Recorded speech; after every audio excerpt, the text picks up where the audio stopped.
Lux presents Hollywood.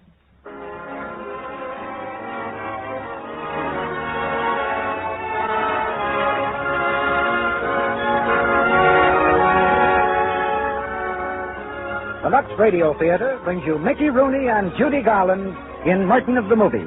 Ladies and gentlemen, your producer, Mr. Cecil B. DeMille.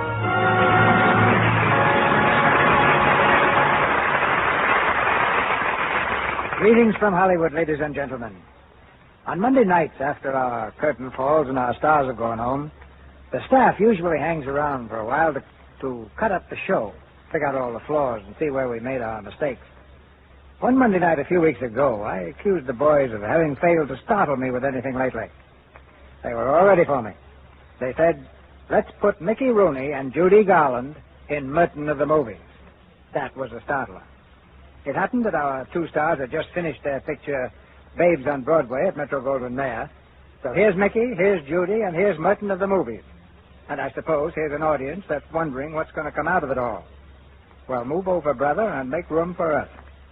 Nobody knows when youngsters as lively as these two are concerned. But most of you will remember that Merton of the Movies was a triple hit as a novel, a play, and a motion picture. It's the amazing story of what happened to one movie-struck young man who exchanged the comparative calm of a general store in the Middle West to the incomparable hurly-burly of Hollywood. In Hollywood, the story of obscurity one day and fame the next is an old, old story. It's just as much to be expected as the sight of dancing girls, pirates, or Eskimos on a studio street. Or, of course, Lux toilet soap in a star's dressing room. But to be a real success, you can't be famous just in Hollywood. It's the rest of the country that really gives the star rating both to an actor and to a product. Naturally, we value what Hollywood says about our product, but we think just as much of the opinion of the housewife in Seattle, the stenographer in Philadelphia, the school teacher in Dallas, and the salesgirl in Des Moines. Lux toilet soap has made a hit, not just in Hollywood and New York, but in all the big and little towns in between. Now, I'd like to have you meet Merton of the Movies. Merton is played by Mickey Rooney and Phyllis by Judy Garland. Here's the curtain for the first act. You swine! You dog! Force your attentions on Miss Breathwaite, will you? Well, I'll take that, and that, and that.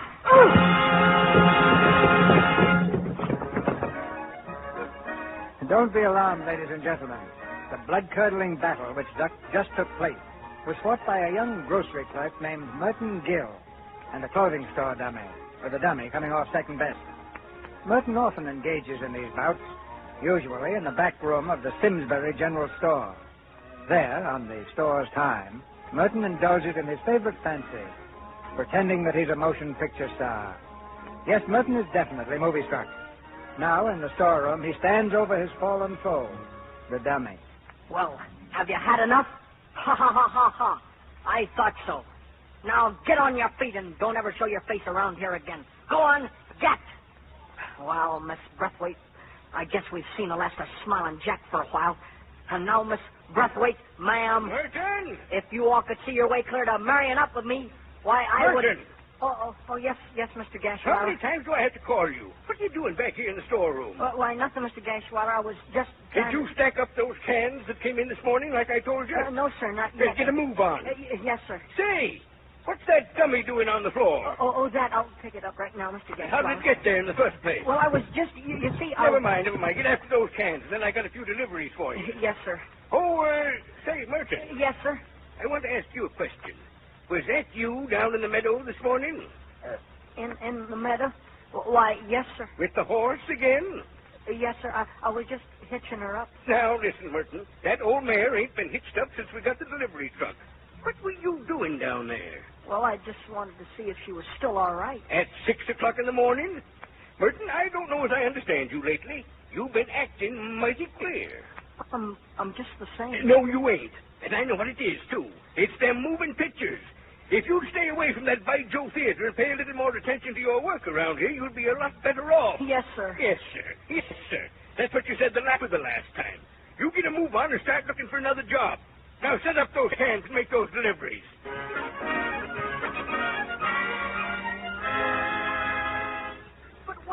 Merton. Why can't you come tonight? All the old gang will be there. Look, Elmer, I got to make this delivery. Excuse me, will you? But you never come around anymore. Gee, I should think you'd want some relaxation or something. Well, I'll put it to you frankly, Elmer. I ain't got time to run around with the crowd. I've got other interests. What other interests? Well, I have them, that's all. Hey, you're not in love with some girl, are you? Don't be ridiculous. I got no time for women. Okay. Don't get sore. Look, Elmer, I guess I have been acting sort of funny. I'll say. Do you think that I'm slappy or something, huh? No? No, I don't. No matter what people say. What do you mean? What do they say? Oh, about things you do. Look, you can trust me, Merton. Tell me, were you in the pasture this morning talking to a horse? What horse? Gashwatter's horse. Charlie Harper said he saw you with your arms around her neck. What would I be talking to a horse for? Of course, I can understand. I mean, if you were lonesome or something. Could I... So long, Elmer. See you around. Got to make this delivery and get back to the store. Then you won't come around tonight? I can't. I'm busy. Okay. Be seeing you.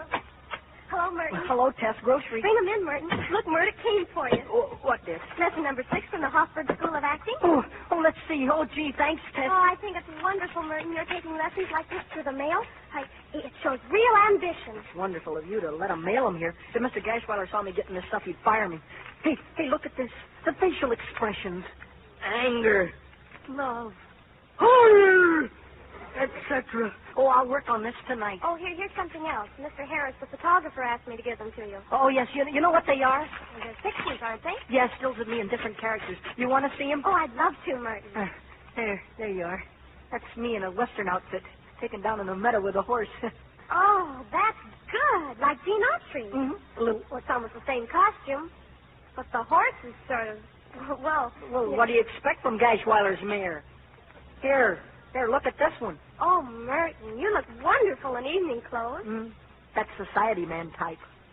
But here's the one I like best of all. Here, now, look, who is it? Why, you. Sure, it's me, but I mean, who does it look like? Oh, well, let me see now. Don't tell me. Don't you get it yet? Of course, it's not a perfect resemblance or anything like that, but it's... Wait, I've got it. Who? Charles Boyer. Huh? Oh, no, I wasn't thinking of Boyer. I meant that... Do you really think so? Sure I do. Of course, it isn't perfect, but look, just put your finger over the eyes and nose and kind of look at it sideways. See? Boyer. Huh, maybe so. Of course, he's a lot bigger. Boyer, he's a swell actor. Pepe Le Moco, the king of the Gaspar, they call me. The most dangerous jewel thief in all the world. Oh, Merton. You are afraid of me? Nah, don't be afraid of me, my chérie. Look at me. Kiss me. Oh, Merton, that's wonderful. Huh? Oh, it's just a little thing I've been working on down at the store. That's all. Is that Merton, too? Yes, Mother. Well, tell him Mr. Gaswater just called. He wants to know what's holding up the rest of the delivery. All right. You better go. Are you going to the Bijou tonight? No, I can't. I got to rehearse a couple of scenes I got in mind. Harvey Corliss is there in a Western. He's got a swell interview in Camerlin this week. I was just reading it. Look. Let me see. I like this part here. See? Hard work and the constant striving toward an ideal is the key to success. No, below that, about his wife. His wife? Oh, yeah, down here. She not only is my best pal, but also my severest critic. Isn't that a wonderful tribute? Yeah. Success hasn't gone to his head. And it won't go to mine either. Hard work and the constant striving toward an ideal.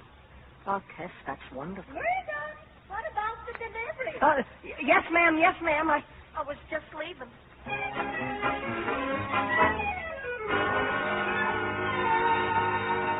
You swine! You cur! Take that!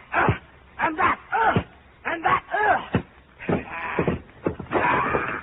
And now, Miss Braithwaite, ma'am. What do you think you're doing in here? Oh, no, Mr. Merton, Gashweiler. I've stood enough of this. Who are you talking to? Why, nobody. That's what I thought. Every time I come back here, those dummies are all over the floor. Look, Mr. Gashweiler, I'm not doing any harm. How do I know what you're doing? I declare, Merton, if your folks were still alive, you'd certainly be a trial to them. I'm just studying, that's all. Studying what? Well, I may as well tell you. I'm studying acting. Acting? Yes, sir, from the Hofburg School of Acting. I see. Well, let me tell you this, young man. I don't want any more studying while you're working for me. You don't mean that, do you, Mr. Gashweiler? I certainly do. All right, then. I'll leave. You what? I'll leave. I'm going out to Hollywood. To Hollywood? Yes, sir. To be an actor? Yes, sir, and I'll succeed, too. Tain't likely. A boy from Simsbury. Lincoln walked 4 miles for a book. Yes, but you ain't studying for president. All right, Merton. If that's what you want to do, then I'll just go ahead and get somebody else. You got much money? $270. Well, I hope you make a big success of it, Merton. Good night. Good night, Mr. Gashweiler. I'm sorry about those dummies. That's all right. You didn't hurt them none. I can't make you out, Merton. You're a nice boy, one of the nicest I ever knew. But I guess you're just crazy. Well, goodbye, Miss Breathwaite, ma'am. Someday we shall meet again. Oh, good evening, young lady. What's that? You asked me to tell the readers of your magazine to what I owe my success? Hard work, young lady. Hard work and the constant striving toward an ideal. Perhaps I owe most, however, to my wife. She is more than a wife. She is my best pal. And I may say, my severest critic.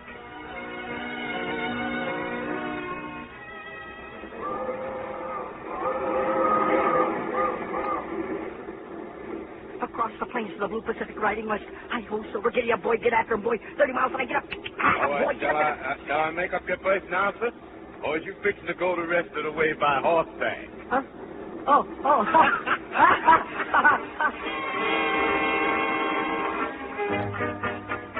I'm sorry, folks. No casting today. Try again tomorrow. No casting today. No casting, sorry. Will you leave your name, please? Leave your name. Just leave your name, please. No casting today. Leave your name. No casting. No casting. No casting. Leave your name.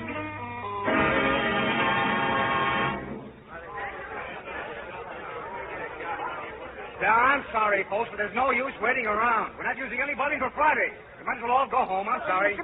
Mack, can I talk to you just a minute? Hey, are you back again? All I want is a chance. I can do almost anything you want. You heard what I said. We're not using any extra till Friday. But I don't want to be an extra. I can act. Yeah, I can do... I know. Man, there's 10,000 other guys who can act, too. Say, if we let everybody act who wanted to act, there wouldn't be anybody left for an audience. Now, see me Friday. Hello, Charlie. Oh, hello, Phyllis. Anything new on that bit? I was just going to check. You want to sit around? Yes, thanks. Well, how's it going? Fair. I could have had a job at Big Art this morning, but I turned it down. Getting fussy, huh? Nope. It was Arab stuff, and I've been bit by my last camel. Say, Jeff Baird was looking for a girl with a voice to dub a couple of numbers. Would you be interested? Am I interested in eating? Certainly. Well, I'll see if he's over on the set. Make yourself comfortable. Thanks, Mac. Whoa. Hello. Are you in pictures? Yes, sometimes. Gee, that must be swell. Oh, why? Well, I mean, being an actor. Have you been in pictures long? Well, I was 6 years old when I played my first part. Yeah? Mm-hmm. How'd you get it? They were looking for a kid with 2 front teeth missing. I was it. Oh, comedy, huh? What's the matter with comedy? Well, I don't care for it myself. I think it's, making people laugh at you. It's degrading to a great art. What art? Motion pictures. Oh, motion pictures. You're pretty new, aren't you? Yeah, I've only been in town about 3 weeks. Have you worked yet? No, not yet. I can't get anybody to look at these pictures. I got some stills here, different costumes and all. Would you like to see them? Yeah. This one is me and a horse, Western stuff. Uh-huh. Mm-hmm. And this one, I like this one the best. You notice anything about it? About what? The picture, you notice anything? I mean, doesn't it look like somebody? Huh? Well, here, just put your finger over the eyes and nose and there, look at it sideways. Now, well, it helps. Never mind. I guess it's not as good as I thought it was.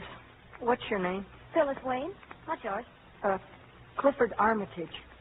What did you say? Clifford Armitage. What I thought you said. Of course, that's just my stage name. Oh. I figured it looked better in lights than Merton Gill. In lights. You're going to be a big success, aren't you? I hope so. Have you got any idea what you're up against? Oh, it's going to be a struggle for a while. I know that. Yeah. Jobs are few and far between these days. Take the case of my pop. He's an old-timer in this business. Last month he got a job in a Mountaineer picture, but they wouldn't stand for the crepe hair, so he had to go and raise a garden. A garden? A beard. Oh, a beard, a garden, yeah. Sure. He spent 4 whole weeks raising it, and what happened? He gets a half day's work and a revenuer shoots him dead, so he's out. He spends 2 more weeks trying to rent the garden. Nobody will have it, so he shaves it off. He still's got the lather on his face when he gets a call. They want a beard. Well, that's just an idea of how tough it is sometimes. I don't see what that's got to do with me. I couldn't raise a beard anyhow. Well, you win, brother. Oh, Miss Bodie, call up Central Cafe. Yes, sir. 38 men and women, evening clothes, 8. Tomorrow morning, stage 3. Yes, sir. Mr. Mac, is that call for a lot of people? Still here? Yes, sir. I just heard you say that you needed Do you want to work tomorrow? Do I? Sure. You got evening clothes? Yes, sir. Okay, 8 o'clock. Gee, thanks. Do you hear that, Miss Wayne? I'm working tomorrow. Say, Mr. Mac, should I have my breakfast before I come? Well, it might be a good idea. Okay, let's see. It's about 11 a.m. now. That's not long, is Well, it? no time at all. Oh, I mean, if I go to bed early, why, that'll make the time pass a lot more quickly. Is he kidding? Listen, this is no starring part. It's $7.50. Oh, that's all right. Hard work and the constant striving toward an ideal is the key to success. Thanks a lot, Mr. Mac. That kid frightens me.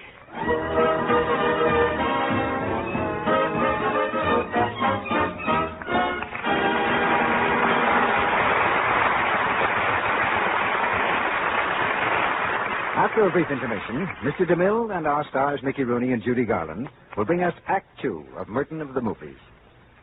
Well, here's our young friend Sally, looking sprightlier than ever. Sally, what brings that gladsome sparkle to your eye? Maybe it's the compliment I got today, Mr. Ruick, that makes me feel so good. May I ask what he said? Certainly. It wasn't he, though. It was she. You know, Mr. Ruick, when you get a compliment from the younger generation, that's news. Oh, come, Sally. What do you mean by the younger generation? Well, I mean my little cousin Susie. She's 13 and critical, especially when it comes to members of her own family. Well, after I put my hat on to go out this afternoon, I gave my face that final dash of powder, you know, that women always do. Well, Susie was watching me, and when I finished, she said, "You didn't really need to do that, Cousin Sally. Your skin looked just as beautiful before." Very nice, Sally. No wonder you felt good. Well, I hope you didn't lose that golden opportunity to impress on your young relative what complexion care you use. Oh, she knows all about Lux Toilet Soap, Mr. Ruick, and how important it is to give your skin daily active lather care. She knows the screen stars always use Lux Soap, too. She's right about that, Sally.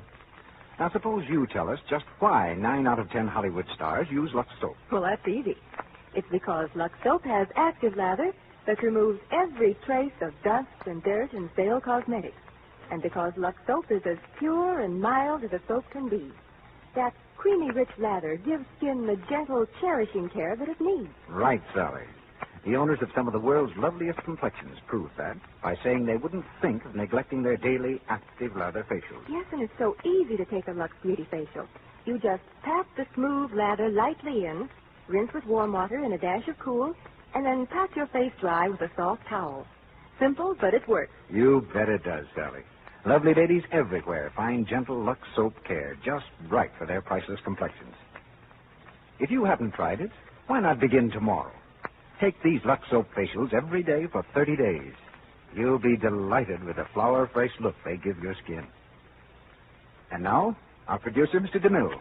Act 2 of Merton of the Movies, starring Mickey Rooney as Merton and Judy Garland as Phyllis.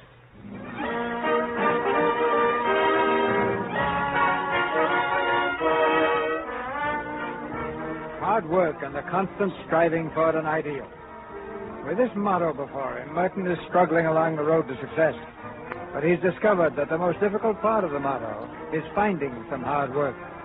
His pocketbook's very thin now, for he's worked just 1 day in 7 weeks. At last comes another call for extras, and Merton is on the set, wild-eyed and eager.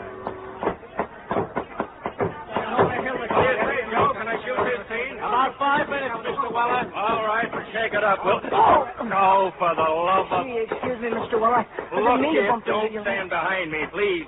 Every time I turn around, you step all over my feet. I'm sorry, Mr. Weller. I'm just trying to learn, you know. Well, learn to keep out of the way, will you? Yes, sir. Yes. Hey, Charlie. Yeah? Where's the guy who's going to do this bit? I just called his house, Mr. Weller. I think he's on his way. You think he is? What am I running here, a guessing game? Call the office and find out if he's waiting over there. Okay, Mr. Weller.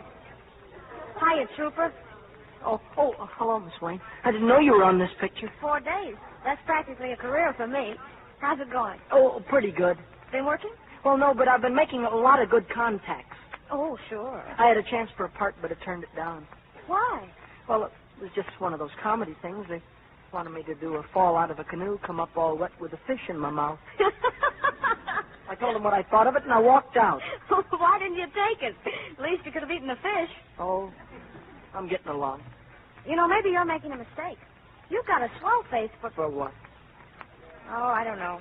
Maybe I'm wrong. Hi, fellas. Did you see Bad yesterday? Yeah, thanks, Charlie. It looks like it's all set. 3 weeks, maybe more. Nice work, kid. You got another part? Lucky me. Looks like a good one for a change. 2 songs all my own. Oh, gee, that's great. Charlie, what goes? Nothing yet, Mr. Weller. I just can't locate the guy. All right, then. I'll shoot it without him.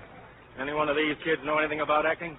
Hey, that's me, Mr. Weller. Mr. Weller, do you want an actor? Can you read a line? Yes, sir, I can read anything. Now, let me look at you. You're a little small for this. Well, gee, there are a lot of small guys in the world. Couldn't your fella in the picture be a small guy? Please, Mr. Weller, give me a chance, will you? All right, but don't try to make a scene out of this. Oh, no. It's one speech, and I want to do it in one take. Oh, yes, sir. You can depend on me. Joe, all set? All set, Mr. Weller. Now, here's the gag. Okay. You walk down to this table here. You lean over, and you put your hand on Fred's shoulder. Yeah. And you say, "It's all right, Fred. The whole school's behind you, and we're going to stick with you to the finish." You got it? I'll walk down and put. Yes, sir. It's all right, Fred. The whole school's behind you. We're going to stick with you to the finish. Slower, slower. Yes, sir. All right. Roll 'em. Roll 'em. Fly it. Right over there. Yes, sir. Watch my hand for the go-ahead. Rolling. 88, D6. Now, go on. It's all right, Fred. The whole school's behind you, and we're going to... Hold it! Hold it! What's the matter with you, kid? I'm sorry. I'm a little nervous, Mr. Weller. You don't have to yell that line. Take it easy. Take it easy. Yes, sir. Now, let's try it again. Roll 'em, Joe. Roll 'em. Fly it. Watch out for that chair. Yes, sir. You almost knocked it over that time. Yeah, well, watch out for the chair. Keep over a little to the left. A little more to the left. Rolling. 88, D7. Go ahead. It's all right, Fred. The whole school's behind you, and we're going to stick with you until... Stop! I told you to watch out for that chair. Well, I thought if I put an adjuster right there, Mr. Weller... Who asked for a gesture? Just say the line. That's all I asked. Say the line. Yes, sir. Now, come on. Come on. Pull yourself together. Let's get working in here. Call 'em, Joe. Roll 'em. Fly. Naturally now. Just as if you were talking to your friend. Quietly and naturally. Quietly, naturally. Yes, sir. Rolling. 88, D8. Let's have it now. It's all right, Fred. The whole school's behind you, and we're going to stick you with this thing to the finish. Well, not stick you with it. Stick with you. I'm sorry. I was... How long have you been in this business? Well, this is my first part. Yeah, I thought so. All right, everybody, we'll skip this for now. Break for lunch, 1 hour. Mr. Weller, I'm sure I can do it.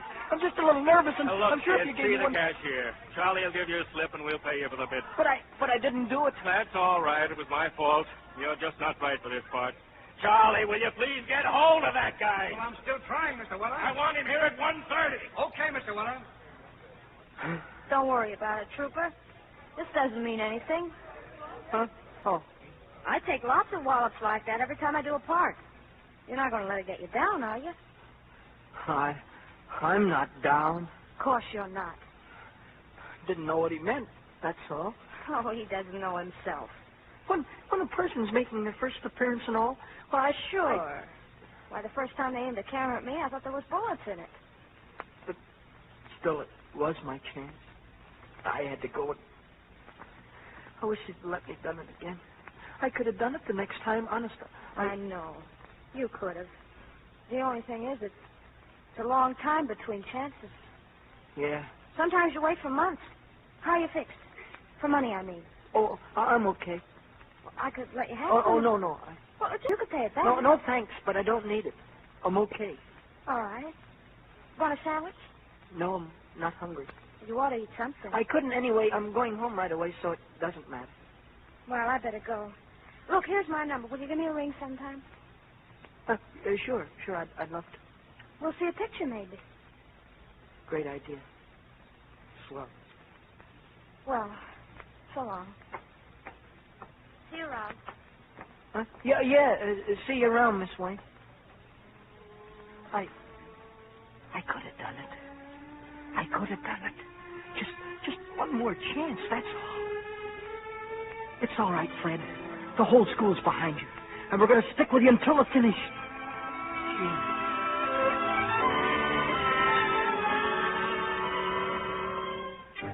Nothing doing today, fellow. No casting No today. casting. No casting. Just leave your number, please. No casting. Leave your number. No casting today. Sorry. Sorry. Sorry. Sorry.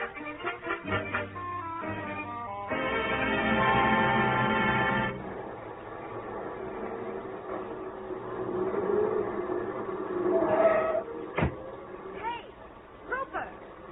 Oh, hello. I thought that was you sitting there. I just drove around the block again to make sure. Well, that's very nice of you. Nope. Purely selfish. I just wanted to find out what was the matter with me. Huh? Well, the last time I saw you, you were going to give me a ring. What happened to that movie date? Well, I figured you were pretty busy. I've been reading about you in the movie columns. Oh, don't believe that 7-year contract stuff. There's an option every 6 months. We're still a working, Goyle. Just the same, congratulations. Thanks. Tried to call you one day. Yeah? Mm-hmm. Charlie gave me your number. They were going to use a lot of extras, and I thought you might be interested. Gee, that's very nice of you. But when I called, the landlady said you'd moved. She didn't know where to. Yeah, that's right. I didn't like that place very much. Oh, what's your number now? Oh, well, I haven't got a phone right now. Oh. Well, give me your address, then. My address? Well, it's... Gee, that's funny. What? I've been living there all this time, and I can't think of it. Isn't that funny? The screen. Which park is it? This one? Huh? Which park and what bench? Just in case something comes up, I'd like to know where to reach you. Oh, you've got the wrong idea. No, you have. You think it's something to be ashamed of. You had your dinner yet? Well, I haven't, and I'm starved. Would you like to go somewhere? No, thanks. I don't want to... I mean, Look, have you got a dime? Yeah, I've got a dime. Well, so have I. Let's go to a drive-in and get a hamburger and sit and talk. Is there anything wrong with that? I guess not. Well, come on. Let's go.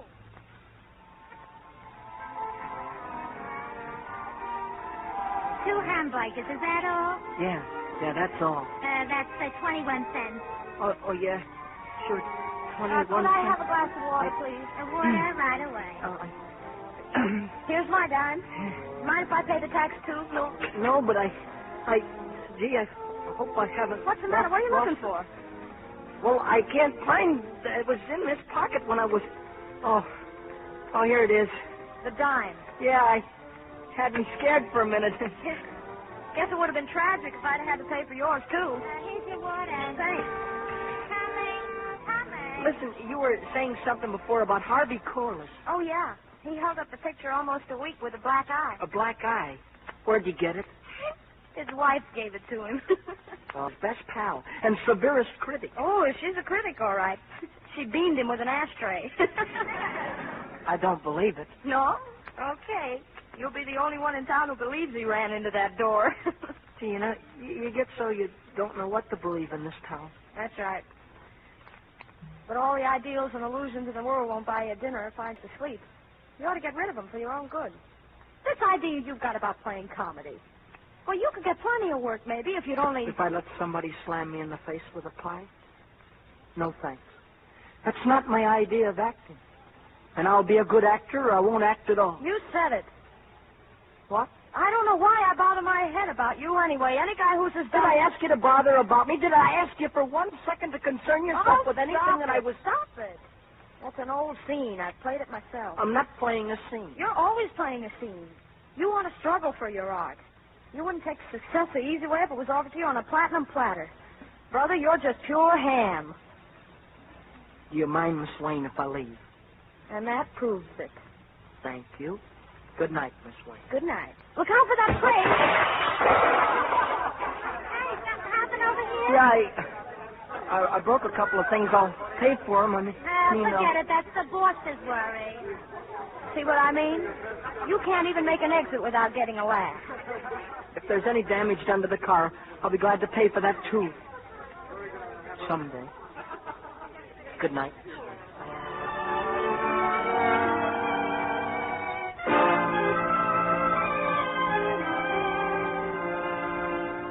Look, I know know this is a great idea, Mr. Baird. This boy is very funny, and that plot you've been talking about... Phyllis, let's be sensible. Yeah, but he's just right for it, Mr. Baird. He's a natural comic. Will you stop? I direct pictures. I don't run a school for would-be actors. Now, outside, Phyllis, I'm busy. Look, will you do one thing for me, please? The answer's going to be no. Mr. Weller has some shots of him. They printed them by mistake and ran them with the rushes. Will you just take a look at them? No. But they're funny. Ask Mr. Weller. They saved all the takes just for laughs around the studio. What's this kid look like? Well, he thinks he looks like any one of 10 stars, but just between us, he's got a face like nobody else in the world. Well, that's a nice recommendation. Fine.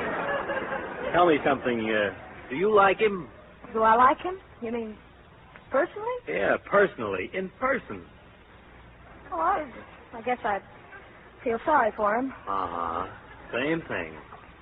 Please, Mr. Baird, just look at those takes. What harm can it do, please? Do I like him? You mean personally? Yeah, personally. In person.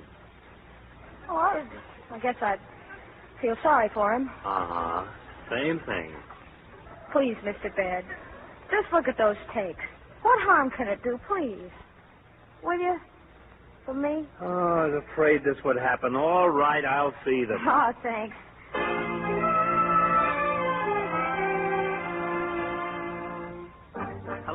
Hello, Phyllis.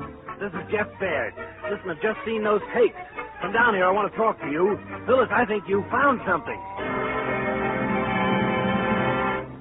What do you mean I can't tell him it's comedy? Well, the part is slapstick. That's what I want. I know it is, Mr. Baird, but if he thinks it's funny or if he thinks he's funny, he won't take the job. This is ridiculous. Oh, look, it's very simple. Just let him be natural. Don't tell him anything. He'll think it's serious. Is he that dumb? Well, he just doesn't know pictures, that's all. All right, we'll try it. Get hold of this screwball and tell him to be here in the morning. Well, I'll have to locate him first. Can I use your phone? Go ahead. You got his number? No, I'll have to find him through the police department. What is this?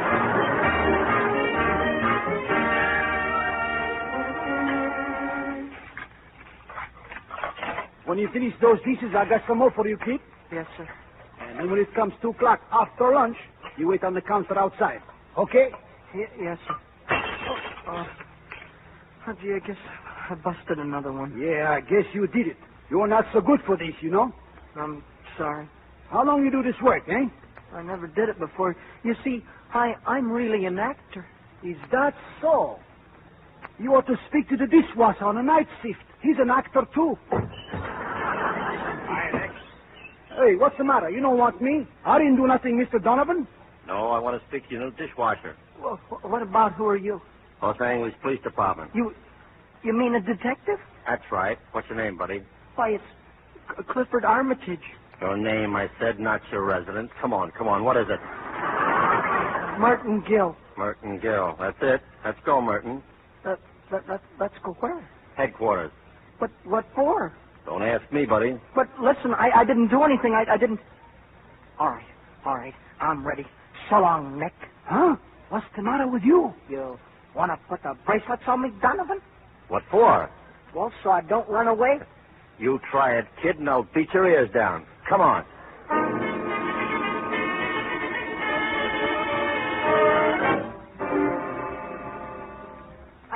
I don't understand this, Mr. Baird. You mean you want me to work in your picture? I just said so, didn't I? Mr. Baird was looking for a certain type. I told him about you. Oh, thank you. I didn't know where to find you, so we had to put the police on it. Well, you certainly went to a lot of trouble, but, Mr. Baird, haven't you made an awful lot of comedies? Huh? Certainly I have. Why, I've been making comedies. But this one isn't. This one's real drama. It's a swell story, really. Look, son, I'm offering you a part. A real part in a real picture. Take it or leave it. Well, I'd like to take it, of course, but this is a pretty delicate point in my career, Mr. Baird. I want to get off on the right foot, you know. Oh, for the love of... Merton, say you'll take it. Quick! Well, as long as it's Merton, stop talking. Mr. Baird, he'll play the part. All right. We'll draw up a contract for the picture with options for 5 years. I'll give you $150 a week. Is that okay? 100 and... Oh, yeah, I guess that's satisfactory. Wow!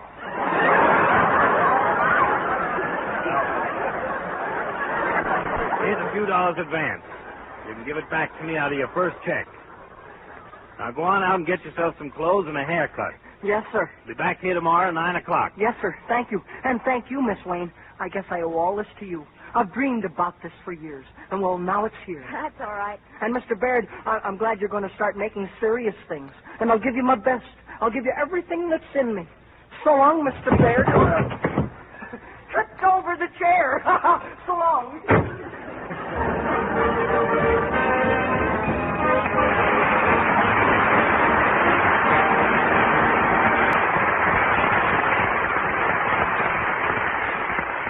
We pause now for station identification. This is the Columbia Broadcasting System.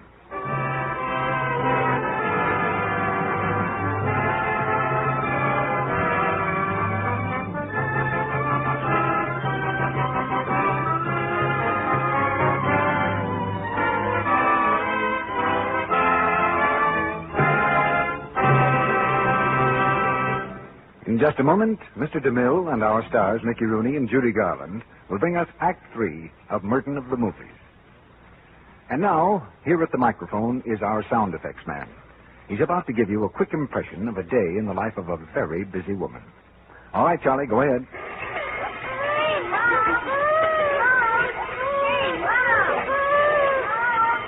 Oh, stop, Charlie. You're breaking our hearts.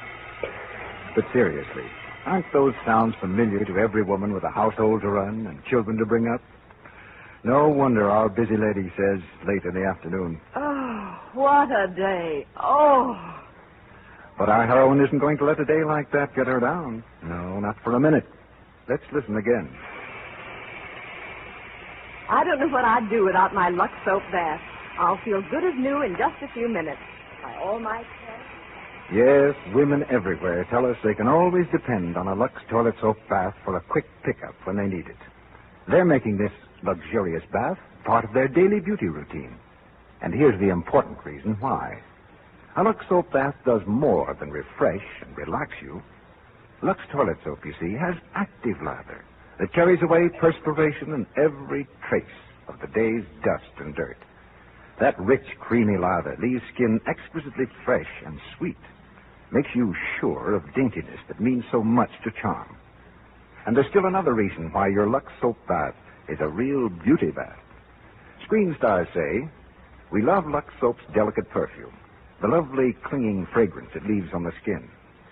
Yes, when you step out of this beauty bath, you're not only refreshed, you're sure of daintiness, too.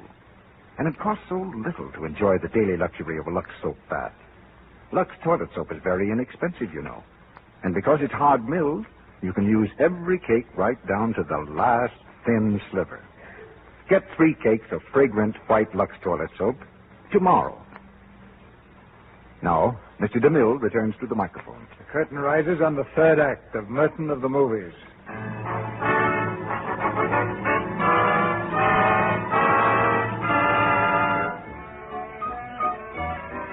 Merton doesn't know it yet, but he's on the way to becoming a very funny actor. Convinced that the part is serious, he's getting his all, and Merton Gall is plenty. The boys on the set have strict orders not to laugh, but it's a pretty tough assignment, particularly when Merton is laying on the dramatics in a heavy scene. Goodbye, Gwendolyn. Maybe it's better this way. At least it's better for you. And when I pass through that door, I'll pass out of your life forever. Goodbye. Oh! That's swell, Merton. But, ow. Mr. Baird, that door was supposed to be open. It turned around and ran right into it. It's all right. Forget it. Well, how can you have a thing like that in the picture? I tell you, it's all right. All we have to do is cut the shot just before you turn. Oh, then it won't be in the part where I just hit the door. That's the idea. Oh. Now, you go and sit down for a while, Merton. I don't want you to get tired. Okay, I could stand a little rest.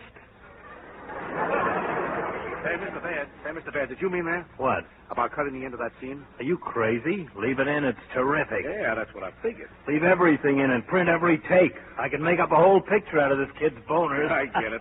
Okay, we're all set for the club scene. All right, let's take it. Where's Phyllis? She ready? Yeah, right here, Mr. Baird. Well, come on, we're going to take that number. Joe, move them over. On the other set, everybody. Mr. Baird, how's it going?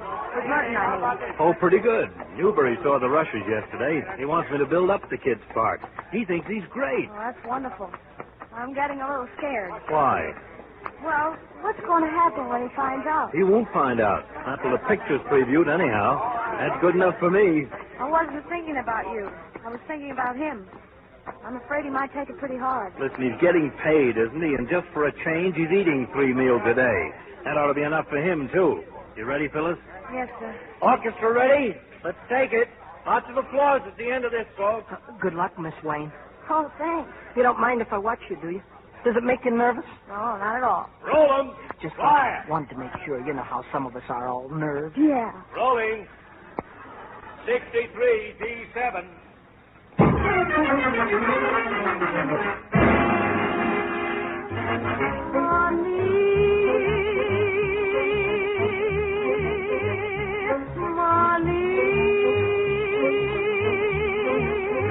In Cuba, each merry maid wakes up with a serenade. Money,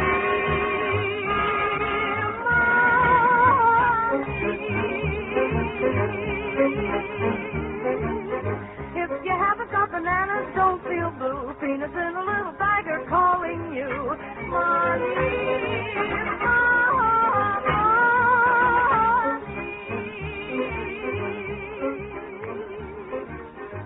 Don't waste them, no tummy ache. You'll taste them when you're awake. For breakfast or dinner time, for supper most any time.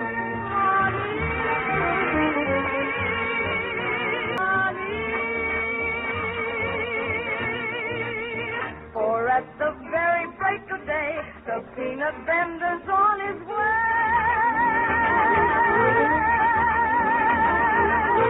A merry twinkle in his eye, he's got a way that makes you buy.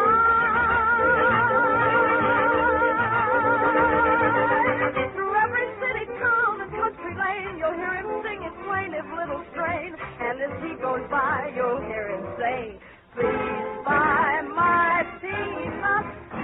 They're here to sell peanuts. They're very well peanuts. Honey to sell. Who'll buy my peanuts today? Peanuts. Right off the vine, peanuts. They're mighty fine peanuts. This gives me a sign. Oh, lady, don't close your door. You really couldn't ask for any more. If you don't hurry, I'm gone. Perhaps you want some peanuts later on. Money sales, say bye.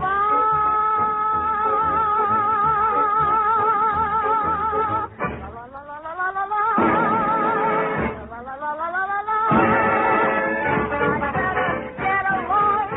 The end of the peanut vendor's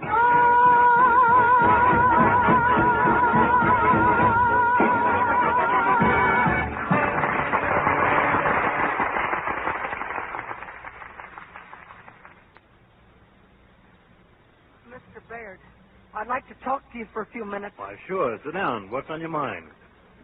Well, frankly, I'm a little worried about the picture, Mr. Baird. Yeah? Why? Well, that part where I come through the door on my hands and knees, aren't you afraid we might get a laugh there? No, I'm not afraid. It doesn't seem right somehow. Of course it's right. You go outside to fight the other guy, he knocks you down. What's more natural than crawling back on your hands and knees?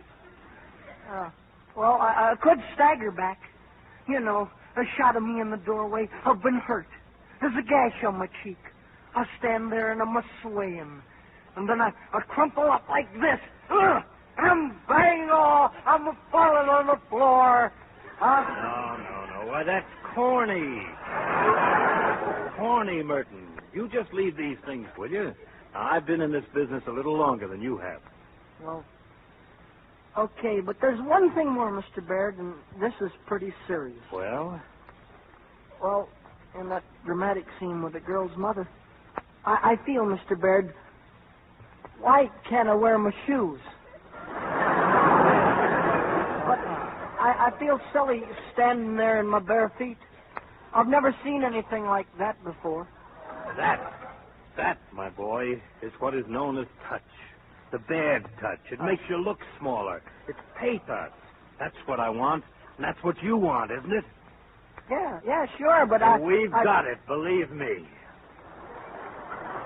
Okay, Mr. Bird, I feel a lot better now. Fine.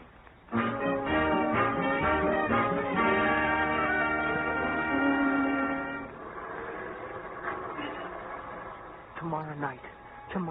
It keeps running through my head like a drum. It's a great thing.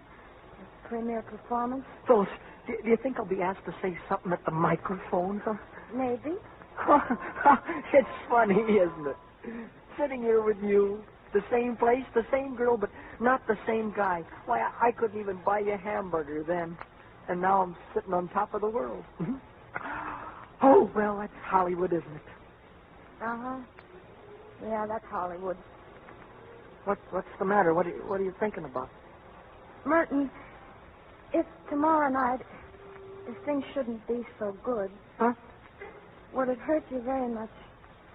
Well, I guess it would. Yeah, I thought so. Well, what makes you say that, Phyllis? Are you afraid that people won't like me? Oh, no. They're going to like you. A lot.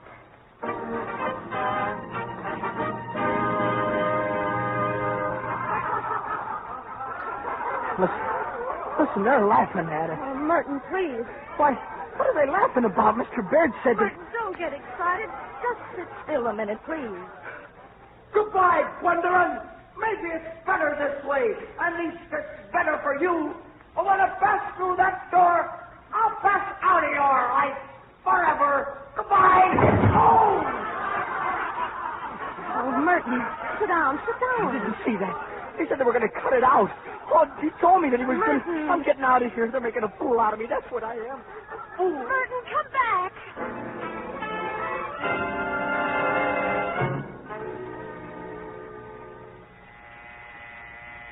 Just a minute.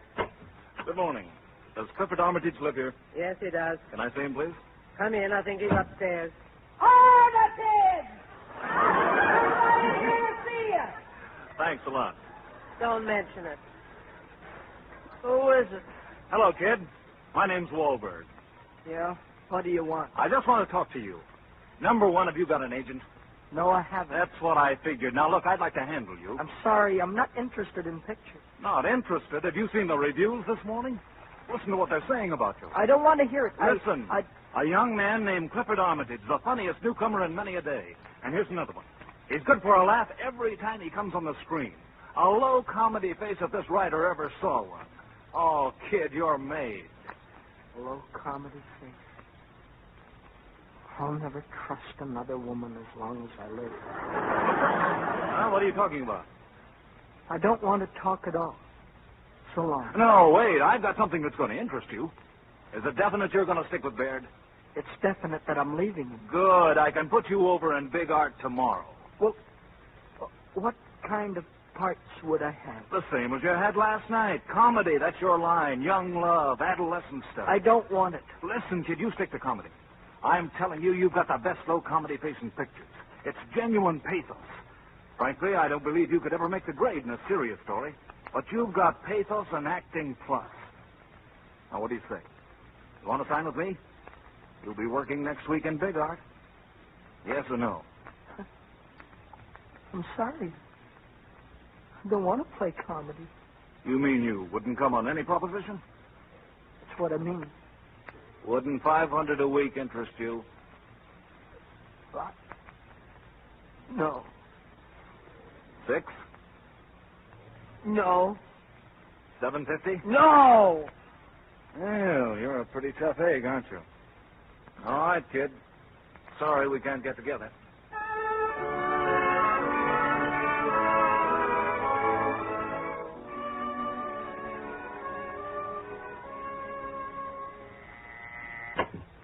Yes? Mr. Armitage in? He's upstairs. Armitage! Somebody to see all right if I go up? Suit yourself.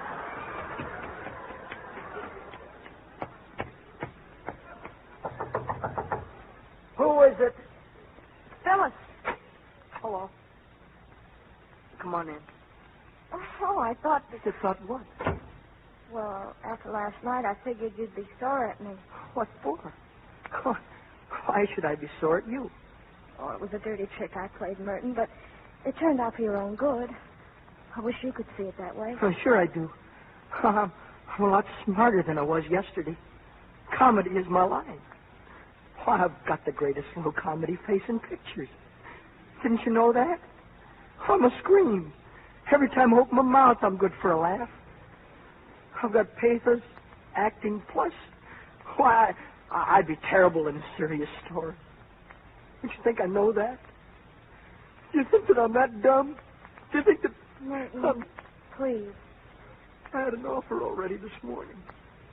They want to pay me $750 a week for making funny faces.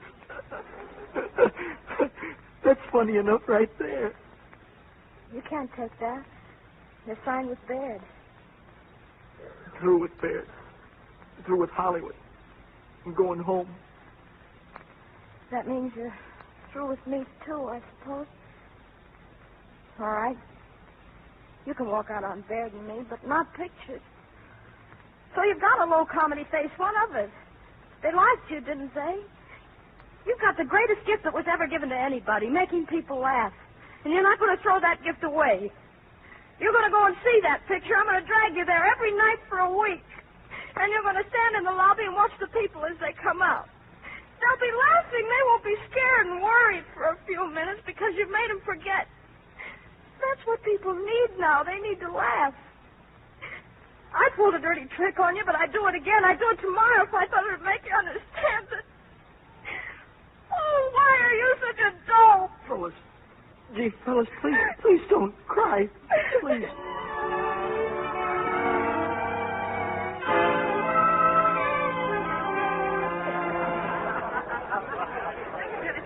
Look at them. You see what I mean? Look at their faces. I never laughed so hard in all my life. Isn't he marvelous? A great kid, a great kid. You see? Yeah, I guess so. They like you. They're your friends, That's there, isn't it? Oh, come on, let's go. You were swell, Mr. Robinson. I almost died laughing. Will you sign my book, please? So young. Your book? You mean it? I got all the best actions. Will you, please? Gee, I'd love to. Thanks. Hiya, fellas. What's the good word? Hello, Frank. Got anything for the column? No, not a speck of dirt. Hello, Armitage. Hello, Frank. What's this I know it's from the theater? You and Phyllis holding hands. Oh, well, that's nothing. Can I print it? Well, you can say that we're friends. Yeah, that's right, Frank. She's my greatest pal. And I might also add, my severest critic.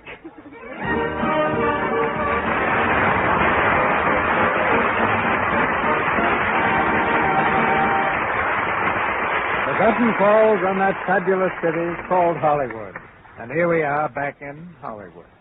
Two fine players, Mickey Rooney and Judy Garland, are returning to our microphone. And before they leave it, I've asked them to sing a song together. Thank you.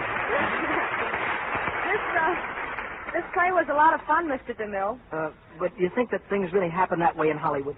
I don't know, Mickey. I've seen a lot of mighty unbelievable things here in the last 30 years. Oh, how about a few samples? Well, now, Mickey, reminiscing is a luxury that only young fellows like you can afford.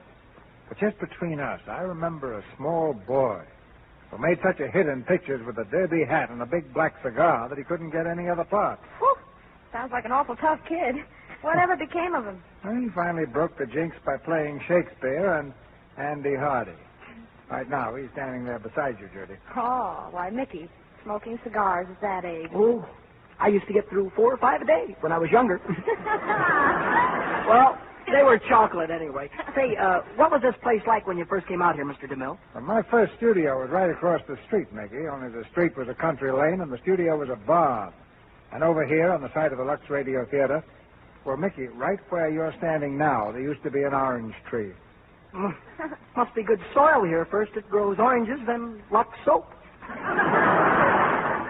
Well, if Lux soap did grow on trees, it would be a lot nicer for us girls. I can't do without it. But back in those days, girls didn't have Lux soap to help keep their complexion soft and smooth, did they? Gee, pioneering must be awful. You mean way back in 1912 BLS? That's before Lux soap. Well, those were pretty rugged times. Look what the Indians did to my hair. Well, changing the subject, what have you got on the fire for next week, Mr. DeMille? Next week, Mickey, one of the screen's most popular characters comes to the Lux Radio Theater for the first time. It's that fast-talking girl with a heart of gold, Maisie. The play is adapted from the Metro-Goldwyn-Mayer picture, Maisie Was a Lady. And the stars, well, we wouldn't dare bring you anybody but the same actress who plays Maisie on the screen, Anne Southern. And co-starring with her, we'll have Lou Ayres and Maureen O'Sullivan from the picture cast, and Henry Stevenson. All the Maisie fans know what to expect, and I think the rest of you will become Maisie fans next Monday night. Oh, gee, that sounds swell, Mr. DeMille. I want to hear that. And now, ladies and gentlemen, here's the song that Mickey and Judy promised us. It's How About You from their new picture, Babes on Broadway, and the first time it's been sung on the air.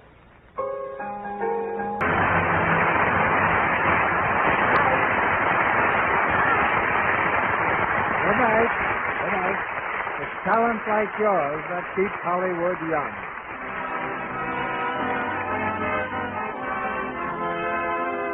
Our sponsors, the makers of Lux Toilet Soap, join me in inviting you to be with us again next Monday night when the Lux Radio Theater presents Anne Southern, Lou Ayres, Maureen O'Sullivan, and Henry Stevenson in Maisie Was a Lady.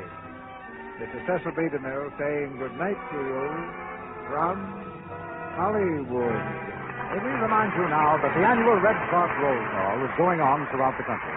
Join the Red Cross and help the 1,001 activities of this great organization. Tune in next Monday night to hear Anne Southern, Lou Ayres, Maureen O'Sullivan, and Henry Stevenson in Maisie Was a Lady. Our music was directed by Louis Silvers, and your announcer has been Melville Ruick. This is the Columbia Broadcasting System.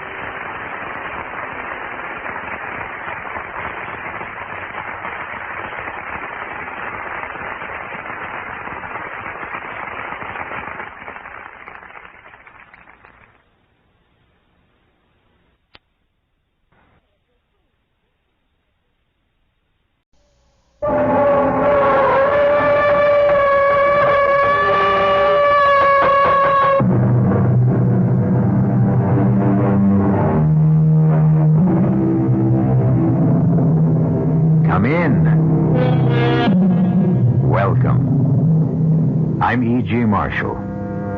Welcome to the world of terrifying imagination, the fear you can hear.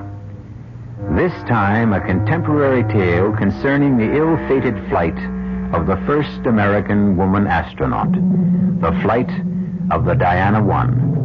A tale of 3 astronauts who reached Skylab only to be literally snatched into the void. But before Diana I ever left the ground, the aura of doom hovered around her as she stood poised on the launching pad. This is Diana Control. We've been holding at T-minus 45 minutes while a faulty computer monitoring the loading of propellant has failed. This is a scrub. We will set back countdown to T-minus 13 hours. McDonald at Capcom. Gordon, do you read me? I read you.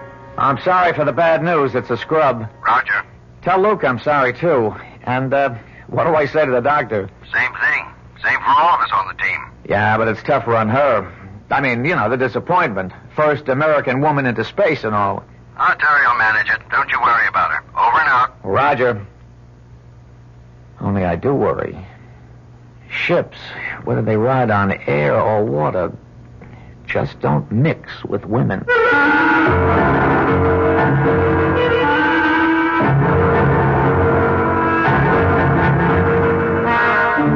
Our mystery drama, Out of Sight, was written especially for the Mystery Theater by Ian Martin and stars Julia Mead.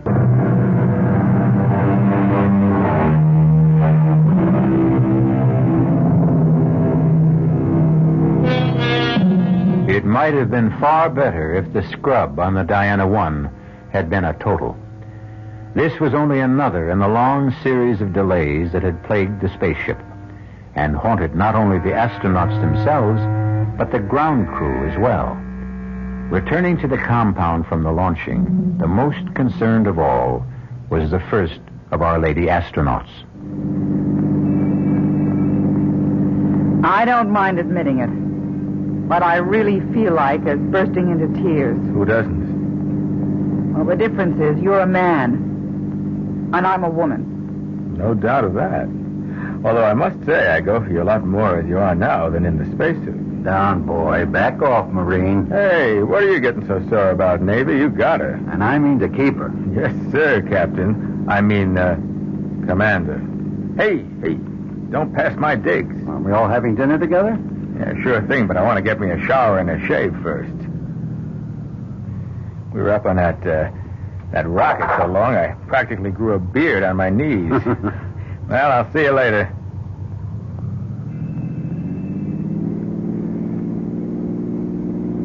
Good old Luke.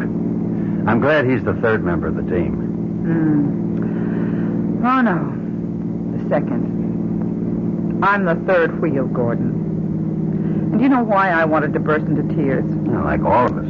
Disappointment? No, a lot more than that. Oh, Gordon, maybe today was an omen. Maybe I should cut out right now. I've got the strongest hunch this flight is jinxed.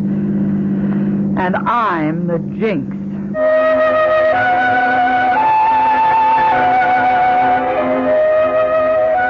Terry? Terry, where are you? At the window, Gordon. I didn't mean to wake you. It's okay.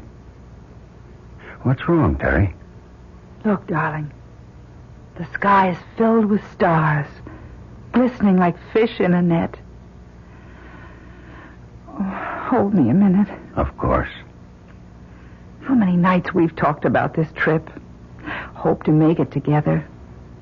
All the long training and planning. And now it's here at last. Or almost here. I'm not going. What? I'm not going, Gordon. Oh, but you've got to. You can't back out now. Lieutenant Nettles is back up for me. Oh, but she's not a doctor. She's a woman. That's the important thing. I wasn't picked for this trip primarily because I'm a doctor. But why would you cut out now? Because I'm scared. Oh, honey. Everybody gets buck fever. You know, I had it my first time. This is more than buck fever. Well, what is it then? It's not me I'm scared for. It's you and Luke. Why? Because I'm a jinx. No, you're not going to start in with the superstitions like Luke. No, it's more than just superstition. Oh, darling, I can't tell you, but I've been lying awake and getting the strongest ESP waves. You were dreaming. But I wasn't. I was wide awake. And for the love of Mike, don't do this to me. But it's you I'm thinking of, darling. I want you safe. And I honestly, for some reason, I can't explain why. I think if I go up there with you... Damn it, Terry, I never thought you'd do this to me. And I never thought the first woman astronaut would be such a flop. Oh, I'm so ashamed. You better answer that. Hello? Oh, yes, sir. Did you reach Luke Strong? Good. Yes, sir, we will. Within the hour. Oh, no, I can drive. Yes, sir, we'll go straight to the hospital unit. Thank you, sir. Good news for us, too. What is it? Weather forecasts are for quick changing conditions that would ground us for 2 to 3 weeks unless we get off tomorrow. They've restarted the countdown, and it's go. We lift off in 7 hours. I've committed you, Terry. If you don't go, it's a total scrub.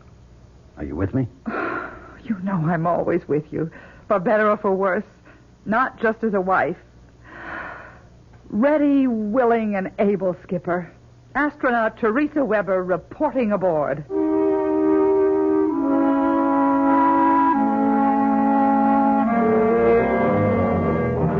Pilot to Capcom. Do you read me? Yes, Commander, we read you. Are we still on countdown? Yeah, Gordy, T5 and counting.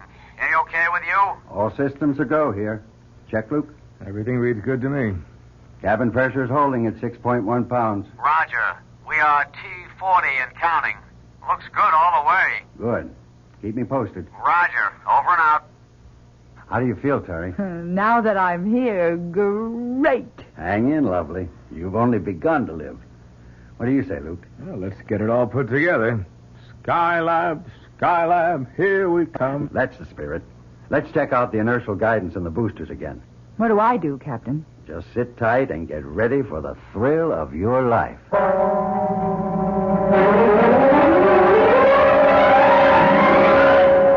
This is Diana Control. The D1 countdown is at T-minus 35 seconds and counting. All systems are reported in a go condition. Pilot, co-pilot, and Dr. Weber are ready. The Diana spacecraft umbilical is cut. We have transferred to internal power. We are counting down starting now. 13, 12, 11, 10, 9. Ignition sequence starting. 5, 4. We have ignition. All engines are running. We have a liftoff.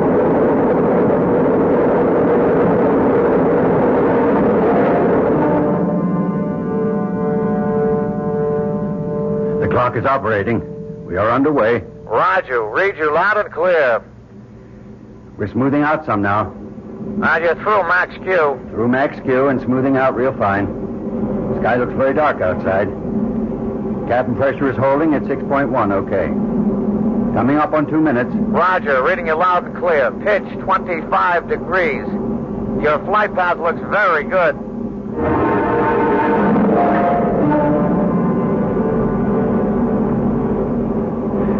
We're up on S4B stage burn, and I read it. Mark, 2 minutes. Roger. You have 22 seconds to shut off. Roger. Read that, Luke. What do you reach your velocity? 25,668 feet per second. Roger. We confirm. Coming up to burn off. 6, 5, 4, 3, 2. There she blows. Gentlemen, you are in orbit. Hallelujah. We've achieved orbit. Whee! Skylab, here we come. You are go for a dock. Roger.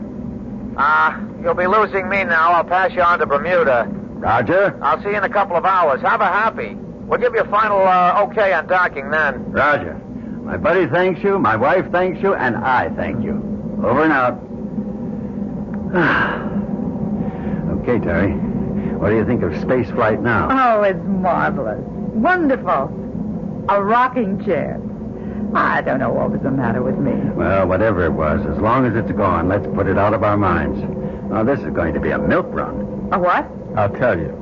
A young man like me and a young woman like you wouldn't dig that talk. It's from World War II, but I've read about it. A milk run was like when you flew out to bomb and came back and knew old Hitler didn't have any more planes to bother you, and you were just as safe as if you were taking a ride in your grandmother's electric automobile.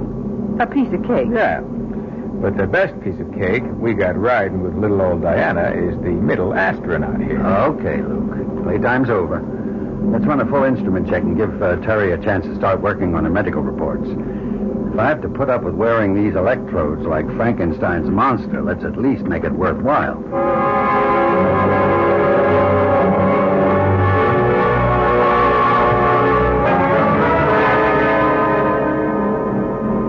Can you boost your signal, Hawaii?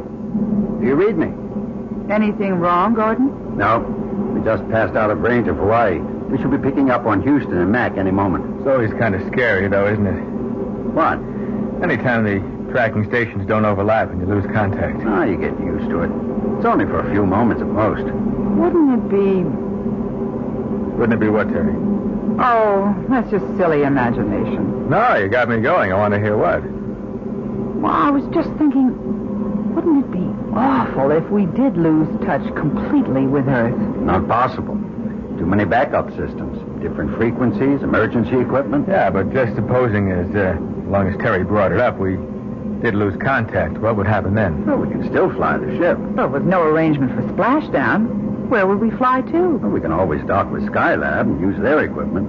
We don't need ground to make a dock. Yeah, but if Skylab's equipment was out... come on now. It's just not possible, so forget it. I'm going to call in. Diana 1, this is Skycom. Do you read me? Roger. I sure do. Loud and clear. Good. We'll have half an hour's clear contact. During that, we'll give you coordinates for the dock. Roger. Now, let's synchronize our time. I'm coming up on 10:32. That's 2232. Mark when I give you wow. Wow. Roger. I read you.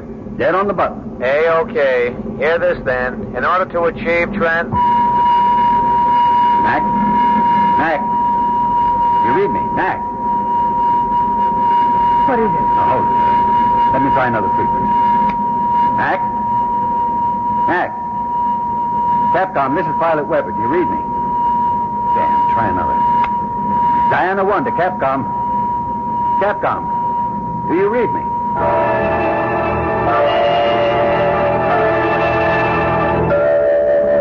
I can't raise a thing, Skipper. I've tracked over Bermuda, Africa. Everything's dead. Every frequency. I can't understand it. All other systems are go. Yet we've lost contact with ground. That means we're on our own? Unless we turn up Australia, Hawaii, or Mac back at Houston. And if we don't? We head for Skylab. Is that so terrible? Certainly its radio must be working. And if it isn't? Now, that isn't anything I want to start thinking about right now. Maybe we better, because... Because what, Terry? You don't know, Luke, about my dream. For God's sake, this is no time for dreams. Hello? This is Diana 1 calling. That isn't going to do any good, Gordon. This is what I dreamed, that we'd lose contact. I remember that humming sound. You'll never get through it, even if we make Skylab. That would mean that... Thanks to me, the first woman, the Jinx, we're lost. Lost in space.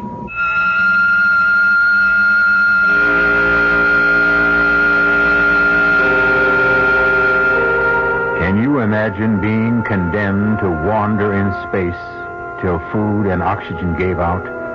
Or the orbiting vehicle you made your home plunged through the friction of the atmosphere to roast you to ashes in fire and flame?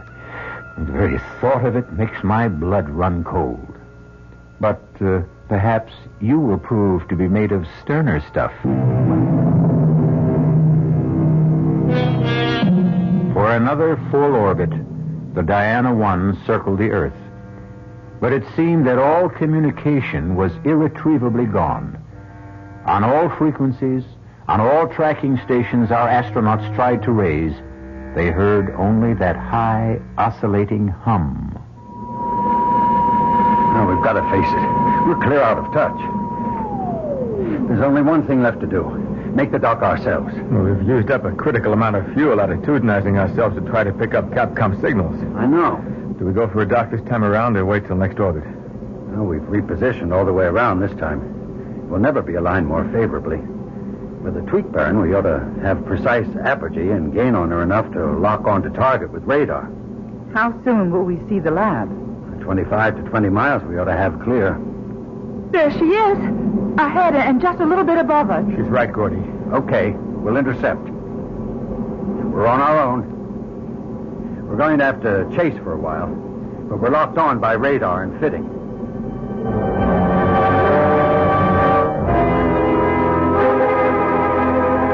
Right on the money. Tight as an oyster.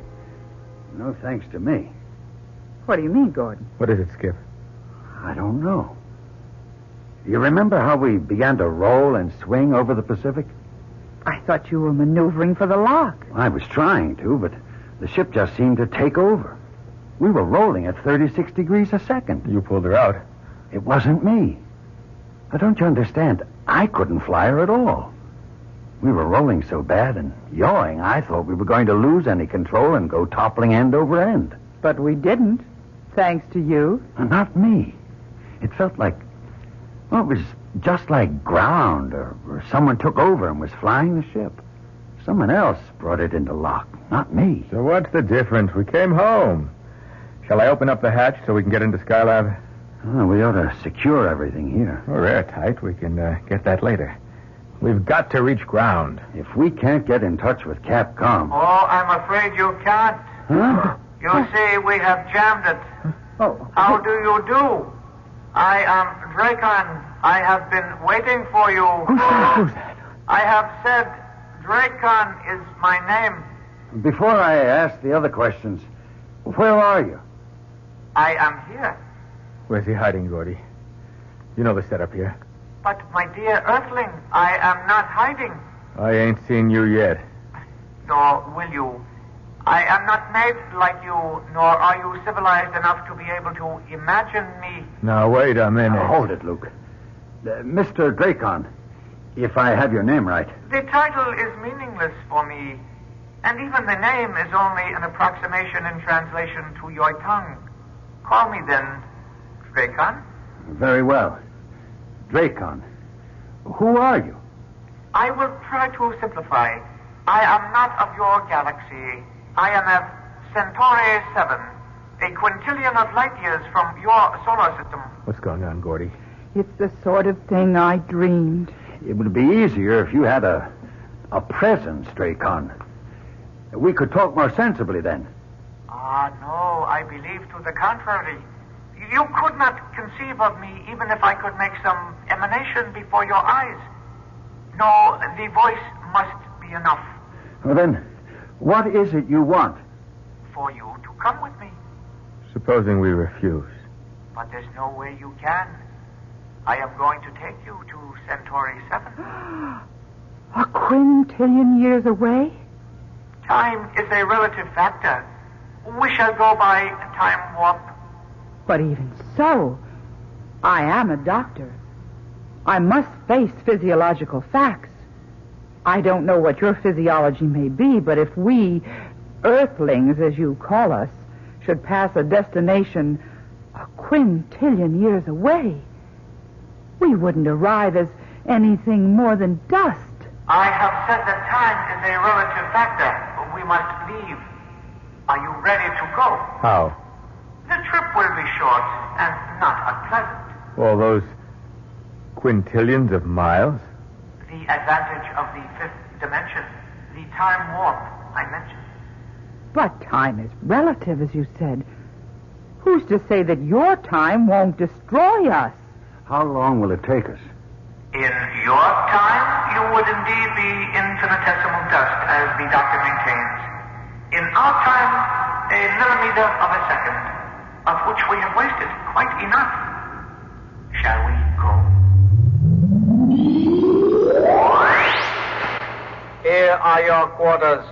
We have tried to construct them in appearance and solidity as those places you live on Earth.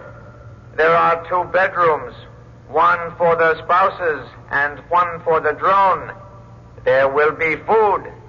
You are welcome. We wish you to live as you live on your planet. For how long? We must control that. You are free to do as you will in these areas. 2 bedrooms, 2 baths, living room, dining area, fully equipped kitchen. That's upper class New York, maybe $600-700 a month. Furnished up to $1,000.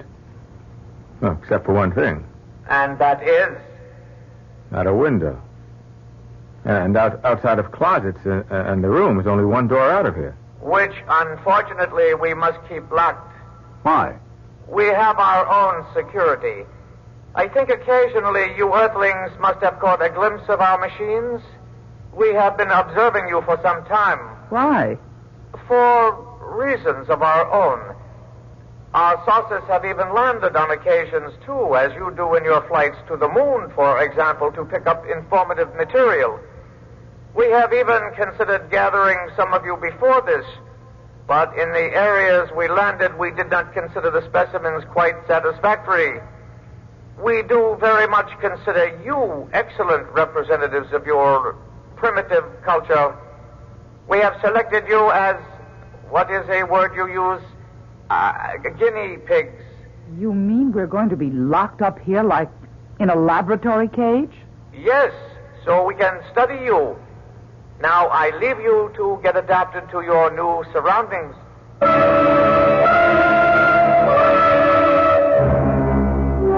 I have brought the Earthlings, O Ancient One. You did not pluck them from the planet itself. No, Ancient One. from the atmosphere from one of their spaceships. Why did you pick these? One is a female. Our first opportunity to gather such a specimen without alerting the Earthlings. So be it. What is your wish now, Drake-Khan? Permission to start the test. As you wish.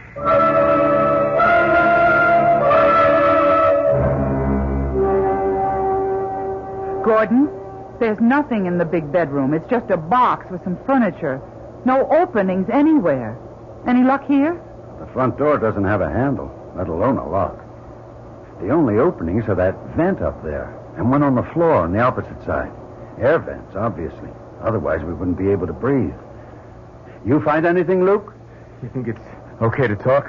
No, but we might as well. I'm sure we're bugged and they hear everything we say. What did you find? Nothing. You? Neither of us. Except 2 air vents in this room. If there was some way to... You hear a kind of hiss? Yes. And... Oh, it's getting stifling in here. They've turned on some kind of heat. Damn. What are they trying to do? I've got to get this suit off. I'm sorry, Terry. It's okay, Luke. Just forget I'm a woman. That'll be a day for the old prowler. Now, but let's strip down. Come on. Nobody needs to have any hang-ups. I can tell you, as a doctor, we can stay in our thermals. It's safer if they try to roast us alive. Where's that ever-loving heat coming from? Probably the vent at floor level. Yes. Hey, come on. Let's all stuff our suits against it. Maybe we can keep it out. Good thinking, Charlie Brown. Man, I tell you, this is no way to go. You rotten sons of guns. Come on. Fight fair and give us a chance. Stop it, Luke. I don't mind dying. But I want a chance to fight back. Luke, it isn't doing any good. Don't give them the satisfaction of... Gordon? Yes, Terry, you're right. I don't know if we're just blocking it or... Hey, wait a minute. What is it? He's testing to see if... Oh, they've stopped it. They've stopped feeding the heat. Thank God. I never could stand heat. I am scared witless of smothering to death or burning up in a fire. Who isn't? You all right, Terry? I'm okay, darling, but we've got to get out of here. How? I don't know. I'll leave that up to you fellows, but we've got to get away. To where? Anywhere but here. This is only the beginning. The beginning of what? The tests. Don't you see it? We're guinea pigs. And as a laboratory animal, you know what all guinea pigs have in common. You're the doctor. You tell us what. They're expendable. It's getting cooler. We passed the first one, but... Oh, no. What is it, Gordon? The other vent. Can you hear it? They're starting the Turkish bath treatment again. Just the opposite this time, I think.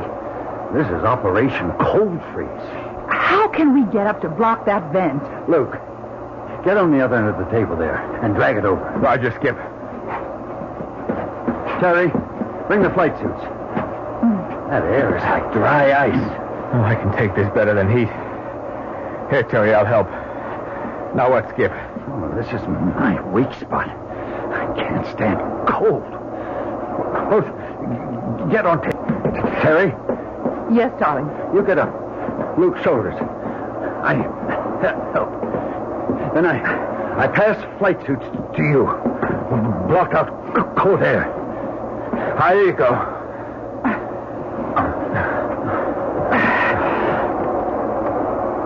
I'm okay. Hand me the suits. I'm braced against the wall. Okay, Gordy. It's all right. No need. They've shut off the freeze. Here are the suits. I got them. Come on down, baby. Well, you're something to have around. You imagine old Gordy or me getting on each other's shoulders? Huh. I'm glad I'm of some use. Now it's the men's turn. What do you mean? This is only the beginning. How much more of this can we go through? One exposure or another is going to be too much for one or all of us. Let's try to get out of here. How? Only one way. The door. What we need is a prize of some kind. Oh, wait a minute. The table. It has metal legs. Help me turn it over, Luke. Sure. Yeah. There's a flange at the top. And screws. Oh, now, if we just had something... Would you believe? I just happen to have a nail file. Oh, baby, you are the most. Come on, let's have at it.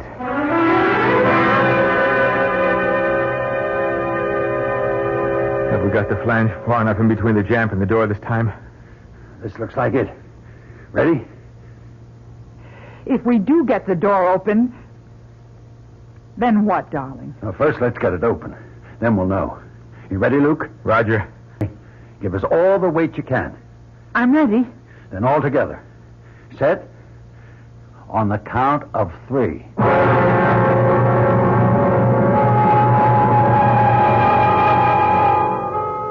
Three lost and desperate astronauts, far beyond the stars.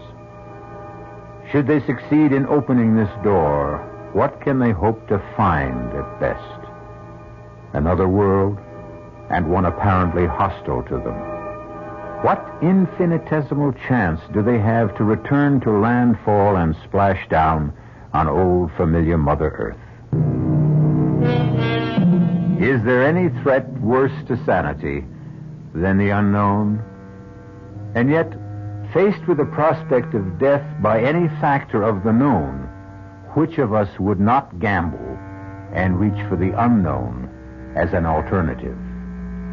Our 3 lost astronauts are no different as they struggle to open a door on what? What kind of a world lies beyond it? She's open. But... Nothing. Well, there's nothing. Nothing outside, but... What? It may look like nothing, but it's solid. It might just as well be a wall. For you, it is. For us on Centauri 7, it is our world, but not yours. Are you now satisfied? But what do you intend to do with us? We must finish our tests before we tell you that. Now you are weary. First, you must rest.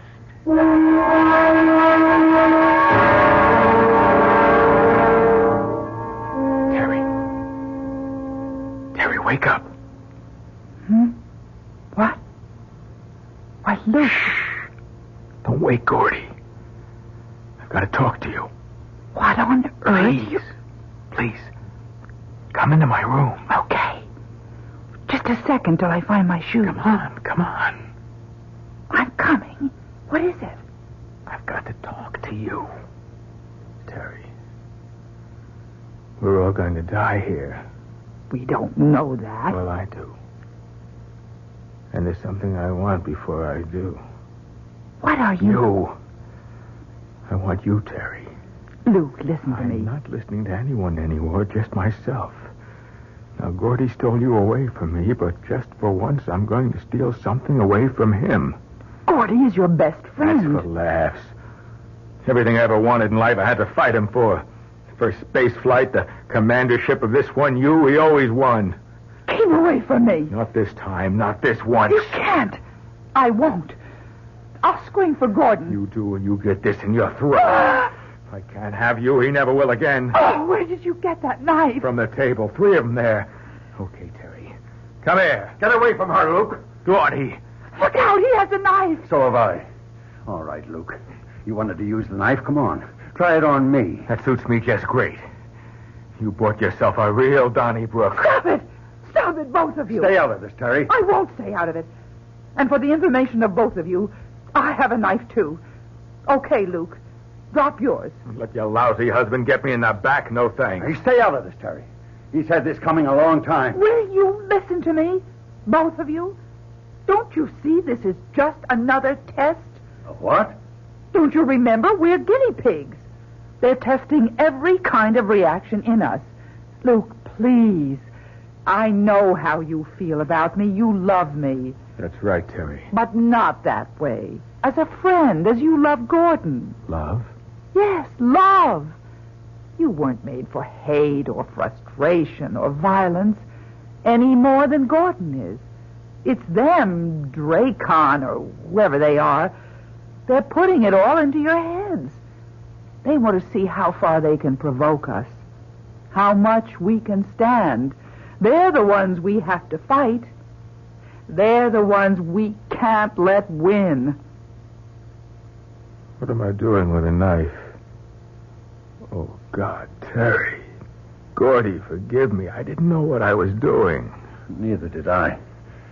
I woke up choking with this black hatred, and where did I get this? They put them on the table.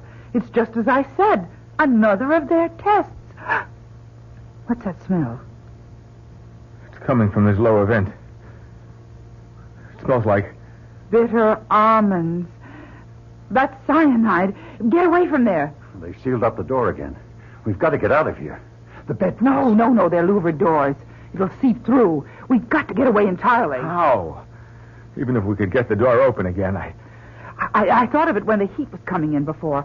I think the cover on that vent up there is loose. It's big enough to crawl through. Get the other table, Luke. Drag it over. I've got the table leg that we used on the door. Maybe I can pry it open with that. Come on, Luke. The smell is getting heavier. I'm with you. Okay. Now give Terry a hand up. There you go. Now up on my shoulders. I got the table leg. All right. I'll give it to her. Then support her while she levers it. Okay, Terry? Yes, I think I can. It's quite loose. I'm sure I can. Look out! Can you scramble in there? If I can just... get your hands under her left foot, Luke. Roger. I'll get mine under the other. Now, lift. All right, Terry? Yes? There's a duct. I can't see where it goes. Is it big enough for all of us to get through? Yes, but how? You're smaller than I am, Luke. I'll give you a leg up, and Terry can lift from above. What about you? I'll get a chair, and you can haul me up from there. Come on. Let's not waste any time. That smell is getting stronger.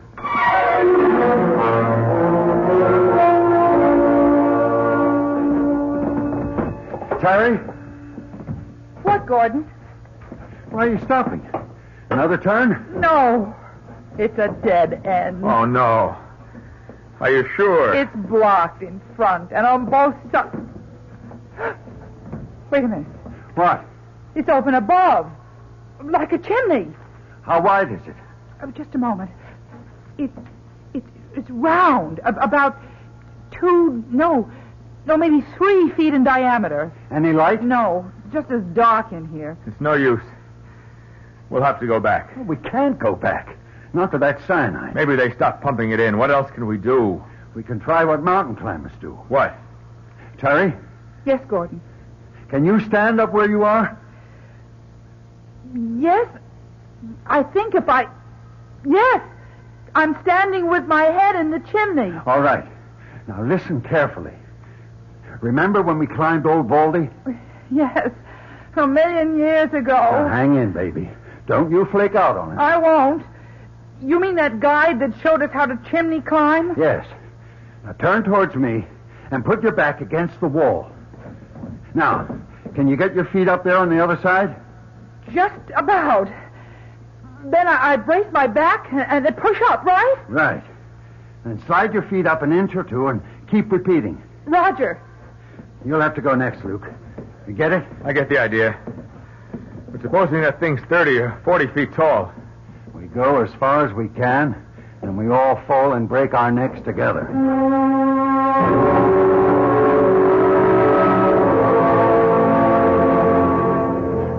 Hold it!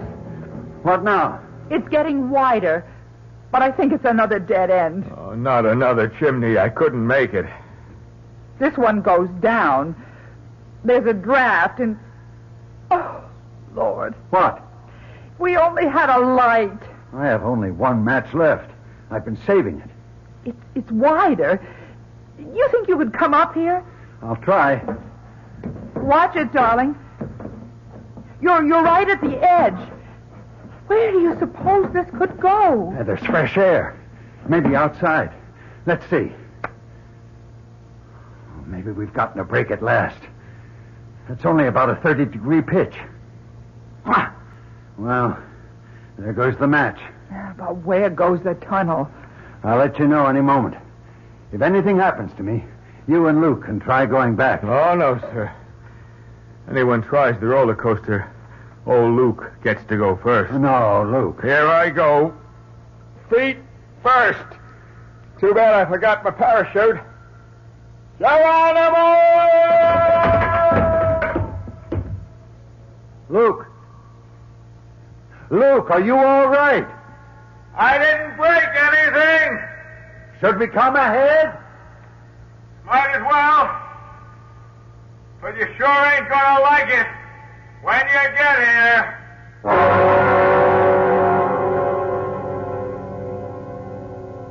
Oh, all that for nothing.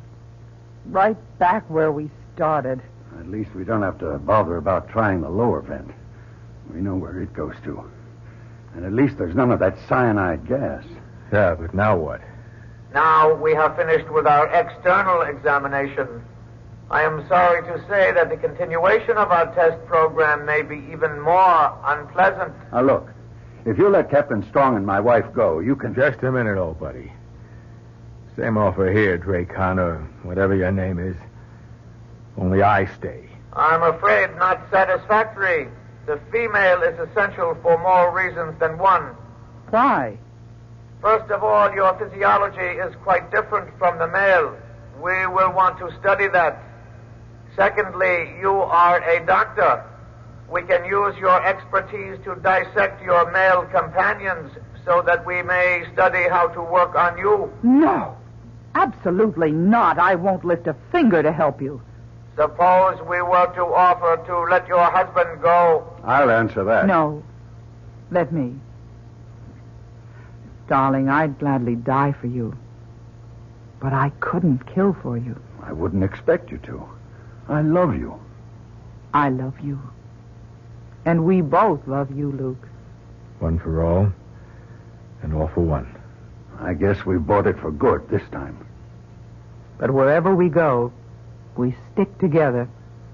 Very well, Earthlings. I will give you your wish. You'll have to execute a turnaround. Hey, Diana 1, do you read me? I read you loud and clear. Why? I don't know. Funny thing. I had a loco notion, we all did down here, that we lost you for a couple of seconds. Not as far as I know. You didn't notice a kind of a time lag? Now, hold it, Capcom. You hear him, Luke? Mac? Yeah. I don't know what he's talking about. You, Terry? Capcom to Diana 1, do you read me? I read you. We registered a sort of oscillator hum during that 2-second gap. How about you? I didn't hear it. Half a sec. You pick up anything on instruments, Luke? Or hear a sort of oscillator hum? I did. Just like in my dream. Or I think I did.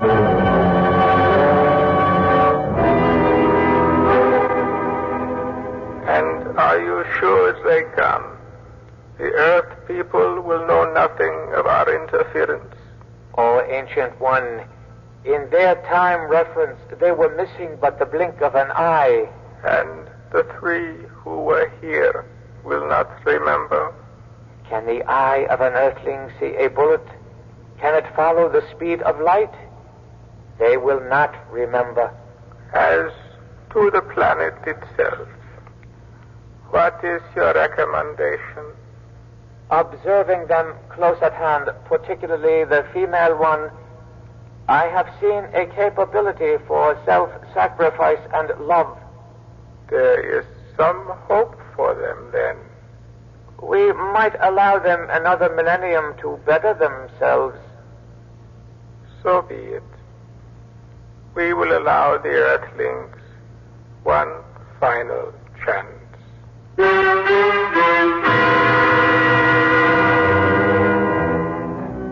So there are no such things as flying saucers and strangers out of space. And man is the only creature to travel the roads among the stars. I wonder. Oh, well, it may not be too much longer before we find out for sure. Only a few thousand years.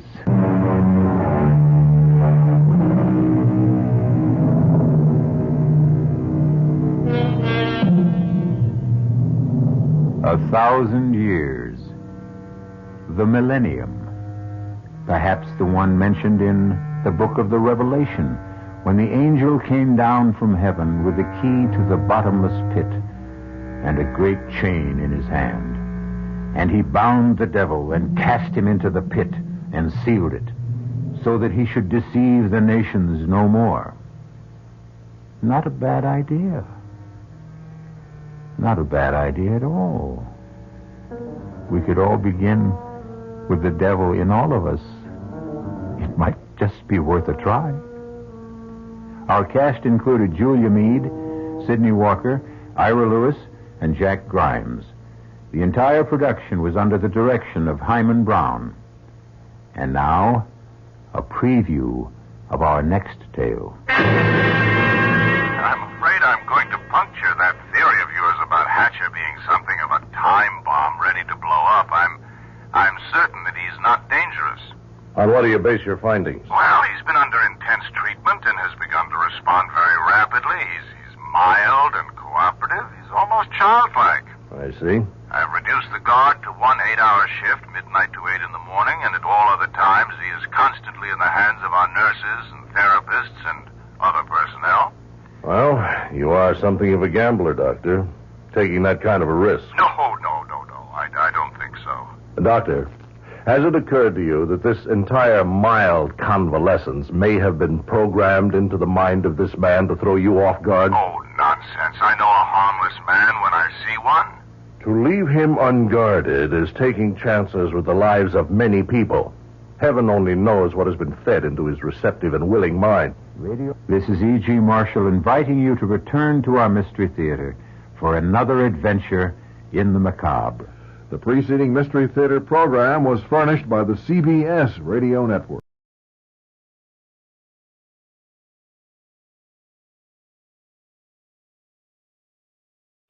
J-E-L-L-O.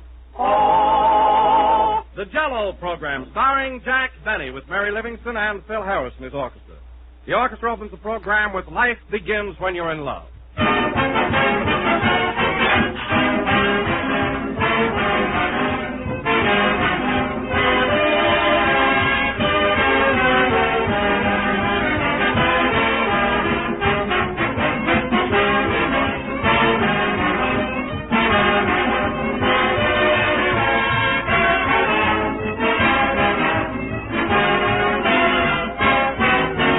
It's not always that you can have delicious things to eat and to save money at the same time, but sometimes you can. And Jell-O makes the most attractive desserts and salads you ever tasted, and Jell-O is amazingly inexpensive. It costs only a few cents a package. One package serves the average family generously, and they love it. Jell-O is America's favorite gelatin dessert, and no wonder. For only Jell-O brings you Jell-O's delicious extra-rich fruit flavor. Strawberry, raspberry, cherry, orange, lemon, and lime. All 6 are packed with that ripe fruit goodness, fresh and tempting and satisfying. So for that extra-rich fruit flavor, and for one of the most economical desserts you can serve, be sure to get genuine Jell-O. Don't accept any substitutes. Look for the big red letters on the box. They spell Jell-O.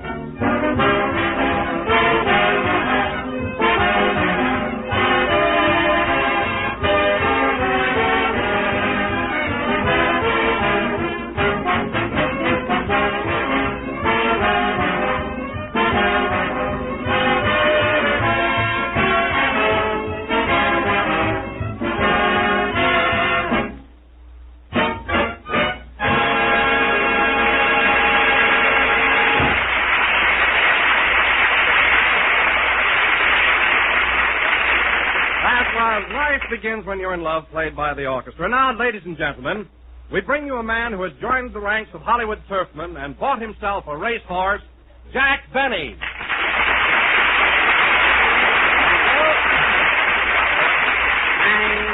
Hello again. This is Jack Benny talking. And, Don, I don't know where you pick up all this information about me. Now, how did you find out that I bought a racehorse? Well, Jack, I was talking to Bing Crosby the other day, and he just happened to mention it. Oh, yes, Bing knows about it. As a matter of fact, I've been trying to put my horse in Crosby's stable, but it's too crowded.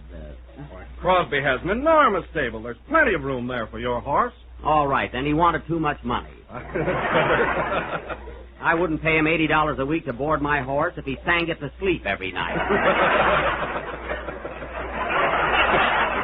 Oh, I'll find another place for him, all right. Oh, I'm sure you will. Oh, and Jack, you know I'm a pretty good rider, so if you ever need a jockey, think of me.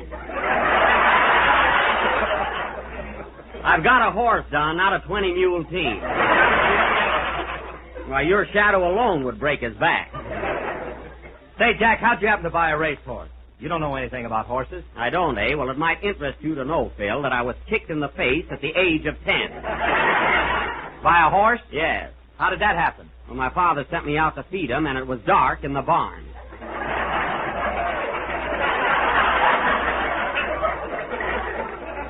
Now, believe me, fellas, I know plenty about horses.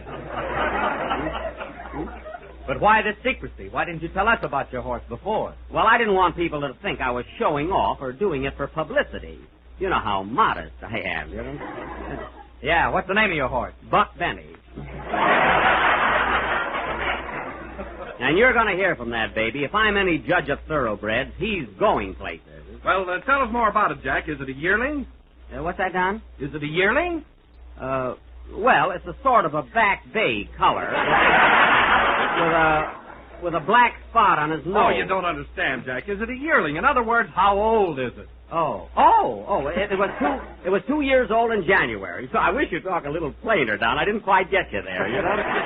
But it's a real thoroughbred, and I know. By the way, Jack, who's your horse's sire? What is that, Phil? I said, who's the sire? The sire? Yes. Oh, I am. I paid for the horse.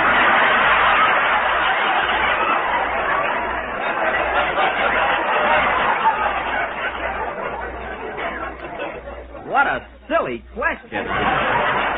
Gee, Phil, you don't know what you're talking about, do you? I don't, eh? Well, let's see what you know. Is your horse a gelding or a filly? A what? Is it a gelding or a filly? Is it a gelding or a filly? Is it a gelding or a filly?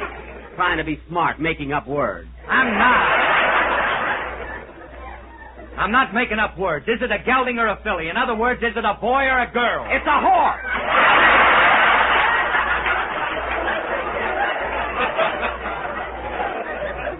My goodness, you're just a dodo if there ever was one. You won't be so smart when he wins the Irish sweepstakes. Have you got a trainer for him, Jack? A trainer? No, I just bought him a rowing machine. That'll keep him in shape, all right. A rowing machine? Well, that settles it. You don't know any more about horses than I know about music. Oh, I don't. I don't know anything about horses, eh? I used to be a trout. A trout? Yes, a trout, and I gave out plenty of good tips, believe me.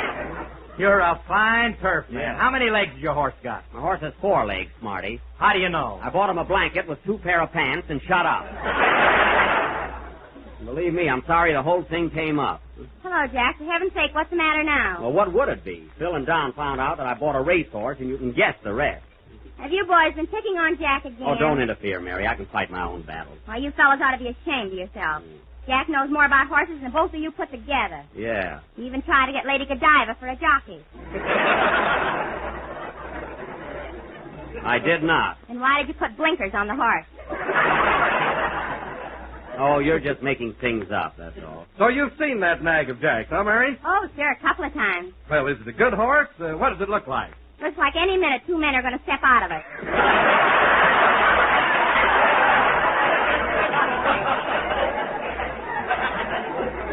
It does not. It's a fine-looking steed. Well, it is. Hey, gee, fellas, you ought to see the way Jack pampers that horse. Pampers him? What do you mean, Mary? Jack bought him shoes with arch supporters. Now, look, fellas, Mary's giving you the wrong impression. Now, here's a picture of him, Don. He's a pretty good-looking animal, isn't he?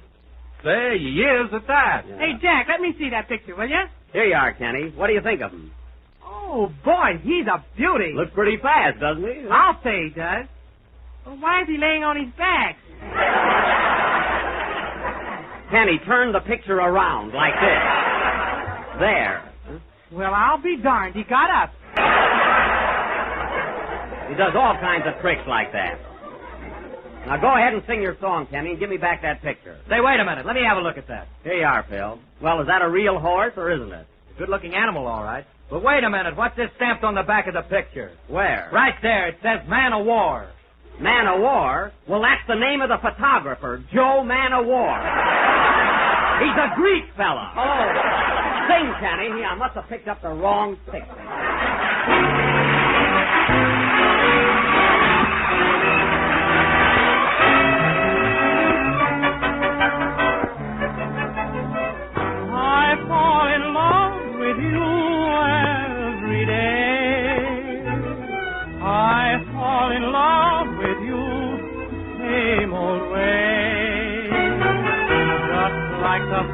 Great moments long ago, I fall in love with you.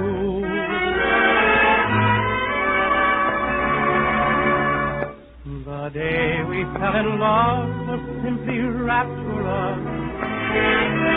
I never thought that spell could quite recapture us. Yet each time we meet, it's all the same again. And this eager heart bursts into flame again.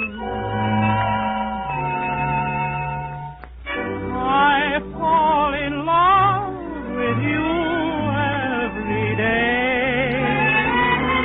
I fall in love with you same old way. Just like that first great moment long ago. Same old thrill, same old glow. I always find your kiss just like new. And rediscover this charm of you. And every day, like our first rendezvous, I fall in love with you.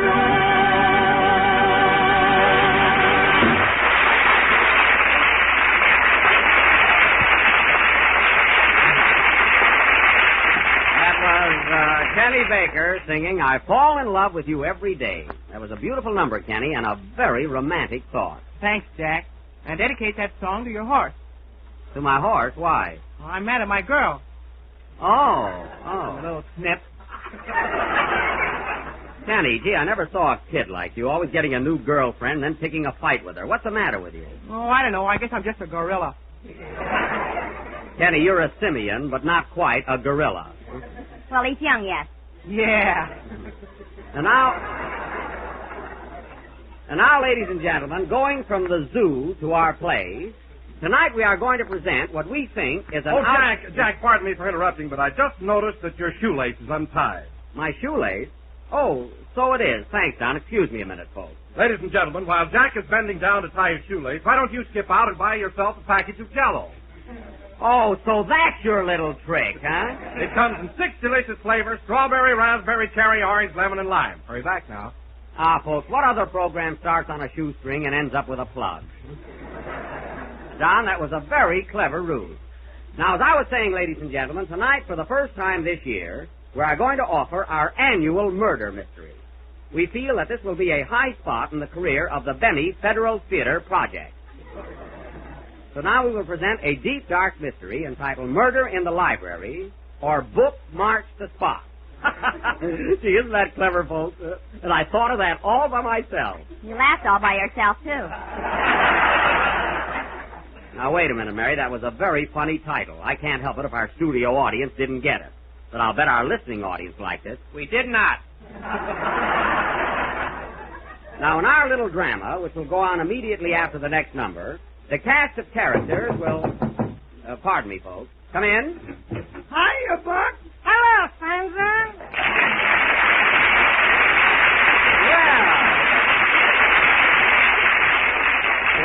well, if it isn't Damon and Pythia. Well, I haven't seen you two fellas in weeks. Where have you been keeping yourselves? Well, we've been pretty busy, Buck. Me on my farm and Slep on his. Oh, that's right. Slep did buy part of your farm. How's it going, Slep? Have you planted anything yet? Yes, but believe me, Vic, it's no good. I'm having plenty of trouble. Well, that's too bad. What's the matter with it? I struck oil last week and it ruined my potatoes.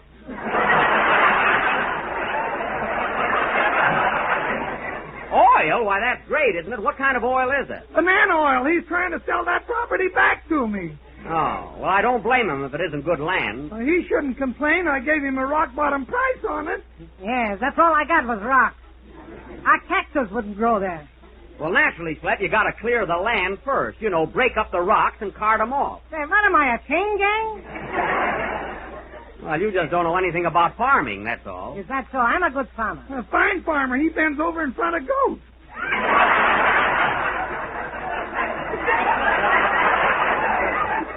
He does? Now, listen, Mr. DeWine.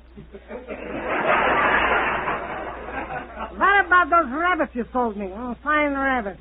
Well, what about it? I sold you 2 of them, didn't I? That's the trouble. I still only got 2. Now, wait a minute, boys. Wait a minute.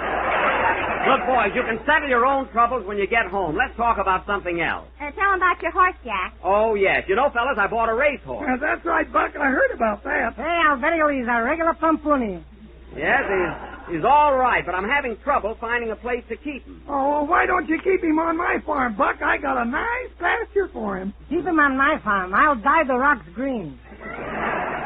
Well, that's a good idea. I'll tell you what I'll do, fellas. I'll split it between you. Andy, I'll let you feed him for 7 days, and Slep, you can feed him for 7 days. How's that? What are you laughing at, Mary? The most tomatoes in 1 week.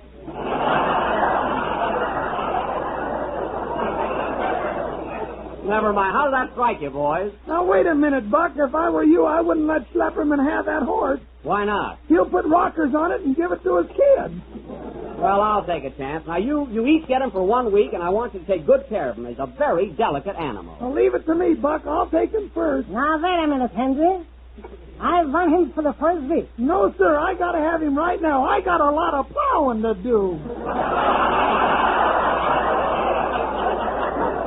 Oh, that's fine for my racehorse. Say, how much are you guys going to charge me? Don't worry about it, Jackie boy. If he wins the Kentucky Derby, you'll break even. I thought so. Now, come over here a minute, boys. We'll talk this little deal over and down. Play something, Phil, while I do a little dickering. Now, look, boys. My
Phil Harris and his orchestra. Now, ladies and gentlemen, we will present our thrilling, baffling, spine-tingling melodrama entitled Murder in the Library, or Book March the Spot. See, I love that. Boy, are you corny. Go away, Mary. Now, I will play the part of Police Captain O'Benny, as brave a bluecoat as ever wore bulletproof undies. Phil Harris and Kenny Baker will be my brave, loyal, and stupid assistants. Here's your badge, Phil. Okay, Chief. Here, Kenny, here's your badge, your uniform, and your club. Okay, where's my flat feet? On the opposite end of your flat head. Oh, that's right.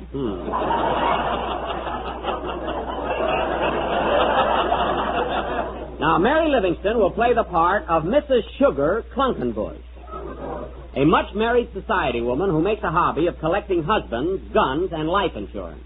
Gee, do I have to kill all my husbands? You've already killed 7 of them, Mary, and there's just 1 left. Oh, one little husband sitting on a fence. Boom, boom, boom. I shot him in the fence.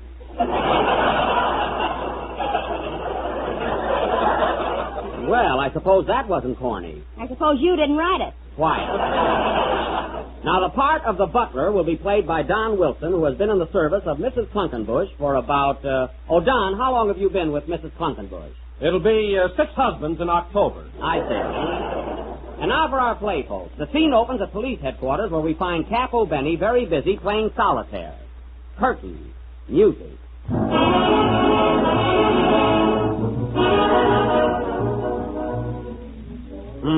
Now let's see. There's a jack of clubs. Here's a 7 hat on the jack. No, I won't do that. That would be cheating. Or should I? No, I won't. Hey, Cap. Yeah? What's the idea of playing solitaire with handcuffs on you? I don't trust myself. I need the ace of spades, and it's up my sleeve. I'll get it for you. Oh, no, you won't. Why, you dirty crook, I ought to put you in jail. Now, let's see. Is that the phone, Cap? It ain't a Swiss vaudeville.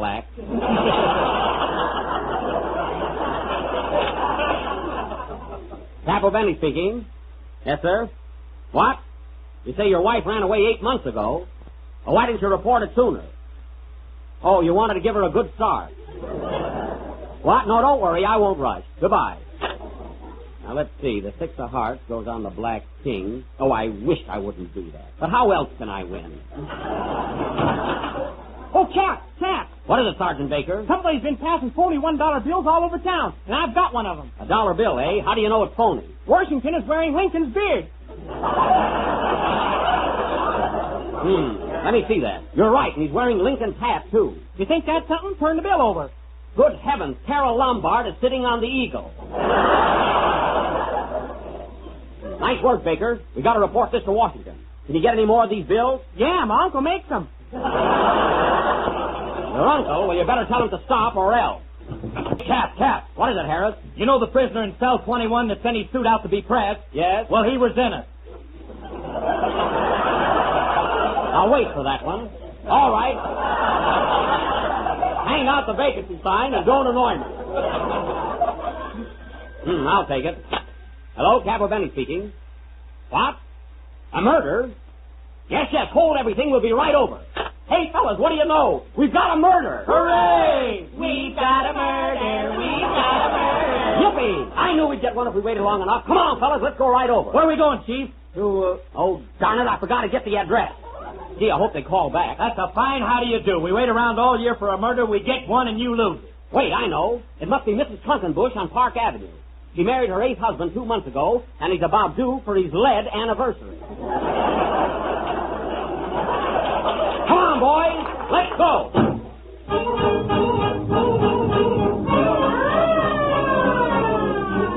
Calling all cars. Go to 215 Maple Street. Man beating up wife. That is all. Man beating up wife. Make a note of that, Sarge. I got it, Chief. Calling all cars.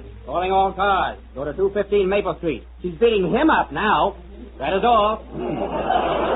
Tear up that note, Sarge. Okay, Chief. Calling all cars. Go to your nearest grocer and ask for a package of Jell-O. That is all. Well, I see our police department finally got a sponsor.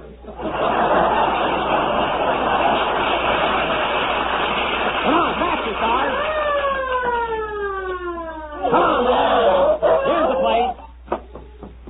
This is the house right here. Baker, you break down the door. Okay, hold my banana. I told you 1,000 times not to eat on the job. Now break down the door. Let's give him a hand, Harris. Ready, set, go. Well, we've got that down. Here comes somebody now. Did you ring, gentlemen? Ring? No, we didn't. We're the police. Who are you? I'm Blimp, the butler. Blimp, the butler, eh? Yes, and I didn't do it. You didn't do what? Goodness, haven't you heard? We think Mr. Cluckenbush has been murdered. What makes you think so? Well, he's in the library reading a book, and he hasn't turned a page in 3 days. Make a note of that, Sarge. Gotcha, Chief. Can I make a note, too? Quiet. Now tell me, Blimp, where's Mrs. Cluckenbush? Right this way, gentlemen. She's out in the garden burying the gun. Oh, burying the gun, eh? Her husband is murdered, and she's out in the garden burying the gun. What do you make of that, Baker? She doesn't need it anymore. Now you're clicking, you cluck. Come on, Blimp, take us to Mrs. Cluckenbush. Right this way, you bums. Come on, then. Aha! We got you this time, Mrs. Cluckenbush. Oh, how do you do, Captain? I've been rather expecting you. Oh, you have. Now there's no use calling, Funky. Your butler, Blimp, broke down and confessed. Blimp broke down, eh? Yes. I knew I should have filled him with helium. Now listen, you just buried a gun in this garden, didn't you? I buried a dagger, too. Oh, so you not only shot your husband, but you stabbed him, too. Yep, I got the daily double. Well, you've gone too far, Mr. Cluckenbush. You've had 8 husbands in 4 years, haven't you? What about it? And they all met untimely death. Take your first husband, the big game hunter.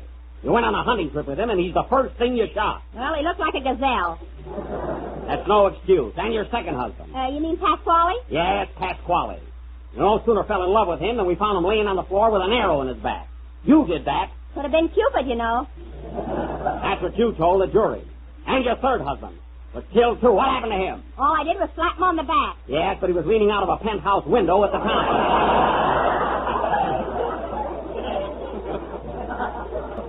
And what about your fourth? Oh, this is getting boresome. It is, eh? Oh, hello, Philsy. I didn't see you standing there. Hello, sweetheart. Sergeant Harris, do you know this woman? Yes, we're engaged to be married. I'm going to be her next husband. Well, congratulations and rest in peace. Now, let's go in and look at the body. Hey, Cap. What is it, Baker? I was in there just now, and I don't think Mr. Cluckenbush is dead yet. How do you know? I went to reach for his pulse, and he shook hands with me. How do you know? I went to reach for his pulse, and he shook hands with me. Well, let's hurry up in there. Imagine. Well, let's hurry up in there. Imagine a man shot and stabbed and still alive. There he is, Cap. Mr. Cluckenbush. Hot and stabbed and still alive. There he is, Cap. Mr. Cluckenbush. How do you feel? A little drafty. Well, I shouldn't wonder.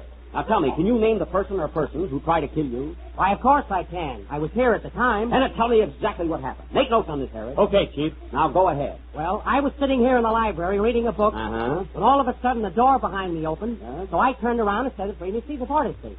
Of course, I couldn't tell the racist station what I said in the dog, and I figured my own estate was the great forest station. And right at the time the roast was big beat, oh, it sent it. Oh, it was ghastly. The man must be hysterical. Now, Mr. Cluckenbush, say that again and slower. This is important. All right. I was sitting in the library reading a book, and my receipt of all the sentences. Oh, she came in. No, they would say that I was Oh, she didn't come in. No, I was here to say Oh, she came in. Oh, he's delirious now. He's getting weaker. Quick, get him a glass of water. Here you are, Captain. Thanks. Now drink this, quick. How do you feel now? Oh. Good heavens, he's dead. Mrs. Cluckenbush, what was in that glass of water? Well, I only put in a capsule of Chesterton, then I was the capsule of Clothmatic, and then...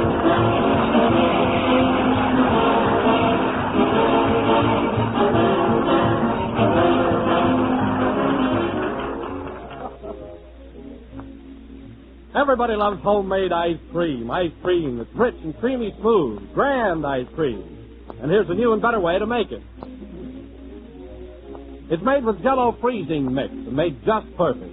For Jell-O freezing mix is a wonderful new product that gives you ice cream that's velvety and rich. It has a beautiful creamy texture that's simply grand, and it's amazingly quick and easy to prepare. Open a can of Jell-O freezing milk, add milk and some whipped cream, and turn the mixture into your freezing tray. Stir only once during the whole freezing process and take out 6 servings of delicious ice cream. One of your favorite flavors will be rich, smooth chocolate, the chocolate flavor that can't be beat. Then there's maple walnut, real vanilla, and fruit flavors that are real fruits in their own sweetened juices, strawberry, tutti frutti, and orange pineapple. There are 6 luscious flavors in all. If your grocer hasn't any in stock, he'll be glad to order it for you. So ask him tomorrow for Jell-O Freezing Mix. This is the last number of the 33rd program in the new Jell-O series, and we'll be with you again next Sunday night at the same time, when we will present our version of David O. Selznick's outstanding film production, The Adventures of Tom Sawyer.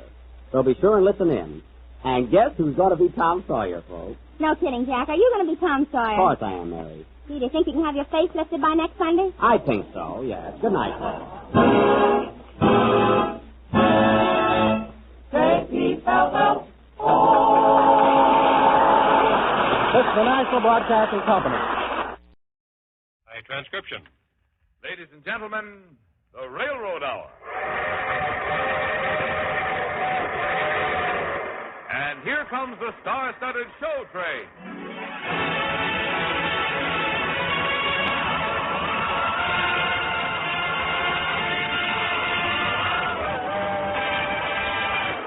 Tonight, the Association of American Railroads presents the great Broadway musical hit, Rose-Marie, starring Gordon MacRae and his lovely guest star, the famous Metropolitan Opera soprano, Patrice Munsell.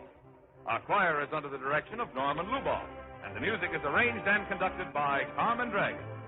Yes, tonight another top musical success is brought to you by the American Railroads, the same railroads that bring you most of the food you eat, the clothes you wear, the fuel you burn, and all the other things you use in your daily life. And now, here is our star, Gordon MacRae.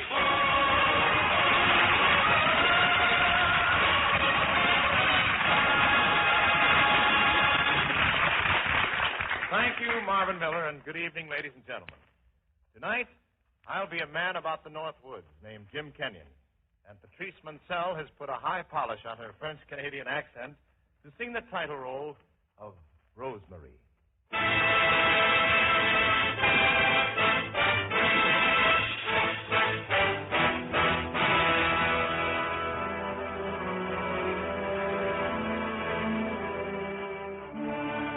This is a story of the frontier country in western Canada, a land of Indians and fur trappers, and occasional adventurers like me. The law of the land is the Northwest Mounted Police. And I happened to meet one of those Mounties at the Totem Pole Hotel. You're Jim Kenyon, ain't you? That's right, Sergeant. We know a lot about you. Used to call you Wild Jim Kenyon, didn't they? That used to be, Sergeant. I've never done anything against the law. Maybe not. What brings you up here, Kenyon? I've struck it rich. Gold? Better than that. A girl named Rose-Marie. Have you seen her around the hotel? I promised to take her for a sleigh ride tonight. Well, what's the matter, Sergeant? Is there a law up here against falling in love? I advise you to keep away from Rose-Marie. Why? Oh, you mean that beneath that red coat and those brass buttons there beats the tender romantic heart of a lover? Oh, Sergeant, you amaze me. Why shouldn't I be in love with her? Rose-Marie is a fine girl. Oh, no, Malone. She's not a fine girl. She's an angel. Oh, sweet Rose-Marie, it's easy to see why all who learn to know you love you. You're gentle and kind, divinely designed, as graceful as the pines above you. There's an angel's breath beneath your side.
say? Friend of yours looking for you, Kenyon. That Indian Black Eagle is no friend of mine. Yo, Kenyon, what about those you take from my land? Now listen, Black Eagle. I kill you. Wait a minute. What's this all about? Oh, this Indian has a small claim next to mine. It's mine. You stole from my land. What about it, Kenyon? I have maps that show exactly where the boundary is. You show me. You show Black Eagle maps. Go ahead, Kenyon. Go along to the Indian's cabin and show him your maps. What about Rosemary? I'll tell her to wait for you here. You will? Okay, come along, Black Eagle. You show Black Eagle maps.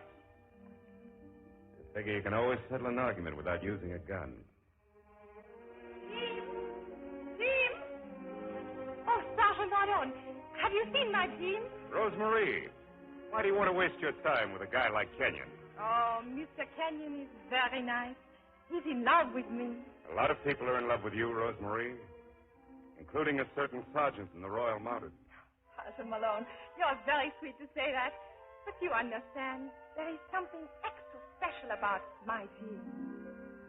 I know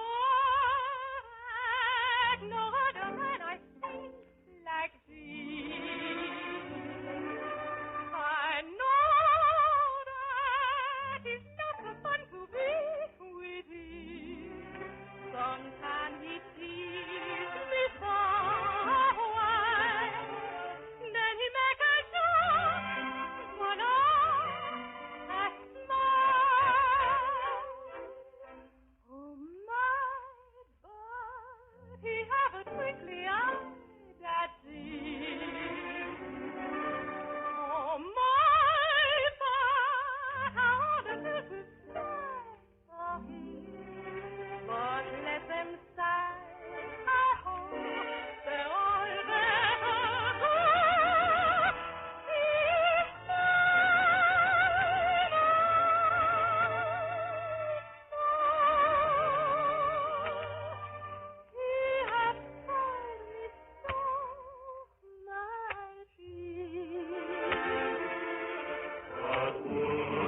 Another man as good.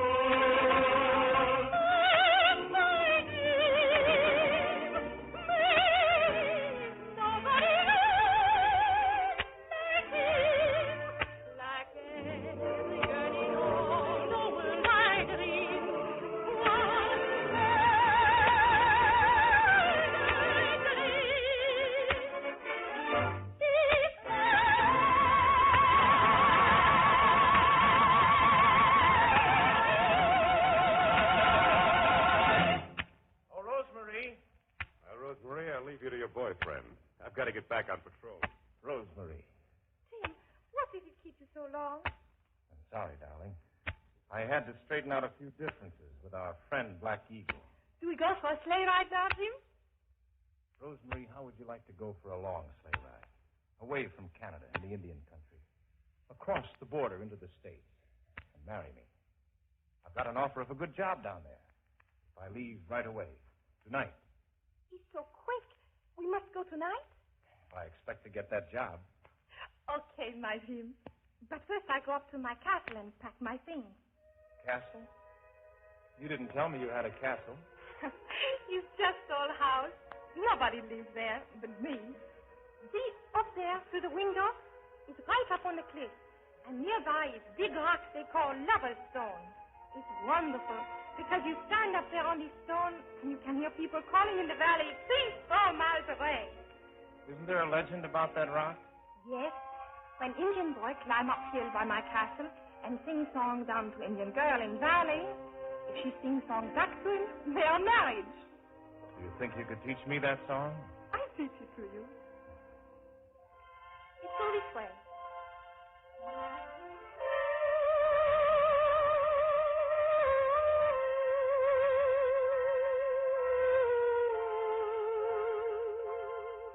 Now, you try it.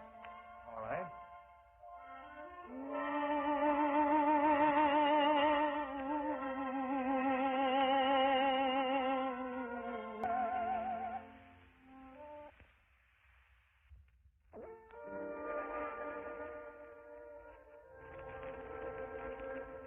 Oh, Rosemary. I'll go get my things and wait for you at your castle. He'll see the light in the window. Okay, Mikey. You go on ahead while I say goodbye to my friend. I'll meet you at the castle in the boudoir. But if you decide not to come with me, let me know by singing the Indian love call. If I hear that song coming up through the valley, that'll be my signal. I'll put out the light in the little house and go on alone. Don't you know my mind is already made up? Of course I go with you. You belong to me.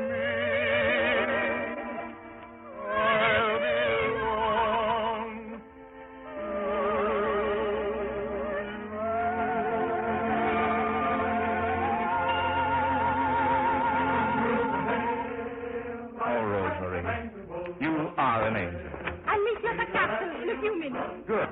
Goodbye, my dear. You make me so happy.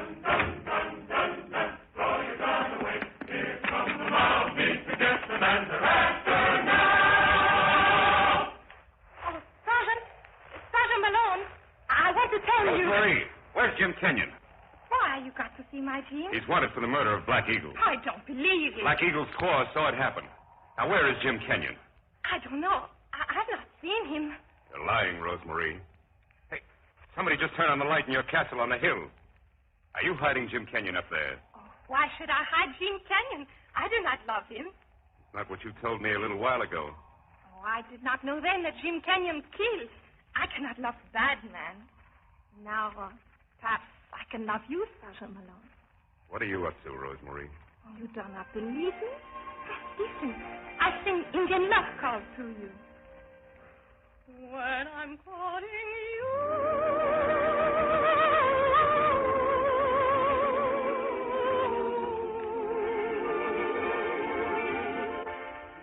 Wait a minute. You're not singing that to me. You're singing that to your castle on the hill. No, Sergeant Malone. I sing to you.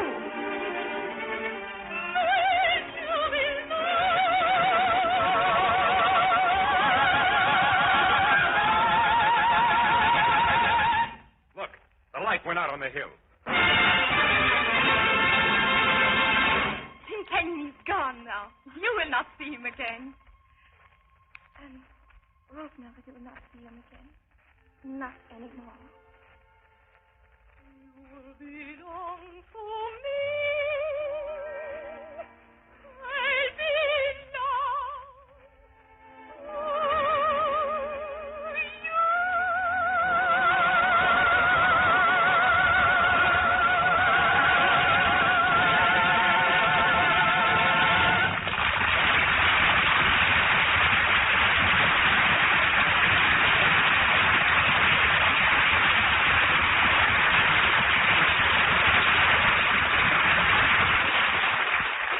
It was on a Christmas day that the first regularly scheduled train pulled by a locomotive went into service on an American railroad.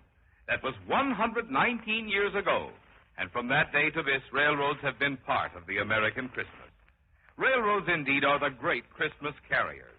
They carry almost all the gifts that are sent from city to city, either by express or by parcel post, and they carry more than 95% of all the hundreds of millions of letters and cards with their greetings of the season. And all through this week and the week of the holidays, railroads will be doing the joyous job of bringing families and friends together for their Christmas gatherings. For there is nothing which takes the place of traveling by train at Christmas time. Through the darkness of the night, through cold and snow, through fog and storm, the train speeds on its way, carrying in warmth and comfort and safety people of all ages. The little folks under 5 who travel on the trains free of charge. The larger children up to 12 who travel at half fare. And then the grown-ups, the young mothers and fathers taking their children home to see grandmother and grandfather. The boys and girls from school or college heading home for the holiday. The businessmen coming in from their last trips of the year. To them all manner of people, young and old, riding the reliable train. The American railroads wish a pleasant journey and a safe arrival. To them all, and to all our listeners everywhere, a Merry Christmas.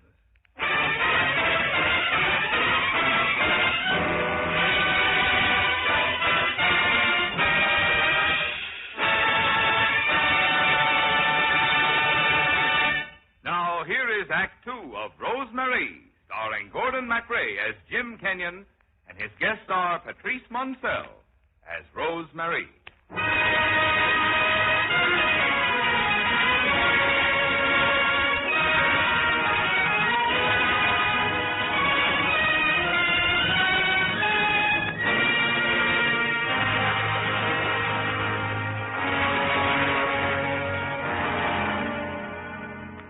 I heard Rosemary's voice, singing the love song. I knew it meant she wouldn't come away with me.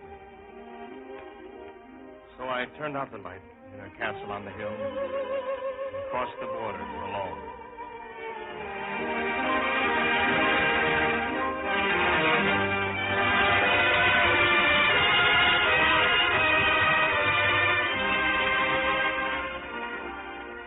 I tried to forget Rosemary. Once you cast the spirit of the North Woods, you just can't stay away for long. So I headed back for the Indian country that I loved. And soon I was in front of the old Totem Pole Hotel, with the tom-toms beating a tattoo around me. Long ago, there used to be a tribe of Indian smarties throwing their parties here. Long ago, a wild young maiden in copper dance with her popper dear. In shadow of the totem pole here, in shadow of the totem pole. All night long they'd skip and prance, like bird on wing they would float 'em, call it the totem dance. When my grandpa Chief Chickacotem took Grandma out to a totem, tom-tom. Totem, tom-tom. First they'd move their feet very blue like the drum would beat a tattoo like totem, tom-tom. Totem, tom-tom. Then pretty soon each Injun was singeing his throat with firewater gingin'. And faster round the totem they flew. But later on, all tired and sleepy, they'd go back home to their teepee. Totem, tom-tom. Totem, tom-tom. They say that when my grandpa Chief Chickacotem took Grandma out to the totem, totem, tom-tom. Totem, tom-tom. First they'd move their feet very blue like the drums would beat a tattoo like totem, tom-tom. Totem, tom-tom. Then pretty soon each Injun was singeing his throat with firewater gingin'. And faster round the totem they flew. Tired and sleepy, they'd go back home to their teepee. Totem, tom-tom. Totem, tom-tom.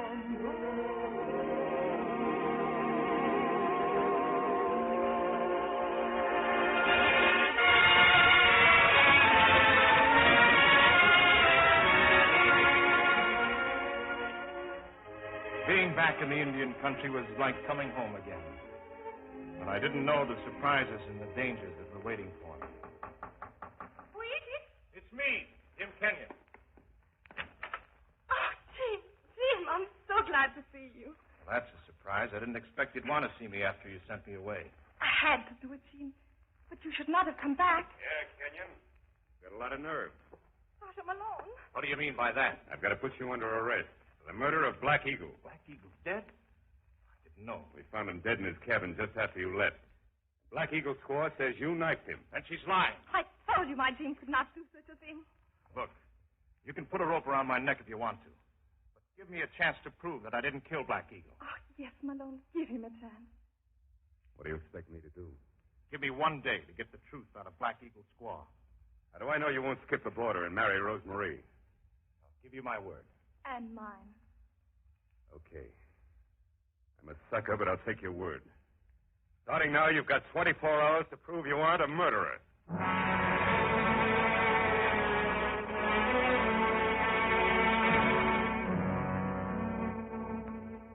24 hours isn't very long to clear yourself of a murder charge. It took most of that time just to find Black Eagle's squaw. And no matter how I threatened her, she still stuck to her story that I was the man who knifed her husband. Why will she not tell you the truth? I don't know, Rosemary. I think there was some kind of a lover's quarrel. Black Eagle's widow is trying to protect her sweetheart. James, let me go in and talk to her.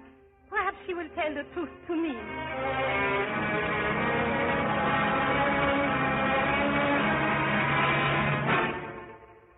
Well, Rosemary, 24 hours is up. Where's Kenyon? I don't know where he is, but Sergeant Malone, my Jim, did not kill Black Eagle. Well, then, who did? Black Eagle's squaw told me everything that happened. She loves another Indian. They fight, and he killed Black Eagle. How did you get the truth out of it? Well, I told her how much I love my Jim, and how I'd die inside if they blame him for a crime he did not do. One woman can tell another woman. She understands. Well, that ought to put Jim Kenyon in the clear, huh? Well, I know you will find the Indian who killed Black Eagle. They say a mousy always gets his man.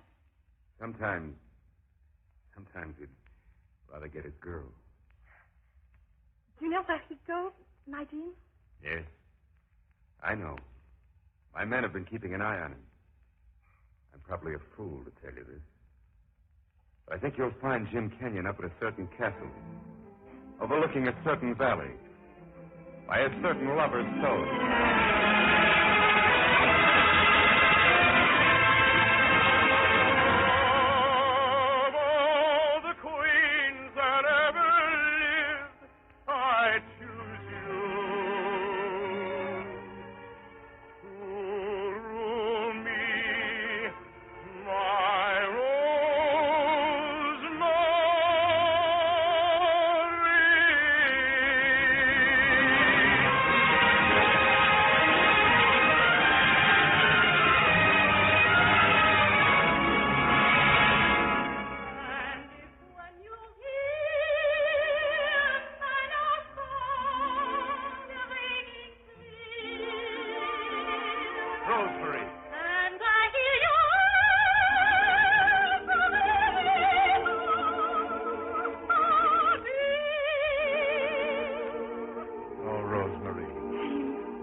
This is Gordon MacRae with a word of thanks to Gerald Moore, who was Sergeant Malone, and to Eddie Fields as Black Eagle.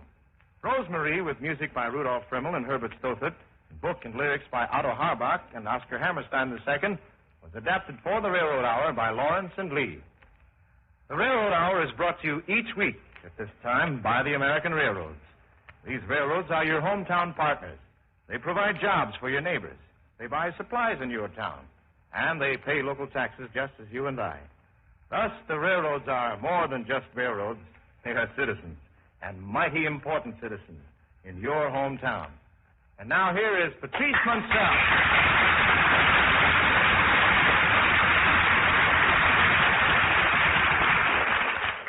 Wasn't it fun to do Rosemary again, Gordon? Yes, it was a thrilling experience, Miss Munsell.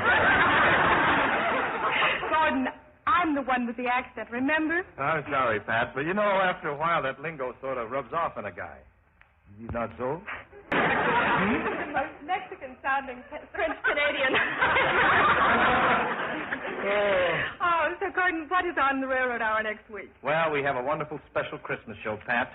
Walt Disney's famous motion pictures, Snow White and the Seven Dwarfs.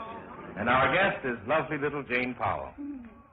Well, it sounds like a beautiful Christmas present, Gordon. And you can bet I'll be listening. Good night. Good night, Pat. All aboard. Well, it looks as though we're ready to pull out. So until next week, a Merry Christmas to every one of you.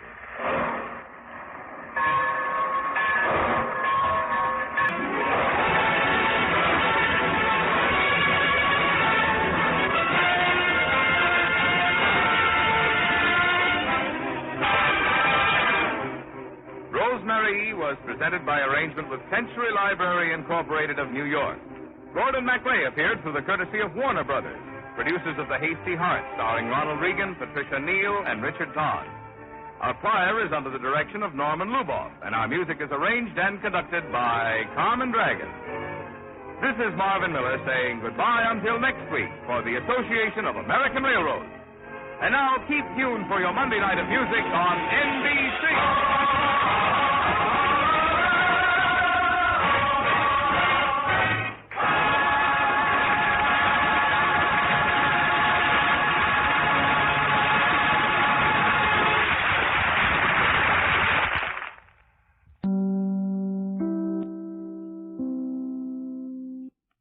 And now, Saturday Night Theatre. The action of Malcolm Stewart's new radio play, Folly, takes place in London at the turn of the century.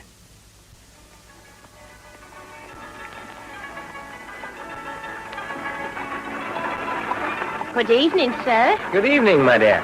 What's a fine gentleman like you doing on a night like this? What's a pretty girl like you doing asking questions? There's no need to stand here talking, sir. My room's just round the corner. That sounds convenient. It's a nice warm room, sir. Only a minute away. I must come and see it someday. Well, why not now, sir? I'm afraid I can't, my dear. I'm going to catch this hansom. Hansom is as hansom does, sir. I'm glad to hear it. Cab, sir. If you please. Goodbye, my dear. Thank you for entertaining me. Here's 5 shillings. Oh, thank you, sir. Where to, sir? Drop me at the intersection of Rochester Row and Vauxhall Terrace. Very good, sir. You're a gentleman, sir. A real gentleman. A gentleman? I wonder what that is. The honourable member asks why we should investigate such matters. He wants to know why we should poke our noses into stinking places. The answer is not because we like bad smells. We do not seek out sources of pollution merely to expose them.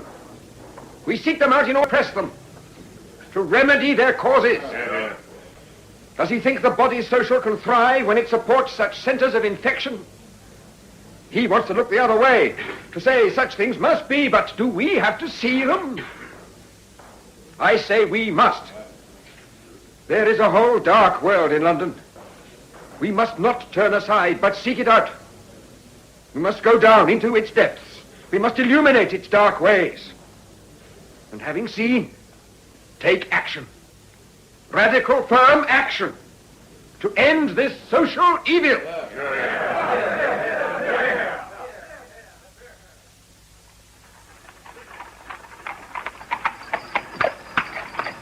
Cab, sir. Thank you. Where to, sir? Drop me at the intersection of Rochester Row and Vauxhall Terrace.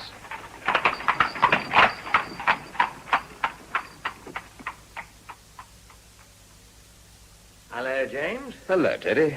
Do I intrude? Only on a brown study. Sit down. Thanks. Well, that was a very good speech you made the other evening. I'm glad you liked it. I didn't say I liked it. I said it was good. It was well conceived, well timed, and well delivered. It should enhance your reputation. That was how it was intended. That was what I gathered. I don't see any point in making other kinds of speeches. I don't see any point in making speeches at all, but let that fall by the wayside. Dear Edward, that remark was a justification. A justification of what? Of great talent allied to little industry. You have fine gifts if only you would use them. I would use them if I could see a reason. Unfortunately, I haven't your ambition. There is no driving force to overcome my reservations. For instance, I would hesitate to take up one attitude in public, however sincerely I held it, while retaining a wholly different attitude, equally sincerely, in private. I gather you are telling me, in parliamentary language, that I'm a hypocrite. Not at all. I am telling you, you are a politician. A hypocrite is a stupid man who lies about his inconsistencies. A politician is a clever one who ignores them. I feel flattered. All the same, I cannot accept your strictures. if what you have in mind is what I suspect. What I have in mind is the difficulty of reconciling a fervent moral crusade against city vices with regular visits to a certain establishment. An establishment which also enjoys your patronage. True, but then I do not wish to deprive the poor of their pleasures. Nor do I. I would rather they took their pleasures in more delectable circumstances. You mean you would turn houses of ill fame into houses of fair fame? Exactly. I see. I didn't realize it was simply a question of raising the standard of living. Good afternoon, my dear Manners. Good afternoon, Prime Minister. Your speech the other day was very well received. I arrived in time to hear the peroration. Thank you, Prime Minister. And when are we going to hear from you, my dear Edward? It's a long time since you dealt us one of your famous hands. I'm sure you have plenty of cards up your sleeve. I'm glad you think so, Prime Minister. I must take my coat off and look for them. You must take off your coat. That's just what you must do. Good afternoon, gentlemen. The PM conveys his meaning with some subtlety, don't you think? Indeed. He never says anything clearly, yet he leaves you in no doubt whatever. That reference to taking your coat off. One takes one's coat off for two reasons only. To get down to hard work or to have a good fight. In the house, these activities are usually identical. My dear James, the implication of his remark did not escape me. He was offering both admonition and encouragement. By the way, talking of hard work and fighting, are you going to the Douglases' reception? Indeed I am. I have a very good reason for doing so.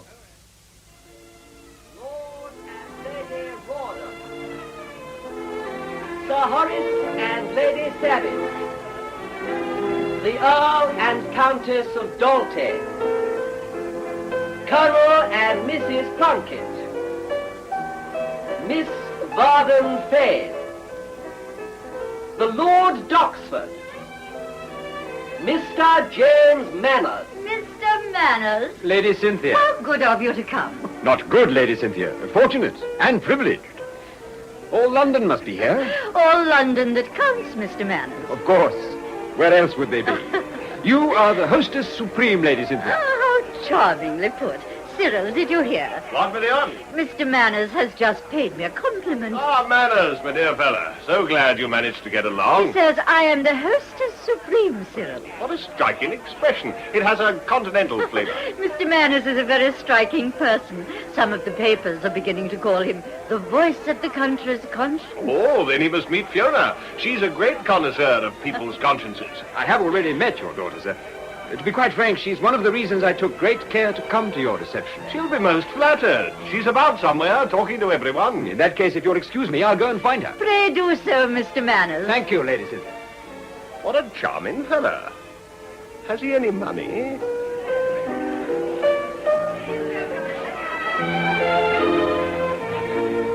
Miss Douglas. Mr. Manners, how nice to see you. I hesitate to use the word nice in your case, Miss Douglas. In your case, the appropriate expression is beautiful. You're very flattering, Mr. Manners, but I'm not sure flattery becomes you. It's very disconcerting to hear the truth described as flattery, Miss Douglas. I assure you I spoke no more. Very well, I'll accept that. I must, in view of the accolade bestowed upon you. What accolade is this? Isn't it in all the papers? Haven't you become the country's conscience? If the papers say I have, then they've got hold of the wrong end of the stick as usual. No one can become a country's conscience. They can speak for their own, and with good luck, the country's conscience will answer. Very true, and how well you put it. Mr. Manners, I read the report of your last speech in the House. It thrilled me. I'm flattered, Miss Douglas, and very encouraged. If I may say so, it's unusual to find someone so young taking an interest in these, well, difficult matters. What occupies most young ladies is not social problems, but society. Mr. Manners, I've been brought up in the heart of society, and I know its limitations. Etiquette, snobbery, and polite dissimulation. Sometimes it sickens me. What one longs for are principle, sincerity, and the fire of true conviction. All these were in your speech, Mr. Manners. I shall follow your career with interest. If you are going to follow my career with interest, Miss Douglas, I shall pursue it with determination.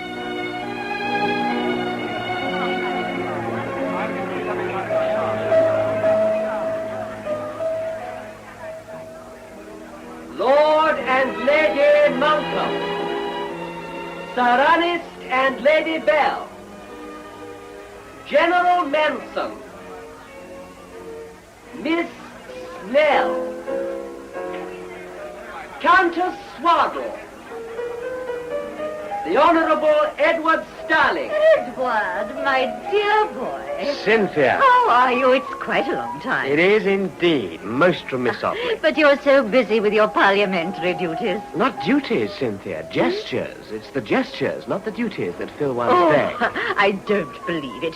Cyril, listen to him. Want me there? Ted is being cynical and wicked, as usual. There is no hope for him. Oh, if there's no hope, what's the good of being wicked? How are you, my dear boy? Thank you, Cyril, as well as can be expected for a man of straw who lacks a backbone. Oh, dear, it sounds most ineffectual. You'll have to meet our daughter. I shall be delighted. I've not yet had that privilege, but I have heard a lot about her. Oh, Fiona is the most determined girl. She has views on everything and great energy. I must confess, I am sometimes a little worried. I'm afraid there's a danger of her turning into one of these new women. Then let me meet her, and I will beg her not to. It is all these girls turning into new women that is causing so many men to turn into old women. Your argument sounds very deep, Edward, dear, and I'm not sure I follow it. But I know Fiona will. In that case, with your permission, I will seek her out and expound it to her. Please do so. What a charming man. Charming. Pots of money. Pity he's no ambition.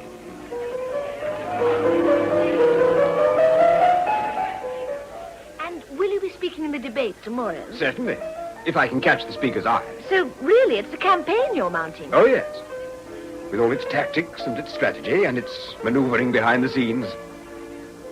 Does it interest you? I find it fascinating. You're fighting for a cause. That's what thrills me. I find that most encouraging. One feels the need so much for someone to confide in. Someone outside the Westminster vortex. Would it be asking too much of you if... I should welcome it. In that case, you shall be my confidant. I will tell you everything. All my plans and hopes and fears. I shall be most honored. You must come down and visit us at Kimpton. That would be delightful. I'll ask my mother to invite you. Someone I think you know is bowing to us. Someone I know indeed. An old friend. Come and be introduced, my dear Teddy. The Honourable Edward Sterling, Miss Fiona Douglas. I guessed it was. I hoped it was, and I am not mistaken. How do you do, Mr. Sterling? How do you do, Miss Douglas? Edward is not only an old friend, but a fellow backbencher. Ah, yes. I've heard about you, Mr. Sterling. I am surprised, Miss Douglas. I don't make stirring speeches which arouse enthusiasm like Mr. Manners. No, but you do make striking interjections which attract attention, Mr. Sterling. She's got you there, Teddy. My plea in mitigation, Miss Douglas, is that I only do so accidentally on my off day. And what, pray, do you do intentionally when you're on form, Mr. Sterling? The same as I do every night when I go to bed, Miss Douglas. Sleep some. Are you sure you're being quite sincere, Mr. Sterling? I always sleep sincerely, Miss Douglas. I keep my insincerity for my waking moments. So I perceive. No, I must ask you both to forgive me. I can see my mother wishes to make an introduction. Of course. Miss Douglas. That's a striking-looking girl. Do you think I upset her? I don't see why. She has brains as well as looks. I feel she likes people who are serious, or appear to be. You raise my hopes. Indeed. Looks, brains, and a will. What more could a man desire in a wife to help him build a career? One small item. A sense of humor. Oh, come, that's asking too much of any woman. It's the cement that binds the rest together. Cement or not, I'll take what I can see. Mark my words. That's the girl I'm going to marry.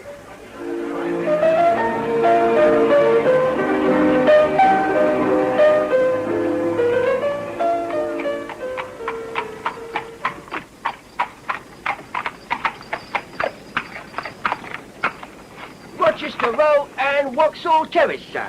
Thank you. Here you are. Thank you, sir. Good evening to you, sir. Good evening.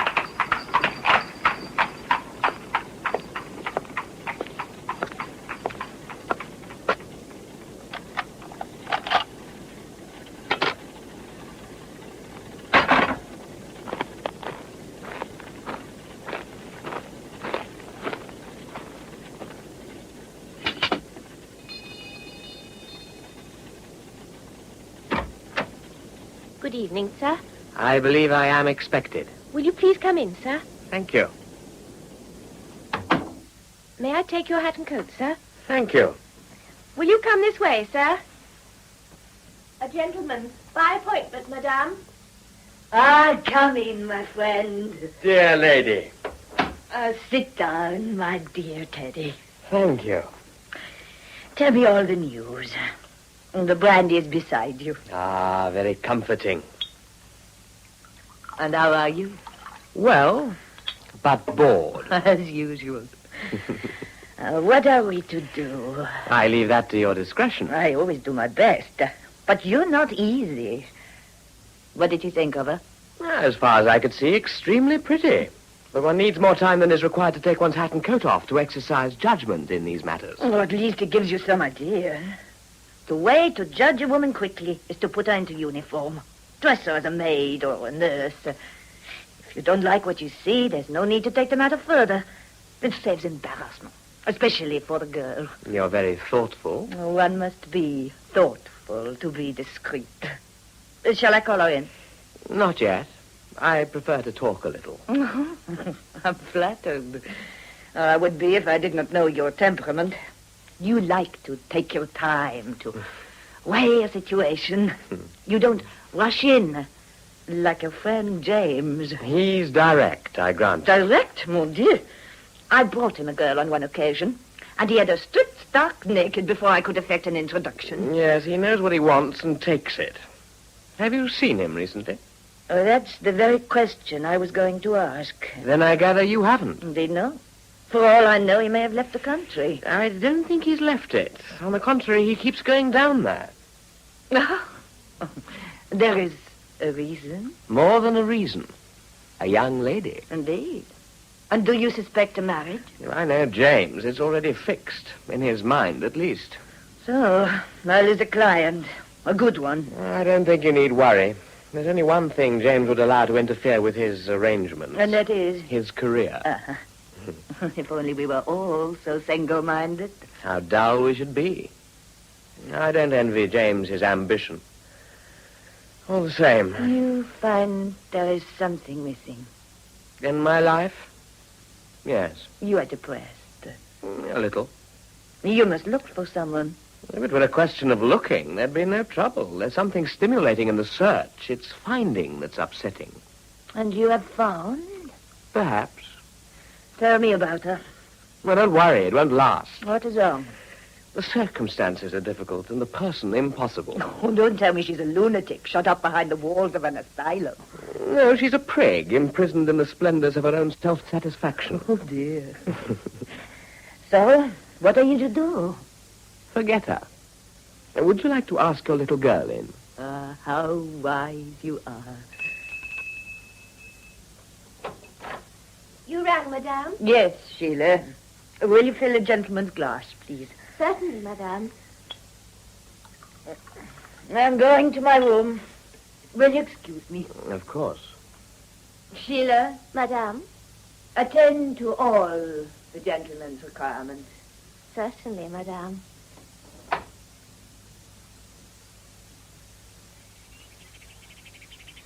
Mr. Manners, Ah, Miss Douglas. they told me I should find you on the terrace. I was taking a last look at this wonderful view. What a vista. It is beautiful, isn't it? Kimpton's a lovely place. I do hope you've enjoyed your weekend. I have indeed. Wonderful surroundings, charming people. And your parents are delightful. I'm so glad. Perhaps we shall see you here again soon. I trust I may have that opportunity. As a matter of fact, your mother told me I shall be receiving an invitation for your ball next month. Oh, good. Then I may look forward to... You may. We shall revert to all the subjects we've discussed so ardently these last 2 days. And carry them further, I hope. We've only begun to probe them. Of course. We must carry everything further. One day, Miss Douglas, you must do me the honor of visiting my humble estate in the company of your parents. I'd love that. It cannot match the beauty of Kimpton. But you might feel it's a place not unworthy to be honored by your presence. One day. Oh, look, I believe they're sending the car around here for you. Aren't those your cases being carried out? What a magnificent vehicle. The Dion Buton, if I'm not mistaken. Oh, I don't know what it's called, but it's very fast. There's no danger of your missing your train now. Shall we go down to it? Let us. I shall never forget this view. And I shall always think of you when I think of it, Miss Douglas. You're very gracious. By the way, how's your friend? Oh, I forget his name for the moment. Teddy Sterling. That's right. His cynicism did not become him. It's only a mask he hides behind. He's a good fellow, really, and brilliant. I'm very fond of him. He could go far, it's clear. But what holds him back? And why does he assume that pose? It's such a pity. That is two ways of asking the same question. Teddy seems to have a fatal flaw. He lacks a force to drive him onwards. Do you remember the christening in the fairy story? All the good fairies brought their gifts, but the bad fairy's gift was that the child should never use them. That child was Teddy. I see. But in the fairy story, surely everything ended happily. Only because a beautiful princess came upon the scene. Unfortunately, there are no beautiful princesses nowadays. And life is not a fairy story. What a pity. All the same. But I mustn't keep you talking. You've a train to catch. It is only that regrettable necessity that forces me to take my leave. Au revoir, Miss Douglas. I look forward to seeing you again, soon. And I, too. Au revoir, Mr. Manners.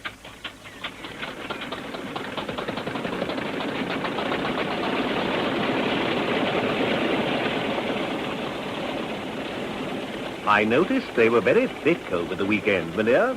Yes, they seem to have a lot of interests in common, Cyril. I think they're going to become very good friends. More than friends, I trust, my dear. Iris. He's pots of money. We're still 3 men short. How extraordinary. The problem's usually who to omit. You've included James Manners, Mamma. Of course. He's top of the list. I take it that meets with your approval. Oh, yes. I thought you seemed to be getting on very well together over the weekend. He's very entertaining and well-informed and able. A cunning man, in fact. I would say so. I think he likes you, my dear. I think he finds my conversation stimulating. I don't think the stimulation is limited to your conversation, darling. I wouldn't be at all surprised. What, Mamma? My dear, I think you should prepare yourself for a declaration. Do you mean a proposal? I do, and very soon. Are you surprised? No, I suppose not. I think it would be a very good match. You would make a wonderful couple. And as you said, he's a coming man. I did not say that, Mamma. You did. But you agree, don't you? Yes, I do. Yes. Now, how are we going to complete the list? 3 more men. What about Mr. Sterling? Teddy Sterling, of course. What a good idea. He just passed through my mind. My dear James. My dear Teddy, how are you? I see the press are hailing your latest speech as being full of witty asides. So I noticed. I must confess I wondered how they knew. I delivered them in a voice so low that only I laughed. It comes from having won a witty reputation. After a time, a request for a tram ticket is greeted as a shaft of dazzling brilliance. Yes, look after your reputation, and your reputation will look after you. Incidentally, I haven't seen you in the house much recently. I haven't been here. Other matters have concerned me. Could one of them be a certain young lady whom I know slightly and you know better? It could. I must confess it. She's been taking up my time. My thought even more. Would it be presumptuous if I were to anticipate that in the near future I might be able to congratulate you? It would be presumptuous, but a presumption of high probability. Ah. Teddy, I'm going down to Kimpton for the ball next week. And I intend to stake my highest card. You're going to ask the lady for her hand? I am. Then I hope you will let me be the first to congratulate you. They've asked me down for the ball, too. Break out to what, Miss Douglas? Mr. Sterling, you've great gifts. Everyone agrees on that. Suppose I have, Miss Douglas. What am I to do with them? Mr. Sterling, what am I to do with you?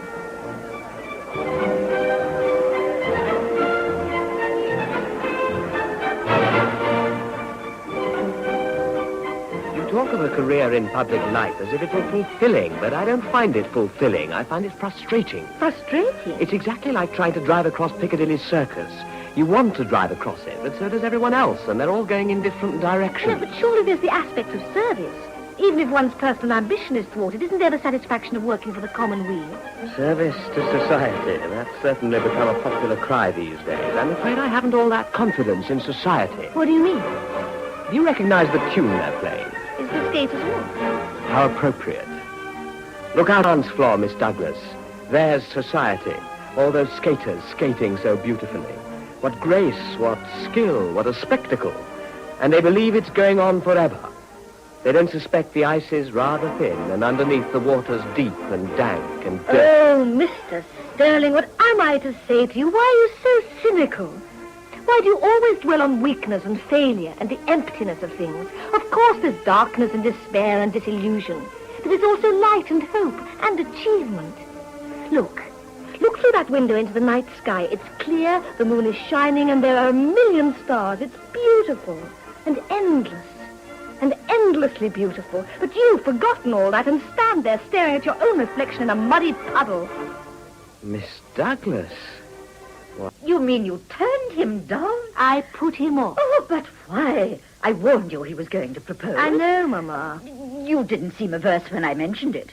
Indeed, I got the impression you considered the matter favorably. I did at the time. Then what made you change your mind? I haven't changed it, Mamma. I haven't made it up, that's all. I don't think that's all. I don't think you've told me the whole story. Something happened since I spoke to you. Yes, it did. Fiona? Is there someone else? There is. Has he proposed? No. Is he going to? I don't know. Do you think he's interested? I'm not sure. Oh, my dear, whatever's going on. I've fallen in love. You've fallen in love? Oh, my dear child, it takes two to make a match. No, Mamma. But do you think all this is wise? I've made up my mind that I'm going to marry him. Thank you for a wonderful afternoon, Mr. Sterling. Thank you, Miss Douglas. The pleasure's mine, I do assure you. I'm afraid I've taken up a great deal of your time. You must have had much more important matters to attend to. Then showing one of my constituents round the house. Not at all. It's one of my duties. I'm sure it's not one of your duties to give your constituents tea on the terrace. No tour of the house is complete without tea on the terrace. Besides, in your case, it's my reward. Thank you. Thank you, Fiona. I apologize for using your Christian name. It slipped out. It seemed so natural. Please don't apologize. Let me call you Edward. To my friends, I'm Teddy. Do you count me as a friend? Indeed, I hope so. Do you count me as one of yours? No. I'm sorry, not after all these weeks. If you're someone's friend, you're one of a number. My feelings for you don't permit any kind of comparison. I see. I think I see. For a true friend, one would go to the limit. For you, I'll go even beyond that. Fiona. I'll do what I'm doing now. Place myself in the most humiliating position possible for a woman. I'll show my true feelings and risk your rebuff. Fiona, my dear. Teddy, I'm offering myself to you without condition. You may take or reject me, but I can't disguise any longer that I love you very deeply. I cannot live without you. Take me or send me away, but for God's sake, give me your answer. Fiona. My dear, beautiful, charming Fiona. What answer can I possibly give? There is only one answer. I hope that it will make you happy now.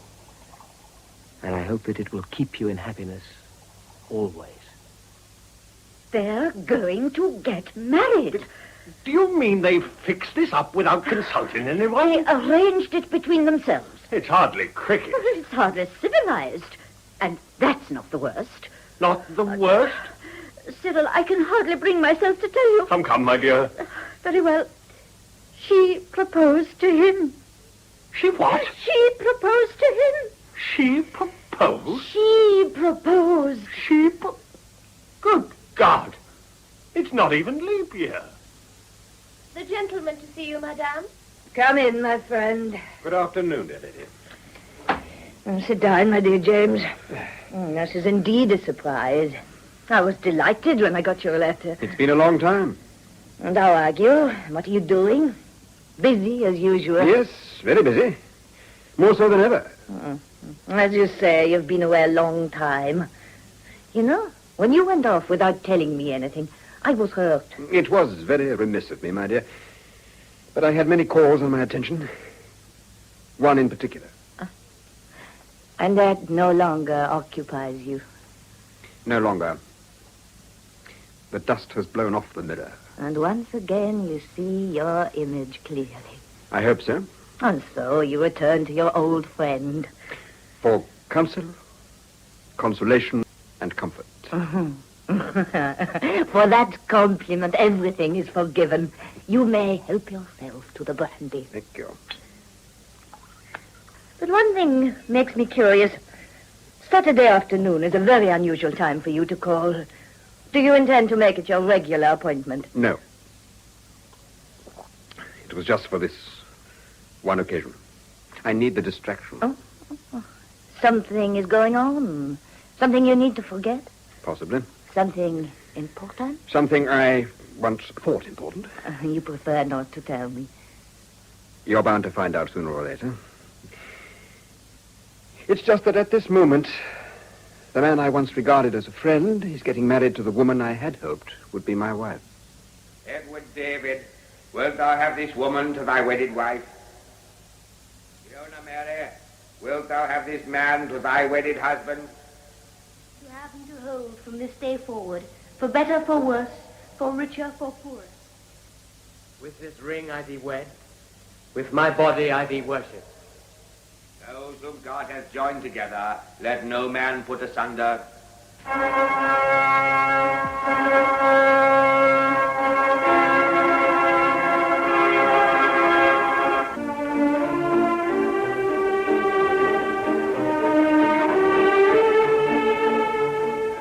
What a beautiful girl. What a charming fellow. What a lovely wedding. What a wonderful reception. What spiffing champagne.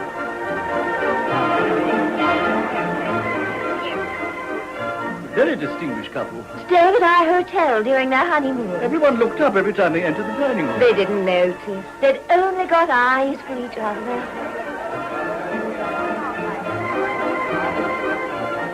You know, they're back. They've given several receptions. My dear, what a hostess.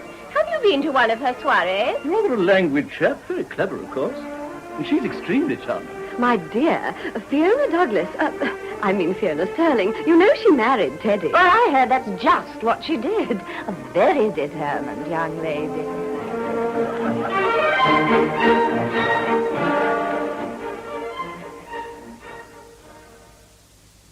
Congratulations on another fine speech, my dear Manners. I sat through it all. I listened intently. Thank you, Prime Minister. That is indeed encouragement. Keeper of the country's conscience. You deserve the title. Keep it up. Keep it up. You'll force the government's hand. You should know, sir. My dear chap, I can't do anything with them. By the way, I hear very good things of your friend Teddy Sterling and his young wife. I'm told she's doing him a power of good. So I gather. Glad to hear it. Perhaps she's just what he needed. Well, forgive me, my dear Manners. Thank you, Prime Minister. Perhaps she is what he needed. She's just what he needed. There's no doubt about it, Cyril. The marriage is a success. Very glad to hear it, my dear. Anything that makes our little Fiona happy. Oh, she's happy, and he's twice the man he was. I've always liked Teddy. Good fella. Pots of money. I always felt he'd have a great career if he could only get ambition. She'll give it him. Mother, it was the most brilliant speech. You should have heard the reception. Darling, I'm delighted. And it's only the beginning. Mark my words, I'm going to keep him at it. It's just 6 months since we married. In another 6 months, he'll be sitting on the front bench. Madame sends her compliments, sir. She'll be with you immediately. She says, will you take your usual glass of port? Thank you, my dear. Is it to your taste, sir? Very much to my taste. As you are, my dear. Thank you, sir. My dear James, may I join you? Of course. I trust Louise looks after you well. Very well. Well, thank you, Louise. You may go now. Very well, madame. Thank you, sir. Thank you, my dear. Is she a good girl? A very good girl. I knew you would like her. When she arrived last week, she burst into tears and said, Madame, I'm a very bad girl. So I kept her specially for you. You're very thoughtful. And now I want my reward. The gossip. Of course. Alas, very little happened. Oh, come. A certain gentleman we know, after a prolonged honeymoon, is making a new reputation for himself. Well, Teddy Sterling. His marriage suits him. Very well, apparently. He started taking his career seriously. He often speaks in the house, and to good purpose. And this is all the consequence of his marriage. I hear she is charming. Charming. And extremely confident. So I gather.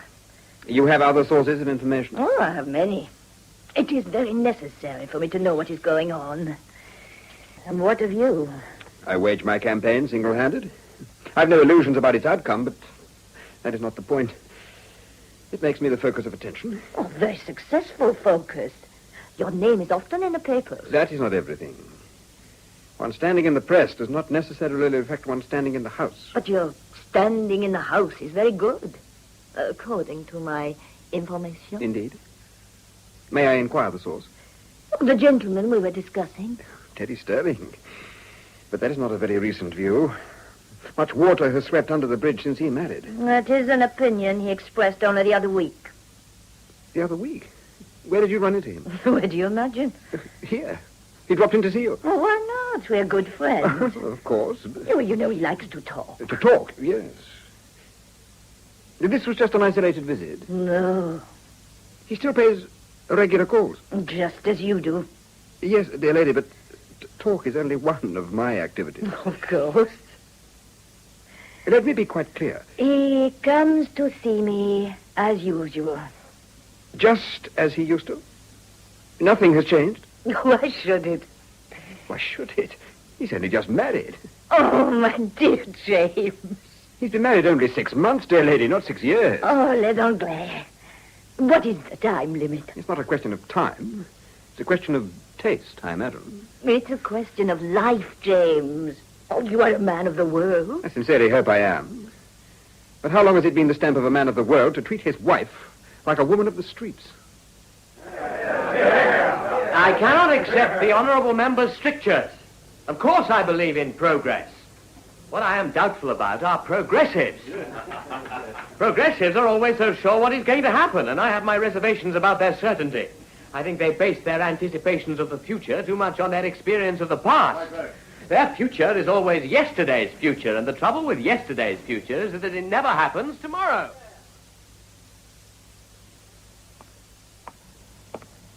Teddy. My dear James. Quite the best speech of the evening. Thank you. I meant to speak myself, but to follow would have been an anticlimax. That is a compliment. I take it that you're now well settled in your home life? Yes, indeed. We have gathered up all the old threads. Fiona is an admirable hostess. You must come and see us. I will await your wife's invitation with pleasure. By the way, there is a small matter I should talk to you about. Oh? It is for your private ear. I see. Shall we look for a corner to retire to? I think we are sufficiently isolated here. I have been made a little uneasy on your account by some indiscreet talk in a certain quarter. I understand. I'm a little disappointed in the lady. I suspect that the withdrawal of an old client has aroused her malice, and that this has caused her to make lying statements. Of what nature? She asserts that you continue your patronage, despite the change of circumstances. I must come to the lady's defense. She is not lying. She maintains that your visits are of more than a social nature. That is correct. The lady is perfectly honourable within her dishonourable limits. I found what she told me difficult to believe. Did you? Old habits die hard. I see. The spirit is willing, but the flesh is weak. I'd put it the other way. The spirit is unwilling, but the flesh is strong. I would have thought there were ancillary considerations which would help. It depends on one's point of view. I mean, respect for one's career, if not one's wife. I have plenty of respect for both, but siren songs still keep singing. Didn't Ulysses block his ears? I believe he did. James, the chief whip, is making signals. You must excuse me. Excuse you? I will not.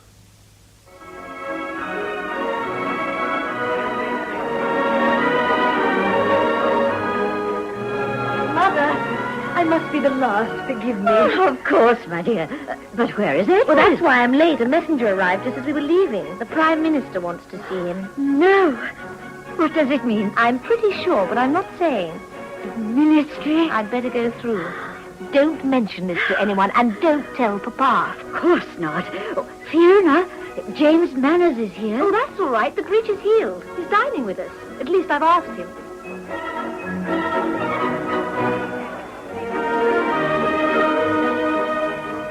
Mrs. Sterling. Mr. Manners. Thank you so much for your invitation to dinner. I received it this morning. I trust you're able to come. My reply should be with you in the morning. Your husband is here? Unfortunately, he had to return to the house. Perhaps it was not so unfortunate. There are plenty of rumors, and they're all favorable. It's very kind of you to say so. Naturally, one hopes. I think you may do more than hope. You do. You really do. I'm sure nothing stands in your husband's way of advancement now. Yes? You hesitated, Mr. Manners. Save his own folly. Whatever do you mean? I can explain what I mean, Mrs. Sterling. And I will, if you will allow me to take you into my confidence. What is it you wish to say? What I wish to say is something of a very delicate and personal nature. Something that touches you closely. Do you mean it's something you wish to tell me alone? It is something for your ear only. Mr. Manners, for obvious reasons, I can't ask you to come to my house without my husband's knowledge. Quite so. Then you must choose some neutral ground where we can talk without disturbance.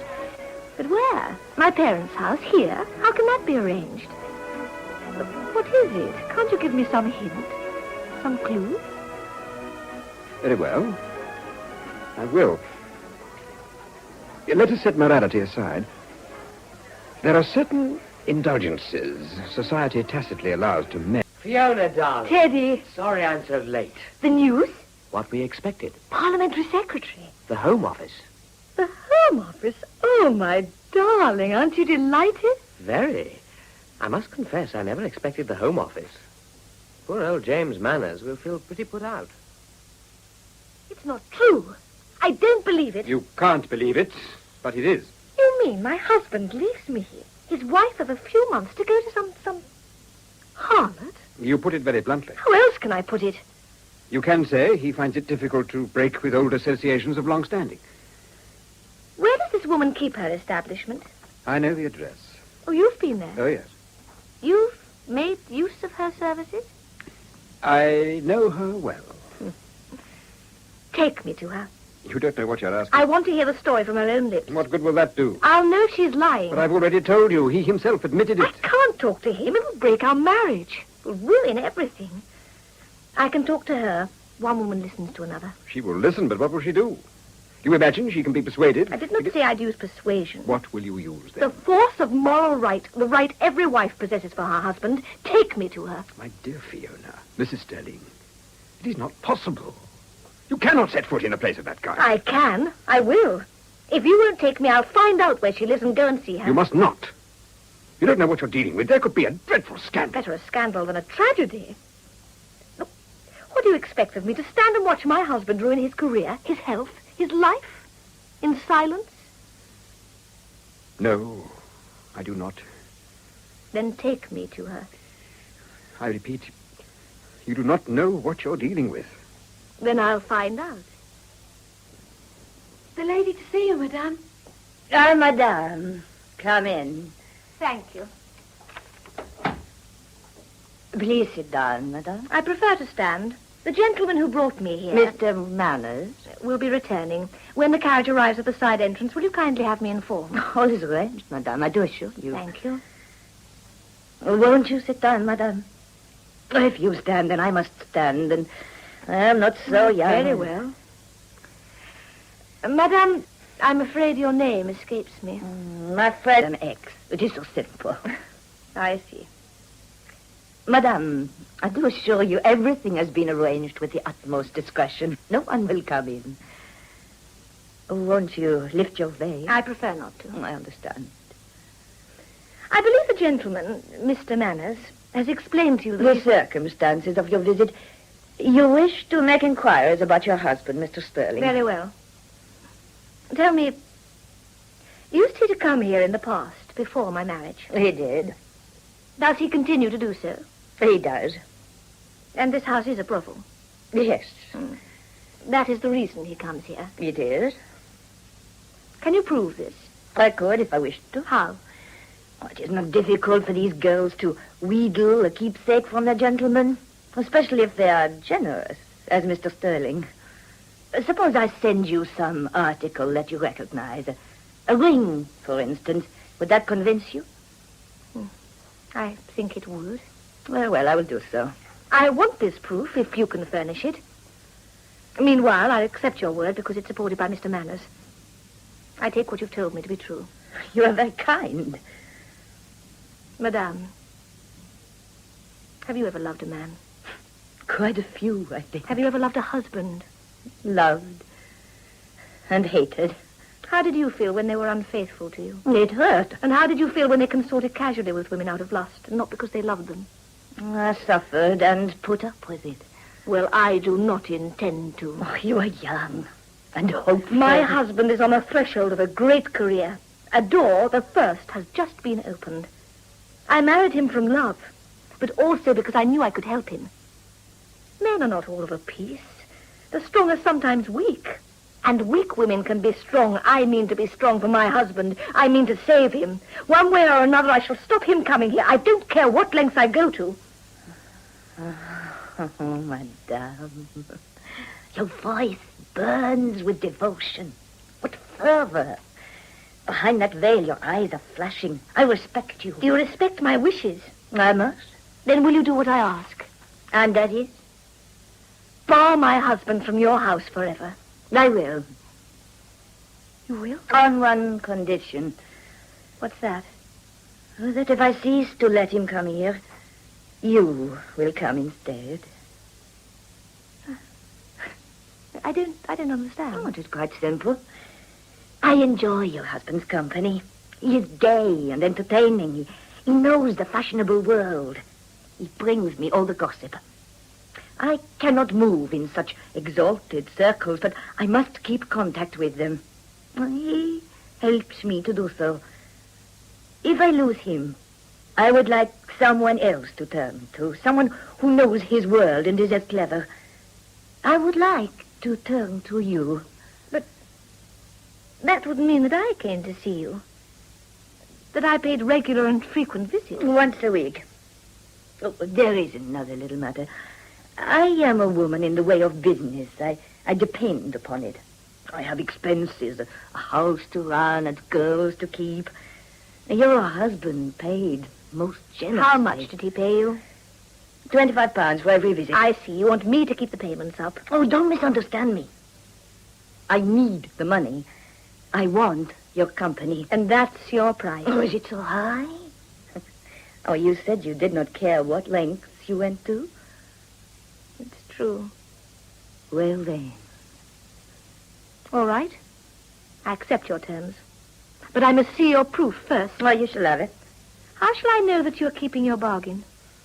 Oh, your husband and Mr. Manners are on confidential terms. A few careful questions by Mr. Manners should assure you that I am not cheating. But I would suggest you tell no one of our arrangement. That is between ourselves. It shall certainly be my secret. Very good. Then I shall expect you at this time on the Tuesday following the day you get the keepsake. I give you my word. I will see if your carriage has come. I have one small request to make. What's that? Before you go, raise your veil for just one moment. Very well. You are very beautiful. Madame. Has the lady's carriage come, Louise? It's just arrived at the side door, madame. Thank you. We shall meet again, then. Yes. Au revoir. Goodbye. Au revoir. The government aren't doing too badly. They've bucked up a lot since this last lot of changes. I'll tell you who's making quite a mark for himself. Young Teddy Sterling. I must confess I'm surprised. He's the Home Secretary's right hand. In fact, he deals with most of the questions. His marriage seems to have cured him of all that lackadaisical nonsense. James Manners seems to have quite faded out of the picture. One never hears his name these days. At one time, his speeches were always being reported. I believe he was very disappointed over the last government shuffle. Fiona was always a serious-minded girl, but very lively. Now she's become so quiet. I can't help wondering. You mean the marriage? But it's less than a year. Surely it can't Perhaps be. it's just the cares of being the wife of a parliamentary secretary. Teddy, darling, here you are at last. Good morning, my dearest. I'm sorry I'm so late down. You were late enough last night. Never mind, everything's beautifully hot on the sideboard. Help yourself. Thanks. I had to go back after the debate. There was a lot to clear up. Sir William wanted to see me about the police bill. Oh, he does keep you at it. Why is he pressing so? Surely there's plenty of time. The measure's very dear to his heart. Perhaps there's something I ought to tell you. Yes? The police reform bill is the one thing he really cares about. When that goes through, he'll feel his work's completed. You don't mean... He's a very sick man, darling. He's going to resign? Well, there's no knowing. He's under constant watch by his doctors. That's why he's involved me so closely. He's determined whatever happens, the bill goes through as he wants it. Teddy, is there a possibility that Oh, my dear. That's most unlikely. Well, you never know. Stranger things have happened. Why shouldn't it happen to you? Why not? With you behind me, everything's possible. Are you coming to hear me this afternoon? Of course. Oh. What?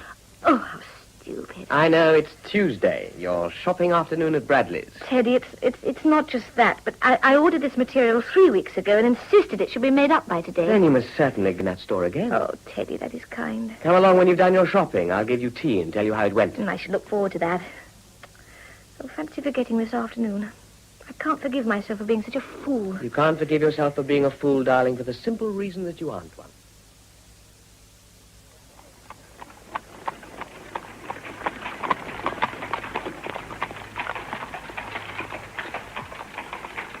Thank you, Greaves. Usual time, madam. 4:30. I'll try not to keep you waiting. Very good, madam. Right this store, madam? Thank you. Oh, there's something I'd like to study in one of your windows. I'll go round by the other entrance. Very good, madam.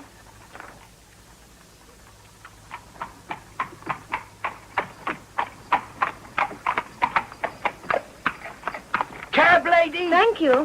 Where to, lady? Drop me at the intersection of Rochester Row and Vauxhall Terrace.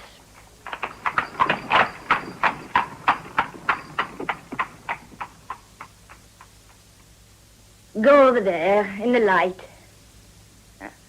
Turn round slowly. Now put back your veil. Oh, the chic, très chic. You're going on somewhere. I'm going on to the house. My husband is speaking. Are you doing credit? I don't think so. I shall be too late to hear him. Oh, what a pity. Never mind. Come and sit down. You look sad, ma chère. I hate all this deception I have to practice. You're not the first. Didn't your husband practice a little deception? That's all over. Oh. What did you do with the signet ring I sent you? I locked it away. I never want to see it. Then take my advice and put it where you can't avoid it. Let it remind you every time you see it what he has done to you and will do. No. Ma chère, don't be naive. You know what men are. They stray like lost sheep. If one little girl was able to wheedle that ring from him, don't you think another little girl will be able to do so again? All that is past. He's on a new road now. Indeed. And what new road is this? His political career. Oh, that. Oh, we shall see. If you don't like deception, I doubt if politics will make you happy. Some politicians have clean hands. Some actors have sincerity. That doesn't stop the show becoming a masquerade. Is that what you think life is? Yes, a masquerade. A huge deception where everyone takes everyone else in. But why? What's the purpose? So that they will not be found out. Oh, don't let us argue. Make yourself at home. No, not brandy. Oh, one not. One small glass. Very well. Oh, I have something for you. Oh, ma douceur. 25 beautiful sovereigns. Aren't you going to count them? No, it is always correct. I trust you. I'm surprised you trust anyone. I trust women. But tell me the news. What is happening with your husband? Do you ever see anything of Mr. Manners? Waiter, a brandy. Very good, sir. Hello, my dear James. Hello, Teddy. Refreshment after the battle? Will you join me? Thanks, no. I haven't earned it. I'm not so sure I have. I'm afraid I wasn't in the chamber. How did it go? Not bad. Could have been much better. On the whole, I'm glad my wife wasn't in the gallery. How is she? Well, I hope. Very. By the way, I am indebted to you. Indeed. A little while ago, you were good enough to draw my attention to a delicate situation. The impact of your remarks was not lost. On thinking them over, I ended the arrangement with our friend upon the best of terms, and to her considerable financial advantage. I even allowed her my signet ring as a keepsake. Was that wise? Well, you know what I am. I cannot refuse a lady. Ah, here comes my brandy. Your drink, sir. Thank you. The lobby steward asked me to give you this, Mr. Manners. Who wants to see me now? Damn. An importunate constituent? An importunate editor, Stevens of the Witness. The Yellow Peril. I can't stand the man, but I better see him. You must excuse me. Be careful. You'll have to come down to his level. Remember to step off the curb and stand in the gutter. Mr. Stevens? Mr. Manners. Pray be seated. What can I do for you? A great deal, Mr. Manners, and I hope I can return the compliment. Indeed. Mr. Manners, following your great crusade, yes, my paper has embarked upon a long, very thorough investigation. Of what? Of sexual vice, of the hidden degradation which is undermining our people. We've prepared a report and a series of articles on it. I have the report here. It's highly confidential. I think you might care to read it. I see. Everything in it bears out precisely what you've been saying. Oh, yes. Mr. Stevens, I must confess I've grown a little weary in this matter. Although I'm delighted to think I've won the support of your paper, I believe it would need the entire press of Great Britain to move the government at present in this matter.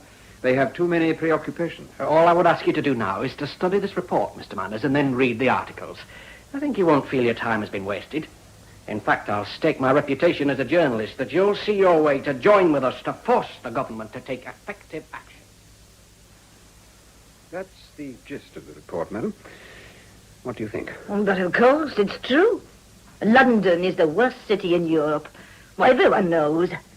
It is almost as bad as Constantinople. I bow to your authority. I am no authority, my friend. Not in that respect. My life is not driven in snow, but I avoid the slush. Action should be taken, but I'm not very happy taking it with the Witness. Why not? It's a good paper. Everyone reads it. Everyone does not read good papers. It's a gutter journal. It's very patriotic. That kind of patriotism's the clean bed cover for dirty sheets. What it likes is scandal. It's got a reputation for uncovering nasty smells and hoping they'll linger. Besides... What good is this going to do me? I like you, James. You're so honest. The last campaign didn't achieve anything for me. Will it be better this time? Well, that depends. On what? Something you've heard? It may be a question of health. Tell me. Oh, my dear James, it cost me a lot of time and patience and brandy. How much do you want? How much are you prepared to pay? I'll double your fee. Very well. The Home Secretary is a sick man. He's going to resign? It's on the cards. When did you hear? Day before yesterday. Your source? Reliable, very. Who? I am not at liberty. I see. Thank you, my dear. I'll think this over. You'll think it over and pay now? With the greatest of pleasure.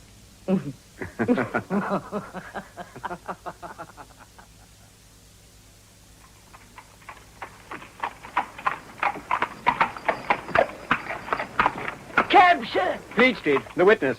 Very good, sir. Quickly.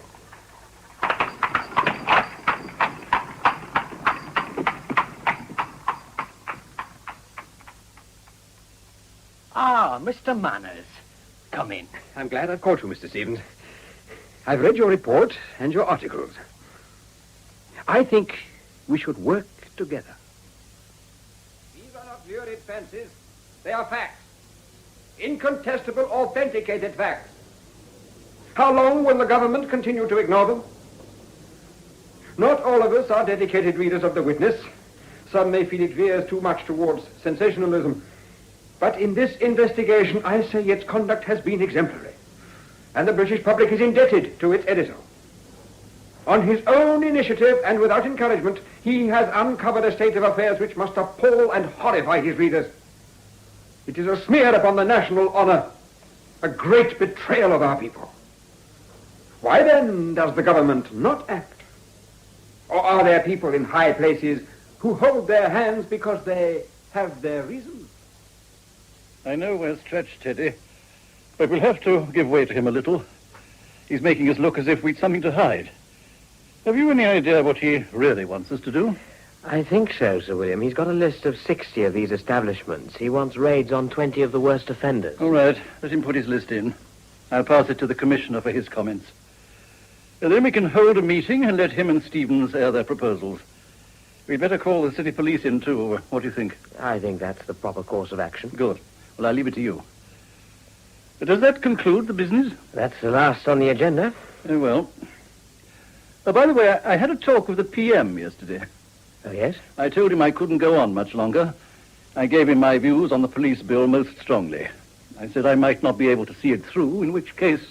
I understand. He took my point. Well, there we are. Thank you, Sir William. And you'll have a word with our friend, the Honourable Member for Brothels. I suppose he knows that's what they're calling him.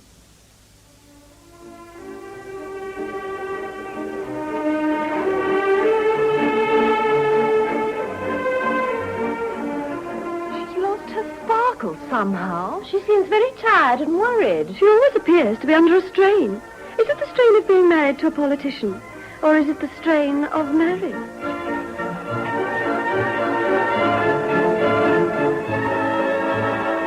Going so soon, my darling? I promised Teddy an early night, Mama. I hope you don't mind. Of course not. You're looking very tired. I'm sure you're doing too much. You ought to get away from it all, darling. Why don't you come down to Kimpton? Kimpton? Oh, I'd love to see Kimpton again. Those days seem so far away. Well, you go home now. I must see to my guests. Good night, Mama. Good night, my darling. Good evening, Mrs. Sterling. Mr. Manners. Surely you're not leaving this splendid gathering so early. Alas, I'm afraid I must, Mr. Manners. I've other calls upon me. Are they so pressing that you cannot spare me a moment? No. What is it? I was wondering, Yes? do any of these calls upon your time come from a certain quarter? An address we both know. Why should you think they do? I've reason to believe that your contact with a certain woman has not ceased since I gave my introduction. I was very grateful for that service. It achieved everything I wanted. Perhaps. And what was the price? I'm not in the business of buying and selling, Mr. Manners. That is why I fear that someone more experienced in commerce may be levying an unwarrantable toll upon you. I'm very grateful for your concern, but I assure you it's unjustified. Now, I really must be going. Will you excuse me? Let me accompany you to the door, at least. Thank you. Just one more question. Yes? Did you know that the Home Secretary is in very poor health? What? Who told you? Good night, Mrs. Sterling.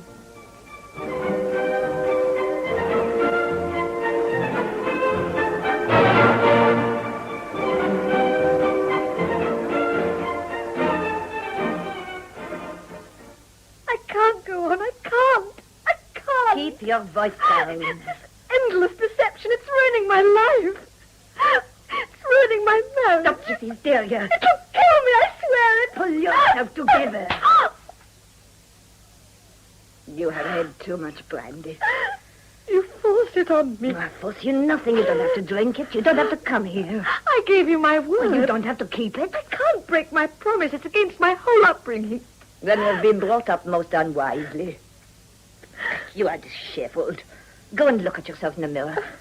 I feel so humiliated. If you think calling on me is humiliation, you should try working here. Come and sit down. What am I to do? What time are you expected? 4:00. Oh, you will not be late if you leave soon. Looking like this. Well, what is wrong? You send a message to say you were not well. Oh, your husband will certainly believe it when he sees you. It will do no harm. He will think you are a good, brave wife, forcing yourself to come out for his sake. I can't bear this horrible deception. Very well. Let this visit be your last. Do you mean that, really? Oh, what pleasure is it having you here, crying and sobbing and looking wan? But I still want my payment. I won't break your heart, but I'll break your pocket. I'll send your payments, I promise. Very well. Now, what news have you? Tell me about our friend James Manners. Why should you think it was From me, he got that information about the Home Secretary. Because I told you. But why should I tell him? I am always very discreet. Besides, he has many sources of information. Yes. Yes, he has. He's very alert to hear all the gossip, especially what goes on in the Home Office. He looks at it with greedy eyes. Well, that is why he leads this crusade. You think it's only based on personal ambition? Of course. Doesn't it sometimes make you a little uneasy? But why? Oh, my dear child. This is a very different kind of house from the sort he once suppressed. My patron are très distingué. Besides, dog does not eat dog. James Manners and I are old friends. Well, gentlemen, thank you for your cooperation. Your evidence has been invaluable, Mr. Stevens, and admirably presented. It seems we are all agreed immediate action should be taken. I gather that is the view of the police commissioner? Indeed, Sir William. We should start raiding these places without delay. Very good. Are there any other points to be considered? I should like to add just one address to our list, Sir William. Yes, Mr. Manners. Will you note it, please, Inspector? It's a large house in the Western District, number 1 Rushton Drive. I will point it out on the map. It is run by a lady calling herself Madam X.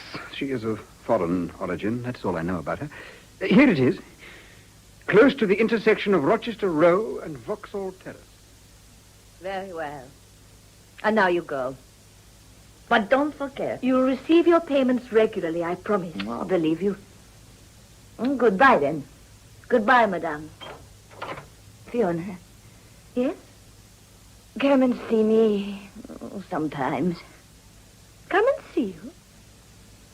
I am a very lonely woman. The papers, madam. Thank you, Saunders. Put them on the sideboard. Good morning, darling. Teddy, darling. How did you sleep? Well, thank you. Good. Let me look at you. Yes, you're better. How's the headache? Quite gone. Excellent. I shall eat a good breakfast. You always do, darling. Help yourself. Good God. What is it? Something in the newspapers? Sir William's dead. Dead?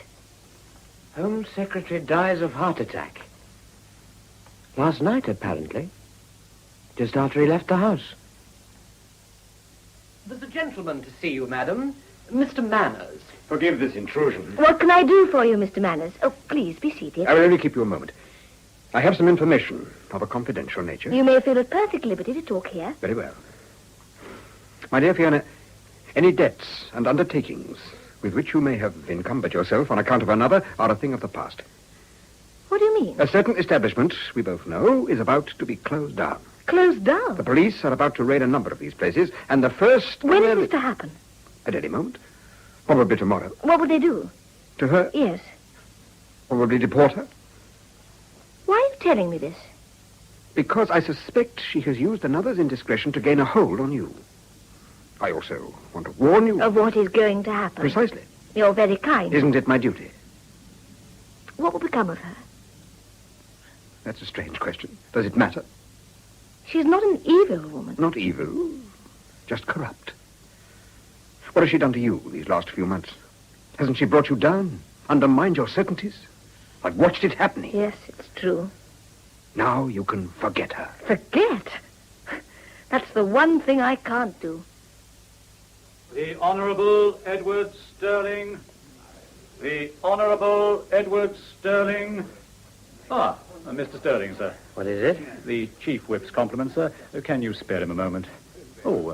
Here he comes, sir. Yeah, Edward, my dear fellow. Excuse the rush. Prime Minister would like to see you this afternoon. About 5 o'clock? I will hold myself in readiness. Oh, good. 5 o'clock, then. That's noted. Yeah, this is indeed a sad day.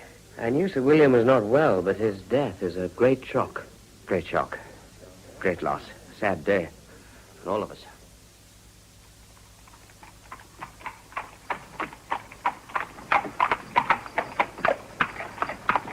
Cab lady, where to? Drop me at the intersection of Rochester Row and Vauxhall Terrace.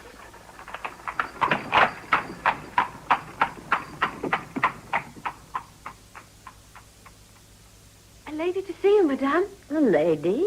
Who is it? I don't know her name, ma'am. She's been here before.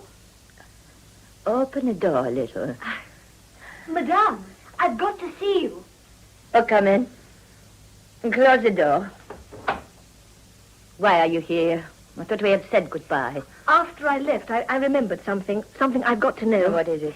Have you, or one of the girls, anything of my husband, something belonging to him, something he may have worn? We are not thieves here. No, don't misunderstand me. It's something he might have given or left by mistake or lost even. Something which might serve to identify Yes. him.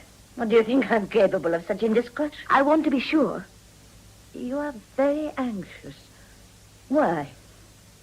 I've had some information. Yeah? The police are starting raids. Oh, that has been on the cards a long time. They're raiding this house. Rubbish. It's true, I heard today. And I heard weeks ago there's no danger. I am very careful to keep well informed and make friends with people who are influential. I have it on the very best assurance that whatever happens to these other places will not happen here. Open this door, please. Open up! This is the law! There are police officers. Open this door immediately. Madame. Don't panic. Go and let them in. Yes, madame. It's no good you're trying to leave now. They'll be watching all the doors. Stand over there where it is dark. Keep your back turned. We are officers of the Metropolitan Police and have a search warrant. We would like to speak to the lady of the house. Ask the gentleman to come this way. Who's behind all this? James Manners. James Manners. Mon Dieu. Put not your trust in politicians. Good morning, madam. You are the lady of the house? I am. You are a policeman with a warrant? That is correct. We have reason to suspect that these premises are being used for immoral purposes. This is a perfectly respectable house, and I'm a perfectly respectable person. We have reasons to think otherwise, madam. My men are now carrying out a search. Will you be so good as to give me your name? My name is X. Louise Gabrielle X. Louise. Yeah. How do you spell your last name, please? Y-X-S. You may call me Madame X, as I am known in the highest quarters. You're not an English lady, are you? I am neither English nor a lady. I am Belgian. Ah. And now may I have the name of the lady standing over there, please? She has nothing to do with this place. She is here by chance. All the same, I'd like her name, please. It is quite unnecessary. Will you give me your name, please, Leave madam? her alone. Would you mind not interfering with the execution of my duties? It is all right for you to interfere with my business, but I am not to interfere with yours. Would you give me your name, please, madam? Will you please turn round so I can see you? Oh, God. Why did this have to happen?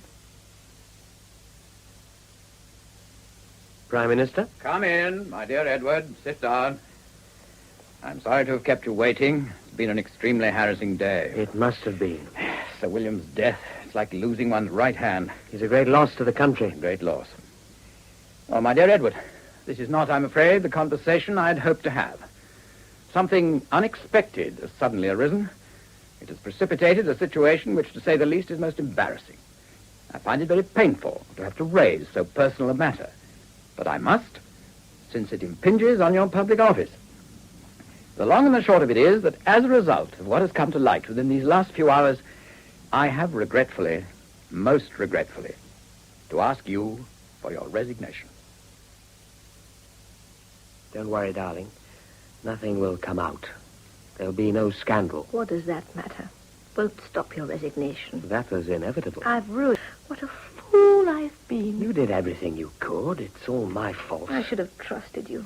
I should have come to you in the first place. How could you have trusted me when you knew I'd already betrayed you? I was wrong from the beginning. Teddy, I want to go away. Of course. We can go abroad for a while. No, I'd like to go to Kimpton for a few weeks. By myself. That's a good idea. I want to think things over. Very well. What about you? Oh, don't worry about me. I'll have plenty of time now. Well, you've still got your constituency business. No. What do you mean? Darling, I've applied for the Chiltern Hundreds. You're resigning your seat as well.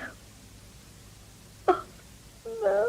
Fiona, darling, don't cry. It's very distressing to see a proud young woman weeping. Oh, Teddy. Teddy, I meant to do so much. I was so confident. And I knew so little. Hello, James. My dear Teddy. Let me be among the first to congratulate you. Thank you. I'm sure you'll make a memorable Home Secretary. I wonder. I understand you've applied for the Chiltern Hundreds. Yes. What are you going to do now? Enjoy myself, travel, live a leisured life, slip back to the old ways.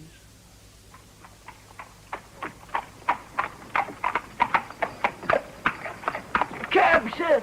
Thank you. Where to, sir? Vernon Walk. It turns out at Pennington Place. Drop me at the corner.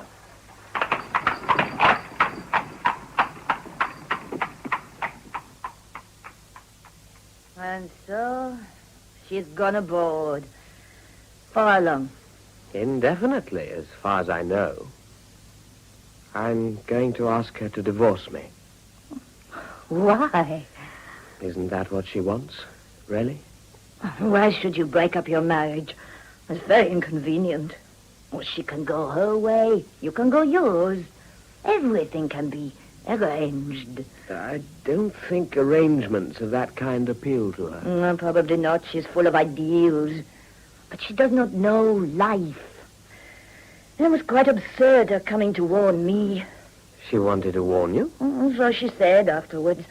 It was a kind of loyalty. Mon Dieu. Did she imagine I couldn't look after myself? Well, if she did, she was very mistaken. Well, you see, she is naive. Charming, intelligent, but naive. She is not discreet. There is nothing. Discretion is the final measure. You must not be found out. All else, c'est la folie. All else is folly. Yes, you're probably right. After all, what is life? But nothing. Going nowhere. The Home Secretary, Rolf Lefevre, and Mr. Stevens, David Goodison. The many other parts were played by Diana Bishop, Nigel Graham, Anthony Hall, Gail McFarlane, John Sampson, and William Slay. And the play was produced by Charles LaFoe.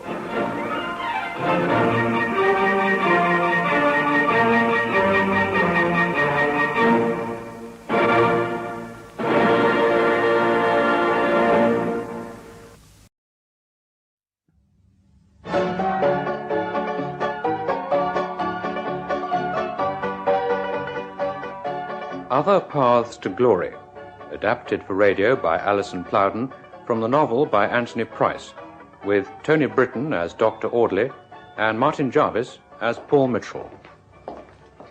Mr. Mitchell?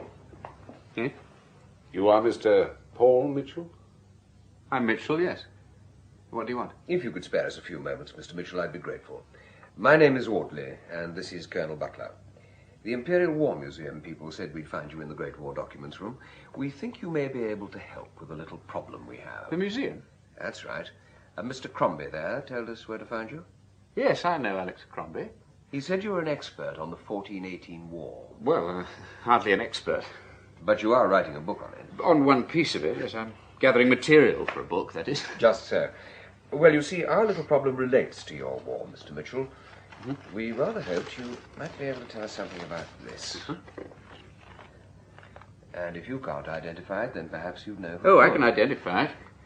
It's a piece of German trench map. Central Somme, October 1916. The railway track is the Albert-Bapaume line. The stream beside it is the Ancre. And those trenches at the top lead to Thiepval, if I remember correctly. You know the actual map? Well, I've seen it, certainly.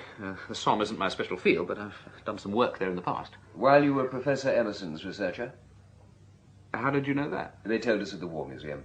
And I rather think I know your old tutor at Cambridge, Archie Forbes. Yes. Yes, he was my tutor. Are you at Cambridge, then? Not at the moment. Now, about this map, have you a copy of it here? Well, there may be one somewhere, but your best bet would be the museum. Yeah. What can you tell us about it in the meantime? Oh, it depends what you want to know. We lost one hell of a lot of men trying to take this bit of ground. This is just about where the Ulstermen attacked on July the 1st. Or maybe they were a little bit to the north.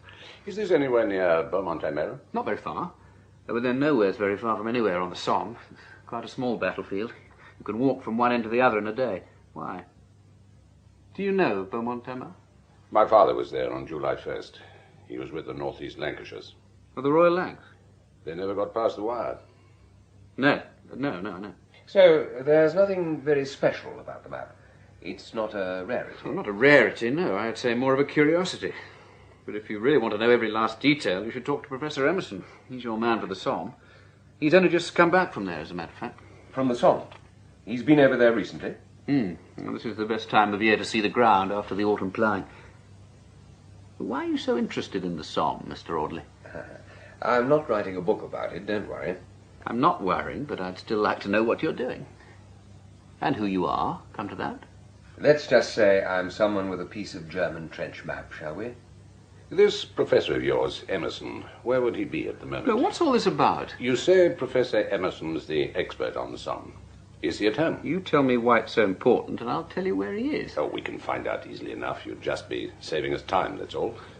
You sound like a policeman, Colonel. Perhaps I am one, Mr. Mitchell. But you don't intend to tell me? Our business is official, not personal. Will that do? His phone number's Farley Green, 21242. You mean he's at home now? You're sure? He was at home this morning. He said he was going to work there all day. Thank you very much, Mr. Mitchell. You've been most helpful. I'm most grateful to you, Mr. Mitchell. And we'll try not to bother you like this again.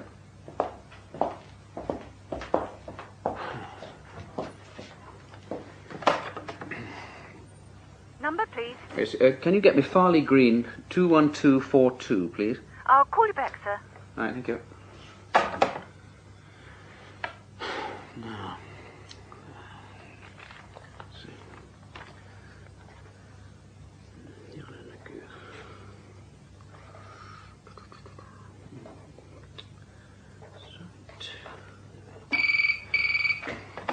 Yes? Your call, Mr. Mitchell. There's no answer. It sounds as though the phone's out of order. The line's dead as a doornail. Oh. Well, very well, then. I'll try again when I get home tonight.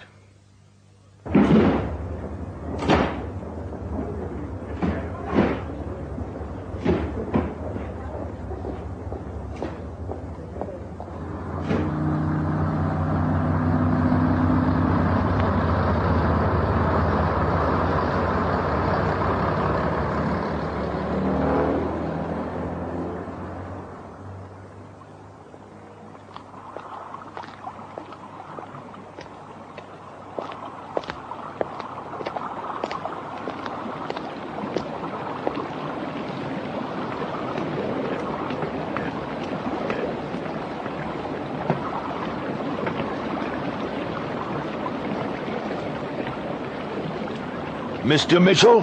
What? Who is it? It is Mr. Paul Mitchell, isn't it? Yes, but I don't understand. Oh, no!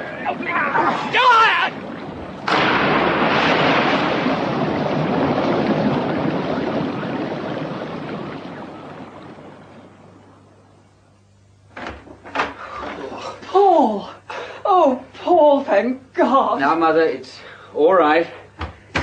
I simply fell in the river. Oh, my There's darling, nothing to yes, worry about. of course you did. You just fell in the river. You say you fell in the river, sir? That's right, officer. It was all a mistake, you see. My son's just had an accident.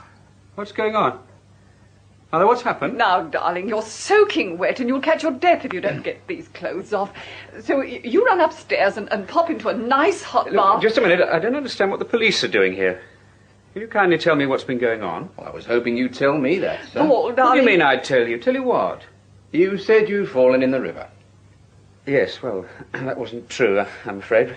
I didn't want to frighten my mother. Ah. What would you say if I told you that actually 2 men tried to kill me just now as I was walking home? They grabbed me on the bridge over Godsey Weir and threw me in. Did they, sir? Then you're lucky not to have been drowned. That Weir's a very dangerous place. Yes, but I was lucky, you see. I got caught under the bridge. They threw me in next to one of the gates that was lowered, and the current pushed me to one side where there's hardly any water coming through. I managed to climb back onto the bridge from underneath. Paul, darling, you mustn't... Just a minute, Mrs. Mitchell. Now, sir, Can you describe these men? I only really saw one of them. I didn't see him properly in the dark. Can you think of any reason why anyone would do such a thing? No, I can't. Neither can I, sir. And that's why we must have a straight talk, you and I. Straight talk? What the devil do you mean? Now, you just tell the truth, Mr. Mitchell, and everything will be all right. We're only here to help you, and that's what you need, isn't it? Help. You're darned right I need help. Somebody has just tried to murder me. Yes, sir, so you say. But in that case, perhaps you'd care to explain this. What on earth? Dearest Mother, Professor Emerson told me today that it's no good my going on with my work. There are other people whose research is further advanced and much better than mine. I think I've known this for some time, but I managed to shut my eyes to it. Now it's no good pretending anymore. There's nothing left worth living for. Forgive me, Paul. But I didn't write this. It is your signature, isn't it, sir?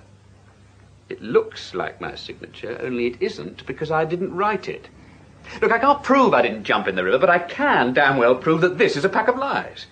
You ask Professor Emerson. He'll tell you my research is going fine. I was talking to him only this morning. Oh, what's the matter?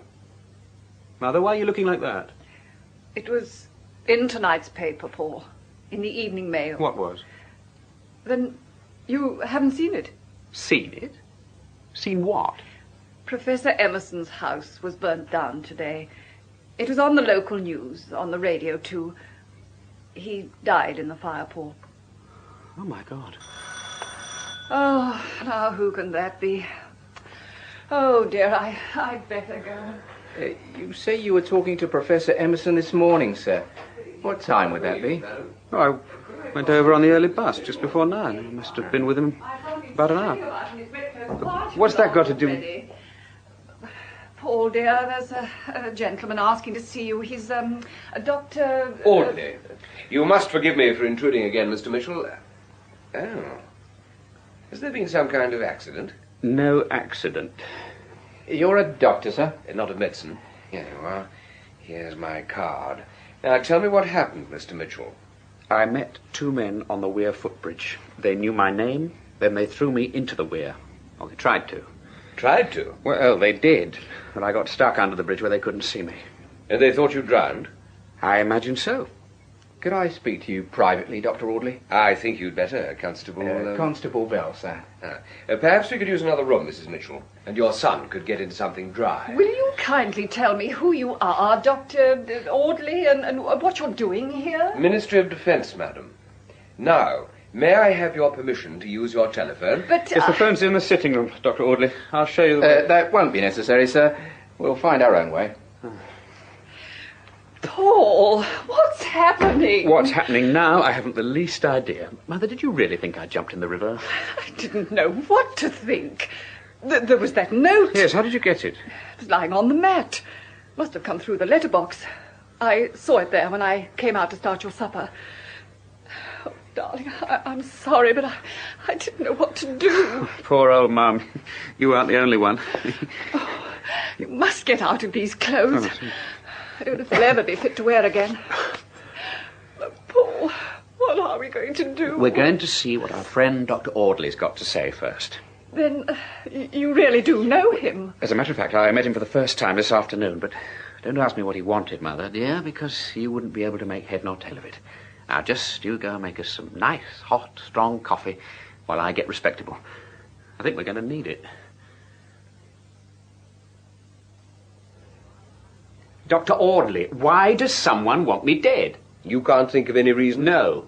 Then neither can I, yet. You've seen my suicide note? Oh, I have, yes. Most artistic.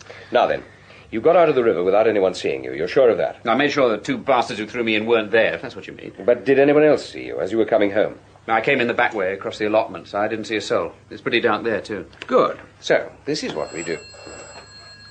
Mrs. Mitchell's residence. Who's speaking, please? Who is it? One moment, please, madam. It's Mrs. Tyler. She wants to speak to Mrs. Mitchell. She wants to know if there's any news of you, sir. Oh, Lord. She's a friend of my mother's. She's got a tongue like a cowbell. It'll be all over town by now that I've committed suicide. It will? Give me that phone. Mrs. Tyler? Good evening, madam. I think it would be best for you not to speak to Mrs. Mitchell at the moment. I'm afraid so, madam. No, there's nothing I can tell you just yet. We're doing all we can. Yes, I will most certainly give her your message. Thank you, Mrs. Tyler. Yes, I will. Good night, madam. Dr. Audley, would you kindly tell me what you're doing? I'm protecting your son, Mrs. Mitchell, or trying to. By telling lies? Not only telling them, spreading them too, I hope. Don't look so sad, Mitchell. Mrs. Tyler's doing our work for us, and far more convincingly than we ever could. Do you mean I'm supposed to be dead? Now, let's say missing, presumed killed, as you might put it yourself. As long as your would-be murderers think you're still in the river, they're not going to worry, providing we can get you out of here as discreetly as you got in.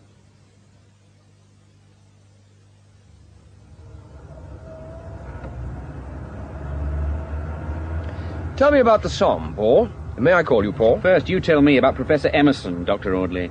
You think there is something to tell? Oh, there's a turning somewhere here I don't want to miss. Yes, there's the sign. Well, isn't there?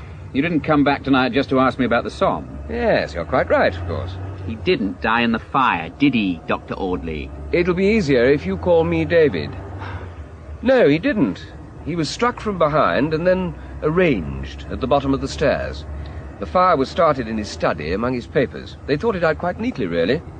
Emerson upstairs, smelling the fire, maybe, then losing his footing and knocking himself out. It just might have worked. But it didn't. No. Someone spotted the blaze from the top of a double-decker bus that was passing. The fire brigade arrived before the fire had time to reach the body. Do you think it was the same two men? Not necessarily the same two, but the same guiding intelligence. Because whoever composed your little suicide note must have known your professor wasn't going to be around to contradict it. But why should these people, whoever they are, want to kill Emerson? And why do they want to kill me? For the oldest and best reason in the world, my lad. You know too much. Yeah, but I don't know anything worth being killed for. That's what you think, not what you know.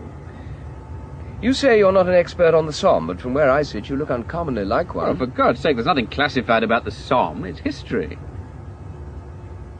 Where did you get that piece of map you showed me? From a Frenchman by the name of Edouard Olivier. A very good friend of mine. He's a historian? No. He's a sort of liaison officer between the French Prime Minister's office and the Police Nationale. I've worked with him 2 or 3 times in the past 10 years. So, you are a policeman? Good Lord, no. Neither is Ted Olivier. But you just said... Ted's been a good many things in his time. He was in the Resistance when he was 15.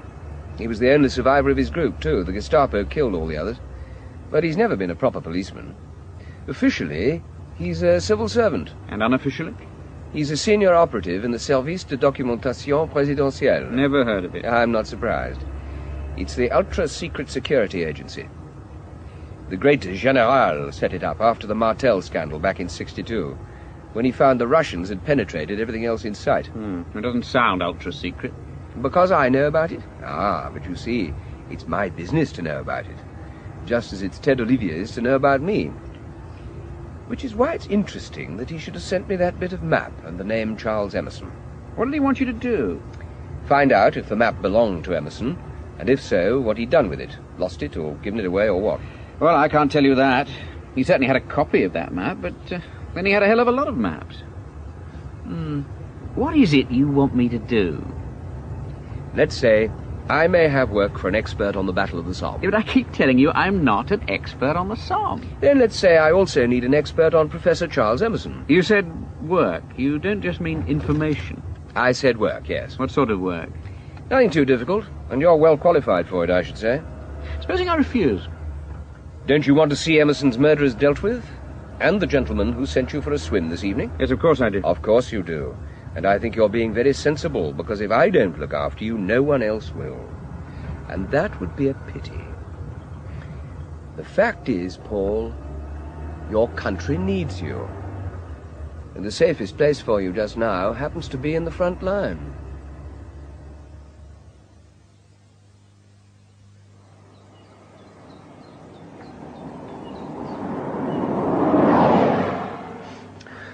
It's almost 11:30.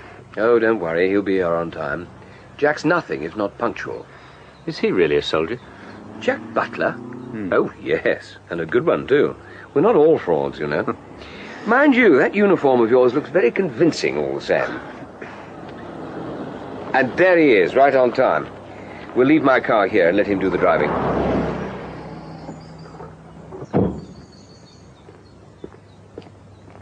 Audley, what the hell are you up to now? Morning, Jack. Have you got those reports I wanted? Reports be damned. What the hell have you done to Mitchell? Mitchell? This is Captain Paul Lefevre of the 15th Royal Tank Regiment. Colonel? Lefevre? Spelt Lefebvre, but pronounced Lefevre. Necessity has once more been the mother of invention, and I have invented Captain Lefevre. Why? Why? Why do you think I arranged to meet you in this damned drafty lay-by? Because I like the open air? Well, I assumed you'd tell me in your own good time. And so I will. Or perhaps Captain Lefevre had better tell you. Go on, Paul. That's Elthingham down there, Colonel. So? I saw Charles Emerson twice this week. Once on Tuesday, the day after he came back from France, and then yesterday. On Wednesday, he went to see someone in Elthingham. Who? I don't know, and I don't know why either, but I do know that he was excited about it. Excited? Well, I don't mean he was dancing up and down, but he said it was a pity he'd had to come back so soon. He'd got a lecture to give, because he'd stumbled on a very interesting thing. Something in France? Yes, but he said it did at least give him a chance to check it up at this end before he went back. But he didn't tell you what it was? No, I didn't ask him. I was more concerned with my own work. Anyway, if he'd been ready to tell me, he'd have done it without being asked. So maybe it wasn't very interesting anymore. If Charles Emerson said a thing was interesting, Colonel, then that's what it was. And therefore still is. Well, Jack, are you satisfied? Does he know the score? He knows Emerson was killed. And if you mean, do I know someone wants to kill me too? I've already had a demonstration of that. And you think a khaki uniform will put them off next time? Oh, come on, Jack. They think he's dead. As far as we know, they've only seen him close up once, and that was in the dark. Well, I hope for his sake you both know what you're doing. Whose bright idea was Lefevre? Mine. It's his second name and his mother's maiden name, so he's not likely to forget it. Now, I suggest we get down to business. We've got an appointment in Elthingham with a Mr. Hutchinson, secretary of the local British Legion branch. The man Emerson went to see? Well, he may be, but I'd guess he's more likely to be the wrong generation. Come on, then. We haven't got all day. You can bring me up to date as we go, Jack.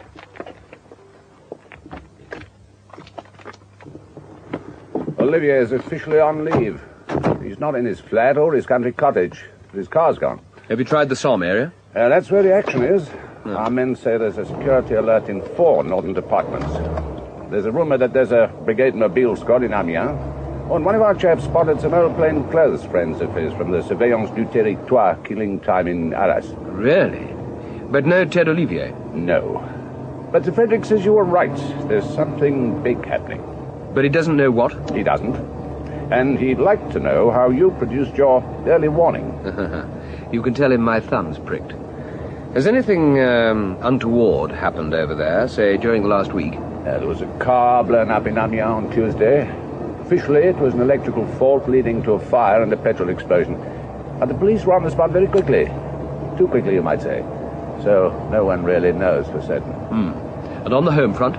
The autopsy on Emerson confirms the cause of death as one sharp blow, probably karate chop. A professional job, in fact. Unlike the fire. That's right. None of this has been made public, I hope? No. Everything's screwed down tight for the time being. It's a bloody disgrace, that's what it is. Oh, we know old George wasn't very spry, and it's true he was a bit deaf, and he'd been to the pub, but that doesn't make a bit of difference, because we've been on to the council time and time again about a speed limit on that stretch, so if the Legion can make a scandal of it, well, that's what it is, a scandal. To go through 2 world wars and then be knocked over like a stray dog by some bloody hit-and-run driver. Mr. Hutchinson, I'm sorry, but I think we're at cross purposes. What do you mean? You're not from county headquarters, then? We are concerned with your veteran members, and I believe one of our representatives may have been to see you already, just a few days ago. Professor Charles Emerson. Well, there was a man, earlier in the week. A short man, with thick grey hair. Aye, that's him. Yes, that will be Professor Emerson. Wanted to know if we had any members locally who'd been on the Somme. And have you? Well, there was Fred Foster who died last year. He was in the Rifles. And Eddie Turner and Les Collins, but they're both gone now.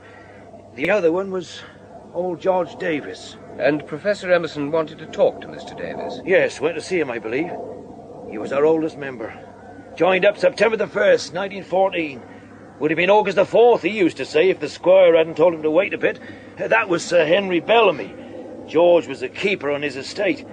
And so was Fred Foster. They joined up together in the Rifles. And now he's been killed in a road accident, you say? Aye. When did it happen, Mr. Hutchinson? Last night, sir. George always went for a drink about 9 o'clock of a weekday. What about his next of kin? Was he married? Widower, sir. His married daughter lives in Canada. Who's looking after the funeral, then? Oh, the Legion will, of course. Unless General Lee Woodhouse wants to come in. I'll be getting in touch with him this evening. General Lee Woodhouse? Our county president. He lives just over the hill at Wellingbourne. He was George's old company commander.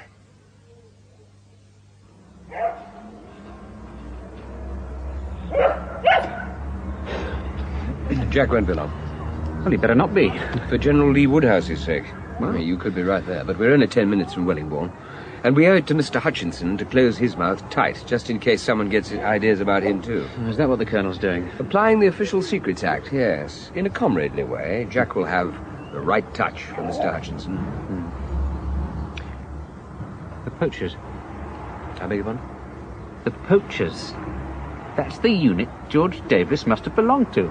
I should have guessed it straight away. It has to be there. Who were the poachers? They were gamekeepers, Davis, and that other chap, Fred Foster. And the squire told them when to enlist. That clinches it, you see. My dear Paul, I don't see anything. Why should the gamekeepers turn into poachers? Because that was their nickname. The 28th... No, wait a minute. The 29th. The 29th Service Battalion of the Rifle Brigade. They called themselves the Gamekeepers Rifles, but everyone else called them the Poachers. And they were all gamekeepers? Well, not every single one. I believe they enlisted a few genuine poachers, too. You see, it wasn't like 1939, when everyone knew how horrible war was. In 1914, everyone wanted to be in it. Ah, Jack. Mission accomplished? Yes, he understands the situation now. I think we can rely on him. And now, the sooner we see the General, the better, I'd say. Just a minute. Paul's trying to tell us something about the 1914 volunteers. Ah, poor devils. My dad joined up then. 2/3 of the men in his street. The Blackburn Industrials, they call themselves. The Blackburn Industrials. That's it exactly. They had so many volunteers that people tried to join up in groups with their friends. Glasgow City Tramways formed a battalion. Manchester clerks and warehousemen. Yes, joined together and died together. After Birmingham Mill, half the wives in our street were widows. So, what's your point? I know which unit George Davis was in, that's what. The poachers. Ever heard of them, Jack? I know, but don't you see, I know more than that. I know where they served on the Somme. I can even guess why Charles Emerson was so excited if it was the poachers he was after. You can? Well, it's one of the great feats of arms of the whole battle. How the poachers took Bully Wood and the Prussian redoubt. It's also one of the greatest mysteries. All right, Jack. Paul, tell us about it as we go. Well, it was at Hammer Ridge, September 1916. Just hang on a minute. I'm looking for a map. Bully Wood, you said? Yes, but it'll be marked Bouillet Wood, or Bois de Bouillet. Right, this is it. Now, you see where the ridge is, parallel to the British lines? Cemetery crossroads to the left, then Hammer Village in the centre, with the sunken road leading up to Bouillet Court Farm. Then some open country, then Bouillet Wood here. The soldiers call it Bully Wood. And then the Prussian redoubt on the tip of the spur. And what about the mystery? It was all part of the night attack on Hammer Village. Night attack? I thought they only raided each other at night. Well, strictly speaking, it was a dawn attack. The idea was for the assault brigades to form up during the night, when they couldn't be seen, and then go in just before first light. But before that, they needed to capture Bouillet Wood on the right flank, or at least keep the Germans busy there while the main attack went into the west. And what about the Prussian redoubt? That was on the very edge of the ridge, you see? Just there, east of Bully Wood. Yeah. And how did that figure in the attack? Well, it didn't. It was too strong to be attacked, they reckoned. It was built into the ruins of the Chateau de Bouillet with ravines north and south. Cobra just behind the German front line, and the north one, Rattlesnake, was where their reserves used to mass. And where did the poachers come into all this? They were in the second wave of the Bully Wood attack, except for D Company. They went in first with the North Berks Fusiliers, but they overshot the mark somehow, and, well, no one really knows what happened to them. Do you want to pick up your car now, Audley? It'll save time later on. Yes, we better split up here, Jack. Paul and I'll take the General, and you get onto the department. Tell them about the old man, Davis. Get onto the police about that. Try the contract killers file. This has a contract smell about it. Then I want you to dig up anything there is on the poachers. 29th Battalion of the Rifles. Find out how many of them are still alive, where they live, and so on. And dig up the records on, what would it be under, Paul? The Bully Wood Prussian redoubt business. The Battle of Hammer Ridge, September, October 1916. Oh, and there's some good air photographs of it in the Imperial War Museum. Air photos. Now, there's a thought. Get him to hire a light aircraft, Jack. Tell him to fly over the Somme area and pick up anything interesting, but especially Hammer Ridge. Get it from all angles. Come on, Paul. And the French? What's it got to do with them? And if Sir Frederick queries it? You can tell him we've got one murder, one likely murder, and one attempted murder already. Remind him Ted Olivier's mixed up in it, and my thumbs are still pricking. I suppose you know what you're doing. Oh, I hope so, Jack. I hope so. Well, I think you're stirring up a hornet's nest, getting involved in other people's problems.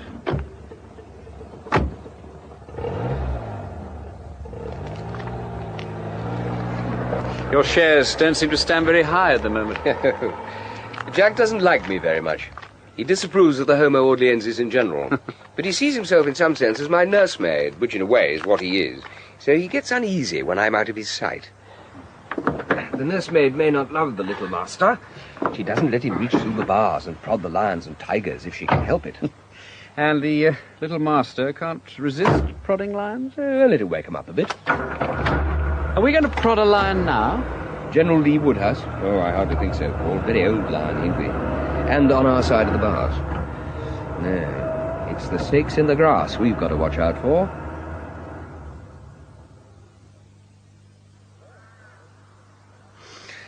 Well, the General certainly values his privacy. Good Lord, what a beauty. What? The house. Look at it. Early Tudor, practically untouched, too. Yes. And on the site of something very much older. See that dimpled line over there? Mm-hmm. That's the remains of a moat, for sure. The ground never lies, you know. You can't put a spade into it without leaving a mark. Mm. What's the matter, Paul? Are you surprised that I should be interested in old buildings? A little. But it's not that. Look, Dr. Audley, David, I mean, what are we really doing here? Doing? We're going to see General Lee Woodhouse. At least I hope we are. Yeah, but why? How can what happened in 1916, what happened on Hamo Ridge, have anything to do with what's happening now? I mean, it's crazy. No, I wouldn't say that. The past is always waiting to take revenge on the present. What about buried treasure, for instance? Now, there's our killer for you. Well, there's no goddamn treasure buried on the Somme. Just 1 million dud shells and 500,000 dead soldiers. Oh, I agree. But the past has a way of catching up on us. As a historian, you should know that. Yeah, but Colonel Butler said French security was out in force. Well, that's got nothing to do with 1916. That's happening now. I know it is. And I'm guessing Charles Emerson saw something or someone he shouldn't have done. But in a place which interested him for quite a different reason. A 1916 reason. You mean he didn't know what he'd seen? In 1916 terms, he knew. It excited him so much that he started digging around here in England at once and planned to go back to France as soon as he could. Which was why he had to die. And you want me to spot the same thing? Yes. Because whatever it is, it won't mean a thing to me, but it will to you. And I'm betting it'll excite you just as much. And then what? Well, that'll be the moment of truth, I hope. Because when you see what Emerson saw, I think I'll see what he missed. Dr. Audley and Captain Lefevre. Come in, gentlemen. Come in. Take a pew. Thank you, General. Oh, first you must have a drink. Will you see to it, Captain? Certainly, sir. Excuse me if I don't join you, but I'm rationed to 1 glass a day. I do prefer to take that in the evening. Thank you. Whiskey, please, Paul. Not too much. Well, take reasonable day, Captain Lefevre. What? Yes, sir. Where stationed?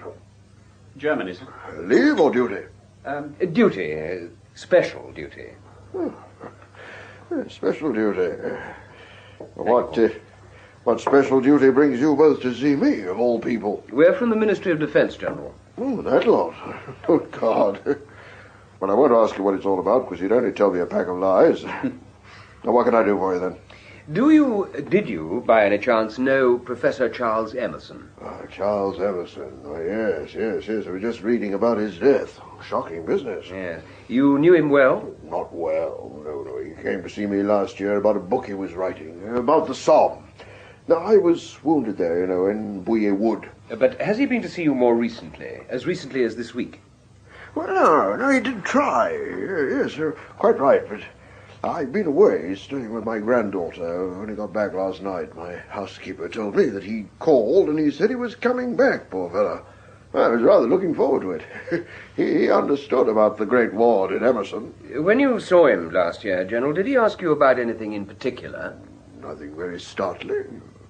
We talked about the Battle of Hamo. Mind you, there wasn't much I could tell him that he didn't know already. And about Bully Wood. That's what we call it, Bully Wood. The sniper there saved my life in the shoulder. And Bully went clean through. or what we used to call a nice blighty one. Sent me back to England. And that saved you? Oh, undoubtedly. Yes, I remember I was lying in a shell between the roots of a tree.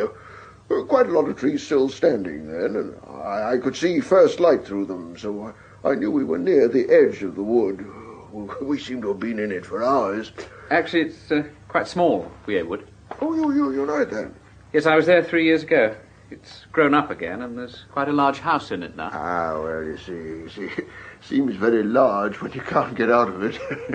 And I was convinced that I was dying, and that I was there for good. In fact, I said to the chap who came up to take over from me, a friend of mine called Dickie Dyson, I said, they've done for me, Dickie. And then I said, watch out for the sniper, and crack. The moment he put his head up over the edge of the hole, the sniper got him, killed him straight off. Just like that. Crack. And what happened then? Well, I passed out as he tumbled back on top of me, poor chap. And the next thing I remember was coming to at the battalion aid post. But I heard afterwards that as Dickie fell back, he dropped his shotgun. And his shotgun? Yes, well, one or two of our chaps went into action with them. Harry Bellamy of D Company had a real beauty. Anyway, when Dickie dropped his, well, one of my acting corporals, George Davis, who was with us, he snatched it up and shot the German with it. It was only a few yards away, and Davis had seen the flash. But of course, I missed the really remarkable part of the whole show. Your mystery story, Paul? Yes. You see, some of the riflemen did get through to the eastern side of Bully Wood. They just pressed on towards the Prussian redoubt. That's it. When they got there, they found the garrison had been practically wiped out, and all the dugouts blown in.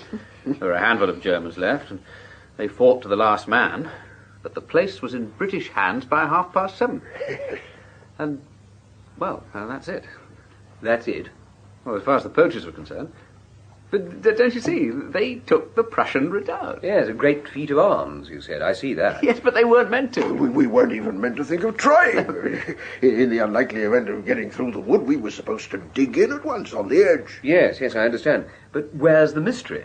Well, perhaps mystery is a trifle strong, but the Germans did behave in a most extraordinary way. They made such a hash of it, and that wasn't like them. Oh, no one's perfect all the time, General, not even the German army. Oh, dear fellow, they were the old German army, the old German field army, and they were damn good. Dug like moles, fought like tigers.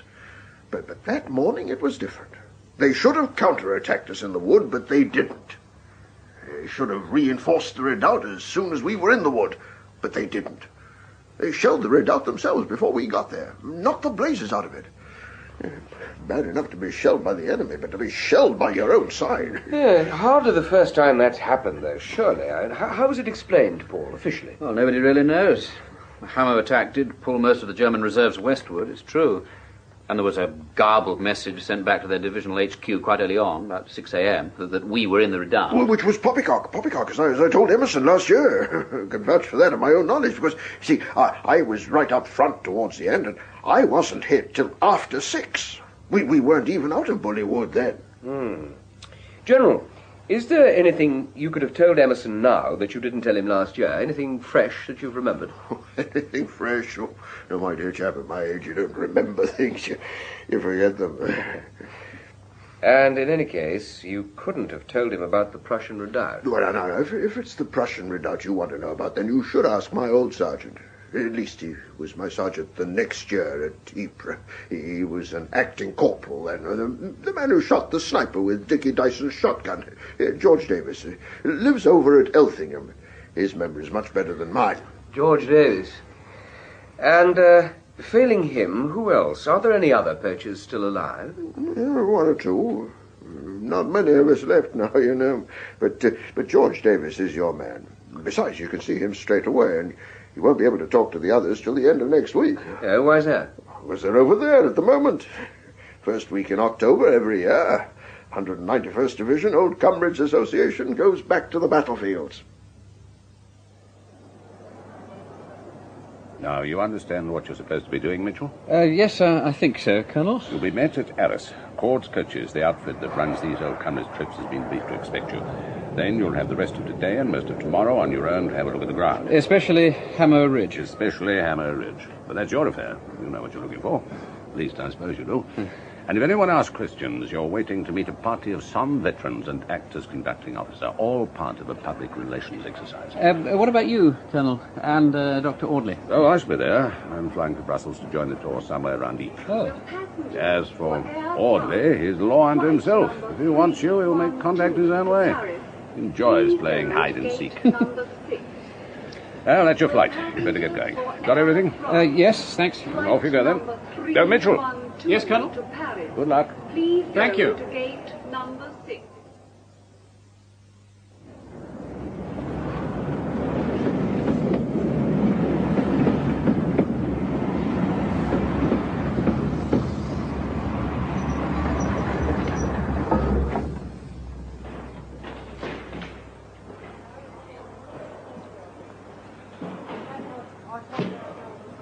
Captain Lefevre?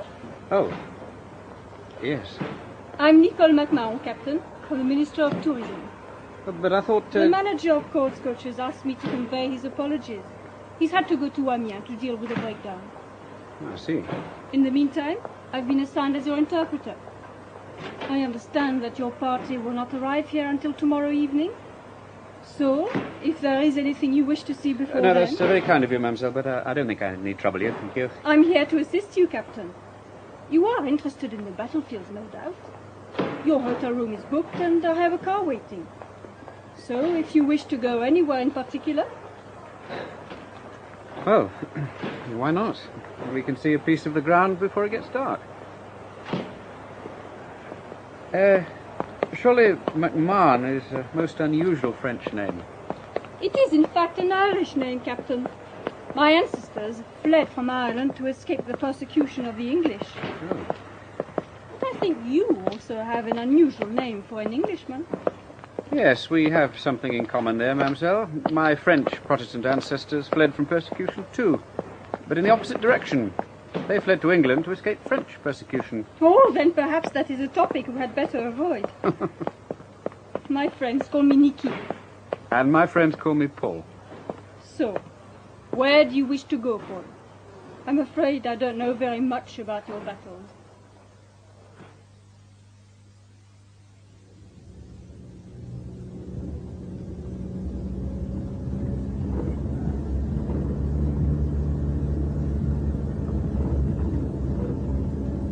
Here you are, Nicky. The glory hole. Guaranteed untouched by human hand since 1916. The glory hole? It's an original piece of no man's land, but don't ask me why it's been left, because I don't know. There's a sign saying for sale on it. Ah, well, I don't think I'll make an offer. With all the unexploded shells and grenades still in the ground there, it doesn't strike me as being a very desirable property. Unexploded? You mean they could still go off? Oh, yes. You see, the shells that went deep are working their way to the surface all the time. Every ploughing helps to bring them up. Even after more than 50 years? Well, not so many now, maybe. But well, you can work it out for yourself. We fired 250 million shells, well, give or take a few million. And so did the Germans. I say 10% were dud, and on the Somme it was more like 20%. Well, this whole area is planted with high explosive. If you come with me, I'll show you. It's quite safe here. It's only the places that haven't been touched, or the newly ploughed places where you have to be careful. Come on.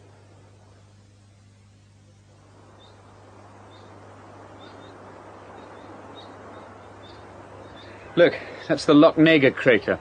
That's what 60,000 pounds of ammonal does when you explode it underground. You get a big hole. A big hole? When they first blew it on July the 1st, it was 100 feet deep and 450 feet across. The 10th Lincolns are in there somewhere. The Grimsby Chums Battalion. They started out in 1914 as a volunteer company raised by a grammar school headmaster from his old boys. This is as far as they got. How can you be so cold-blooded about it? Cold-blooded? Doesn't it mean anything to you? Don't you feel anything when you come here? Well, what should I feel, Nicky? The pity of it. No, it's not a fair question. Mort pour la patrie. That's how we justify it in France. Mort sur le champ d'honneur. 1 minute it's a field of cabbages, but with a machine gun you can turn it into a field of honor with a single burst. Would you rather go straight back to Eyre now? Not if there's anywhere else you wish to visit. Well, Thought we might take a look at Bouillet Wood. Bouillet Wood? Yes, it's the one place my old soldiers will want to see for sure.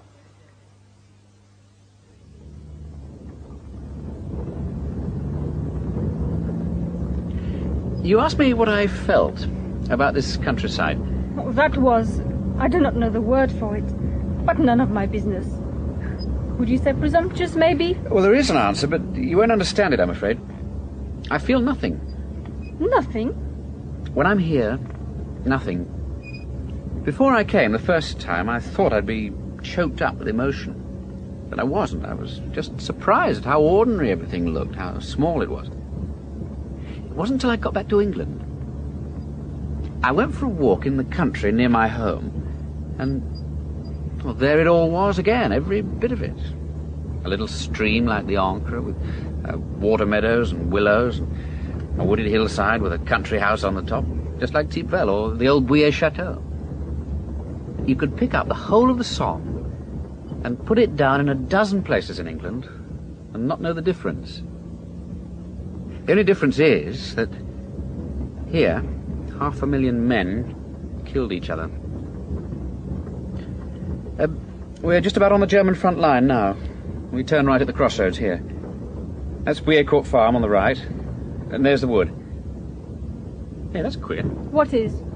Well, look, there's a dirty great fence around it. That's all new. It does not look welcoming. Whoever lives in the wood does not wish to receive visitors. That's very clear. It can't be anything to do with old Armand Renier, that's for sure. We better see what the gatekeeper's got to say.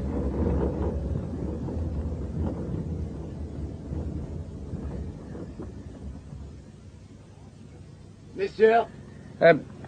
I'm a friend of Monsieur Renier. I wish to see him. Monsieur Renier no longer lives here. What? Well, then who does? I wish to speak to the owner of the property. It is private. Yes, I can see that. I wish to go to the house and speak to the owner. It is private, monsieur. There is no entry. Well, who is the owner? This is crazy. Paul, you get nothing out of him. We'll see about that.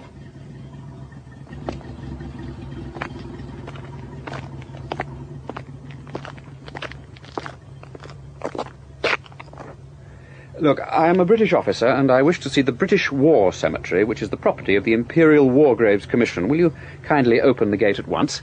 The war cemeteries are beside the village, monsieur. No, I don't mean those cemeteries. I want to see the Prussian Redoubt Cemetery. I also wish to see Bouillet Wood. I'm sorry, monsieur, the wood is private property. For the cemetery on the far side, you must return to the public highway and drive round. There is a path from the road. Yeah, all right, but I should still like to have the name of the new owner. In Monsieur Renier's time, visitors to the cemetery were always permitted to use this driveway. The name, if you please. I regret it is not possible. Possible? What do you mean not possible? The wood is private. Entry is by invitation only. Au revoir, monsieur. Oh.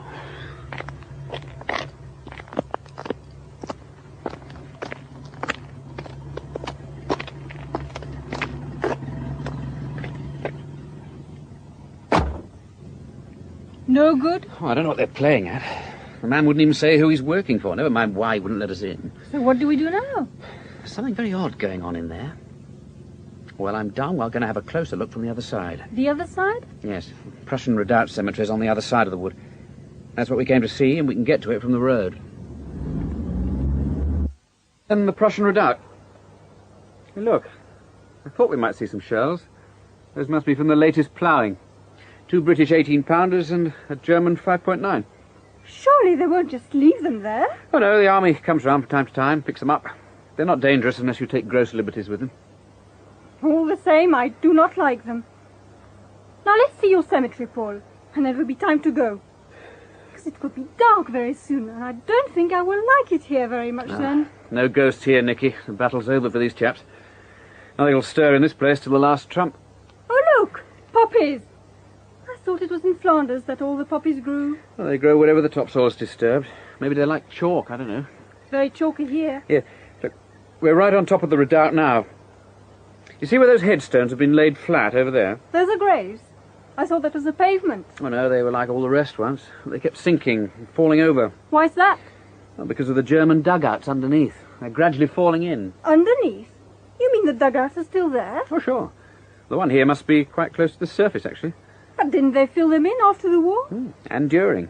But the Germans used to dig deep, 30 or 40 feet, more than that in some places, and we didn't have guns big enough to reach them. We never dug so deep ourselves because we didn't intend to stay here for the rest of the war. They became an army of defense, and we became an army of attack, which is why we won in the end. It doesn't look like a victory monument to me. Where are the losers? The losers are under the victors. Every dugout entrance on this whole ridge was blown in the moment we reached it. There are more Germans under Hammer Ridge. What the hell? Who's there? What is it, Paul? Was it a shell? I'm not sure. I don't think it's that. What's it then? I'll go and have a look. You stay here.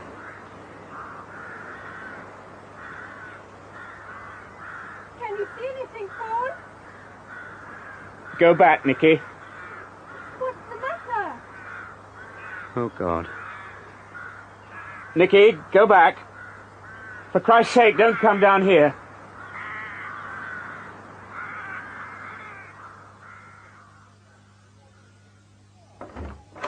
Ah, come in, Paul. Sorry to drag you out so late, but I thought it was time we had a chat. Do sit down. Thank you. I didn't know you were going to be in our house, David. Oh, I always like to be where the action is. Now, have you managed to get a look at Bouillet Wood? Only the outside. There's a double wire fence around it. No trespassers. But I thought you knew the man who owned it. Not anymore. Armand Renier sold up last year. I did manage to find that out. There's a new owner now. Oh, who? The man on the gate wouldn't say, and nor will anyone else I've asked. Ah. There's something more, isn't there? Yes. We've got another body. Another? He was spread all over Rattlesnake Ravine. I think I found the biggest piece of him. It was his foot. What happened? Well, the police said it was an accident. People do get blown up on the Somme now and then. But that's not the point. Wherever we go, there are accidents. But you're only guessing in this case. Well, I've only been guessing all along.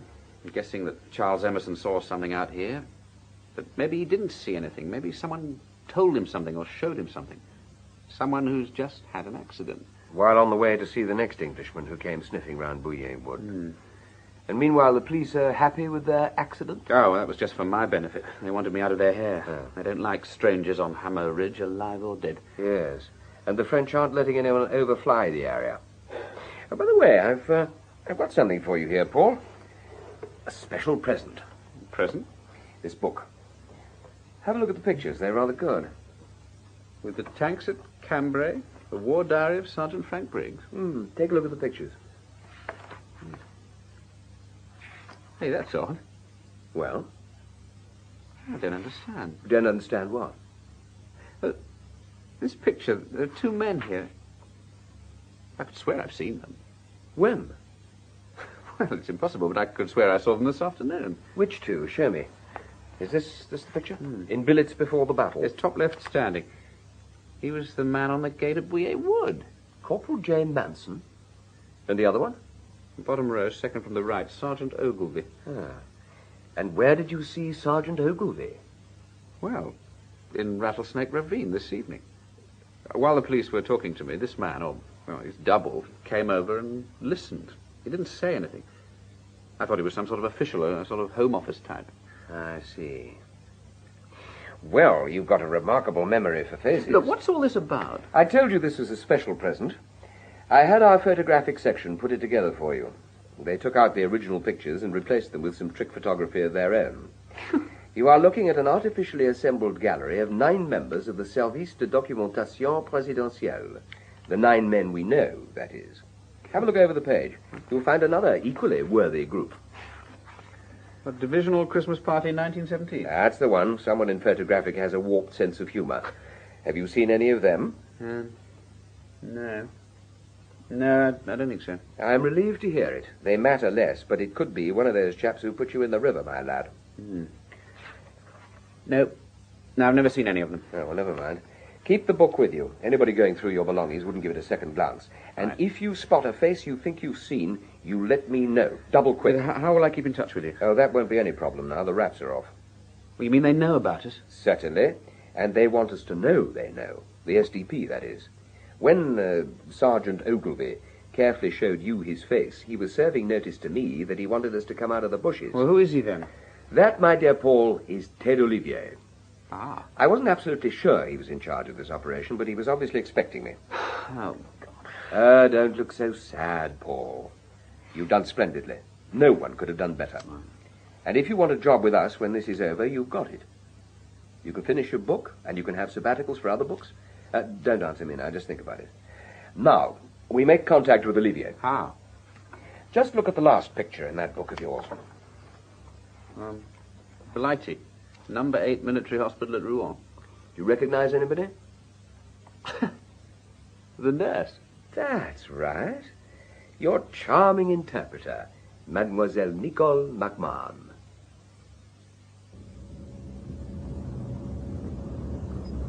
So that's the famous Butte de Valencourt, the tomb of a Gallic chieftain slain by Caesar.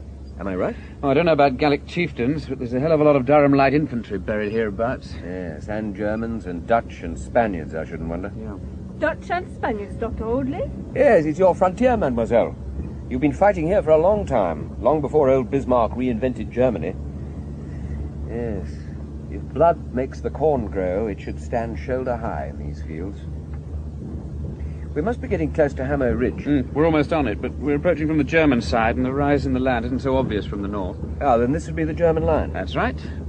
And there's the wood. Good Lord, the gates are open. We're expected. Yes, a double fence. I take it there are dogs loose in no man's land at night? Or is it sown with nasty little mines, mademoiselle? I'm afraid I haven't the least idea, Dr. Audley. Dogs for choice, I'd guess. In fact, dogs for sure. Well, Paul, Bullywood's a strong point again, all right. Okay, stop the car here.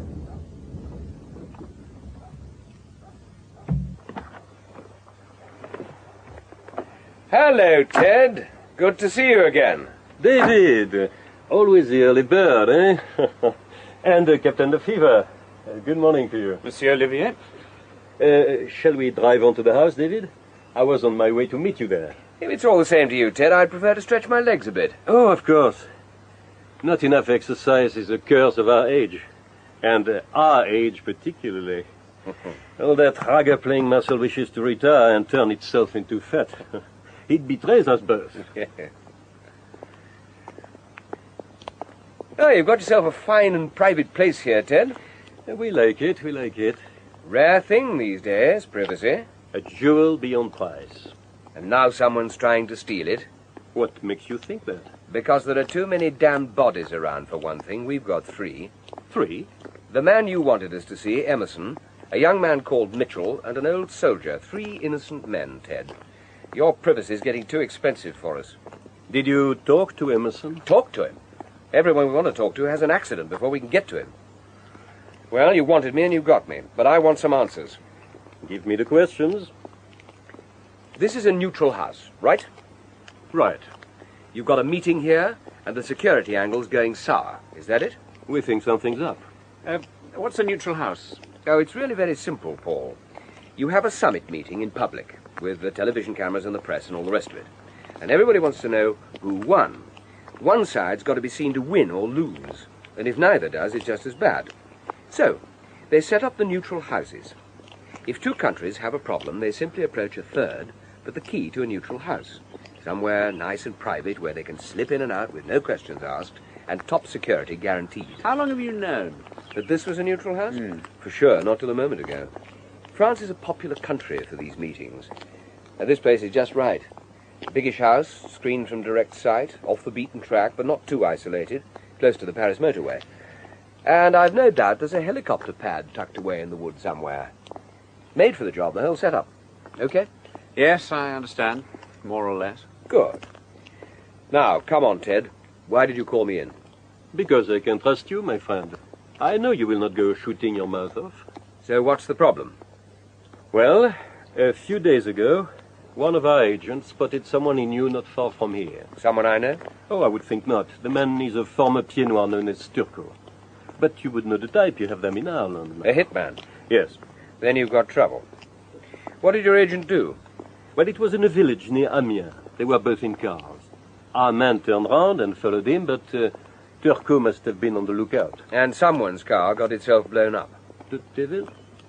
How much do you really know? Oh, unfortunately, just that. Whose car was it? Turco's. He ran out of road on the edge of town. Our agent was approaching the car when it exploded.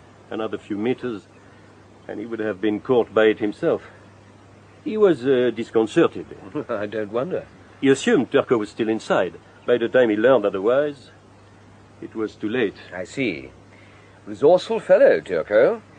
He caused a diversion to cover his escape, and reckoned on destroying whatever it was in the car he didn't have time to take with him. Right, Ted? You still aren't being straight with me, are you, my friend? Just, how much do you know? Only what you have told me, and I'm having to work damned hard for that. Oh, come on, David. I didn't say there was anything in the car. And you didn't say that I had to act stupid. Oh, for God's sake, man. You sent us a charred map of the Somme battlefield, and I give you 1 bottle of fine cognac to a pint of lukewarm beer. It had the name Charles Emerson on it, and you got it out of Turco's car. Now, if you just come clean for a moment, we could do business. Business? What business has your country got in this? I told you, 3 dead bodies, dead Englishmen killed in England. That makes it our business. Now, the map was left in the car. What else was there? Does the name Charles Lancaster mean anything to you? Charles Lancaster? You're not a devotee of La Chasse, are you, David? You know, poof, poof. 2 pheasants for the pot. A shotgun? Yes, but not any shotgun, the Rolls-Royce of shotguns. We took it to a gunsmith in Paris. It was only slightly damaged in the explosion, and still he almost wept. He said English guns were the finest in the world, and the Charles Lancaster was the best of the finest. Did he know who it was made for? He did not know, but it was one of a pair of guns made for one man. It had the initials HJB in silver on the stock, and it was numbered 2 on the top of the barrel flat. And valuable, of course. HJB? Yes, Paul. Was it new? No, it was not. The gunsmith dated it to the turn of the century, about 1903, he thought. Practically a museum piece, then. Ted, when does this summit meeting of yours take place? This weekend. Cancel it. It doesn't matter who's coming. Get them to some other neutral house of yours. And admit we cannot guarantee security in the heart of our own country? That we can spend tens of millions on the latest equipment, and one glimpse of one piece of scum throws us into a panic? No, David. If we did that just once, there would be no neutral houses anywhere. So you ignore Turco? Oh, no. The wasps buzz round the jumper, naturally. So we seal the lid tighter while we look for the wasp's nest. We? I might be prepared to let you help me look for it. Oh, how very good of you. We find out why Charles Emerson had to die, and in return, you make sure his killers are paid in full. Agreed. You and Captain Lefebvre will report to me, and to me only, through Mademoiselle MacMahon. Trust nobody else, your side or mine. Okay, Ted. You've got yourself a deal.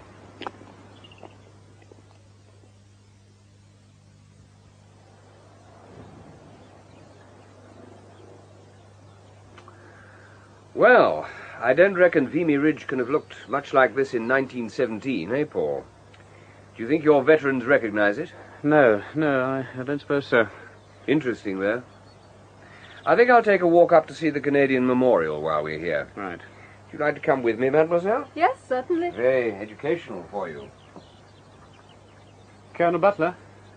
Over here, sir. Yes, what is it? Better make it quick. Look, I think we've got a lead.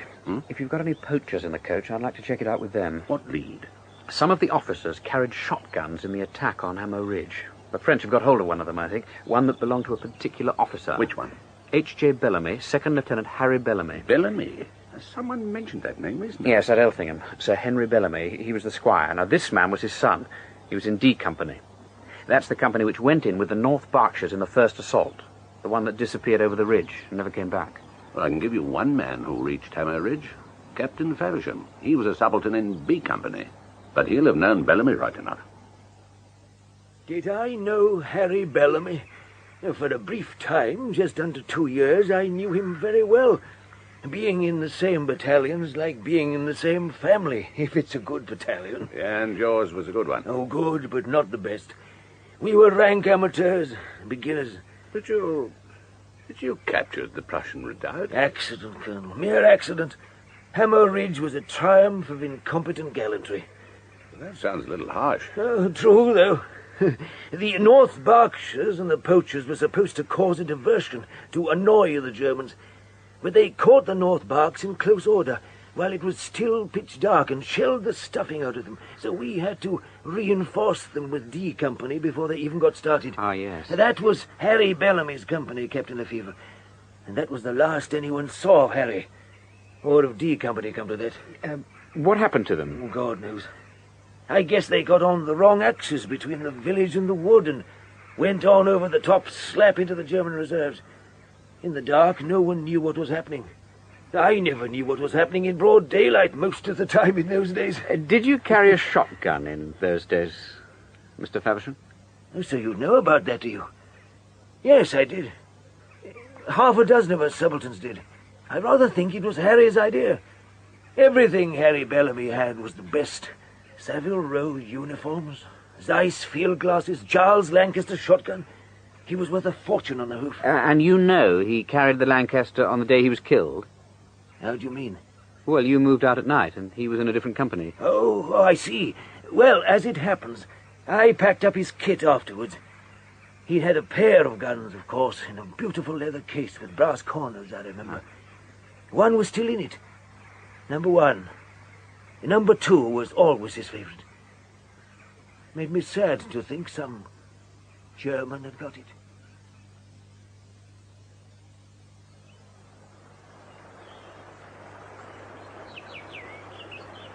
Paul, our time's nearly up. This time tomorrow, the summit meeting will have started. Yes. Why did you bring us here? What is so special about this little river Ancre? Well, this is where Emerson came last week. He must have stumbled on some new piece of evidence about the battle and realized what it meant. I'm damned if I can see what it might have been. But the poachers weren't here. No, they weren't. And it is the poachers who matter. The man with the gun, Sous-Lieutenant Bellamy, and the man with whom he disappeared. D Company. D Company, yes. Supposing they had taken the Prussian redoubt, would that not interest Professor Emerson? Yes, but they didn't take it. The other companies took it. We know that. And they came through the wood to do it. As far as we know, Bellamy's men never even got to the wood. But couldn't they have come round the back of it? Into the ravine? No, it's not on, Nicky. There's too many Germans, too few English. Too few to attack the redoubt, anyway. And there isn't a shred of evidence. But the gun, the Sous-Lieutenant's gun. Oh, that's evidence of assault, but it's not what I mean. Look, just suppose Bellamy did all you say. Suppose D Company did attack the redoubt from the rear. No, it still doesn't help us. But it would have interested Professor Emerson. That's what you're looking for. Yes, but I can see what Paul's driving at. It would have grabbed Emerson, but it wouldn't have mattered a damn to anybody else. You mean maybe we've been barking up the wrong tree, Paul? I'm not sure. Somehow I don't think we're wrong. Nor do I. And nor did they, by God. Nobody kills the way they've been killing without a damn good reason. Whatever Emerson found out, it was dynamite. Could someone have offered him that Charles Lancaster? Offered to sell it to him? Did he buy souvenirs? Well, not unless they went with information. He'd have wanted to know where it came from. Provenance. Provenance? What's that? It's the archaeologist's first question, mademoiselle. You show him an old coin or a potsherd, and he'll be able to tell you what it is because that's his business. But what he'll want to know is where you found it. That's its real value to him. And it'd be the same for Emerson. The gun would make him ask a question. But we don't know who answered it. Etienne Jarras. Damn it, why didn't I think of him before? Etienne Jarras? Yes, he lives at Vaux, just beyond the ridge. It's a garage run by 2 brothers. Emerson always bought his petrol there. And they're interested in the war? Well, Etienne is. And he's not just interested, he's got an incredible collection of stuff from the battlefield. He buys what he can get hold of. So if anything turned up, it'd come to him? Yes, the other brother's married, but Etienne's a confirmed bachelor. He spends half his time... Come on, I think we'd better go and see for ourselves.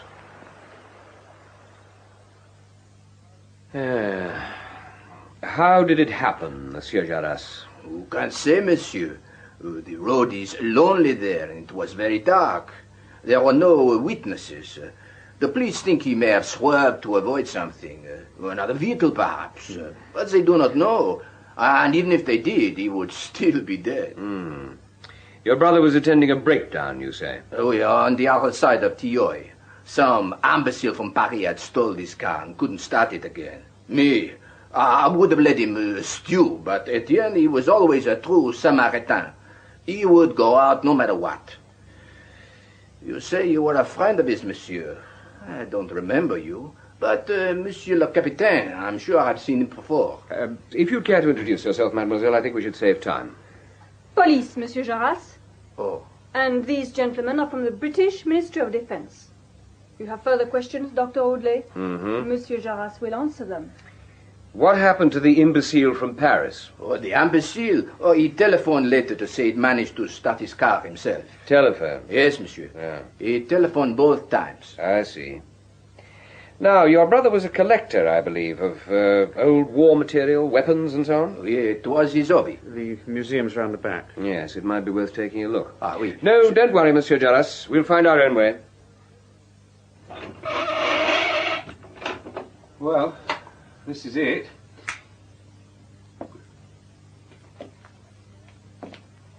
Good God Almighty. And he was a bachelor. It's too Freudian for words, I think. I don't know about Freudian, but it certainly wouldn't do back in England. They'd have this lot of him in no time. And he'd probably get 6 months for possession. Look at that Maxim gun. What a beauty. But there is nothing here for us. Paul? Oh, the door was unlocked, the safe's open. I don't even know what I'm looking for.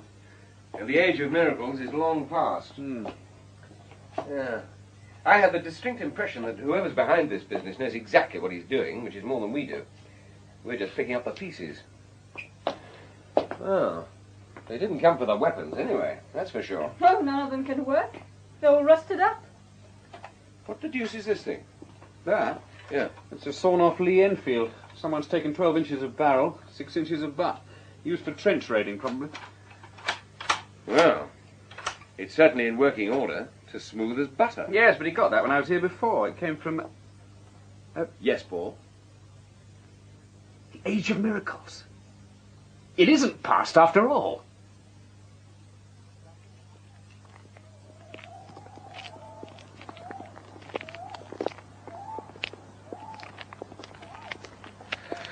Whew. How much further have we got to walk? Not far. Just a few more yards. I can't see why we couldn't drive up to the door like Christians. There's nothing Ted can do about it now, except make the best of a bad job. My orders were precise. In the event of your finding... Precise nonsense. In the event of our doing his job for him. He reckoned that was likely, He thought it was possible. You said you were good at puzzles. Oh, not me, mademoiselle, not me. Paul was the smart one. I was a bit slow, actually. I should have got it this morning. Just in time is quick enough, my lad. No one expects better than that in our business.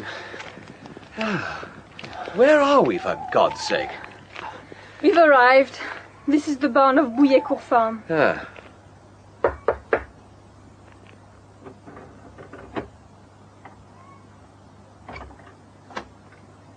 Entrez. Vite! Vite! David, Captain, we have been waiting for you. Hell you have. And we've been tramping half across France in the pitch dark because of your crazy orders. You said it was an emergency. No emergency. No? Then what? No emergency, so long as you hold your summit somewhere else. This is no time for little jokes, David. You have found something? We surely have, Ted, but I think it ought to come from you, Paul. Go on, man, put him out of his misery. Tell him about the chalk and the cheese. Yeah, this whole ridge is rotten with tunnels, like a piece of cheese. Tunnels? It's a chalk ridge, you see, perfect for tunnelling. Dry and clean and very little timbering needed. You see, galleries in chalk don't fall in. They'll still be there in 1,000 years. And if there are galleries under Hammer Ridge, then the seismic equipment you've got plugged into the ground to listen for digging won't register a whisper, because the tunnels were there already. If there are, you mean? You don't know for sure? Oh, for God's sake, Ted, everybody who could have told us has had his mouth shut. Paul, tell him how the poachers took the Prussian redoubt. Right. They got into the German tunnels.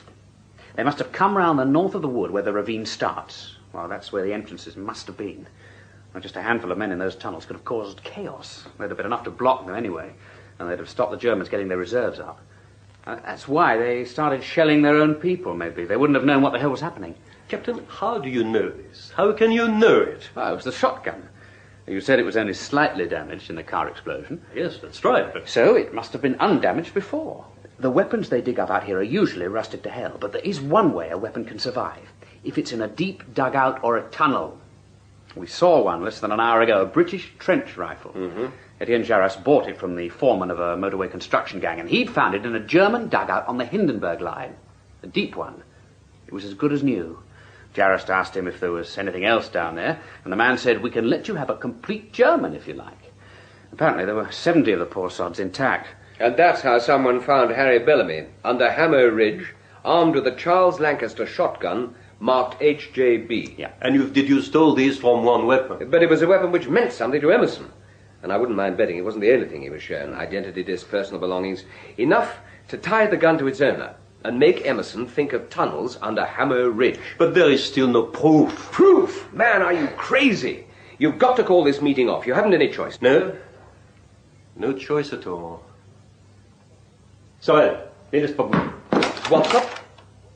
Easy now. Now, just a moment. Just stand quite still, Captain. What? I never carry a gun, Ted. You know that. Neither does Lefevre. Oh, I know, but never is a big word. Now you, Captain. Good enough. Now, mademoiselle, your bag, if you please. Just the one little pistol, I think? Yes.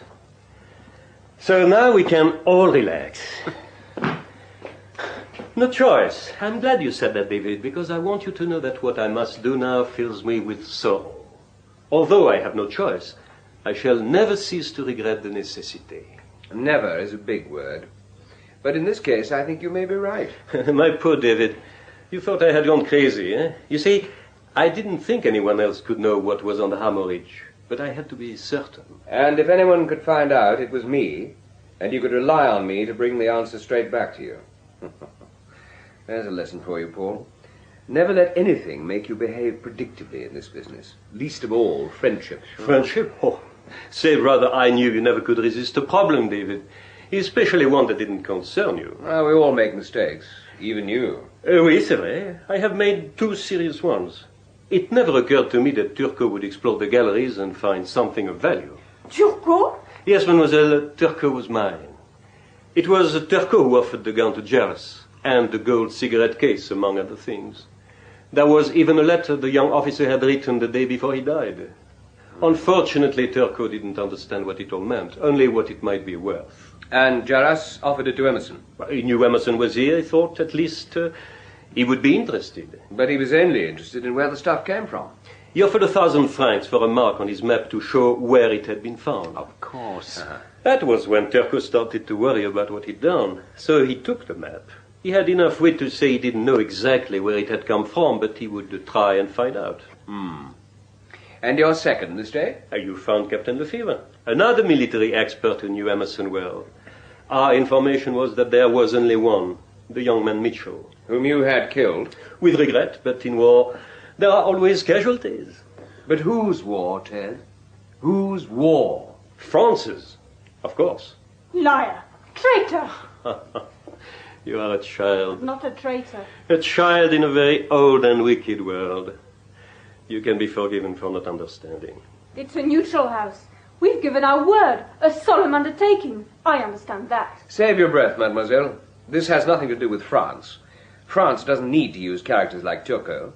The late Turco, I presume? I imagine it was Turco who blew himself up so conveniently in Rattlesnake Ravine. You were always good at guessing, David. Oh, give me a start and I'll guess you right back to Moscow or Peking or wherever. Depending on who's meeting who in Bouillet Wood tomorrow. Ted, it won't work anymore, whatever you've got cooked up. Don't you see? There are too many things that can go wrong now. Oh, no, David, I shall succeed. And with just a very little luck, I shall survive, too. And what will you have gained? A bit more chaos in the world, is that what you want? Something we both spent half our lives trying to prevent? Exactly. Half our lives and a little more chaos. Only this time, perhaps, more than a little. But why, for God's sake, why? Because our way is wrong. And their way is right? Who is they? When we were young, it was us and them, but now we are all the same, all them, and all wrong. When I realized that, I knew I had spent my life trying to repair something not worth repairing. So I have stopped being a repairman. Now I'm in the business of demolition. Captain Lefevre, you have been so very clever. Would it interest you to know that you are standing not 2 meters from the entrance to my tunnel? On the floor in the corner you will find a trapdoor. Go and see for yourself. Thank you. Looks promising, doesn't it? Then open it. Go on, Captain. It's not too heavy, and there's a hook on the wall to hold it. A cellar. A large cellar, too. The Gestapo were pleased when they found the trapdoor back in 43. They knew there was a resistance group in this area. They even suspected its headquarters might be on Hammer Ridge. And yet they didn't find us, because they did exactly what you have done, Captain. They opened the trapdoor, and when they did that, they covered up the entrance to our hiding place. Close the trap now. Good. Now you will see. That board on the wall looks as if it's nailed down, but it isn't really. When old Jacques Biot came back to his farm in 1918, there wasn't one brick standing on another. Yes, that's the one. Pull it out, it's not firm. Biot and his son rebuilt the farm all by themselves. He came on this shaft when he was digging the foundations for the outer wall. He was a prudent man, old Biot. He remembered the past, and he didn't trust the future. So he decided to make a safe place for his money and his valuables and his family. One more, Captain. Et voilà. Old Biot's handiwork. He beat the Gestapo in 43, and he beat our experts just as easily in 75 when he checked out this place. I watched them do it. Nothing like a peasant for out-thinking the clever ones, eh? I was down there alone the last time when the Germans raided the farm. And that was when I found out where the tunnel went. I was looking for a way out, but I found something very different. I propose to show it to you. There now. You see? You will not find it too difficult. Don't get any ideas about jumping solo, Captain. Don't even talk to him. He won't understand what you say, and it will make him nervous. I owe you an apology, Paul. Ferme ta gueule! And screw you, friend. And I must apologize to you also, mademoiselle. I've been unpardonably stupid. C'est un fou. Nevertheless, while there is life, there is hope. Ça va, Soren, je suis prêt. Patron! You first, Captain Lefebvre. Allez. Allez!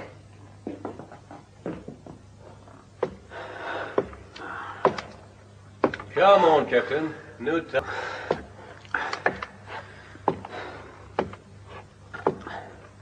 Very good. Now I want you to stand to the left of the ladder. I have a stand gun, a gift from Britain 30 years ago, but none the worse for its age, I do assure you. Turn and face the wall, please.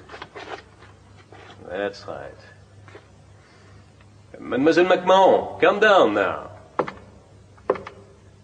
Don't move, Captain.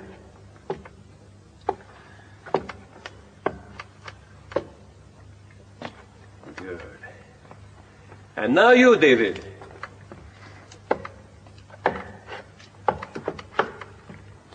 Easy, David. Easy, for God's sake. I can't even stand up straight. I can see why the Germans gave up these spiked helmets. Against the wall with the others. That's good. You are all being sensible. Sorel, tu es prêt? Oui, patron. So, now we will go for a little walk.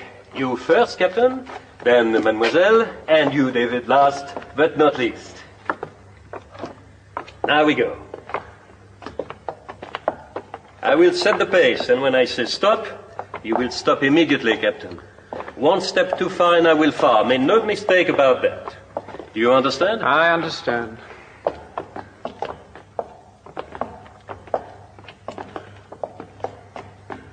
Stop. We take a little rest here. Just ahead, on your left, there is an opening, Captain. You will lead the way into it. It's only a short passage, 7 or 8 meters, and then a dead end. But there is a place to sit. Now, move. I can't see a thing. Feel your way along the wall. Oh, I can't see. Ah! What is it? I don't know. It's only a few old coats hanging on the wall, nothing to be afraid of. That's fine enough. Now, sit down. Sorry. Paul, we've got to jump them. There's no alternative. No, wait. There's something here. What? I don't know. Something hot. Huh? Christ! What is it? In these coats. A grenade, I think. What? Look. Cover me. Take his attention. Monsieur Sorel, monsieur, excusez-moi, mais j'ai envie de pisser. J'ai envie de pisser, mais pas en face de mademoiselle. Asseyez-vous. Sit down, David. You'll get us all shot. Have you got it? Yes. Give it to me. No, I'll do it. Captain Lefevre. Now we go on. Paul, you get down on the floor, Nicky.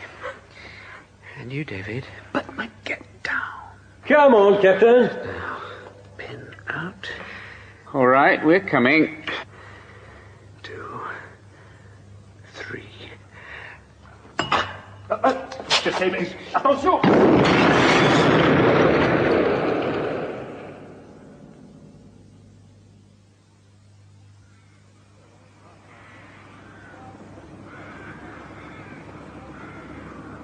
Colonel Butler! I thought you'd gone back to England. Well, couldn't you keep away, Mitchell? You're a glutton for punishment, I'll say that for you. Now, what do you mean? Well, your handiwork, man, your handiwork. All this tell me. But it's all sorted out this end. You needn't have come back. I haven't come back. I'm supposed to be showing the poachers round the Prussian redoubt, remember? So that's why Audley couldn't get through to you this morning. We wondered where you got to. Where is Audley? In Paris by now with the McMahon woman. There's the devil to pay down there, I can tell you. But I've got a message for you from him. Message? You killed 2 men last night. How certain were you that grenade would go off? I didn't know. It all depended how careful the battalion bombing officer had been back in 1916. He was in a British waistcoat carrier, you see. If it was on the top line in 1916, if the base plug had been treated with Vaseline and so on, and remember it was absolutely dry in that tunnel. You thought it would still work? There was a fair chance, yes. How do you feel about it now? I don't know what you mean. How do I feel? There wasn't any choice. Oh, there's always a choice. Not at the time, maybe, but afterwards, sometimes you... There wouldn't have been any afterwards for us, for God's sake. If you mean, do I regret it? Do you? Why the hell should I? No reason at all. You did what came naturally to you. But now you'd better get these old men off this hill and right away from here, double quick. They shouldn't be here at all. Why not? They've got more right to be here than anyone alive. Then if they want to stay that way, get them out of here. There's enough explosive under this ground to blow us all halfway back to England. Explosive? Yes. Well, you didn't get around to discovering what Olivier had in store for this afternoon's meeting, did you? 100 tons of ammonal, or whatever the Germans used in 1916. All packed in airtight tins and sandbagged in, ready to blow. The French reckon it would have blown, too. Olivier thought so, anyway. His detonator was set for 6 p.m. Yes, it would have blown all right. So, that's why the Germans held Bully Wood so lightly. And why they didn't counterattack. They must have planned to draw the attack into the wood and then blow it to Kingdom Come. Probably from some nice deep dugout in the Prussian redoubt. Only Harry Bellamy and his poachers spoilt the plan. Well, you're the expert. It would have been the end of the summit conference anyway. And the wood, and all 3 of you. Yes. You said you had a message for me. Oh, yes. I gather Audley's already offered you a job, but he thinks last night's affair may have put you off. So, as of now, you've got a week to make up your mind. Then he'll be getting in touch. But I don't believe it has put you off. I think you've already decided, haven't you? Decided? Yes. Yes, I think I have, Colonel.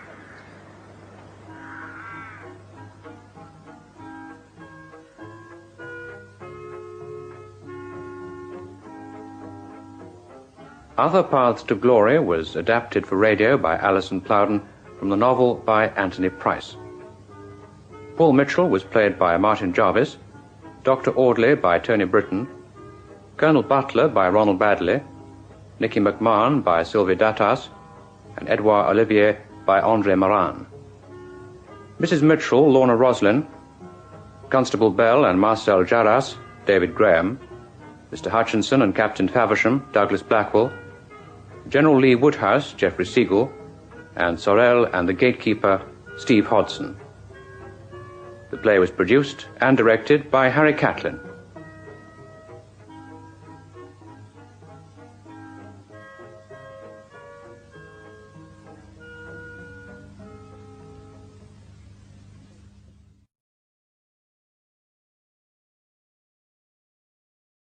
Now, on Radio 4, we present Saturday Night Theatre. The Fall of the Sparrow by Nigel Balchin. Adapted for radio by Anthony Keary with Ian Thompson and Brian Hewlett. The Fall of the Sparrow. If I'd kept to my original plan, I should have missed the whole affair. But the weather was vile, the river in spate, so I abandoned the fishing, came back to London a week early. I heard a telephone bell as I came up in the lift, and somehow knew that it was my telephone and that it was vital to answer it.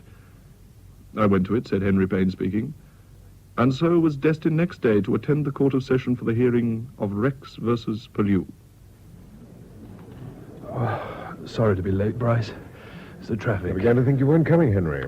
The case has started. What are the charges against Jason? Well, the dear boy doesn't appear to have murdered anybody. But apart from that, he seems to have tried his hand at a fair range of things. Dud checks, false pretenses, stealing while a bailee, stealing a car. Oh. About £3,000 involved altogether. Every cent of the money's gone, of course. What do you think will happen? Well, there's an outside chance that he might be bound over, but I should say it's 100 to 1 against. You can't put Jason forward as a person who's never had a chance. Not if you know some of the people I've defended in my time, who really hadn't. He's had plenty of chances, and he's mucked them up every time. And no one else is the least to blame? Well, my dear man, we all have some responsibility for ourselves. You've known Jason for 20-odd years.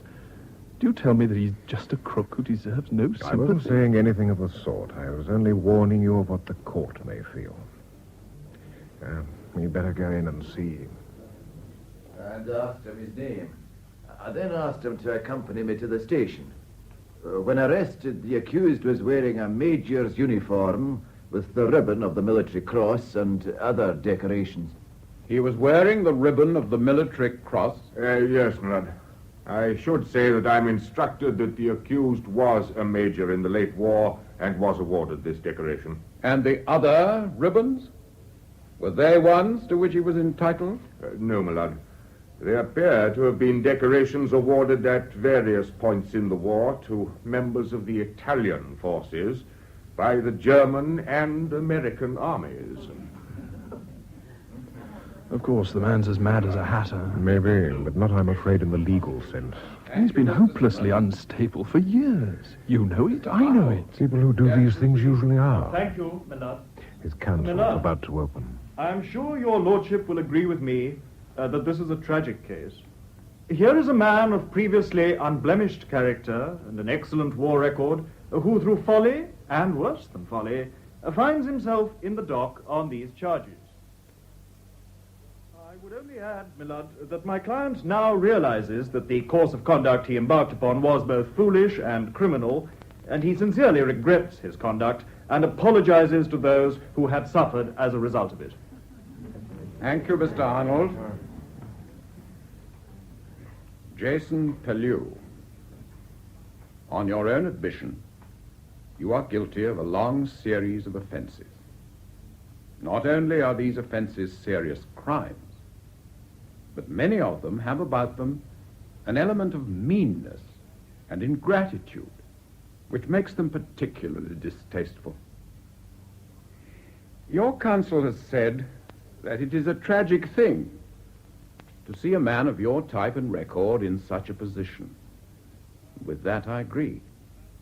You were born the son of a distinguished soldier. You were given a first-class education. You served your country gallantly during the war and had the honor to hold His Majesty's commission. I find it difficult to understand the reasons behind your actions. You would seem to have been singularly fortunate in your upbringing. Mommy, where are we going to To the abode of bliss. What's the abode of bliss? Oh, nothing, darling. We're going to tea with the General, that's all. What General? General Pellew, darling. He's got a little boy just a bit younger than you. His name's Jason. His name's a sort of mixture of John and James, isn't it? Or Johnson and Jameson. Here we are. If I park over there, we can drive straight out. Philip, be careful. You're awfully close to that bush. Hey! Steady there. Be careful, man. I beg your pardon. Ah, that's all right. But these things cost money. Don't want all the twigs broken off. Hello, Pay. Afternoon, Mum. Good afternoon, General. Oh, boy. Well, come on in. No good standing around here. Mary! They've come! Mary! What the hell are you doing? Your guests have come. Oh, manners. Oh, I'm so sorry. Keeping people standing about. I'm so pleased you could come, Kitty. Hello, Mary. How do you do, Mr. Payne? How do you do? And this is little Harry. How do you do? Well, come on, Mary. Don't just stand around here. Bring your guests into the drawing room. Oh, yes. This way. Where's Jason? Out in the garden. What's he doing out there? He ought to be on parade with people here. Probably covered in mud and muck. But, George, it doesn't matter. The child must play. He can play when it's his playtime. If there are people here, he ought to be on parade. Somebody's got to show some elementary manners if you can't. How old is Jason? 7. You wouldn't think it. Still wets his bed like a baby. Can't read properly. Of course, it's the way he's been coddled. I'd be obliged if you would carry out my wishes, Mary, and go and get your son. Oh, it's all right, George. Here he is. Here's Jason. Say good afternoon, darling. Hello, Jason.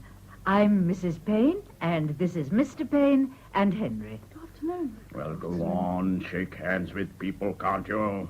No. Better not.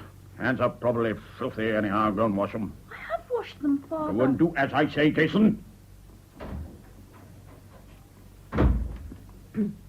What a lovely-looking boy. That light yellow hair is... It's a good name for him, Jason. Carries the golden fleece around with him. Yes. Damn silly name for a boy, if you ask me, but there it is. Mary wanted it. Well, is there ever going to be any tea? No more for me, thank you. That really was an excellent tea, Mrs. Pellew. And I expect the boys could eat a little more. Now, Harry, jelly with bananas on top or apricot flan? I expect he's finding it difficult to choose, aren't you, Henry? They're both favorites of his. Could I have some jelly, please? Of course. Jason? Do you think... Whisper, Jason. Told you about it before. Speak up. Say what you've got to say, for God's sake. Oh, no, darling. You can't have both together. Why can't he if he wants it? He can quite well have jelly first and flan after. Who pays for the food in this house? And who makes it? Will you do as I tell you? You want some jelly? Do you, old man? Oh, George, that's far too much. And some flan. There. Will that do? The boy can't eat all that. And you too. I don't think Henry wants it, thank you. Jason, you're not eating. Oh, what do you want now, old man? Some cream. Some cream. Is that it? General!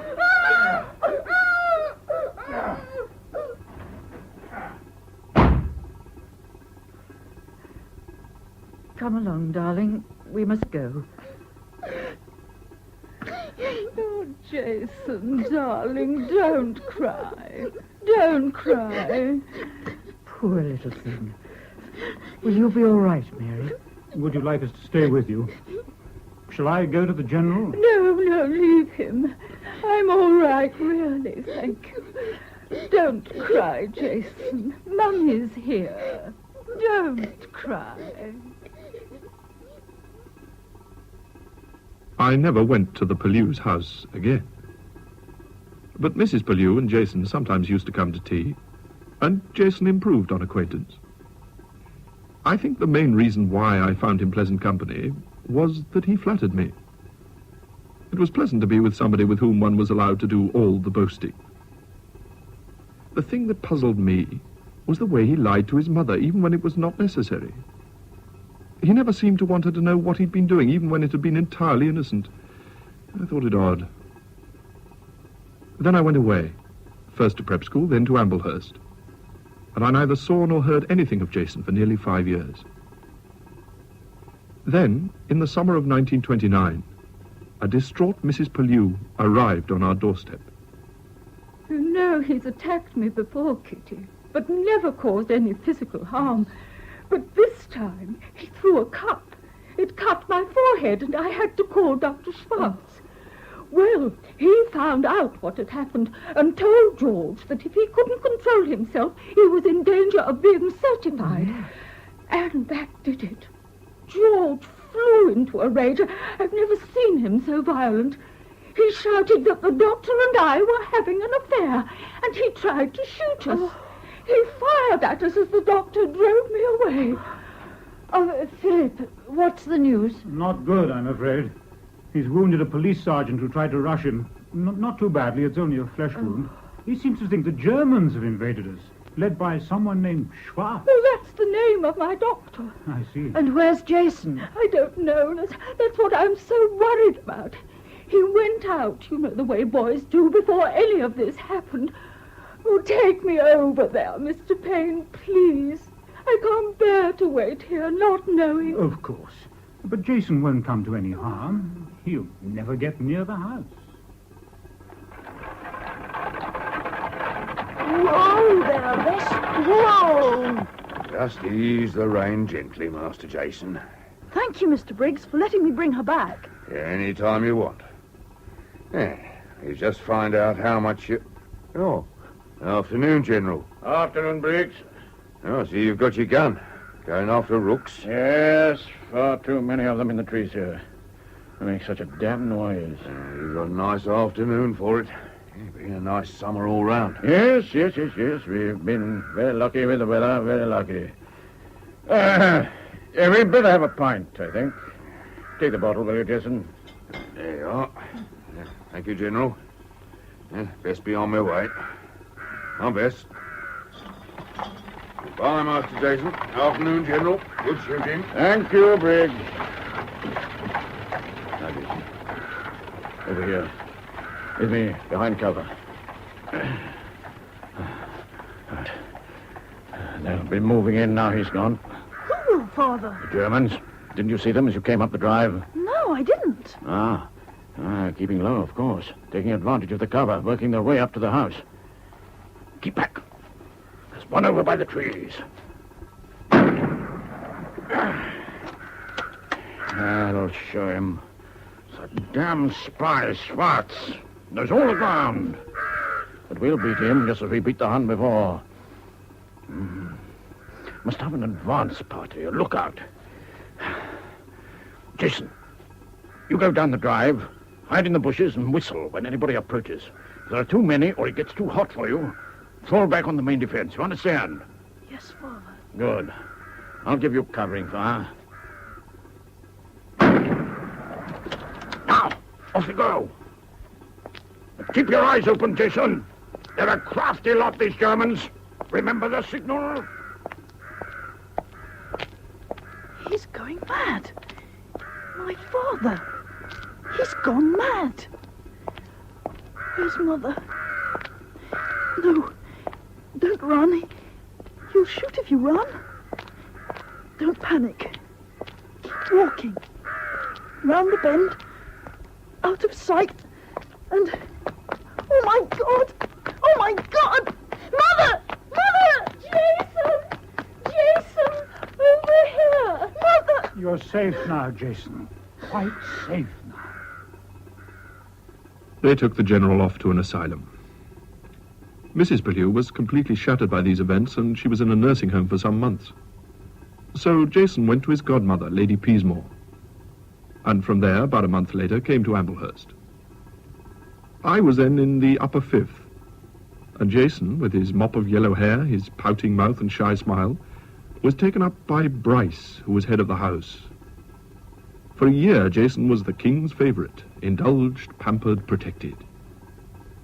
At the end of the year, Bryce left. But Jason, instead of singing small for a couple of terms, continued with the same casual, mocking attitude towards authority, and the same process of slacking and wangling. Matters came to a head when he cut a football training run. The head of the house, Farthing, called a prefect's meeting. Well, does everybody agree that Pellew be given a house beating? Giles? I'll put my hand up for that. In fact, I'll put up both hands. Right. We're all agreed then. No. What? Not me. Oh, Payne, you're a prefect too. We must stand together on this. You can do what you like. I shan't have any part in it. There are still 4 of you left, and he isn't a very big lad. But then he'll only get 8 whacks. He should get 10. Yes. You and Ramage are the seniors. Give him an extra stroke each to make up the number. Good idea, Giles. All right, Payne. Send the little slacker in. Right, Jason. The prefects will see you now. Thank you, Payne. Aren't you staying? Come on in, Pellew. We haven't got all night. Pellew, you know why you're here. You've earned a house beating. You're cheeky, disrespectful, a slacker. You're caught cutting a games run. You don't seem to worry about the team or the house cup. You're not keen enough. Take that smile off your face. I didn't smile. You're a liar, you did. You lie about everything. Now, we're going to show you what the house thinks of lying little slackers. Bend over that chair. Jackson, you first. Oh, that's the best you can do. That wouldn't hurt a fly. Ramage, your turn. Right.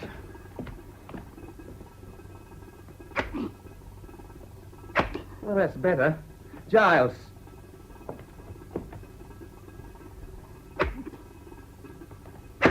More like it. Now me. Get down. 2 more yet. No. 2 from each, that's the rule. Don't argue, you little tick. There are 5 prefects. You're 2 whacks short. Payne's not here. Well, we'll take care of that. Now do as I tell you, you little fuck. Go to hell. I'll teach you. Hold him, Giles. Come here, you little... Oh, you don't let me get you. Let me go. Now, I'll teach you. I can't hold him, Farthing. Ow! Oh, my hand. Oh, Stop my him! hand. After him! Look, why did you stop him? Oh, my hand. It's all right for you, Farthing. You brought that Look, cane you down. held him properly. There were 3 of you. Oh, my hand. I can see you didn't need my services after all. Don't be funny, Payne. This is serious. Yes, it's more serious than you imagine. I've just seen the headmaster. General Pellew, Jason's father, he's dead. Suddenly, a heart attack. He's sending the boy home. When Jason came back from the Easter holidays, the house felt that it owed him an apology. He had been beaten the day his father died. He must now be mildly indulged, and the house decided that the proper role for him was that of amiable eccentric. Of course, he accepted the part and began to live up to the reputation he had been given. It showed first in his football. He had been good, but orthodox. He now became moody, incalculable, with days of great brilliance and others of dullness. He painted the walls of his study in a brilliantly coloured abstract design. He acquired a passion for gardening and used to go and work for hours with Blake, the house gardener. A week before I left, I went out for a walk alone, taking a romantic farewell of the place. Hello, Payne. Oh, hello, Jason. Beautiful, isn't it? The evening sun and the fields. Yes. This is about the last time I'll see this. Nice for you. Oh, I don't know. In a way, of course, but I've enjoyed this term, haven't you? Oh, yes. Thank you for standing up for me over the beating business. It was good for me, of course, but you weren't to know it would be. You really think it was? Oh, very good for me. If I ever have children, I shall beat them like that all the time. Everybody's liked me so much better since, haven't you noticed? Yes, but... Well, that's what I mean. You'll find it better every term now. After all, you'll probably be in the 6th next term. I probably shan't be here. I may be going to South America as a tea planter. A man I know asked me to. I may be wrong, Jason, but I don't think they grow tea in South America. This man said they did. Why don't you come to Cambridge? If I was clever like you, I would. You know perfectly well you're cleverer than I am. Not that that's saying much. Oh, no, I'm not clever at all. But I like growing things. Have you seen that mallow I grew in the garden? The one with your initials on? Yes, it's a whacker. It's very easy, really. I only planted the seed and then stuck the plant on a heap. It was a fluke it came up so big. Well, I must be going. And thank you for being so decent about that beating business. Well, in case I don't have a chance to say it again before I go. Goodbye, Jason, and good luck. Goodbye. And the same to you. I usually say I enjoyed my time at Cambridge enormously. In the early 30s, some people could happily take 3 years over a very ordinary degree. Yet for the scientists, of whom I was one, there was far too much work to be done in far too little time. I had, therefore, very little social life. And I can't remember how it was that early in my 3rd year, I came to be at Simon Greaves' party. Simon was the college aesthete. And I remember that on this occasion, he was wearing +4s made of pale blue velvet. Oh, Henry, darling. So pleased you could come. Simon, what is that? A snake? Haven't you met the tempter, my dear? Superb, isn't he? If you'll just hold him, I'll go and get you a drink. No. Don't unwind him, Simon. He looks so comfortable on your arm. I can easily get myself a drink. Oh, there's someone I haven't seen for years. Oh, you know Jason, do you? Very unmistakable, like a Botticelli. So fetching, and such a relief from all those hearty games players, don't you think? I'll be back, Simon. I must have a word with him. Hello, Jason. Why, hello, Henry. What are you doing here? I'm up now at St. Mark's. Oh? You might have called on me. What are you reading? Modern languages.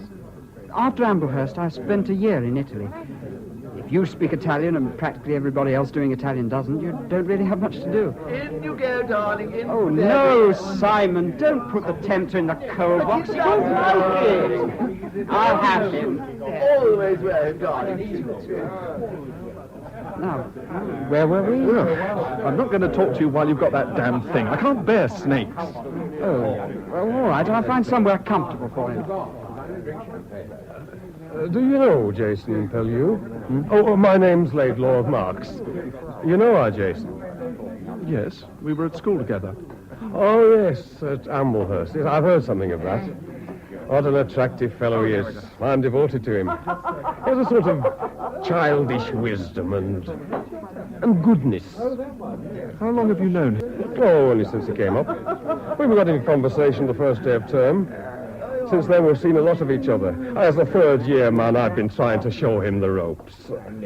I suppose you didn't know his father? Whose father? Jason's, the missionary. Surely his father was a retired general. Oh, no. His father was a missionary who lost his life somewhere in the South Seas. It's a tragic story. Jason never says so in so many words, but, well, reading between the lines, I gather he was actually murdered and well, devoured.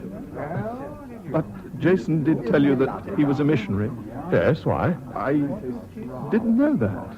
Oh, no, I'm not surprised. I mean, Jason doesn't talk intimately with many people. Look, as an old friend of his, or at least An old acquaintance. You can be discreet. I hope so. You know, perhaps he's been in Italy. Yes. Studying languages? Exactly. Studying languages. And, incidentally, preparing a report on fascism for the British government. He's rather young for that, isn't he? Exactly. There's the genius of the thing. I mean, who would suspect him, looking like that? Yeah, I think I ought to take him away soon. Well, not until I've had a chance to ask him in one evening. No, well, we'll fix that. I don't know your name and college. Henry Payne, St. Luke's. Jason won't be able to give you long. He's doing a translation of Bembo, the Italian Renaissance poet. It's a remarkable piece of work. Jason's so inside it. Of course, he has the language quite perfectly. You speak Italian? No, not actually. Then how on earth do you know whether he has it perfectly or not? I told him. True, too, as it happens. The real Inglese Italiano e Diavolo Incarnato. That's me. How are your father and mother? They're very well, thanks. How's your mother? Jason's mother is dead. She died last year. We've a lot to pick up on, Jason. How about coming in one night for a chat? A Sunday after hall? I'm in college. Staircase B, Old Court. Thank you, Henry. I'd like to. Good night. Good night. Good night, Payne. I'm glad to have met you. Good night. Good night. Darling, who was that extreme person with little Jason Pellew? Heaven knows. His name's Laidlaw. Well, he's the most extreme person. He's a naughty little boy, that Pellew, but so sweet, don't you think? Yes, I rather like him. Oh, Henry, don't be so po-faced. He's adorable. He says he knew you at school. Oh, how I envy you. Nothing as gorgeous as that ever happened to me at school.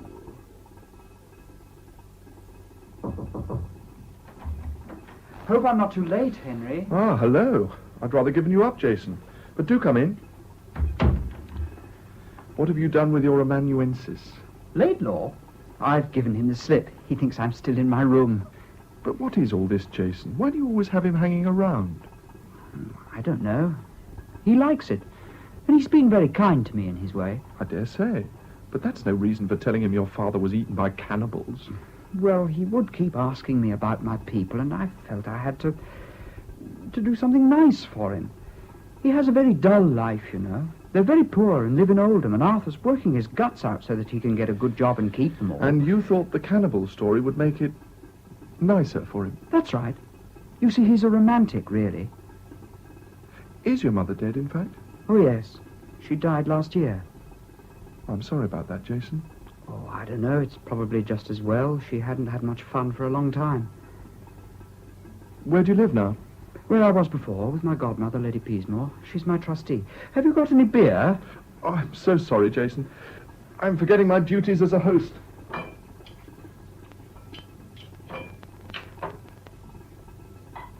Are you enjoying Cambridge? Very much, thank you. Except that it's a bit childish after Amblehurst. After Amblehurst? Yes. Everything mattered so much there, and you had to be careful. But here, everybody seems to do as they like. There's no discipline. Don't you like that? Not much. Ah, thanks.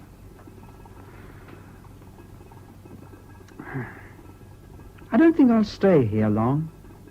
I inherited a small amount of money from my mother, just enough to keep body and soul apart, but it's in trust. I can't touch the capital until my godmother dies. Then I shall buy a boat or a market garden and grow branded vegetables. You know, Pellew's super onions. I think there'd be money in it. Is Simon Greaves a friend of yours? Oh, no, I've got to go. Simon's furious about it. You must meet her in the vacation. What's her name? Leah. She's a Jewess. I think that's very important, don't you, with all these things that are happening in Germany? Are you Jewish? No. I mean, never at all? Any of your ancestors? No. Not any of them, as far as I know. I just wondered. Will you come and see us during the vacation? You can meet my godmother, have dinner with us in Cheyne Walk, and then we can go on to see Leah. Quite a change from Cheyne Walk, eh? It is a bit grim. It's all they can afford. They've got 2 rooms and she has her mother. But I want you to meet her. Who's that? Jason. Oh, 1 minute.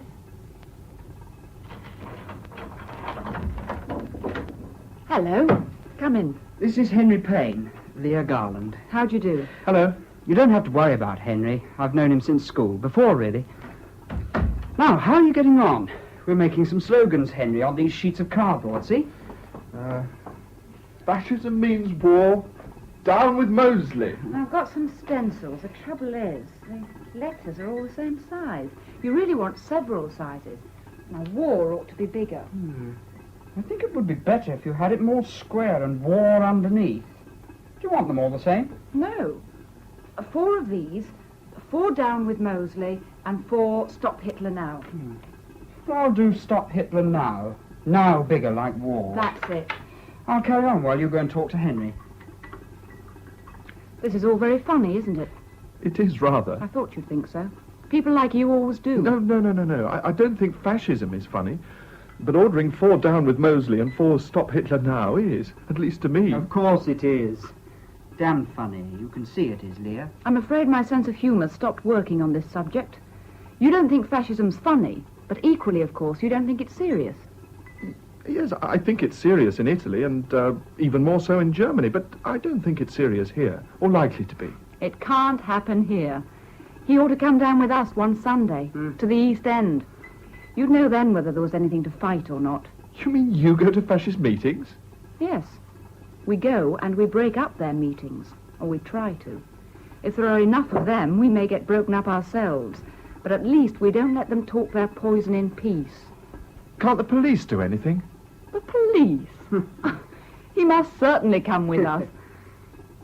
You wouldn't like to kiss me, I suppose, Jason? You haven't kissed me this evening. Yes, I should.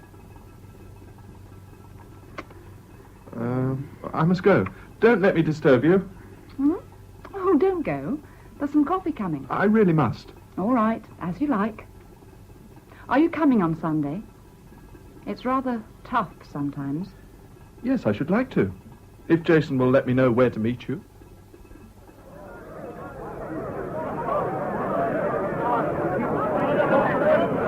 I bet this is the last thing you imagined yourself doing, Henry. What are you going to do exactly? Make them lose their tempers and start a fight. Once it gets tough, just bolt. There won't be much today. This is only the second 11. Look after yourself. And you can see them any night you like, spending money like water. The ivy that is rotting the oak tree of this land. Bastards! It was a good tree once, a healthy plant. But now this fungus is strangling it. But if you want it, you can certainly have it. Ashes are meat. Bastards! You see where the danger lies? All around you. Hitler has the right idea. Germany for the Germans. We should copy him. Britain for the British. Bastards! Right, bastards! You bastard, you scum! Get the needle. There! The bastards! Here, come on, mates. I'm off. Bastards! Jason, Leah, well, hey, come on, mate. Don't hang around.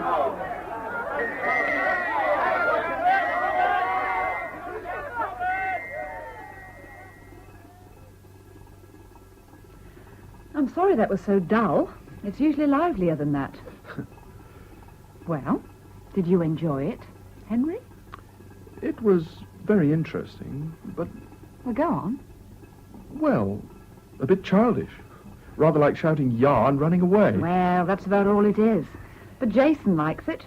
Don't you, sonny boy? I like it better when they have the loudspeaker. Have you any beer? I'm thirsty. There's some bottles in the larder. Bring one each, will you? We must kiss and be friends, mustn't we, Henry? Yes, of course. Then kiss me.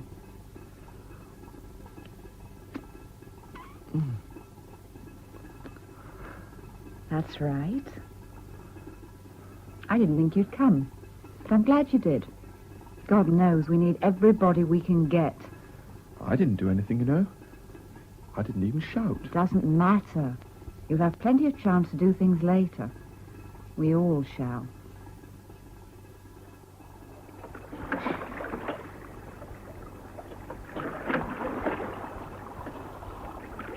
Pull on the left a bit, Henry. We've got the bridge. How's that? Fine. I wanted to talk to you.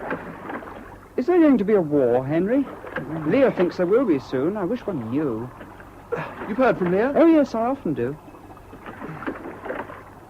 This is confidential, because she doesn't want anybody to know, but Leah's joined the Communist Party. I thought she was a communist anyhow. Yes, but now she's actually joined. You going to join? I don't know. They're so creaky. They will keep talking about Russia, which never seems to me to have much to do with us. I mean, it's quite a different country. But if I've got to be on a side, of course, I'm on theirs rather than the fascists. I don't think I'll stay here. I'm tired of just messing around with people like Simon and going to parties and so on. I can understand that. But don't give up before May week, will you? I don't think I shall come. I haven't got anybody to bring. What? How about Leah? Leah? Yes. Well, no. I mean, it wouldn't be her sort of thing, anyway. She wouldn't have a dress. She's awfully poor, you know. You could always get her one. You mean buy her a dress? Yes, I suppose so. I hadn't thought of that. How much would it cost? About.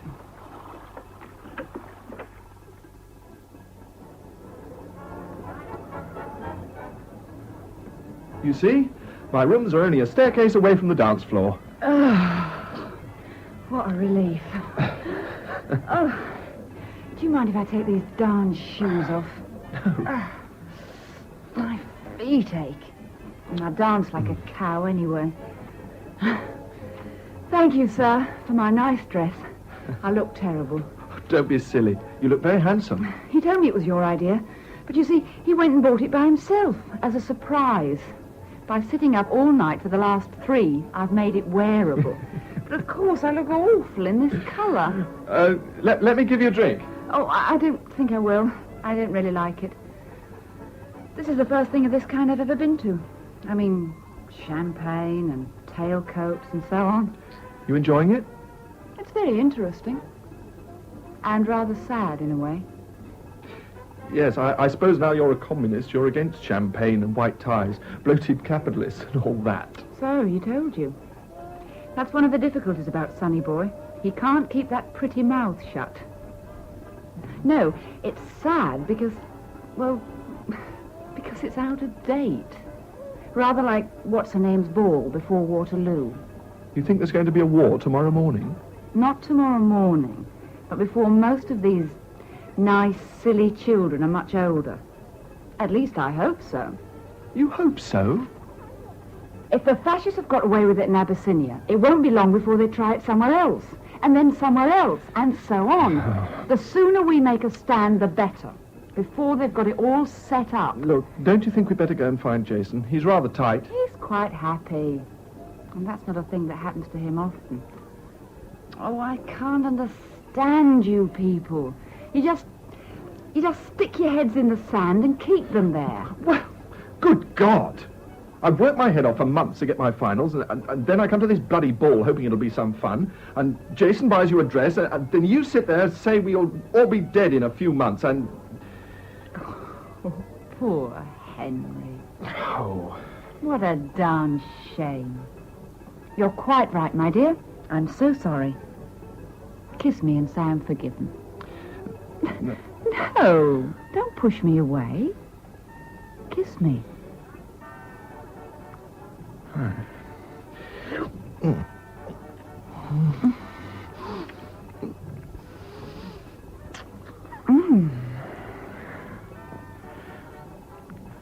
Look, I think I ought to go and find my partner. Oh, damn your partner. Come here. No, really, Leah. Anyhow, how about Jason? What about him? Well, after all, you're his girl. I think you're all mad.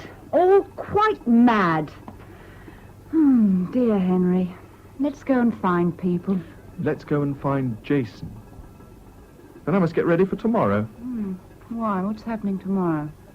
I thought you said it was the Battle of Waterloo. But it wasn't Waterloo. It was the Spanish Civil War that erupted during that long summer vacation. I remembered Lear's warning that Abyssinia was only another step on the march of fascism, but I did not allow it to disturb me unduly. My course was set.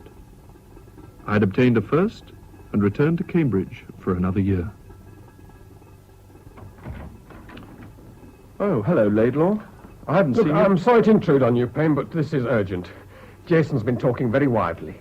2 days ago, he suddenly told me he's proposing to leave Cambridge at once and go to Spain to support the Spanish government in war. Oh, I wouldn't take that too seriously, Laidlaw. He's pulling your leg. I assure you he isn't. I've never seen him more serious in his life. But since you have some influence with him, would you reason with him? Yes, I'll speak to Jason if it'll put your mind at rest. But I assure you, you're having your leg pulled. Thank you. Oh, he asked me to give you this note. I'm sorry to have intruded on you. Dear Henry, there seems to be rather a big meeting of the jackboots going on in Spain, and I have decided to go and shout "Ya" at them, and then of course run like hell. Anyhow, I've never been to Spain and would like to go. I'm sorry to go off like this without seeing you, but I was afraid you might not approve, and I don't want to be disapproved of any more at the moment. Tra-la-la, and thank you for having been so decent that time. Yours, Jason P. It must have been in December 1936 that Jason went off to Spain. And for the next 18 months, I neither saw nor heard from him. In March 1938, Hitler annexed Austria. And so it went on into September, with the German pressure on Czechoslovakia reaching its climax. And was still going on when one day I was walking down Oxford Street and met Jason. We went into the park to talk. Leah gave me news of you, that you were in hospital and had been bombed quite a bit. I didn't desert the ship, you know. I came out to negotiate for more supplies, and Franco's not closed the way to my HQ. I was ordered not to return, but to work with the refugees. What was it like for you? Both sides are a crazy lot. But I think Franco must win now. They're strong, those fascist bastards, damn strong. They've got all the stuff and they know what they want. The only reason we've kept them working as long as this in Spain is because the Spaniards know what they want too, but we don't, and nor do the French. We're just being sane, and no sane man's got a chance with them. If there's a war, they'll knock us down like ninepins. Well, never mind, Jason. We're all in it together, for what that's worth. All in it together? Of course we're not.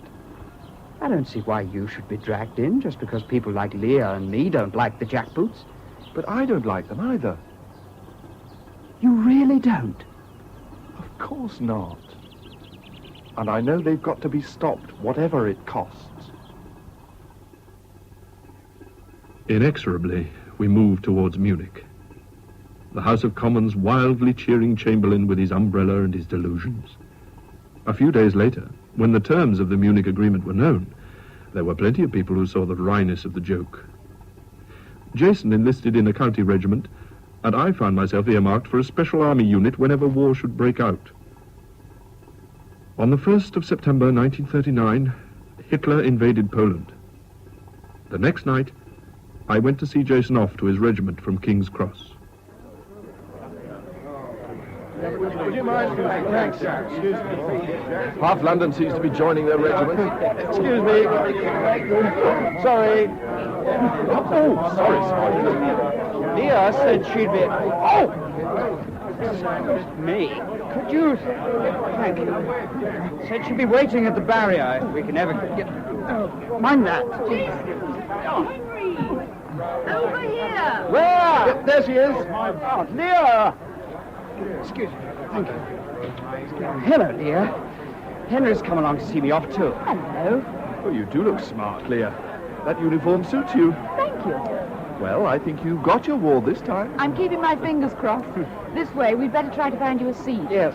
Oh, excuse me. No. Worse than Oxford Circus in the rush hour. Yeah, mind.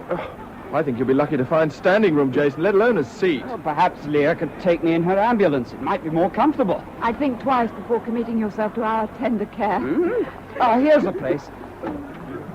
But Here you are, Jason. Thanks. Well, goodbye, darling. Look after yourself. Goodbye, Henry. Goodbye. Keep an eye on Leah if you get a chance. She's so darn reckless. Leo. Bye, Jason. Bye. Goodbye. Bye. Bye, Jason. Damn, I'm going to cry. No, I'm not. Let's get out of this mob, for God's sake.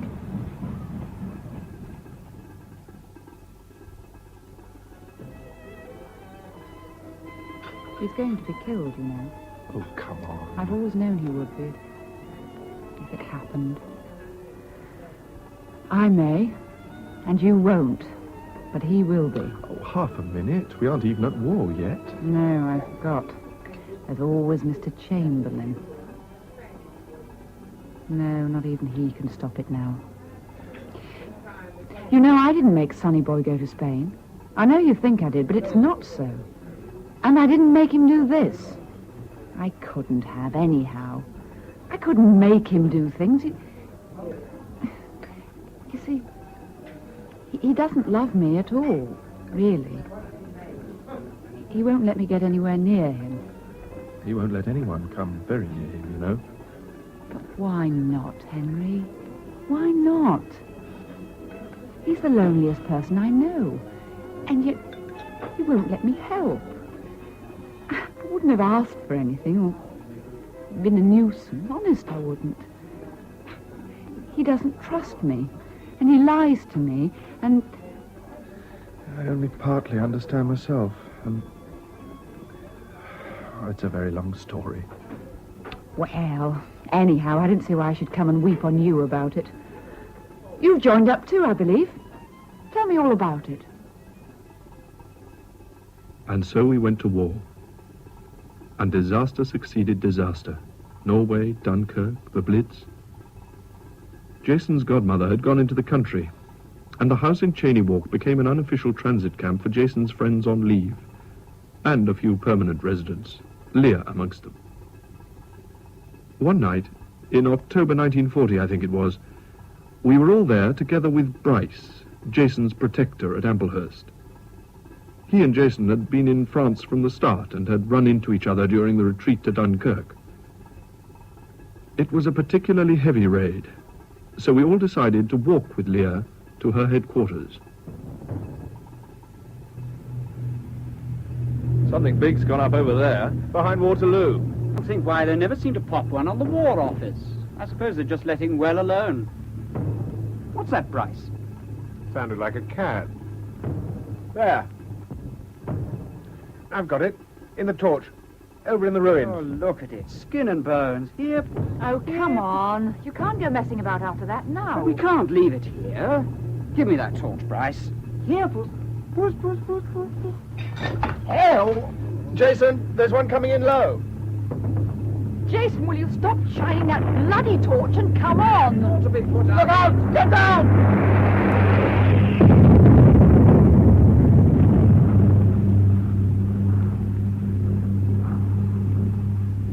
Everybody all right? Yeah? Henry? That was near enough. Jason! Coming! I don't think it was that near, but it was a big one. You little fool. You bloody little fool. Going off like that after a maimed cat. We might all have been killed. You silly little fool. Sorry, darling. No, don't touch me. I don't want anything to do with you. You're not fit to be about. Where are you going? To drive an ambulance. At least that's a useful thing to do. Leah, wait! Let her go, Henry. She's in no state Well, to damn drive it an- all, she's my girl. Steady, you two. What I think is we all need a drink. By the way, what happened to the cat? I shot it. Just before the bomb fell. It had to be put out of its misery. Its back legs were paralyzed. You haven't got your revolver on it. No, but I had then. I took it off when I came in. Now I'll get those drinks. There's a bottle in the kitchen. Excuse me. Why on earth did Jason say he'd shot that cat? He can't possibly have done. He does that sort of thing at times. But why, Henry? I don't see the point. Usually it's when he thinks something would be pleasanter for all concerned, so he says it happened. Don't you remember he used to do the same sort of thing at school? He thinks it would be better if the cat had been shot, so he says he shot it. Does he really believe he shot it? I don't think so. I doubt if he even thinks you believe it. I just don't understand it. It was amazing to see as the war went on how the army accumulated experts. I became an expert in training parachutists and found myself in 1943 running a crash course training agents for dropping into occupied Europe. It was all top security, and what happened to them afterwards was no concern of mine.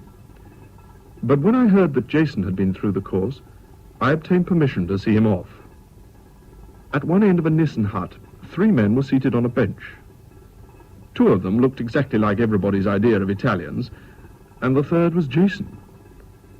I had expected that his hair would be dyed or his skin darkened, but he sat there with his yellow mop of hair and his pink and white skin, wearing a British warm and a woolen scarf in our old school colours. Hello, Jason. How's everything? I've come to see you off. Oh, hello, Henry. Everything's fine. By tomorrow, I shall be in a civilized country with some sun, while you poor bastards will still be here. Are they coming with you? Well, not exactly with me. It's a sort of all stations to London Bridge affair. Anything you want done? No, thank you. Look, Jason, just one thing. What did you tell Leah, in case I see her? What's your cover story? I've gone to North Africa to help with airborne training. She'll get various letters from me there. Fine. As long as I know. Yes, Henry. But I've got pins and needles in my right leg. When I get pins and needles, it means that 10 minutes after, my right leg won't work. I can't even stand on it without falling down. I've had it before. You've had it before? Then you must tell somebody.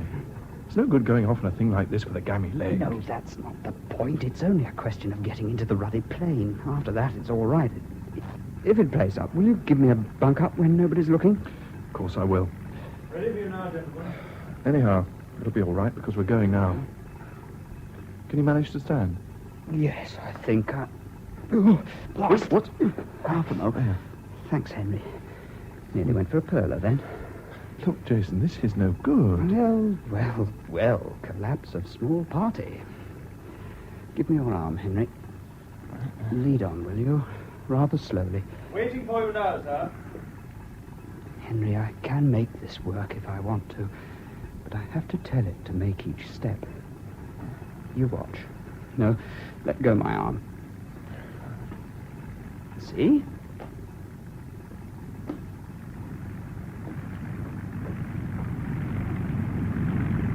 Bet I could make it dance if only I could concentrate on it. It's concentration you need. The plane's over there, sir. Jason, let me No, see. Henry. Concentration's done the trick. It's all right now. Captain Pellew? Goodbye, Henry. Good luck, Jason. Thank you very much, Henry. Tomorrow I shall be in a civilized country with some civilized sun, and you poor bastards will still be here.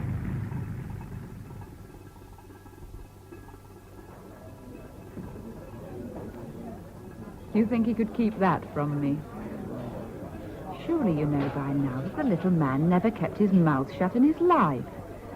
He told me he was going, and he told me where. Shh, not in the restaurant, Leah. Oh, don't worry. Nobody can hear. It doesn't seem to have occurred to you that he loves me. As far as the poor bastard can love anybody, which isn't much. Well, he came to see me, and we had 5 hours together, just 5 hours.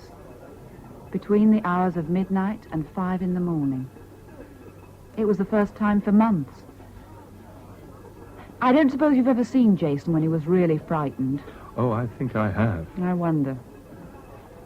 Well, he makes quite a job of it. Trembling and crying and clinging to you. I've had it before, and it's quite simple to deal with. Maybe any woman could do it for him, but...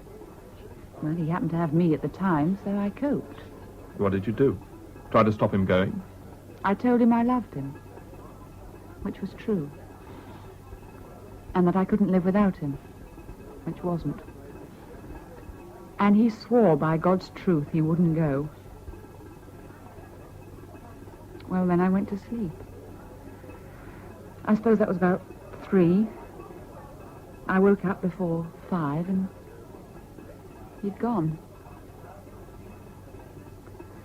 And that's the last I saw of him or ever shall. Leah, there were plenty of times when he could have got out of it. But he didn't because he thought he ought to go. At least you didn't say I sent him. In a way, you did. The reason why he thought he ought to go was you. Go on, Henry. This is fascinating. It's true. That was the reason why he's done everything in this war and before it. It was your war. That was the only thing he was interested in, or ever has been. So it was for my sake that he took this on, and then swore he wouldn't, and then sneaked out of bed while I was asleep and left me. Yes. I never knew a man who wouldn't let you down. I never knew a man who wasn't a coward and a liar. I never knew one who didn't want to bully half the time and cry on your bosom the other half. And I never knew one who didn't end up by telling you he'd done it all for your sake. Thank you for telling me that. It ties up with all my previous experience. And it lets me out. I can now fight my own wars without having to worry about little liars and cowards, or big ones. What does that mean, apart from just being rude? You say it's my war. You always thought so and always told him so. If you'd had your way, you'd have sold Poland the way you sold Spain, and the Czechs, and the way you're selling Russia. My war. All right, I accept that. It's my war, and I'll fight it. Goodbye, Henry. And be careful you don't get your feet wet. In the early days of 1944, I was a major with a department of about a dozen experts. We trained people, we sent them into the blue, and we never saw them again. So that we never knew how our training worked out in the field, or whether we needed to alter our methods. After months of badgering, it was agreed to attach someone temporarily, between jobs, so to speak. Someone who was coming back in a couple of days' time. I went to meet him at our London headquarters. Henry, by God, it's good to see you. Welcome back, Jason. How are you? I'm well, Henry. Terrifically well. So I can see. I like the beard. Was it part of your cover? Oh, Lord, no. I only started it a fortnight ago when I knew I was coming back. Not bad for a fortnight, is it? It's rather a rum colour. Pepper and salt. Oh, well, yes, perhaps it is. I shall shave it off now. I really only grew it to annoy a colonel. Oh, I didn't know they'd given you the MC. How were foreign parts? Oh, foreign parts were fine. Bit dodgy at times, but only when there were Germans about. Payne here. Henry, I want a large English gin. Yes? It's a foul, barbaric drink, and I loathe it, but I want a large one today. Major Pellew? Yes, he's here now. Right away. Who was that? Taking my name in vain. Commander Lewis, Naval Intelligence. Wants to see us both. We'll pick up that large gin on the way. Well, now, Major Payne, Major Pellew, does the name Linsky mean anything to you? No. Never heard of it. Garland, then? No. Leah Yes, Garland. Leah. That's my girl. Why? You didn't know her real name was Linsky? No. Not a relative of yours? No. But a close friend? I should say so. She's my girl. Look, Commander Lewis, what is all this? Well, I'm sorry to have to tell you that Miss Linsky, Miss Garland, is dead. What did you say? Miss Garland is dead. She went abroad to do a job for us, and it went wrong. Leah... Jason. Oh, Jason, I'm so terribly sorry. How? Shot. If it's any consolation to you, she killed a couple of men in the process. She was doing very fine work for us. How long ago was this? Within the last 3 weeks. How long has she been with you? About 6 months.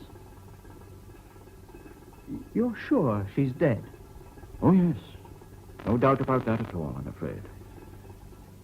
I didn't know she had good enough languages for that sort of job. Well, she was like a lot of people with that sort of background. She spoke a bit of most things, none of it perfectly.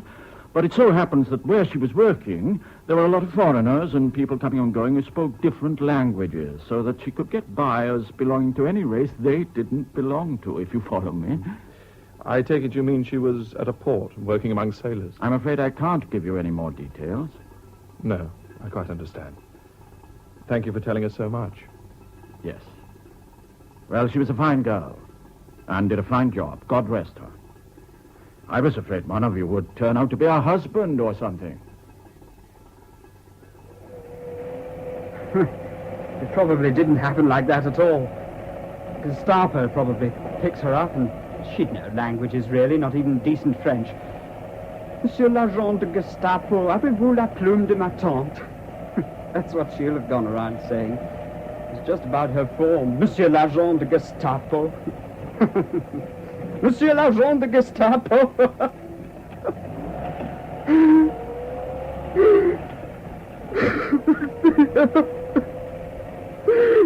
Leah. Monsieur l'agent de Gestapo.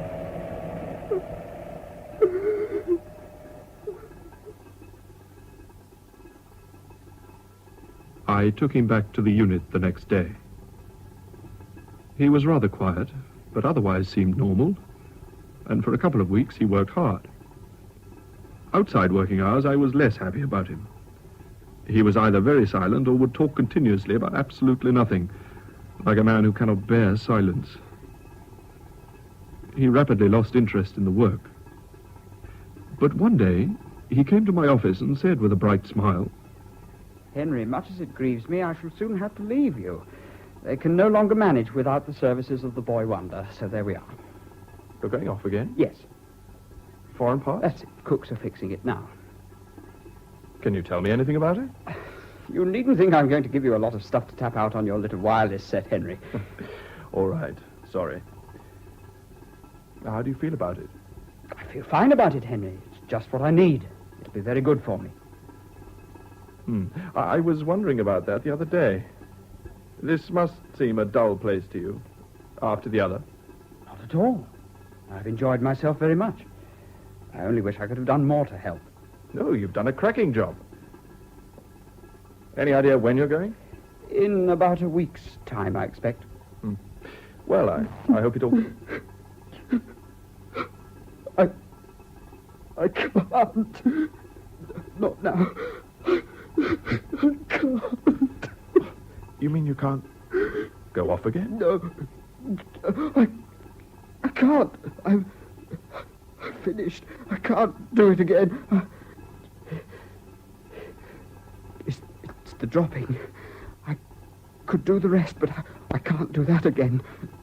You have to volunteer. Now, look, Jason. I'm quite sure nobody's going to make you do anything you feel you can't. I couldn't jump again, Henry. Don't let them make me. Don't let them. No. Of course not. I'll see them in hell first. I shall refuse to go in a plane. And if they carry me into one, I shall refuse to jump. I'm damned if I will. I'm damned if I will. I can't. I'm not fit. And that was several weeks ago. What's happened to him since? He's been in and out of hospital. Special forces have no further use for him, and he's on leave sitting at home waiting to be posted back to Airborne. But he says he won't go, that he'll never jump again. So I came to you, Bryce, because I heard you were something important in the Judge Advocate's department. Is there anything you can suggest? We can't get away with this nonsense of refusing to obey orders. That way lies a court-martial. Just how bad is he? He just sits around in his dressing gown all day. He's liable to burst into tears and shake. He doesn't sleep. Henry, there's no doubt that the answer to your problem is to hand him over to the tender care of the psychiatrist. You can be sure that if they can possibly find anything wrong with the lad, they will. Their general attitude seems to be that practically everybody in the army is half crazy and ought to be discharged anyway. Come to think of it, the little man did behave rather strangely once before. Some business with a cat in an air raid. You were there, Henry. Remember? Yes. Yes, I feel that the psychiatrists are the answer, and they'll give him all the help he needs. Now, you really must excuse me, Henry. I have a lot to do. Give the little man all my love. Jason took the advice, and just before I went across to France in the wake of the invasion, he was in the hands of the psychiatrists. I cannot be sure exactly when I returned on leave, but I know it was in the depths of winter. I remember, too, that flying bombs were still falling on London. Among the out-of-date letters awaiting me was one inviting me to Mrs. Grayson's at home the following evening at an address in Eaton Square. Jason had taken me to a party of hers at the outbreak of war, and it occurred to me that she might know his whereabouts. Darling, how sweet of you to come. How lovely to see you. Now, tell me, which are you? Henry Page. Darling, look who's come. Now you can be happy. He kept on badgering me to ask you, and I said, darling, of course I'll ask your Henry. But since we don't know in the least where he is, I don't think there's a chance that he'll ever get the invitation.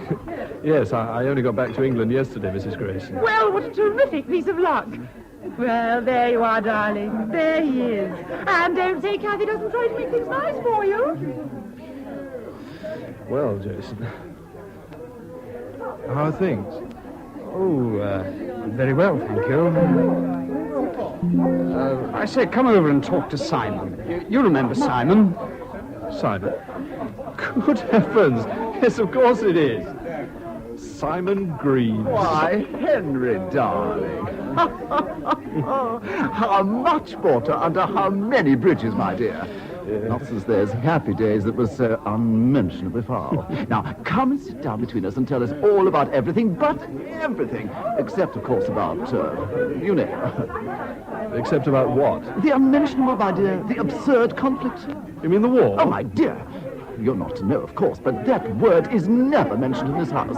We've all had quite enough of it, quite enough.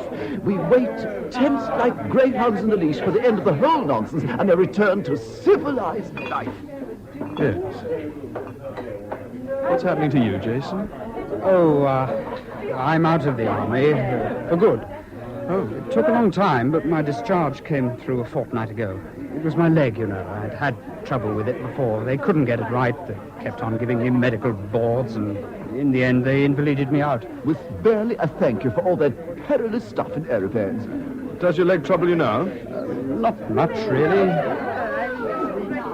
What are you going to do? I don't know. There isn't much one can do. Anyhow, I'm supposed to rest.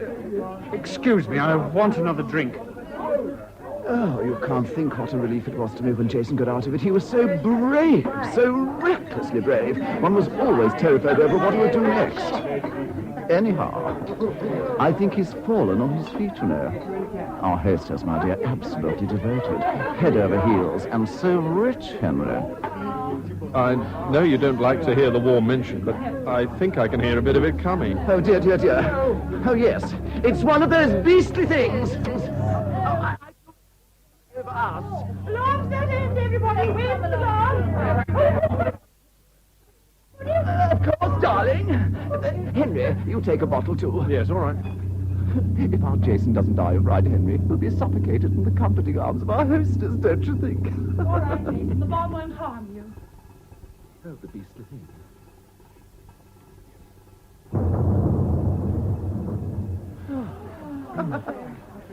One is so relieved when it goes over and lands on somebody else. Now, we all need a good strong drink.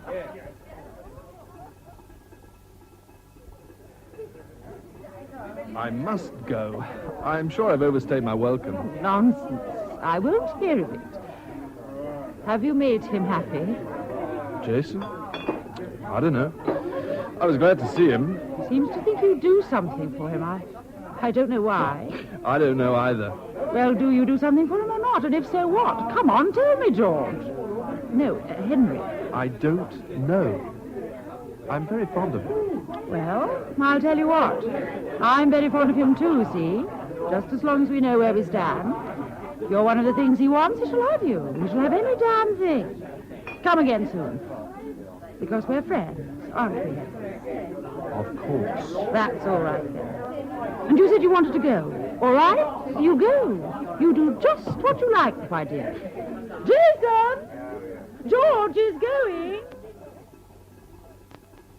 A few months later, the war ended. I took up my research work, in London this time, and I found myself, heaven help us, a retired major living in a modest flat off Baker Street. In 1949, I got a lectureship. I'd seen nothing of Jason for some 4 years. I rang up Cheyne Walk several times, but he was never in, and on at least one occasion, the voice that said he was out was remarkably like his own. After that, I gave it up. When we next met, I could see that the cherubic face was beginning to have lines around the eyes. It came as a shock to me to realize that Jason was now 33. Henry, I need a job. I'm sick of messing about. I'd like to be out and be on my own. I was with Kathy for a bit, but I've packed that in. That's why I want to get a job.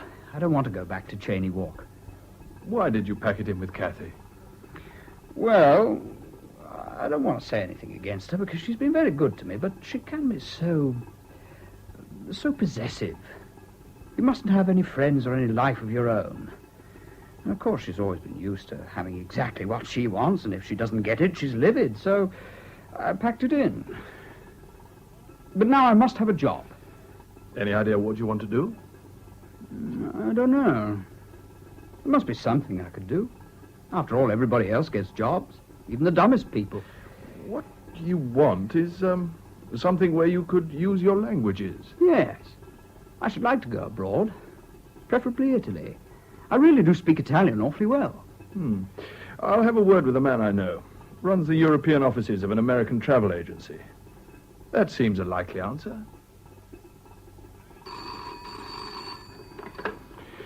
Henry Payne speaking. Henry, I've got a job. Selling insurance. I think it might be an awfully good thing for me, don't you? Well, it might. What are they paying you? They don't actually pay me a salary, but I get commission on business I arrange. I'd like to come round and talk to you about it. It really sounds rather fascinating.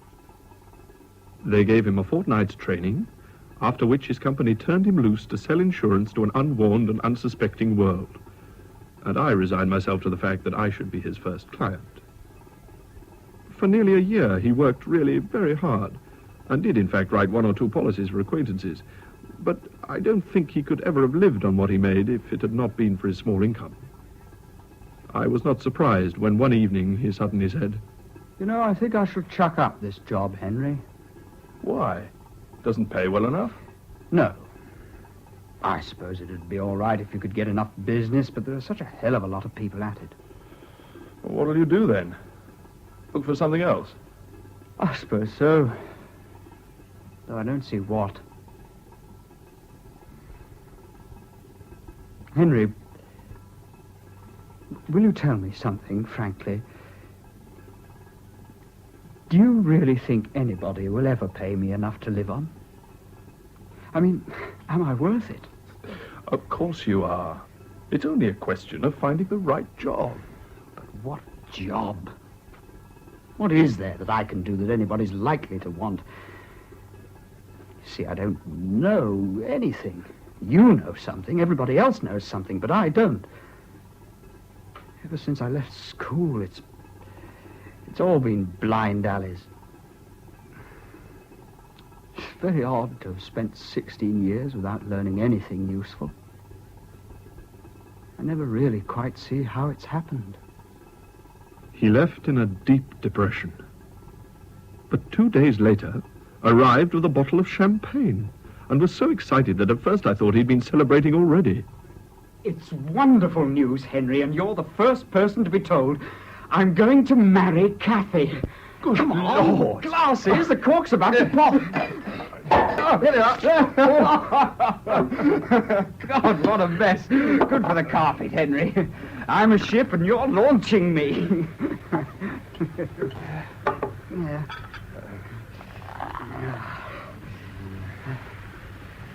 Yeah. To you both. When are you going to get married? No, as soon as we can. Probably next week. We'll just pop into a registry office. You must come. You must be my best man. Or does one have a best man at a registry office? I don't know. Have some more champagne. And you'll live in Eaton Square? Well, yes. Well, there's a country place too, of course. Anyhow, we're off to South America first. Have you ever been there? No. Neither have I. Kathy has. In fact, there's practically nowhere that girl hasn't been. She says South America's terrific. My God, Henry, I am lucky. No more insurance, eh? No more bloody insurance. Except that I shall make Kathy take out an enormous policy and draw the commission on it, and then I shall stop. I say, Henry, do you think this is all right? I mean, you don't disapprove or anything.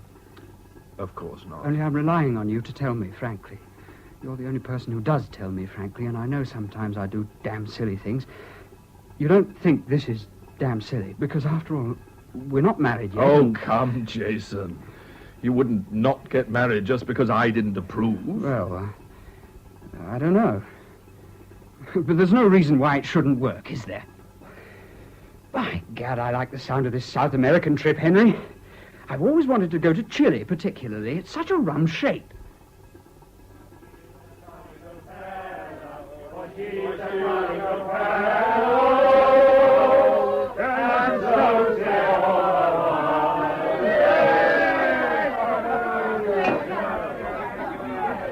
Well, I think I must be off. Bless you, Jason. Good luck. But you can't go yet, Henry. You can't. You've got to come and see us off. To the airport. You must. It's all arranged. Oh, come. You don't need me for that. But you must. You can't leave me to go all by myself. You must. All right. If you really want me to. I hate all these bloody people. Let's have a drink, Henry. You've got one. So I have. Anyhow, I hate them. Well, conspirators as usual. What are you two hatching? He is coming to see us off. Of course he is. Not sure he isn't coming to Paris, too. Would you like that, darling? You'd better go and change. It'll take much longer than I do. And have a lie down first. You need it. You're coming to the airport and no further. See? I didn't even want to come as far as that. Oh, yes. He wanted you and he shall have you. He shall have anything he wants, but only as far as the airport. After that, finish. You see, I've done him in the eye, George. Henry. Oh, that's right. Henry Payne. Look here, Kathy. Hadn't you better go and dress? That's quite right. I must go and dress. But we're friends, aren't we?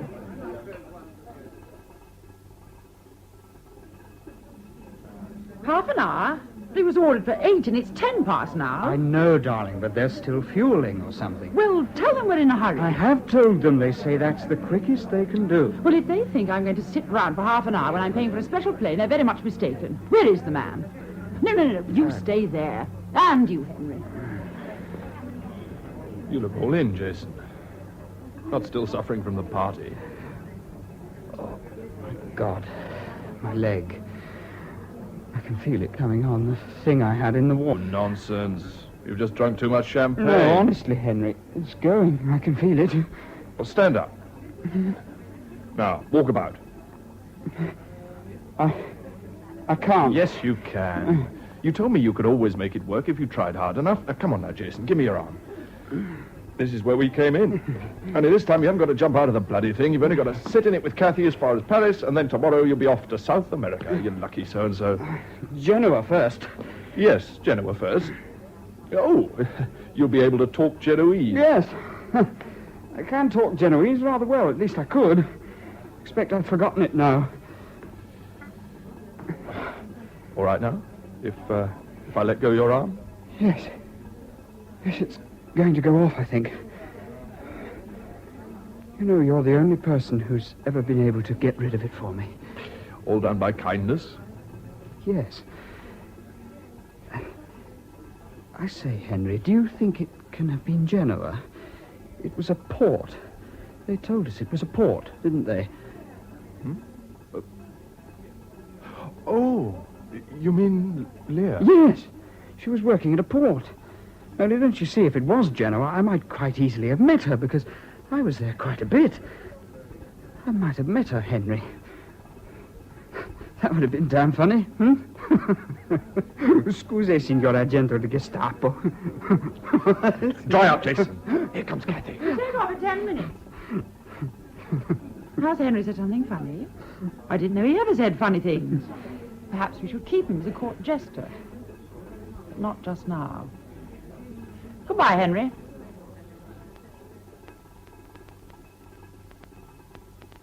They were back from their honeymoon a month early. And Jason invited me to dine with them 2 or 3 times. But each time he put me off with the excuse that Kathy was under the weather or too busy. After that, there was silence. Until one evening, nearly a year later, he turned up at my flat. Hello, Jason. Come on in. Make yourself at home. Well, how's everything? How's Kathy? I don't know how Kathy is, and I don't bloody well care. All I know is she's gone. Gone? Where? God knows. She's shut up the townhouse and shut up the country house and pushed off. So I've left her. For good? I wouldn't live with her again if she was the only woman on earth. I'd rather be dead. You won't believe some of the things she's done to me. Nobody would believe it. Here, have a drink. It's a rather special malt. I think you'll like it. Thanks.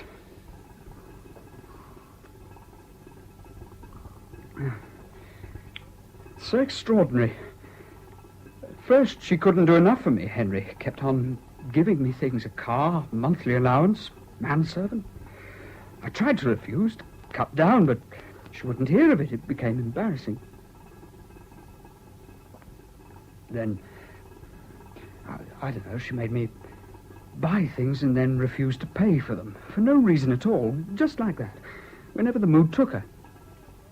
Told me in front of her friends that she could take it all away. And that bloody lot. All sneering at me, and she was unfaithful. Made no attempt to hide it. I'm extremely sorry, Jason. But, quite frankly, I'm not surprised. But why did she do it to me, Henry? Why did she ever marry me? She kept on saying she loved me and that money didn't matter and that it was silly not to marry her just because she was rich. She kept on saying she loved me even after we were married. That's why I stuck it for so long, because I thought she did in a queer way. But of course she can't ever have done. I realize that. Oh, I think she did love you in a way. But she just isn't a person that can go on doing it. You really think it might have been that? I wouldn't mind so much if it was. Otherwise I should feel that I didn't understand people at all.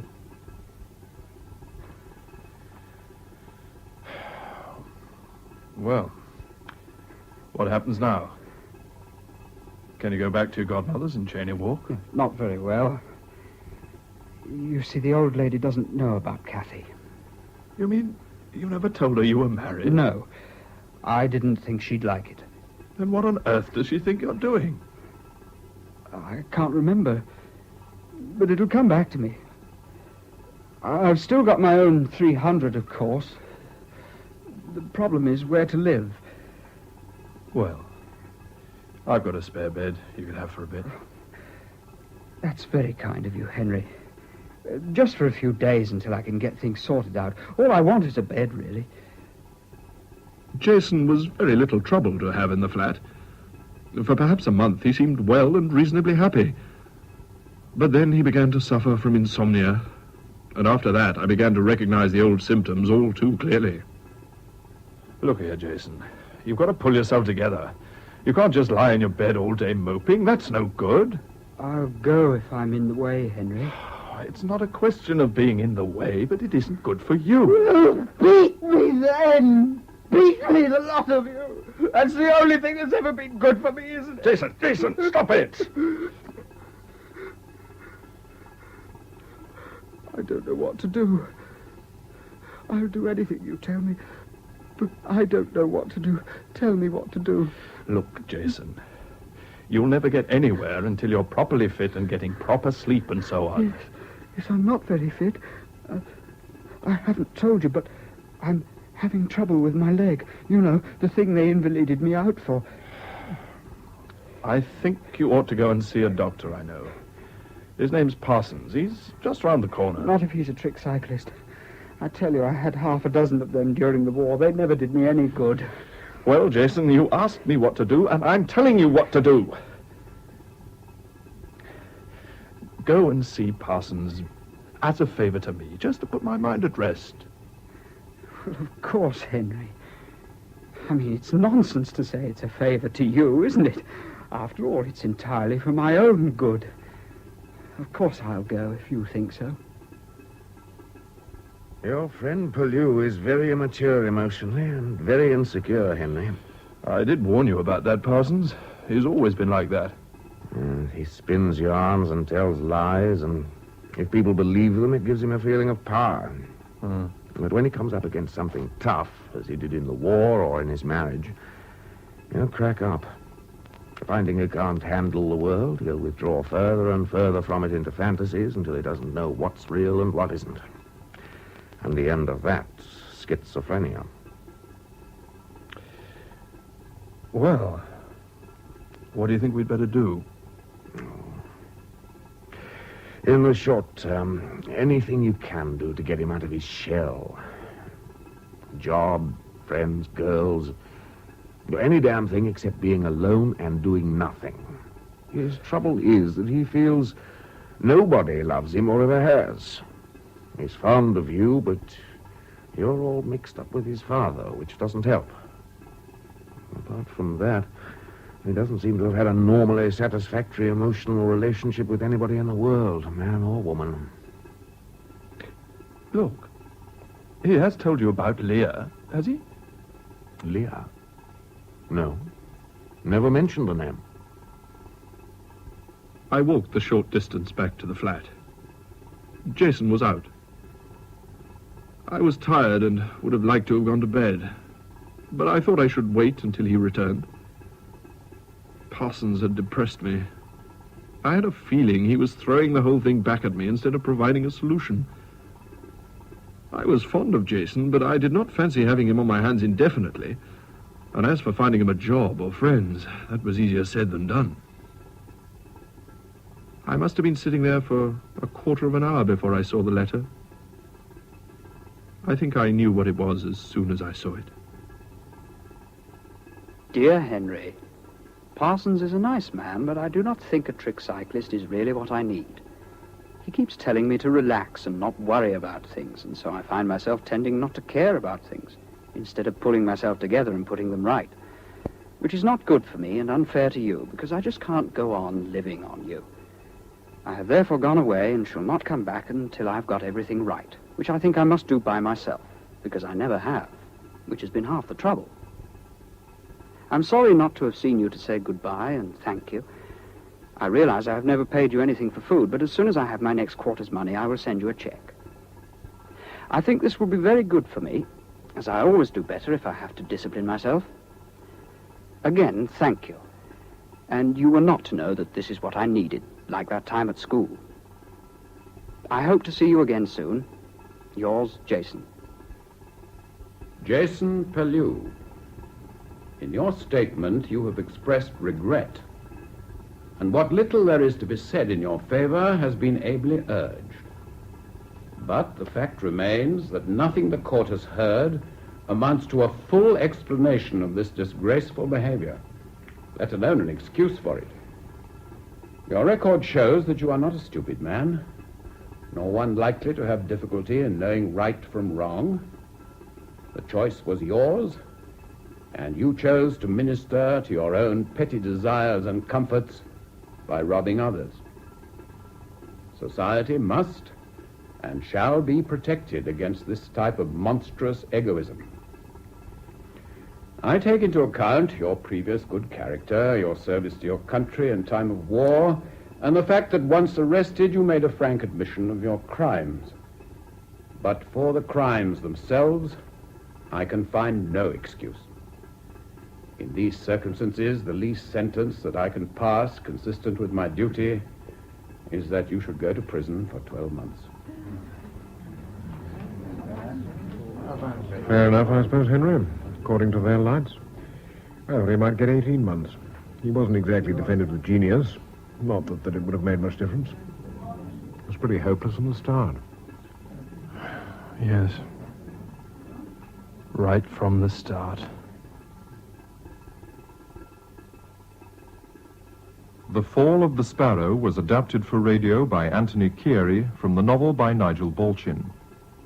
Henry Payne was played by Ian Thompson and Jason Pellew by Brian Hewlett. Bryce, William Edel, Leah Garland, Maureen Lipman, Catherine Grayson, Shirley Dixon. Mrs. Pellew, Hilda Schroeder, General Pellew and Commander Lewis, Hayden Jones, Mrs. Payne, Catherine Parr, Mr. Payne and the fascist orator, Martin Friend. The judge, William Fox, the prosecuting counsel and Dr. Parsons, Nigel Graham, the defending counsel and Giles, Sam Dastor. Laidlaw and Farthing, Terry Scully, and Simon Greaves, Fraser Carr. Henry and Jason as children were played by Eve Rain and Judy Bennett. The production was by Harry Catlin. Next week, Saturday Night Theatre presents the romantic story of The Prisoner of Zenda, adapted for radio by Eric Maschwitz and Kay Patrick, from the novel by Anthony Hope, with original music by Robert Chignall and Leslie Woodgate. Lux Radio Theatre. Tonight and every Monday night at this time, Lux Radio Theatre presents for your entertainment the finest in radio drama.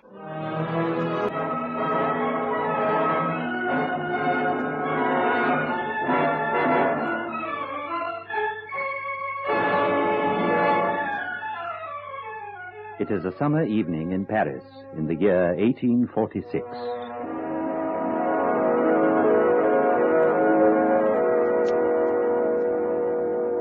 Good evening, Monsieur le Baron. Good evening, Nanine. Is Marguerite at home? She is at the opera, but she'll be back soon. How is she? Oh, much the same. Her cough is bad at times, and also the pain in her chest, but she makes light of it. What does the doctor say? He implores her to rest as much as possible, but she will not listen. I will wait for her. Have there been other callers? Madame Prudence came, but she was in a hurry. Madame Prudence? She once worked in the same shop with Madame. Was Marguerite in a shop? She was an embroideress, Monsieur le Baron. Amazing. The most famous courtesan in Paris once worked in a shop. Didn't you know that? She's never made a secret of it. So, the beautiful Marguerite once worked for her living. And now she has horses, carriages, jewels, and debts amounting, so they say, to 2,500 louis. Which you are offering to pay, but it may be better to owe money to some people than gratitude to others. Of course, there's always the Count de Giray. Oh, be careful, Monsieur le Baron. You have a wicked tongue. Oh, here's Madame now. Supper ready, Nanine? Oh, the opera's made me so hungry. Oh, de Barville, so you're here. Isn't it my fate always to be waiting for you? Is it my fate never to come home without finding you here? Is it my fault that I love you? My dear friend, if I were to listen to all the people who say they're in love with me, I should have no time to eat or drink. I allow you to come here at any hour when I'm at home, and to wait for me if I'm out. But if you will persist in talking of nothing but your love... And yet, Marguerite, a few months ago at Bagnières, you did give me a little hope. My dear, that was at Bagnières, when I was ill and bored. This is Paris, and I'm well again, and not at all bored. I imagine not, when one is in love with the Count de Giray. I'm free to love whom I choose. It concerns no one but myself, and you least of all. So if you've nothing better to say, perhaps you'll be good enough to go. Marguerite, listen. I have 4,000 louis a year. How nice. I have 5,000. Nanine? Yes, madame. Did you see Madame Prudence? Is she coming this evening? Yes, she'll be here in a minute. This bouquet came for you. Roses. You like roses, don't you, Nanine? Take them and put them in your room. Oh, thank you, madame. Don't you like roses? What do they call me? Marguerite Gautier, What other name? Lady of the Camellias. Why?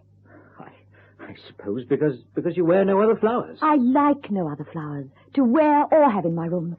So never send me roses again. I always do the wrong thing. Don't I, Marguerite? Prudence? Prudence? Yes? Prudence, aren't you coming? Supper's practically on the table. Oh, I can't come this evening after all. Oh, why not? I have a young gentleman with me who's taking me out to supper. Well, bring him over then, and he won't have to pay for it. Very well. Does Madame Prudence live opposite you? Yes, the house across the street. It's most convenient. I just have to call across. Who is this Madame Prudence? She's a milliner. The pity is that nobody buys her hats, save myself. And actually, I never wear the ones I do buy. But I like her, and she's hard up. Marguerite! Marguerite! Oh, Prudence, my dear. Marguerite, may I introduce Monsieur Armand Duval? A man who swears he worships you more than does anyone else in Paris. Well, Monsieur Duval, I trust your great passion has not destroyed your appetite. I cannot bear to see a man who nibbles at his food. Madame, this is a great honor. Monsieur, you are very welcome. Prudence, may I introduce Monsieur le Baron de Varville, Monsieur Duval, Monsieur le Baron? Good evening, Monsieur le Baron. Monsieur. I have wanted to meet you, Monsieur le Baron, for such a long time. Our meeting is a pleasure for me also, Madame. Monsieur Duval, may I inquire whether you are related to the Receiver General? He is my father, sir. Do you know him? Yes, I met him some years ago at the... Well, Marguerite, how do you like my young friend? He is charming. Oh, he adores you. In fact, he talks of nothing else. He's loved you for 2 years. Quite a classical story, then. When you were ill a year ago, do you remember that they told you of a young man who called to inquire after you every day? And he wouldn't leave his name? I remember. Well, that was Monsieur Duval. How nice of him. Monsieur Duval, do you know what I've just been hearing? That you called to inquire after me every day when I was ill. It is quite true. Then the least I can do is to thank you. Do you hear that, de Varville? You never did that for me, did you? I didn't know you then. I've only known you for a year. Oh, don't be silly. Monsieur Duval has only known me for 5 minutes. Supper is served, madame. Oh, thank you, Nanine. Goodbye, de Varville. What? Is he going without supper? Yes. The Baron has to leave. When shall I see you again, Marguerite? We'll see. Not again this evening, anyhow. Goodbye. Goodbye, Madame Prudence. Monsieur Duval. Bye. Goodbye, Monsieur le Baron. Good night, Marguerite. You really are very hard on the Baron, my dear. Oh, he bores me with his 4,000 louis. Phew, fancy complaining about that. I wish someone would offer to keep me once again. Oh, I do so hate making hats. Come, Monsieur Armand, we will go and have supper. And forget the sordid business of money. That was the most delicious supper, Marguerite. I was famished. Oh, why, here's Monsieur le Comte. Desiree, I didn't hear you. How did you get in? The concierge, my lovely lady of the camellias, the concierge. You're looking even more beautiful this evening, my Marguerite, than when I left you this morning. Sit down and... Oh, may I present Monsieur Duval, Monsieur le Count de Giray. Good evening, Monsieur le Count. Evening. How is Madame Prudence? I heard something about you in Saint-Gaudin the other day. I suppose you heard that he is deceiving me. That's nothing new. No, that's true. Who's not been deceived? One's friends and one's mistresses are always deceiving one. Kiss me, Margaret. Oh, really, Monsieur le Count? You have no right to force your way in here when you've had too much to drink. Yes, I'm drunk with love for you. Now, Monsieur le Comte, we shall put you in the corner like a naughty boy if you can't behave. I'll go there willingly, on condition that I'm kissed. This is no time for kisses. We're going to dance. Nanine? Yes, madame? Come and play the piano so that we may dance. What shall I play, madame? A polka. Come and dance with me, Monsieur Duval. And you with me, Monsieur le Comte. This is a great and an unexpected pleasure, madame. I love to dance, monsieur. It is one of my greatest pleasures. What's the matter, madame? Nothing. I lost my breath. I'm afraid you are ill. No. Please, stop playing. Oh, madame. I'll get you some water. She is ill. It's nothing really. Just open the window and leave me alone for a moment. Go into the other room and have some more wine. I shall be with you directly. Water, madame. Come, we had better go. But she's... No. She always likes to be alone when she feels like this. Come along, Monsieur le Comte. Thanks. Come on, we must go. May I wait with you, madame? Very well. A little more water. Thank you. There. Are you feeling better now? Much better, thank you. Besides, it's nothing new. Isn't it? Then you are killing yourself. I wish I were your friend to prevent you from destroying yourself like this. You have a kind nature, Monsieur Armand. Look at the others. They don't trouble about me. The others don't love you as I do. Oh, yes. I'd forgotten that great love of yours. You laugh at it? Heaven forbid. Oh, no, I'm not being ungrateful, but I hear the same thing every day.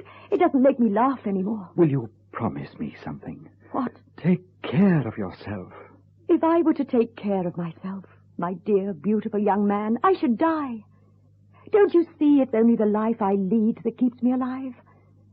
And then it's easy enough for women who have friends and a family to take care of themselves, but for the rest of us, the moment we're no longer amusing, everyone forgets us. And the long days are followed by even longer evenings.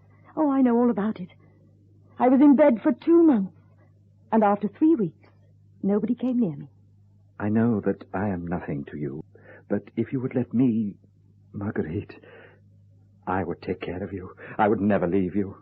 You'd spend time with me? As long as I did not bore you. You really love me as much as that?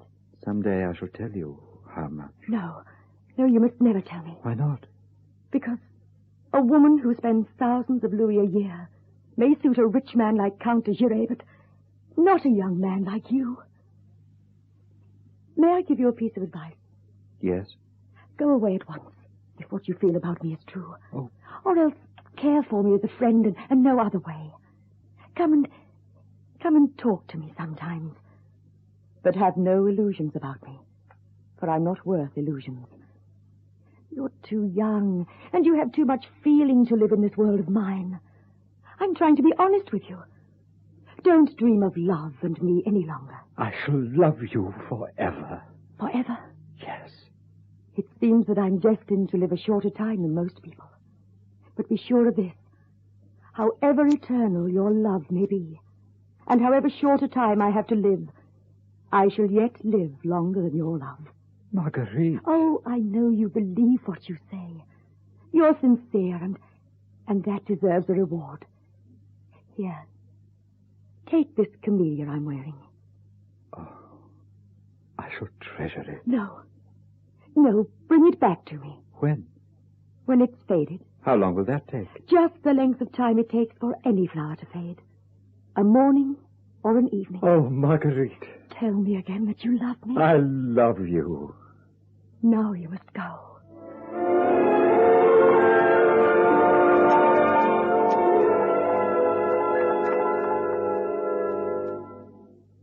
So, you are thinking of leaving Paris, Marguerite? Yes, Prudence, for the summer. Oh, it'll do you good. Where will you go? I've seen a house at Auteuil. Oh, what rent are they asking? 200 louis. 200? Oh, you must be in love. Perhaps. Has Armand been here today? Need you ask? I brought him here 4 days ago, and he's been here every day since. Prudence, feel my heart. There. Can you feel how it's beating? What's it doing that for? Because it's 6 o'clock and Armand is coming. So, for the first time in your life, you have fallen in love. Marguerite! Oh, I beg your pardon, Madame Prudence. How are you? In the way, I should imagine. So I'll leave you. Armand? Well? Do you love me as much as ever? No. What? I love you 1,000 times more. Oh.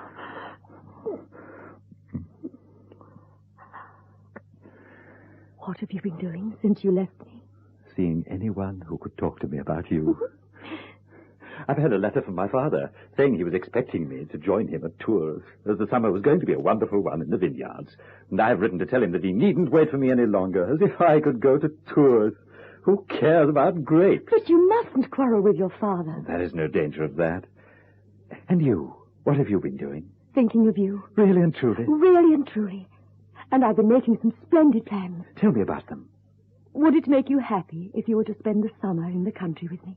Oh, how can you ask? Well, I thought of a scheme.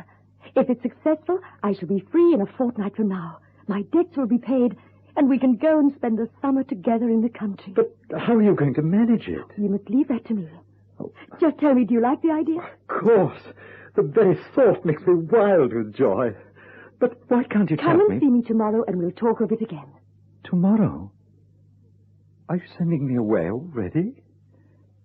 Are you expecting anyone? Armand, please. The thought of any other man near you drives me insane. There's been many men in my life. I know, I know. I love only you. Don't you believe me?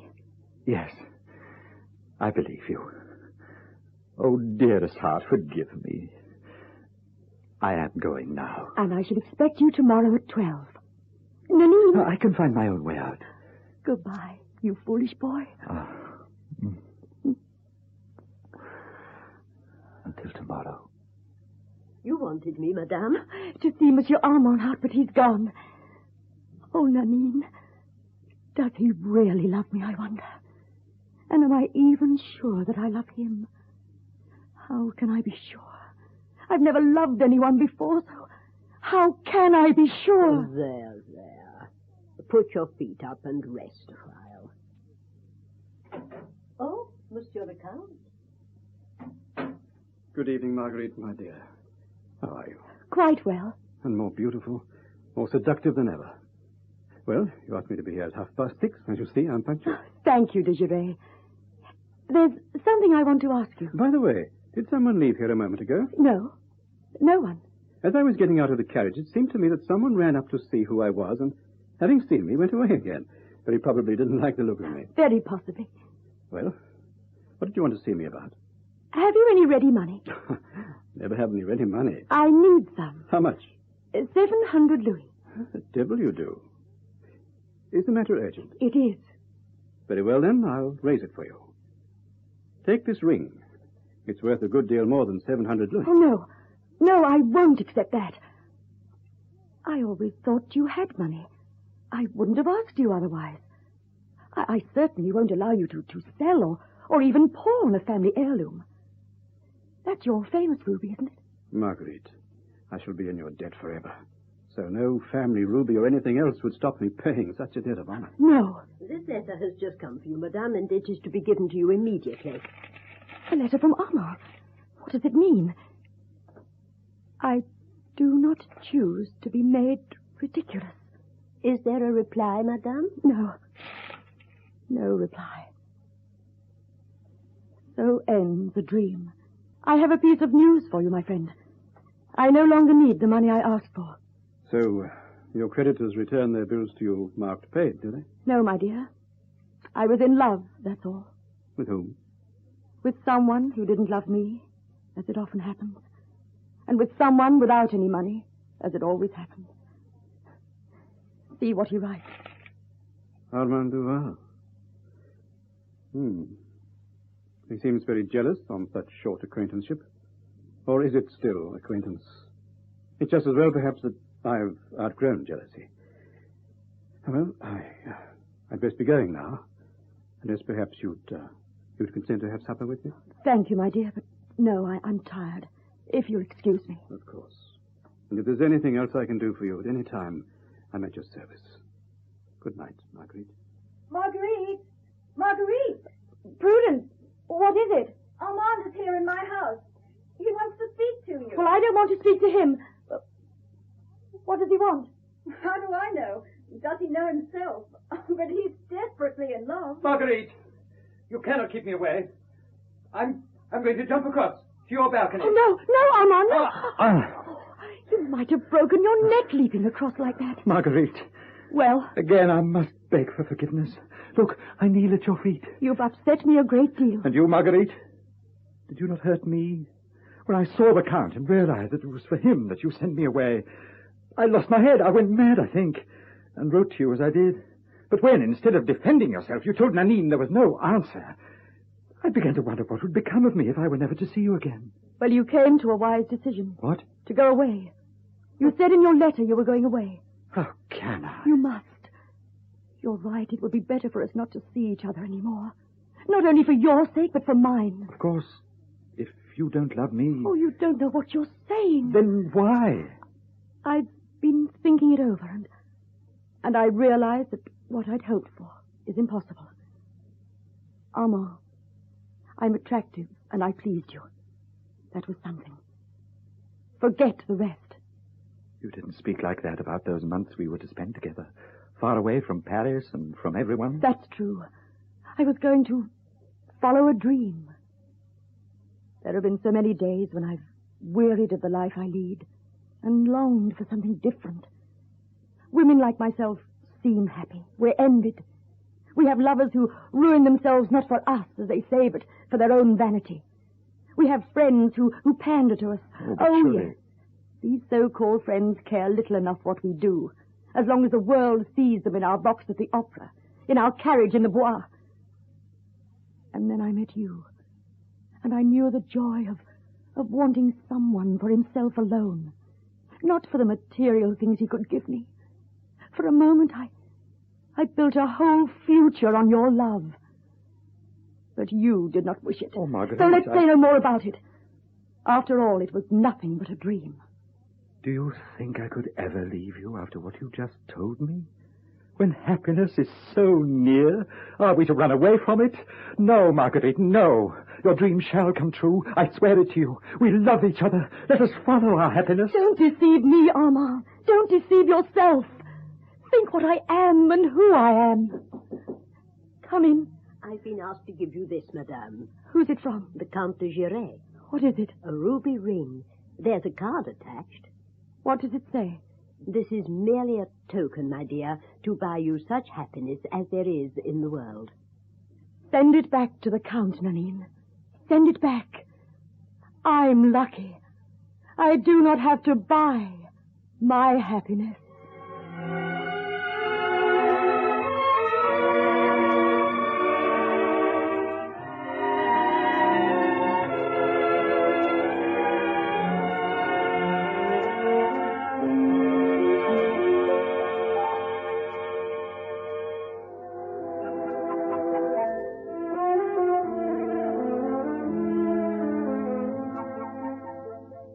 Marguerite!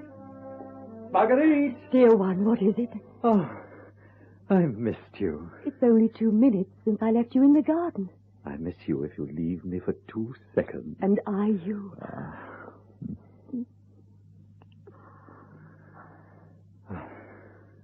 Look, I've just picked this rose for you, and when it has faded, I'll pick you another. A wild rose is easier to pick than a camellia. I never picked a camellia. You hate them, don't you? I like to give you flowers no one else gives you. Yet one day you'll bring me camellias and love me for myself.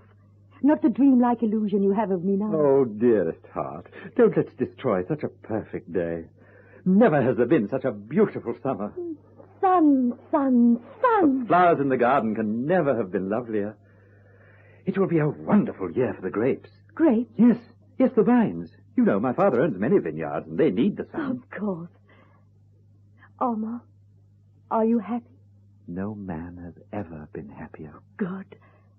And now, my dearest, I must leave you for a short while and consult with Nanine about our lunch.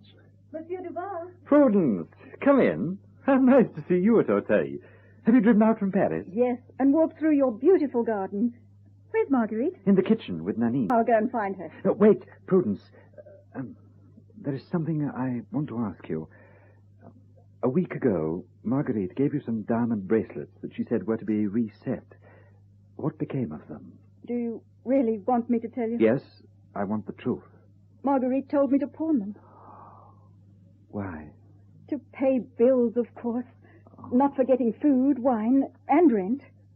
My dear boy, you seem to think that all you need do is fall in love with each other and then glide blissfully out of Paris to some pleasant spot like this and live on Eyre. I've seen the Count de Giray, and he absolutely refuses to give Marguerite anything more unless she leaves you. And we all know she doesn't want to do that. Goodness only knows where all this is going to end. How much money is needed? 2,000 or 3,000 louis at the very least. Ask her creditors for a fortnight's grace. I will pay. Are you going to borrow the money? Yes. Nonsense. You'll only quarrel with your father and ruin your whole future. I suspected something of the kind and have already written to my lawyer. Hush, she's coming. Prudence. Marguerite. Oh. I want you to scold Prudence, dearest. Oh, why? I haven't been to Paris for a fortnight, and I asked her to call at my rooms and bring me any letters that might be there. She forgot all about it. And so I shall have to go myself. Well, go now, dear, but come back quickly. I shall be back before you have time to miss me. Goodbye, Prudence. I'll forgive you later. Prudence, have you arranged everything for me? Yes. Here is the bill of sale. The attorney is coming here to talk things over with you. Thank you, Prudence. I'm grateful for your help. Tell me, Marguerite, are you happy? Very happy. I've often wondered if you would ever really love someone and settle down. Perhaps if you can get the money and pay your debts, you might even get married. If I wanted it, Armand would marry me tomorrow. But I love him far too well to ask such a thing. Oh, well, as long as you are happy. I am happy. There are moments when I forget the past, forget the Marguerite I used to be. I used to spend enough money on camellias to keep a poor family for a year. But now, a flower like this wild rose that Armand gave me just now is enough to fill my day with perfume. Yes, I am happy, but I should like to be happier still. I haven't told Armand yet that I'm forced to sell my house in Paris and all its contents. But after I've paid my debts, I shall get another house here in the country, a smaller one than this, and Armand and I shall live here very simply, forgotten by the world, but knowing the true meaning of happiness. There's a gentleman here who wishes to speak with you, madame. Oh, that'll be the attorney. I was expecting him. Oh, ask him to come in, Nanine. You will excuse me, Prudence? Certainly. I'll wander in your lovely garden. I'll join you there later. Mademoiselle Marguerite Gauthier? Yes, that's my name. I'm afraid Madame Prudence didn't mention yours, but you're the attorney. I am not an attorney. My name is Duval. Duval? Monsieur Duval? Yes, madame. Armand's father. Armand is not here, sir. It is to you that I wish to speak. My son is ruining himself for you. But you're wrong. I accept nothing from Armand. Do you expect me to believe that? Your luxurious ways of living are well known, or are you telling me that my son helps you to spend what you receive from others? Monsieur Duval, you must excuse me. I am a woman, and in my own house. 2 reasons which should appeal to your courtesy. Your manners are not what I should have expected from a gentleman whom I have... My indignation is cleverly assumed, madame. It is nonetheless true that my son is ruining himself for you. As I said before, you're mistaken. Then will you explain to me the meaning of this letter? It is from our family lawyer informing me that my son wishes to make a settlement on you. I assure you that if Armand had done such a thing, it is entirely without my knowledge. He knew that if he'd suggested it to me, I should have refused it. Oh, fine phrases, madame. By all that I hold most dear, by my love of Armand, I swear to you that I knew nothing of this settlement. And yet you are living here. You must have some means. I see that in order to convince you, I shall have to tell you something which I should have preferred to keep secret. Ever since I first knew and loved your son, I've been pawning or selling my carriages, my horses, and my jewels. A moment ago, when I was told that someone wished to speak to me, I concluded that it was in connection with the sale of my house, furniture, pictures, and all the rest of the luxury with which you reproached me. Perhaps you'd care to read this. Yeah. A bill of sale on your furniture. The purchaser to pay your creditors, the balance to be given to you? Is this true? Is it possible that I've been mistaken? You have. It's Armand who's changed me. He loved me so much. He loves me now. You're his father. You must be like him in some ways. So be kind. Don't speak ill of me to him. He'd believe you because he loves you. And I respect you because you're his father. Oh, forgive me, madame, for my discourtesy a moment ago. I did not know you and was quite unprepared for what I was to find. I beg your pardon. Thank you. And what if I were to ask you to give Armand a real proof of your love? No, you're going to ask something terrible of me. You are capable of a generosity to which few women could rise, and I speak to you as a father who asks you for the happiness of his 2 children. 2 children? Yes, Marguerite. May I call you Marguerite? 2 children. I have a daughter, young, beautiful, and virtuous.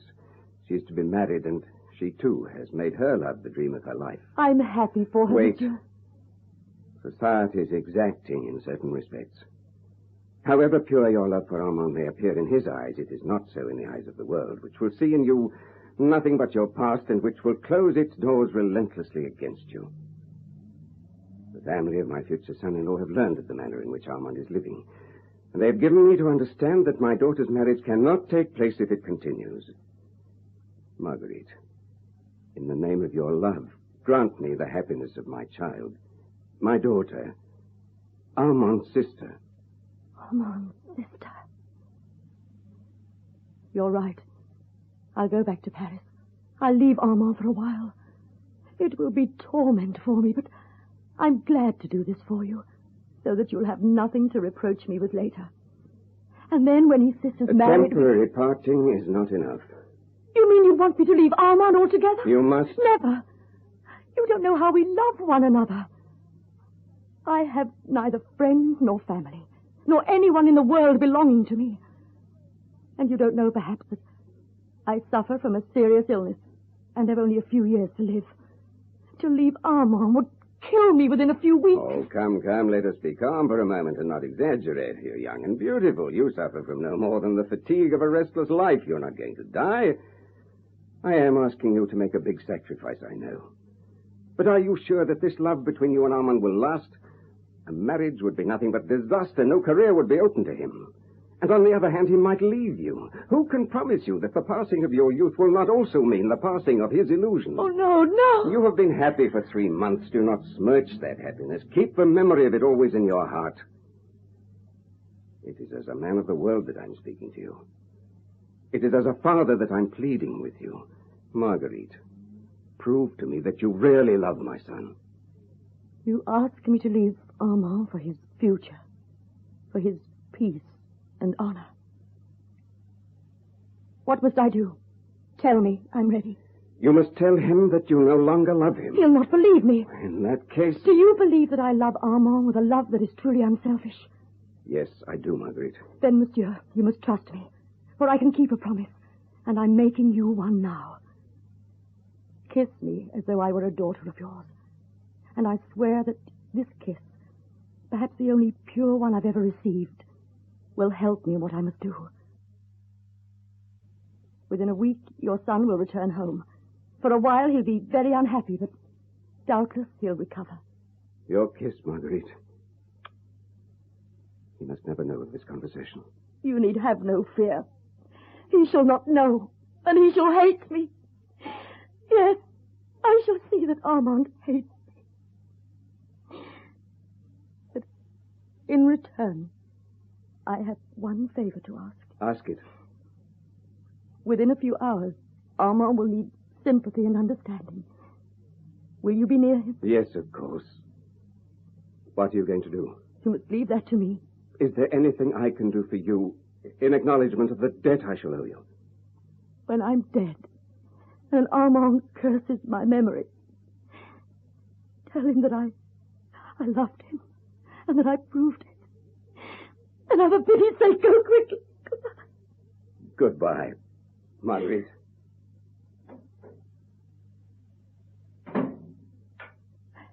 And now the letter. I must write it quickly. My dear... Oh, Armand.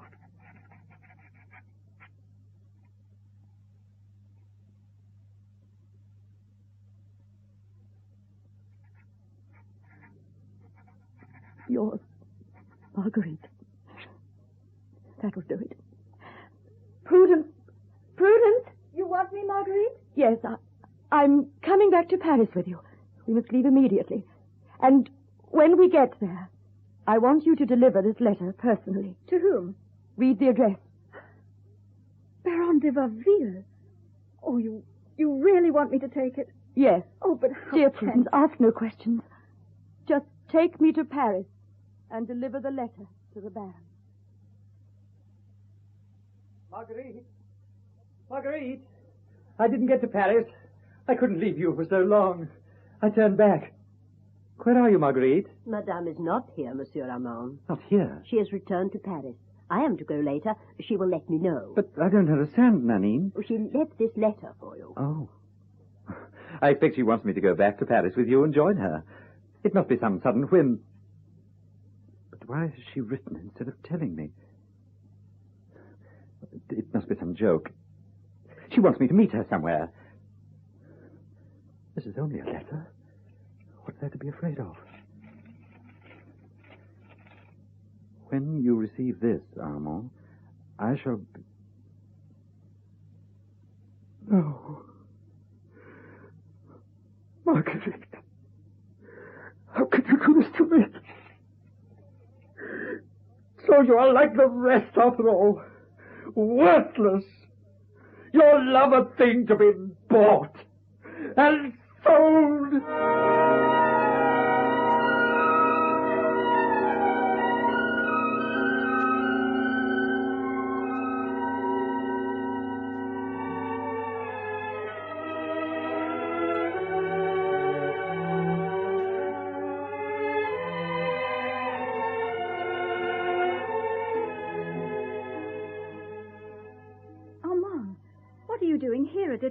I've come to see Marguerite.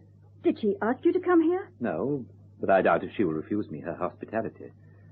After all, I am, shall we say, an old acquaintance. What a strange way to express yourself. Acquaintance? How would you wish me to say it? So, in the month since you and Marguerite parted, you're cured then? Completely. I imagine Marguerite is well and that all her debts are paid? Oh, yes, all of them. By the Baron de Varville? Yes. Everything turned out for the best, then. Ah, yes. This room has been redecorated, I see. Silks, satins, and camellias. Well, there are some men born to get what they want in the end. And de Varville did wait a long time for what he wanted. I didn't expect her to stay in this house. I thought she would return to Paris. She did for a while. Then she came back here. Then she went back to Paris. Then she came back here again. I have never known her so restless as she is now. She's out every night and never seems to sleep. It must be bad for her, but she listens to no one, not even the doctor. Oh, Armand, why did you leave her? Leave her? Prudence, you believed Marguerite loved me, didn't you? Of course. Perhaps you don't know that she wrote me a letter a month ago, telling me that she no longer loved me. I didn't. She said that she loved de Varville, and never wished to see me again. Never wanted to see you again? Oh, what did you reply? What could I say?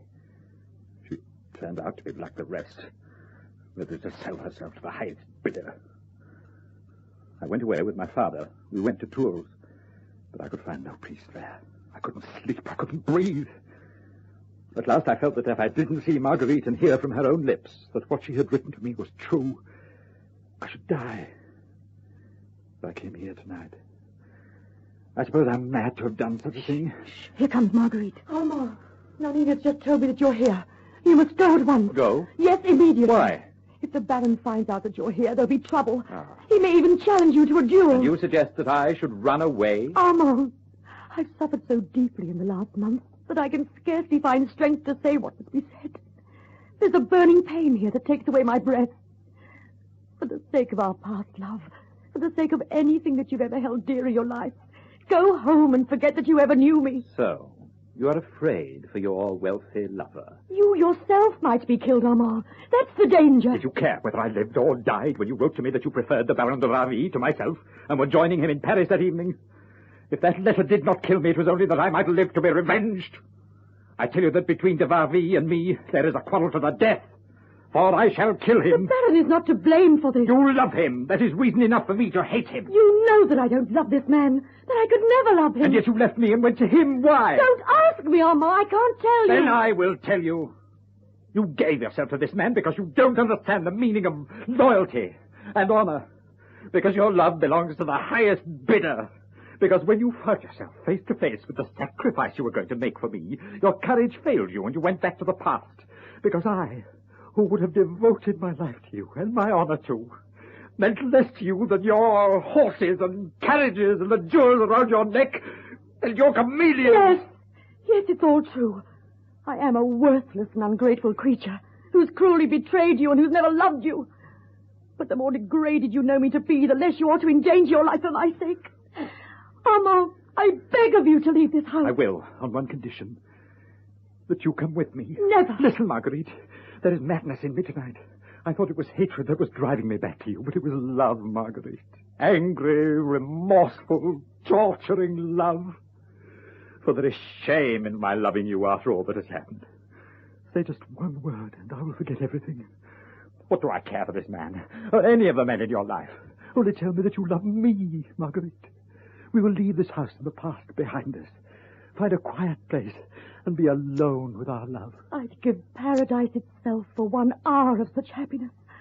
But it's impossible. Go, forget me. You must. I've sworn it. To whom? To the one who had the right to ask such a thing. To the Baron de Varville? Yes. Because you love him? Let me go, Armand. Tell me that you love him and I will let you go. Then yes. I love him. Prudence? Baron de Varville. Come on, what is it? I request your presence, and that of the Baron. I don't know what you're doing in my house, sir, but will you please leave immediately, or it will be the worse for you? First, I have something to say to you. This woman here, Marguerite Gautier, do you know what she did? She sold all that she had in order to live with me because she loved me so much. It was noble and generous, wasn't it? You shall hear and tell the world how vilely I treated her. I accepted the sacrifice and gave nothing in return. But it is not too late. I know now that I was wrong, and I wish to settle the account between us. I call upon you to witness that I owe this woman nothing. Here is the money I have lately won at the gambling tables. A bagful of golden louis. She shall have it all. Oh, no. You are a coward. A despicable coward. Sir, I will answer that challenge tomorrow morning at dawn.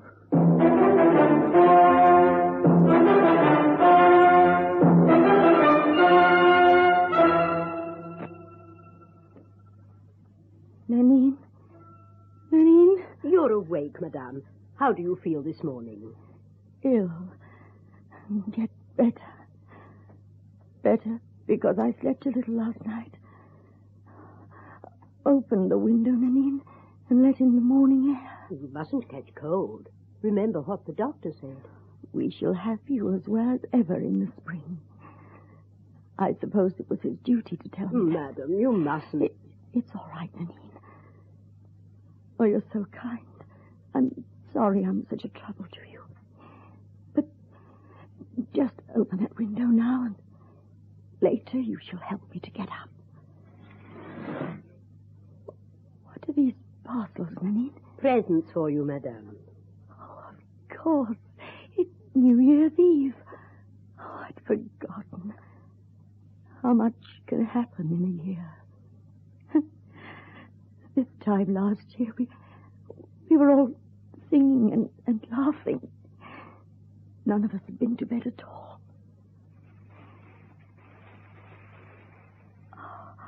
Oh, look. A scarf from Madame Prudence. And a bracelet from the Countess Eyre. Oh, he's sent in London. No coming in the States. Nanine, I'm sorry, but... I'll hurry, madame. Oh, wait, Nanine. Before you go, will you please read this letter to me? Handwriting so small, I can't read it myself. How long is it since you received this letter? 6 weeks. Why didn't you ask me to read it before? I was afraid. I was afraid to know what was in it. It is from Monsieur Duval. Read it. Madame, I have learned of the duel between Armand Armand and the Baron de Vardil, but not from my son, who left the country without saying goodbye to me. I'm thankful to say that the Baron is out of danger, and I know now all that happened. You have kept your word, but I fear that the recent events have injured your health, for I hear that you are ill. I have written to Armand telling him the truth. He is far away in Africa, but I hope he will return to ask for your forgiveness, not only for himself, but for me also. I did you a great wrong, and I wish to set it right. You have great courage. Allow me to assure you of my sympathy. And my highest esteem and regard. Georges Duval. I should have asked you to read it sooner. It would have been a great comfort. But why haven't I heard from Armand? 6 weeks and not a word. Nanine, give me a mirror. Thank you. How changed I am. I should hate Armand to see me like this. Where is he? Why haven't I heard from him? Oh, how pale I am. The doctor promised he'd cure me, and I must be patient. But that's not what he said to you, is it, Nanine? I heard him. He said I was very ill. Oh, Madame. But one may be very ill and still live. Oh, if only Armand would come, it would save me. Madame, I know the doctor said you were ill, but you feel better today, don't you? Why do you ask that? I have a surprise for you, Madame. A New Year's surprise, but I wanted to prepare you. A sudden joy might be too much. There's only one joy in my life. Only one thing I look forward to. My Armand. Oh, you don't mean... You can't mean it. Yes, Madame. Armand. He's come to see me. He's here. I tried to send him away, but the doctor said... Armand. Oh, go and fetch him. Yes, Madame. Armand. Oh, I look so pale, so ill. My hair. I have not the strength to comb it. Marguerite. My dearest. Armand. Is it possible that you should have come back? Oh.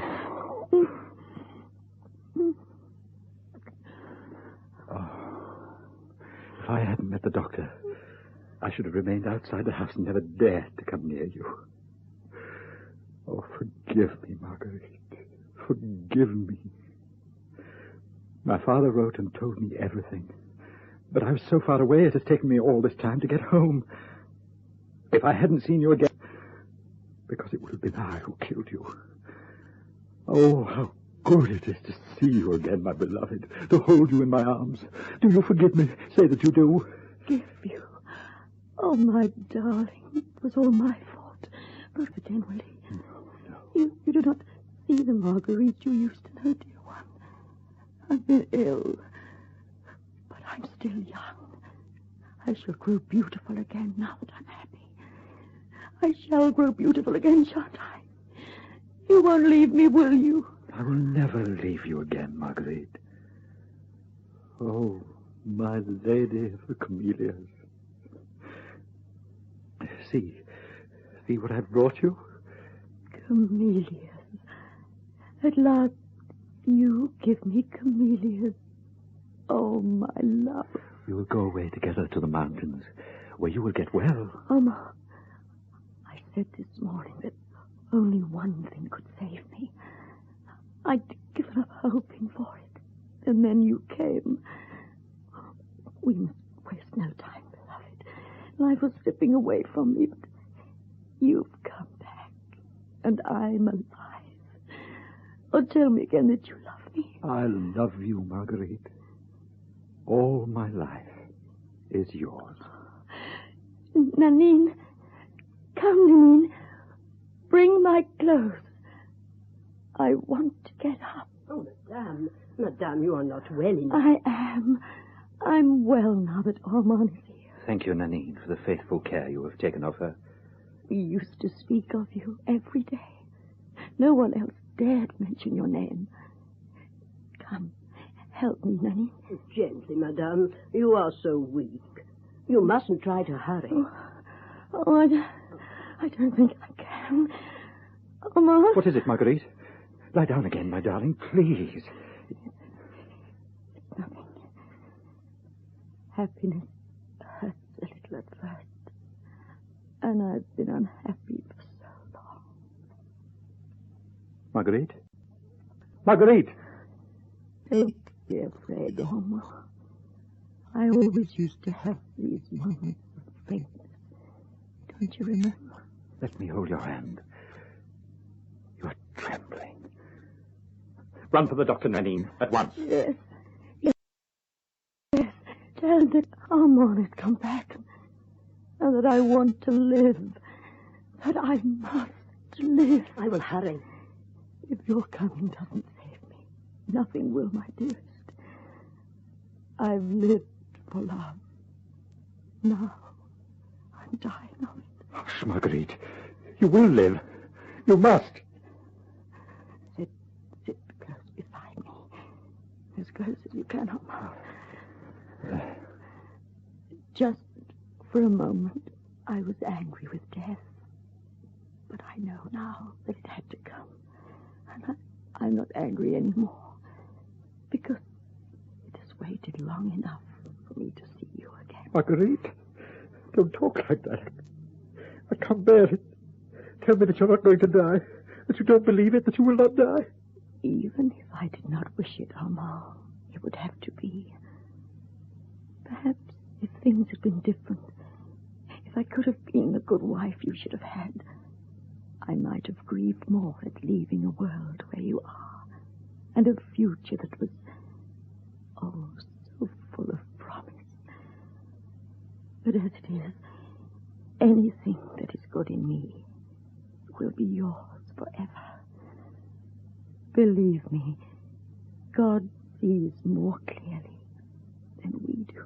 Don't, Marguerite. Don't. We've never danced together, you and I, have we? Since the day we met. Oh, put your arms around me, Armand.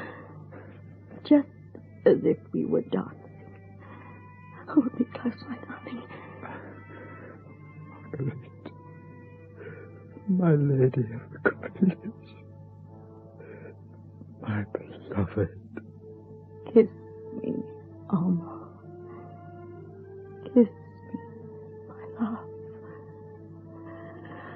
My only love.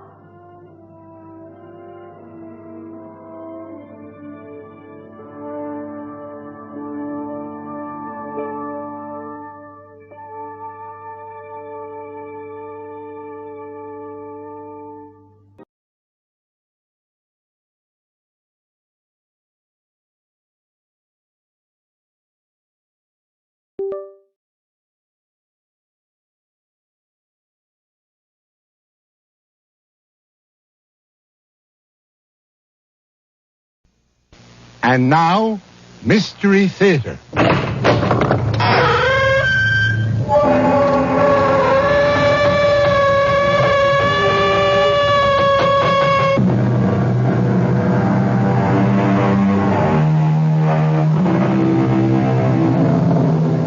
Come in. Welcome. I'm E.G. Marshall. Welcome to the universe of the uncanny. We live on such a tiny surface of space and time and try so hard to shut out the mass that lies beyond. But when the whispers die out and the echoes cease, a force still fills the void that remains. Evil spirits, malignant and destructive, waiting in limbo to be summoned by the foolhardy. In our tale, a young and talented student of the Talmud turns to a secret body of occult doctrine, the Kabbalah, to conquer death itself. Simon, why do you punish yourself so? To reach an exalted state. I wish to attain the possession of a clear and sparkling diamond and melt it down in tears. Then inhale its essence into my soul. I want to attain the rays of the third planet of beauty. I want 2 barrels of golden pieces for him who can only count in gold. Please, Simon, my father is not greedy. He only wants a bright future for me. And your bright future is paved with gold. Be careful, my son. You are on a slippery road. No holy powers will help you achieve what you want. If the holy powers will not, then I must... Don't say it, Simon. You terrify me. Then I must find my way along another path.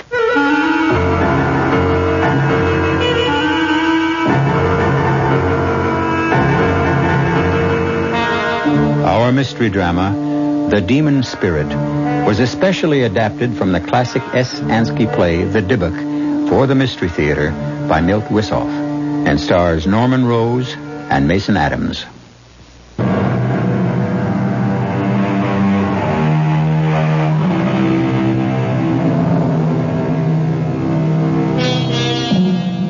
Black magic is rooted in the darkest corners of our mind and emerges only when we feel the insatiable need for power, money, love, any desire that becomes obsessive when withheld. It has always been so. Man has invoked the aid of spirits since he first evolved. What could be more natural for primitive man than the urge to call upon the supernatural when confronted with the sinister demons of wind, fire, and water?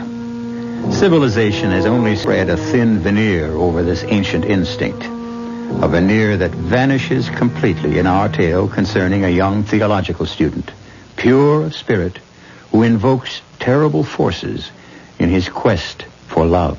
It's Simon, Rabbi. I've returned. May I come in? Simon. Oh, come in, my son. Come in. So you've finally come back.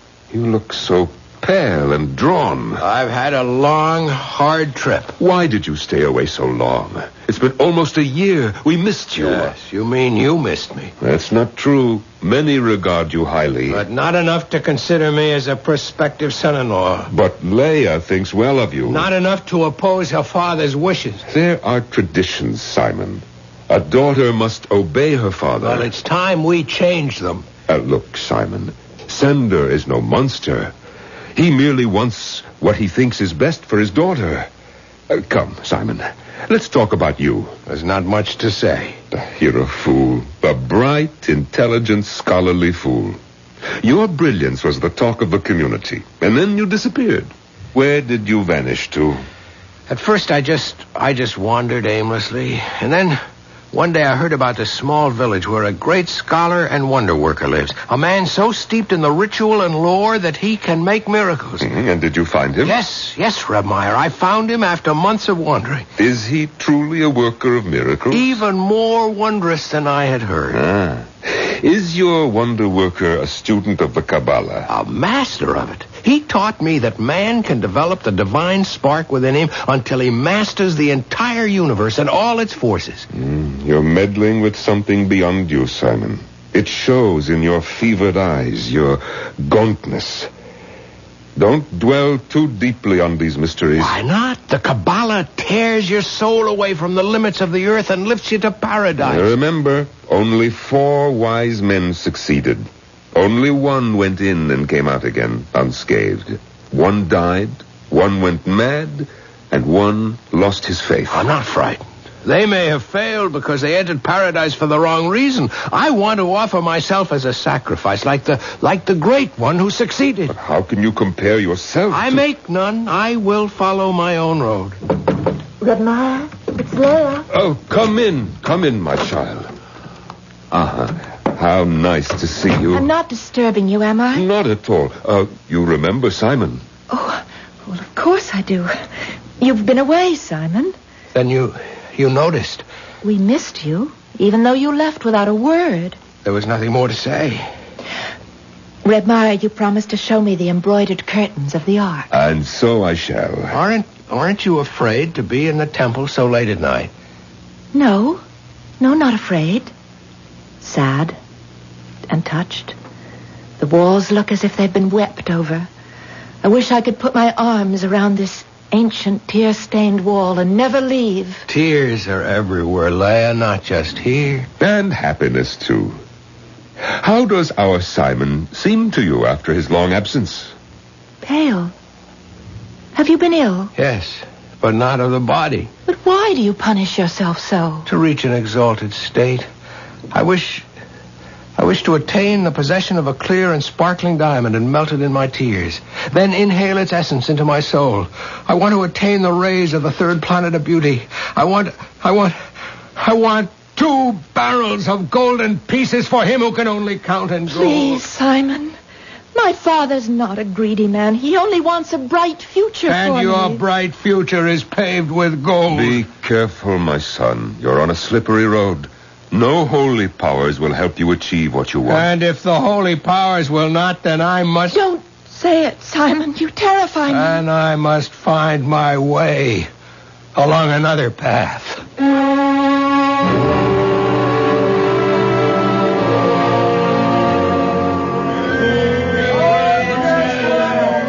Reb Meyer! Ah, good day to you, Sender.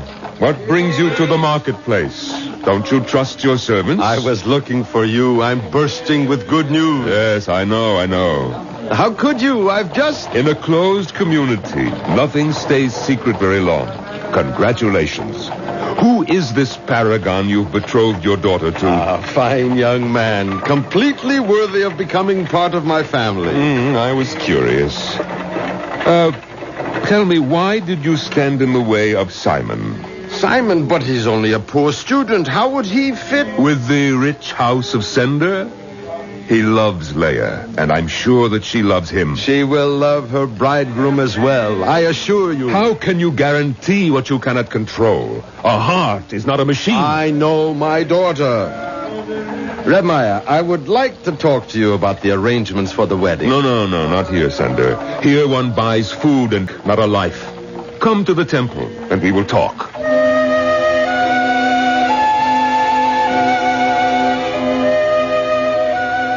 Simon, I have some food for you. And some news. Reb Meyer, I'm not hungry. I'm afraid the news I have for you will It's not news to me.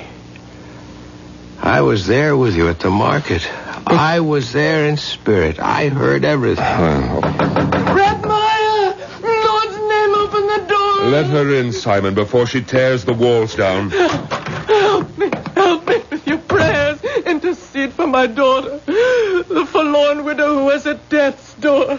Please, I beseech you, help me. We will pray and hope for the best. No, I need more than hope. I need help. And you shall have it. No, please, don't interfere, Simon. I must.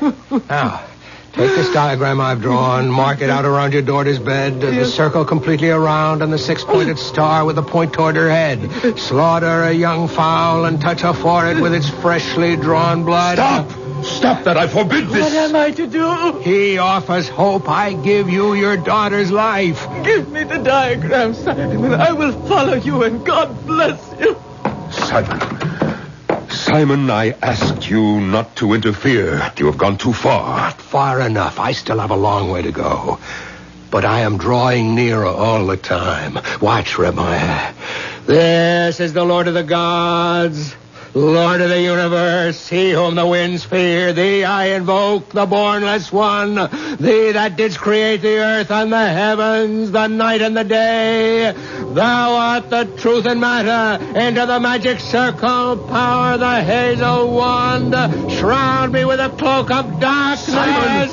Simon, come back before it is too late. He has covered me with a raven's wings. He has whispered the unnameable to me. I am master of many arts and skills. The black arts. No, Reb Meyer. When the curtain parts, all is visible, black and white alike. No, Simon. It is time to sleep now. I am tired. You must go now. I'm no longer welcome here. You are to me, my son, but not to this temple. Go now.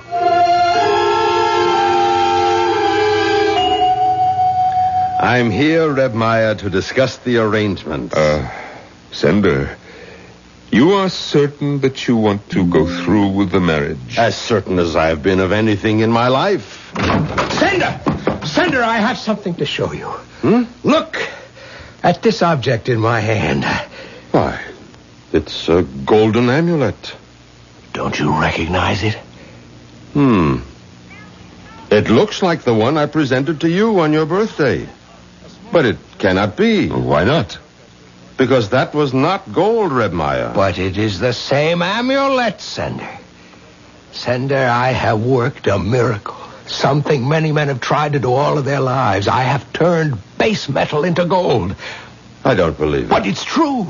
Give me any object and I will convert it to gold for you. Think of it. I can make you rich beyond your wildest dreams. I couldn't allow you. Please, Zender, take my offer. Please. All I want is Leia's hand in return. Impossible. I have given my word. Weigh your word against gold, No, Zender. I must weigh it against my daughter's happiness. And that is my concern above all. Thank you, Simon. I bear you no ill feelings, but my daughter will be married as soon as Reb Meyer can make the arrangements. How can that be, Reb Meyer? I've done everything. The fasting. I've worked with the word, the spells, the symbols, all in vain. What will be, Simon. Stay with me now. But what remains for me? What is there I can still do? Black Rider, fling back your hood. Demon and master, show me the way.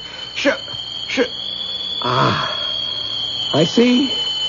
Thank you, the secret is revealed. I see you now. I see him, and I see... Oh, Simon. Simon, what is it? I have won. Ramaya, I have won. The bride is mine.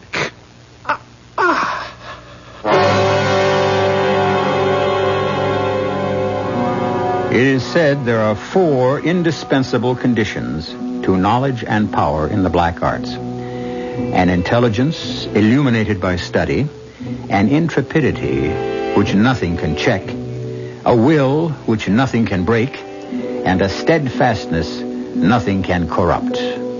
Simon, it seems, was master of all. Will he then prevail even after death? We shall know more when I return shortly with Act 2.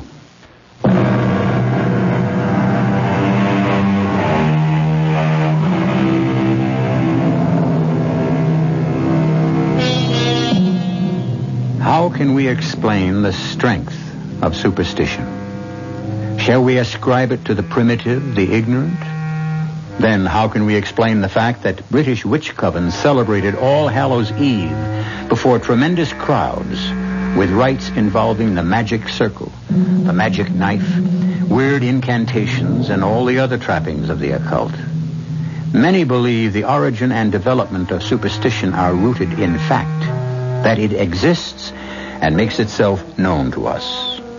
Perhaps we can shed some light on the subject. Red Meyer, it's so hard for me to believe that he's gone. He is, my child. He's buried there. Poor Simon. Everything he did with such intensity. He studied longer, prayed harder than any of my pupils. And his love? Was deeper than most. He died for it.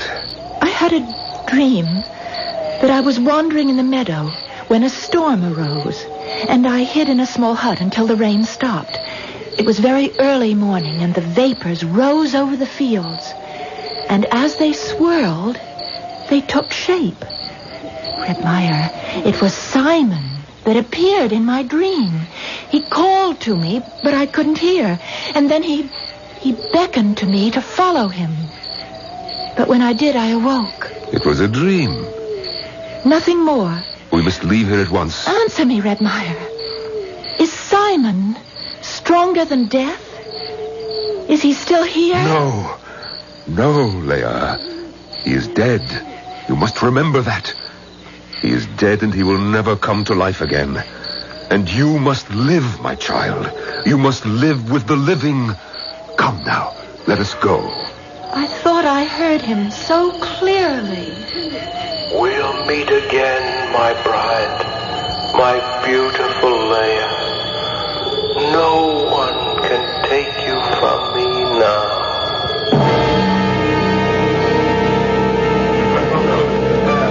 I'm so happy you could come, Reb Meyer. This would be no wedding without you. How could I miss such an event? Did you happen to meet the groom's party? They should have been here by now. The bridegroom will arrive on time. That's not what you need worry about. What do you mean? Nothing, Sander. I meant nothing. Return to your festivities. So I shall. Everyone! Everyone into the house. There are silver coins waiting for all of you there. Reb Meyer, please stay with Leia until I return. I will be here. Leia, child, you're white as a sheet. Did they tire you with the dancing? Well, it was all so violent. My head swam. I grew faint, and then someone lifted me high in the air and carried me far, far away. Perhaps you should rest a while. I'll wait outside. No, Reb Meyer. Stay. Don't think about demons and evil spirits. Go, Leia. Change your dress. The dancers have stained it. Freshen your beauty and prepare to meet your bridegroom. No, not yet. Will you come with me in the cemetery? Why? To visit my mother. She died when I was still so young. I want to invite her to join my father in leading me to the wedding canopy. And afterward, she will dance with me. No, Leia, I forbid it. But it's the custom, Red Meyer. Customs are not rigid, my child. You will not dwell with the dead, but with the living. Then I will invite her from here. Beloved mother, I invite you to my wedding. Come and stand near me under the canopy.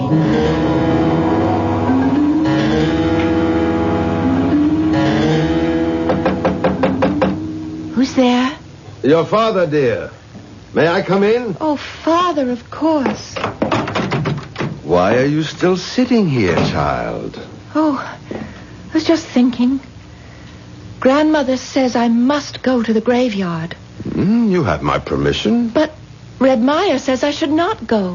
He's an old man, set in his ways. Go, child. Go to your mother and shed your tears. May I invite her to the wedding? Of course. And your grandfather as well. And I would also like to invite someone who is not related. It is forbidden.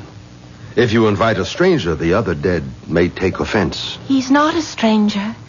In our house, he was like one of us. I think I hear... Yes, it is the wedding party. Your bridegroom, Menashe, he's arrived at last. But, Father, I want to Not now, Leia. I must meet the wedding party. Hello. Wait there. I'm coming. Welcome, Menashe. How was the trip? Oh, we had a hard and bitter journey.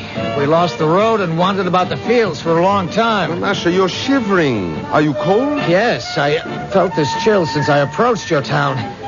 Penetrates the marrow of my bones and fills me with an uncertain and unknown dread. What is it you fear? I don't know. Come, let's have a drink on your safe arrival. It will warm you and drive away the demons. Who is it? Open the door, Sender. What is she? What's happened? What is it, Red Meyer? It's Leia. Bring her in. What? Put her on the couch. My baby. What has happened? You can go now, all of you. What is it, Red Meyer? My God, is she... No. She's in a coma. How still she is. How lovely. How did this happen? She went to the grave, despite my warning, and wept. And then suddenly she started to talk incoherently. No one could make out a word she was saying. And then she fainted. Oh. Leia, do you hear me? Everything will be all right. Who is this man? This is Menashe, your bridegroom. No, that's a lie. He's not my bridegroom, nor will he ever be. My child. What has come over you? I will not marry Menashe or any other man I do not choose. Sleep now, Leia. Sleep and rest. We will talk about this in the morning. But we were to be married at noon. Yes. Is it wise to delay? Not wise, perhaps, but necessary. if you value the life of your daughter.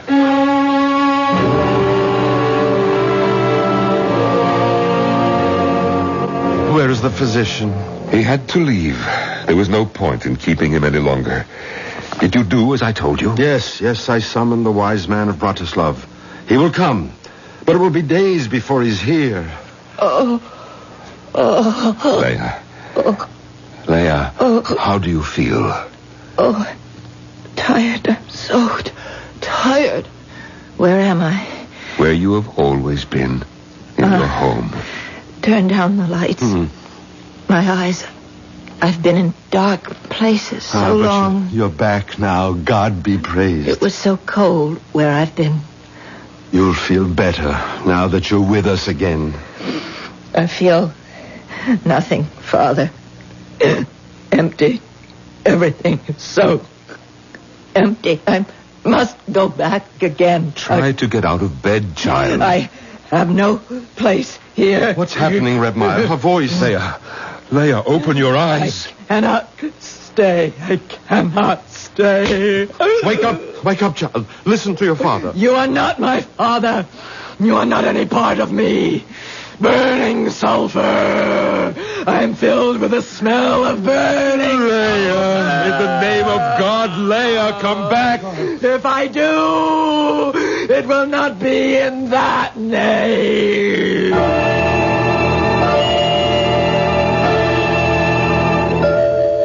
2 days, Redmeyer. 2 days she lies there. And still no sign of the wise man. He will come, Sender. Be patient. Be patient? How can I? She was all I lived for. I have no patience either, Rebmeyer. I love her so deeply. I cannot wait until we are man and wife. But you hardly know her. I know her as well as I have ever known anyone. She is dear to me. What more can I say? Open the door, Menashe. A good day to you, Reb Nissen. And a good day to you, Rebmeyer. Thank God you've come. We've waited so eagerly. That's not an easy journey from Bratislav, you know. You know. Can I offer you something? No. I wish to examine your daughter first. Oh, poor child. She hardly seems more than that. How long has she had that mark on her cheek? I have never noticed it. It seems more like a shadow. Yes, a dark shadow. I've seen it before. I will try to rouse her. God's world is great and holy. The holiest land is the land of Israel. In the land of Israel, the holiest city is Jerusalem. In Jerusalem, the holiest place was the temple.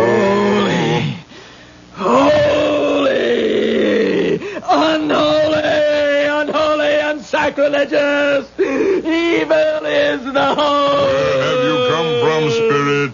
I have risen from repose to bring an end to all this. Who are you? I am Leia, daughter of Sender, beloved of Simon. Beloved of Menashe. Be quiet, Menashe. Do not interfere. Rest easy, Spirit. Hear me out. At the edge of the world stands a tall mountain, and on the mountain lies a great rock, and from the rock flows a clear spring. At the other edge of the world is its heart, and it gazes at the cool spring, and cannot have its fill of looking, but it cannot take the slightest step toward the spring. But I can't. You are awake, my child. Have I been sleeping? Yes, you have for several days. I feel so tired. I'm so tired. Is she all right? Yes, she sleeps naturally now. Oh, thank you, Reb Nissen. When she awakes, can we have the wedding ceremony? We must wait and see, Menashe. No, Rebmeyer. We must not wait. We must try the wedding as soon as possible. There is no time to lose. Help me, Father. I feel so weak. Of course, my darling. I should have known. Here, take my arm. Stand by me, Mother. It is such a difficult way for me. She is here with you, as are all who love you. Friends. Friends, it's time for the ceremony. There's your Menashe. Look at him. So tall, so handsome. Quicker, Father. We must hurry. As we stand under this canopy... I will not stand under it. Come, closer, Leia. No, come under the canopy. I will not. Send her, usher her under. Ready the candles for the sleeping dead to wake till they are burnt down and spent. This is our final song until we return where we belong. Be still, my child. In the name of the King, our Lord, be still. Mount the steps carefully, for this place is chosen ground. 7 times we turn around within the magic circle. 7 times we turn about. Menashe, do you take this woman to be your wife? With all my heart. Leia, do you take this man for your husband? Never! Leia. Never is not my bridegroom! Red Meyer, continue. Never! Holy bridegroom, protect me! Holy bridegroom, save me from this, I call upon you! Save me! Red Meyer, pronounce them man and wife. Red Meyer, you will never pronounce them man and wife. They do not belong with each other. Simon, is that you? Aye. It is Simon Redmeyer, come back for my destined bride, and I will never leave her again. You must not do this, Simon. Simon, what is happening here? Yes, Simon, my greedy friend. Simon, you murderer. You killed me, but you could not kill our love. Listen, my daughter. She's gone mad. No, Cinder, not mad. She has been possessed by a Dybbuk. An evil spirit has control over her.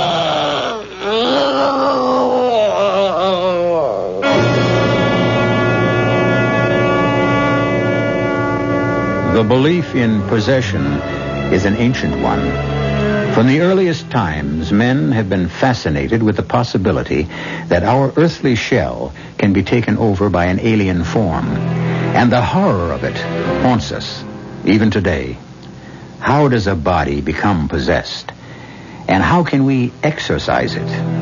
We shall find out when I return shortly with Act 3.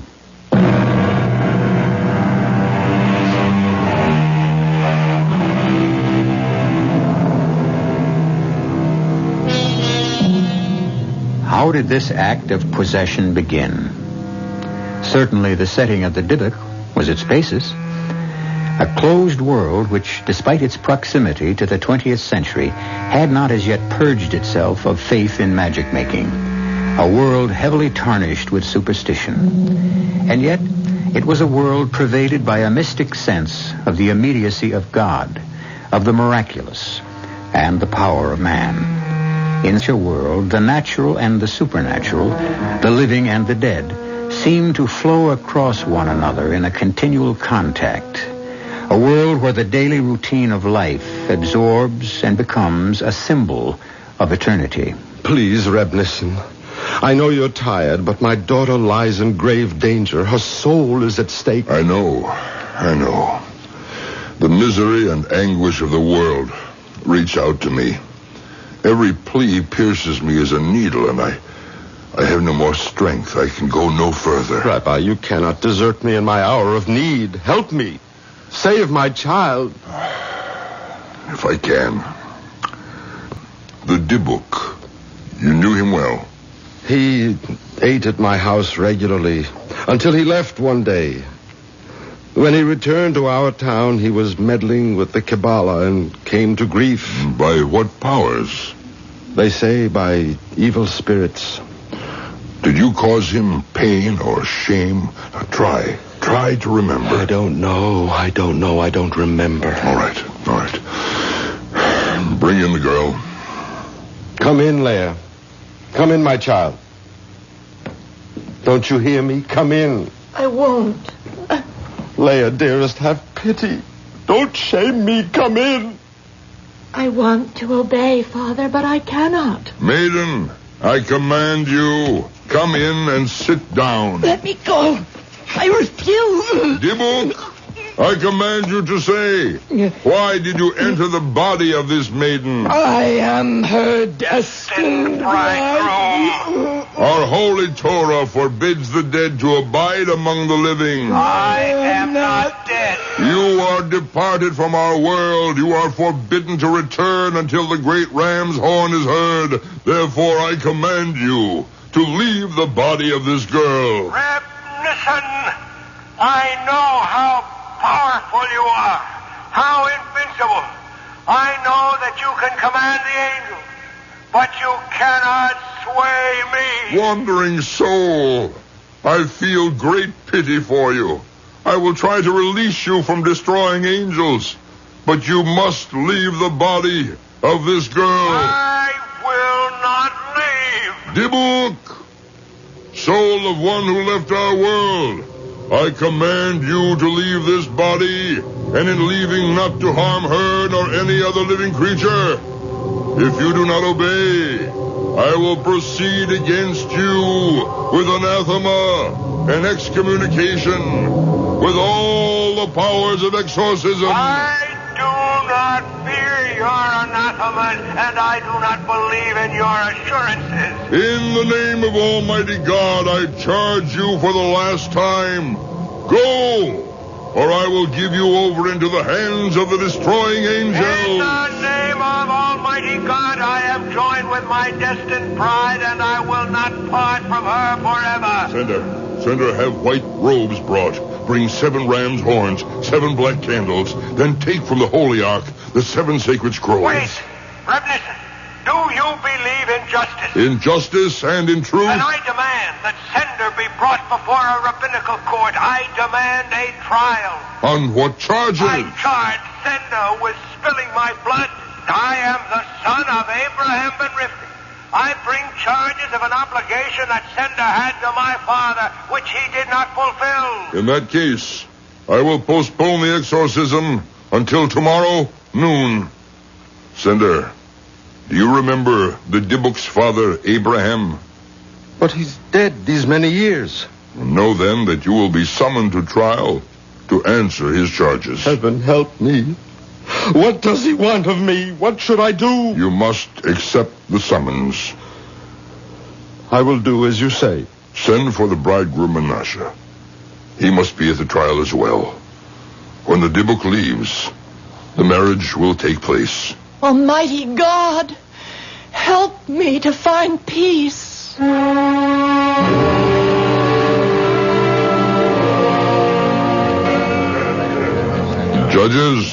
Judges, sit beside me.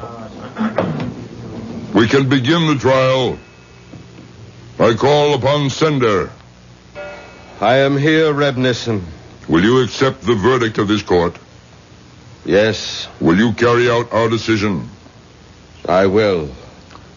Sender, Abraham claims that in your youth, you were students, that your souls were bound together in loyal friendship.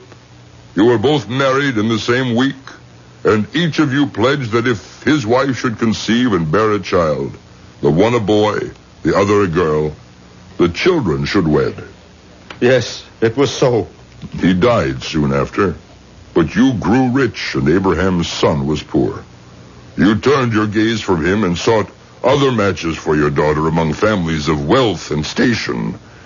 Abraham saw how his son was plunged into despair and went wandering, seeking new ways.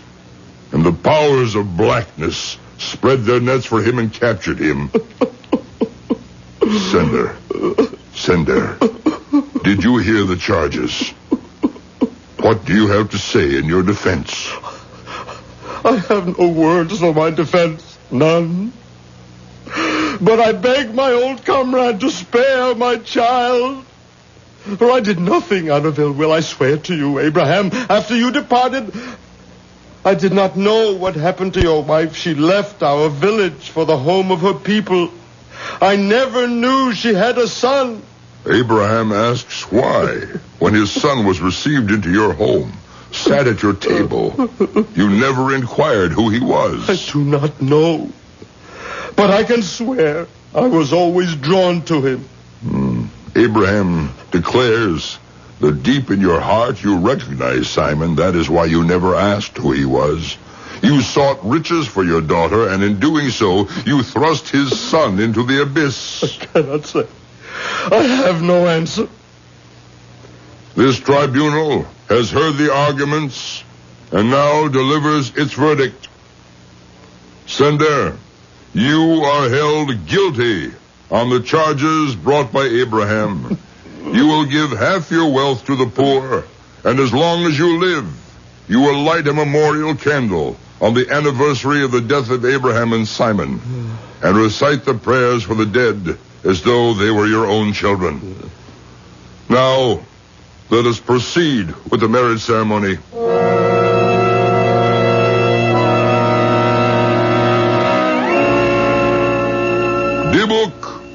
Dibuk, in the name of this holy congregation and the great Sanhedrin of Jerusalem, I command you for the last time to depart. I will not leave. Members of the congregation, don your robes. Sender, distribute the 7 horns and the 7 scrolls. Yes. Stubborn spirit, since you are not humble unto our command, I give you over into the power of the higher spirits to expel you by force. Blow the ram's horns.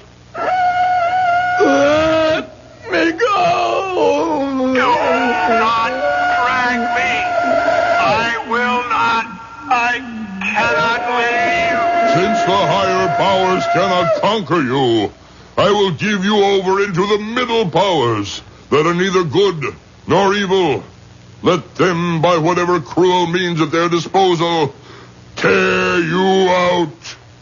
Sound the horns.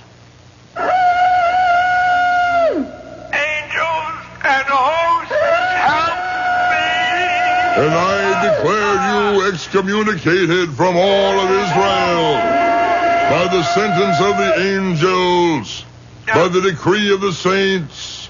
We anathemize, cut off, and curse you. The Lord blot out his name under heaven and set him apart for destruction. Sound the horns. I can struggle no more. Do you submit? I submit. Do you promise of your own free will to depart and never return? I promise. Recite the prayer of the dead for me.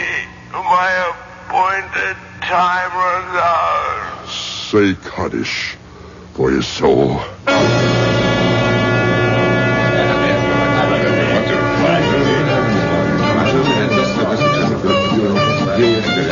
Oh, Father, I'm so sad. Help me. Do not be sad.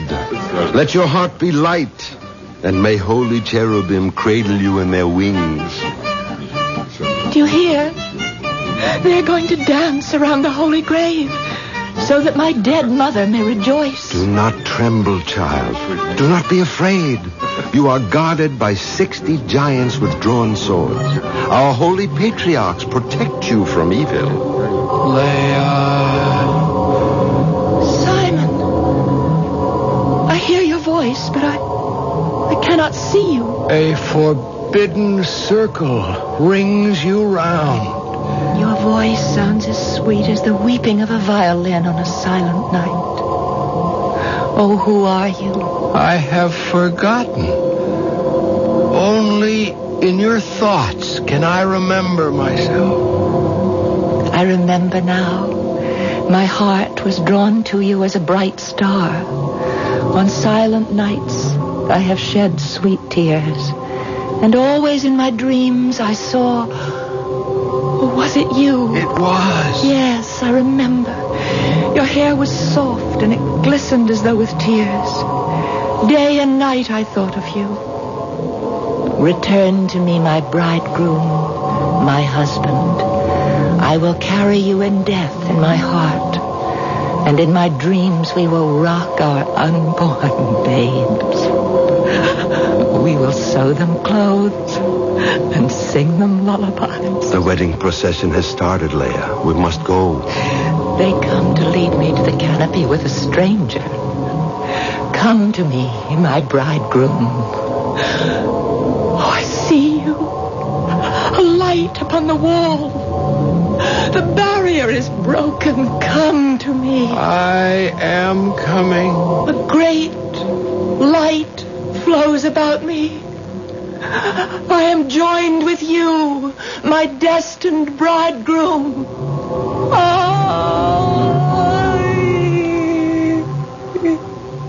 Too late.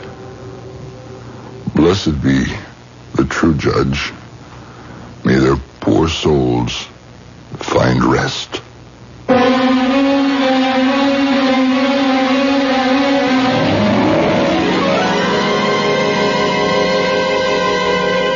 And so the demon bridegroom and his bride are joined until the Great Awakening. A small gravestone marks the place where Leia, daughter of Sender, is interred. But none of the villagers in the closed world believe it is her final resting place. Steeped in superstition, they cast an eye over the shoulder when they pass the grave. I'll be back shortly.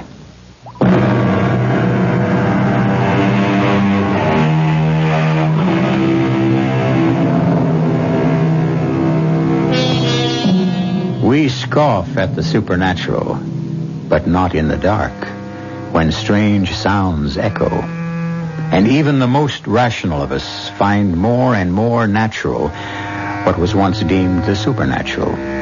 Minds have been linked across great separations of space without visible means of contact. If mental telepathy and magic shapes exist, why not other forces still branded as the supernatural? Our cast included Norman Rose, Mason Adams, Marion Seldes, Nat Poland, Joe Silver, and Jack Grimes. The entire production was under the direction of Hyman Brown. This is E.G. Marshall inviting you to return to our Mystery Theater for another adventure in the macabre. Until next time, pleasant dreams.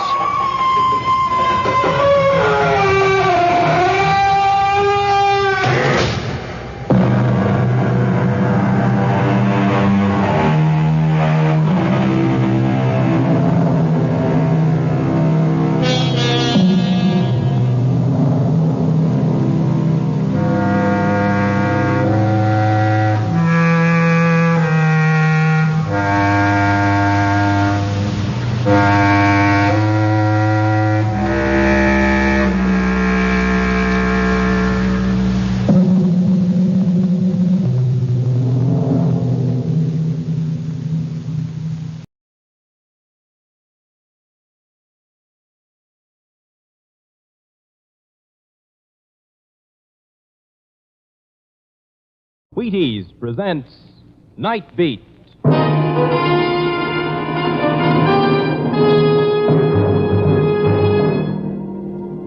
On stage tonight from Hollywood, Night Beat, another in the Wheaties' big parade of exciting half-hour presentations.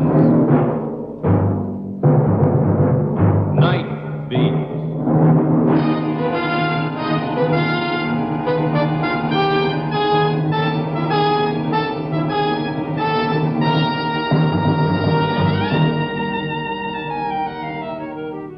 Hi, this is Randy Stone.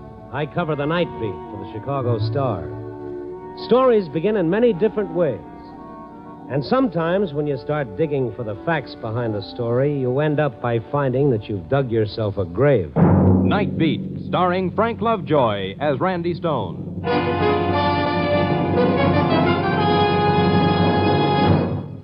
On a hot August afternoon back in 1936, young Bobby Feller stepped out on the mound and started his first major league game as a Cleveland Indian. He was just 17 years old. Bob, step up here and tell us what happened that day. Well, Ed, I was really loaded with Wheaties for that game. I struck out 15 St. Louis Browns. You think the Wheaties helped, eh, Bob? Ed, I'll tell you, Wheaties always help. I've been eating them for pretty near 20 years, 4 or 5 times a week. And Wheaties with milk and fruit are still my favorite breakfast dish. That's wonderful, Bob. Thanks for stopping by, and best wishes to a real Wheaties champion. Yes, thank you, Bob Feller. And folks, did you hear what the man said? Wheaties always help. Now, you may not play baseball for a living, but you can use whole wheat energy, too. You try it. Breakfast of Champions. Have some and see yourself how Wheaties at 7 can help at 11.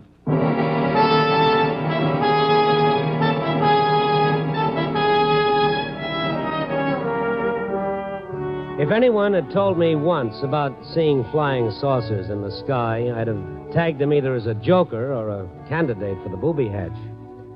But nowadays, anything is possible, apparently. You know, you could tell me that you saw a little man from Mars 3 feet high, and I wouldn't disbelieve you. Because tonight, I saw someone almost as strange. Fred Muller's bookshop is a shabby little place amidst a teeming stretch of tattoo parlors and penny arcades. It was the book in his window that caught my eye as I was passing. An early edition Bible, richly bound in antique leather, hand-tooled and inlaid with heavy gold leaf. It stood out against the books that surrounded it like a 90-carat diamond in a display of 10-cent jewelry. I looked up, and there was Mr. Moeller watching me through the dusty window with the smile of a man holding in his fear. And I went in. Hello. A little early, aren't you? Early? It's almost 10 o'clock. I know. I'm just looking at that old Bible in your window. You are a collector of old Bibles, no doubt. No, not exactly. I just happened to see that same book on Mr. Ron Heileman's living room floor the night he was murdered about 6 months ago. I am aware of that. You mind if I have a look at it? You brought the money with you? No tricks? No tricks. Look, all I want to do is see the book. One moment.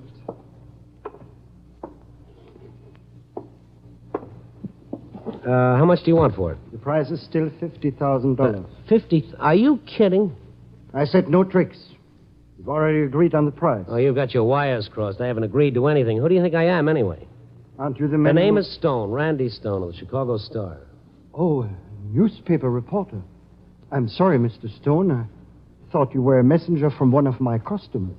He was supposed to be here at 10 o'clock. Yeah, sure. If you don't mind my asking, why is this book worth $50,000? Why, this, sir, is one of the finest volumes of its kind in existence. Published in 1513 by Martel, the contemporary of Caxton. Yeah, but I know enough about books to know that $500 would be plenty. Do the bloodstains on the cover increase the value? Bloodstains? Was lying on the floor in Heileman's study when the police found the body. Ron Heileman had been stabbed with a pair of desk shears. Yes, a terrible thing. Murdered by his houseboy, wasn't it? A man named... Canto, Willie Canto. That still doesn't make the book worth $50,000. Well, there's something different about this book. Oh, is that so? Oh, this book is the Black Gospel. Fine. Don't rush away. It's very interesting. For instance, the first 12 sections are the first 12 books of the Bible. Can you read this Old English script? Well, not as well as an old Englishman, but I can try. Read it. And he burnt the house of the Lord at... What's this other stuff that follows on the next page? Hail to thee, Lucifer. What is this, anyway? Don't you see? It's the beginning of the Black Gospel, the Devil's Bible. What's that? Well, you see, in the year 1513, possession of this sort of literature was a sure passport to the gallows or the stake. Now, here's the invocation to Satan himself, summoning him up from hell, which was considered the most potent of all the spells used in witchcraft. Mr. Moeller, why are you trying to keep me here? Well, You're not sure whether this messenger you're expecting at 10 will come with money or a gun, is that it? Oh, really now? Well, if you're afraid, why don't you call a cop? I got work to do. I can't stay here and play bodyguard. Wait, please. The police wouldn't understand. Well, if it's that kind of a deal, then all I can suggest is you make with a spell, call up the devil, let him protect you. I'm going. Some of these prayers to Satan are remarkable, Mr. Stone. Here, let me read you one. Oh, well, if it'll make you feel better. Hail to thee, Satan, Lord of Death. Praises to thee, Prince of Destruction. Let transgression of the wicked be glorified, and the purple testament of war be proclaimed. Take us, Lucifer, son of the morning, for we are thine. Good evening. Mola's eyes popped at the apparition that had appeared behind us. He'd come in soundlessly through the open door, a bearded man in a black turtleneck sweater, dark trousers, and black sneakers. What do you want? The book? I came to get the book. What? What book? The one you have there. The Devil's Bible. Who sent you? Don't answer that. Mr. Stone, if you don't mind, sir. This happened to be my business. Virgil said it would be here. Who? Virgil, my guide. Who are you? Mr. Stone, I'm going to close in a few minutes if you don't mind. Good night. Oh, so this is your messenger. Now it's time to get rid of me. Is that it, Mr. Mola? What's your name, pal? Dante. Dante. Did you bring the money? Money?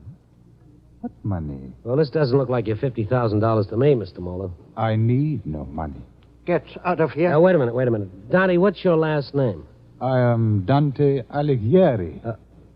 The 14th century Italian poet who wrote the Divine Comedy. He's a madman. Yeah, but he writes like a dream.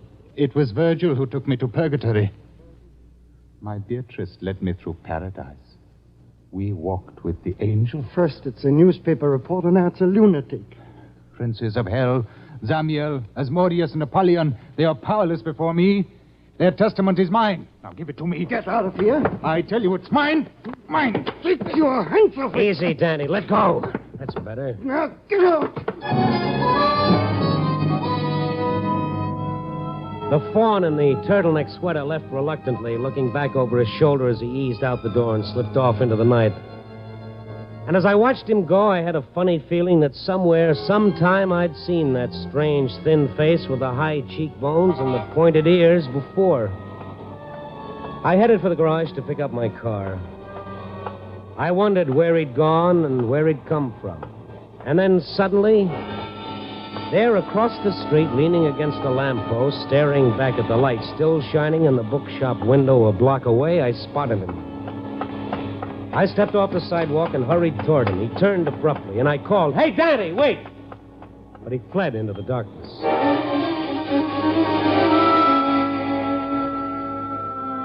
When I got to the office, I figured that Mola's little bookshop might make the basis of a human interest yarn if I tied it in with the breakup of the late Ron Harleman's famous book collection.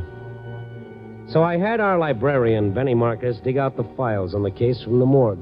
I found something that made me do a fast take. What is it, Randy? Well, I just looking at the picture on this story. Huh? Oh, Mrs. Beatrice Halman. Ain't bad, is she? Young enough to be Halman's daughter instead of his widow.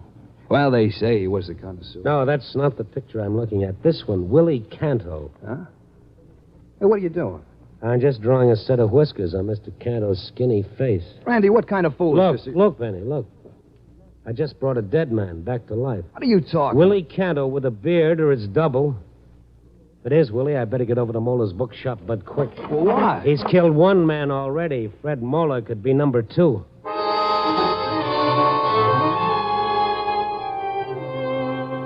I'd have called the police if I hadn't been afraid of raising a false alarm, which proves that silence is sometimes a poor substitute for brains.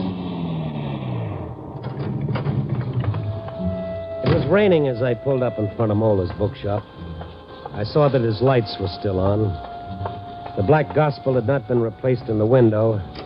When I went in, it was neither on the counter nor anywhere that I could see. The place was deserted. I walked to the door of the back room and knocked. Mr. Mola? Mr. Mola? Where's that light switch? Well, it's his office. He must have... Mr. Mola. The old man lay sprawled on the floor. I knelt beside him. His body was still warm, but he was quite dead. A small black bullet hole in the center of his forehead explained why.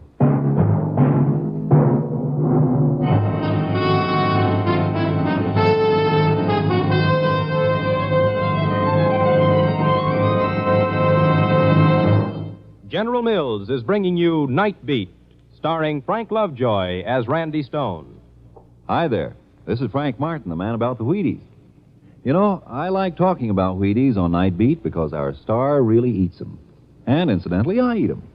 The burning question is, do you eat them? Truth is, millions of Americans do eat Wheaties. And I have a hunch one reason is that Wheaties taste so good. Nothing I can say about crisp flakes and all that will tell you half so much as the fact that millions of us eat 'em and love 'em.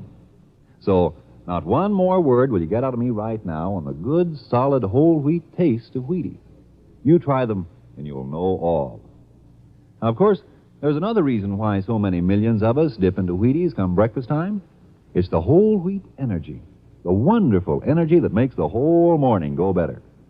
There's a whole kernel of wheat, for goodness sake, in every flake of Wheaties. That's why they give so much. That's why they're so poppin' full of vitamins and minerals for your good morning. That's why Wheaties with milk and fruit starts a breakfast to remember. So why don't you join us tomorrow morning, us millions of Wheaties eaters? Make yours breakfast of champions, too. Join us, and you'll see how Wheaties at 7 can help at 11. Do that, huh?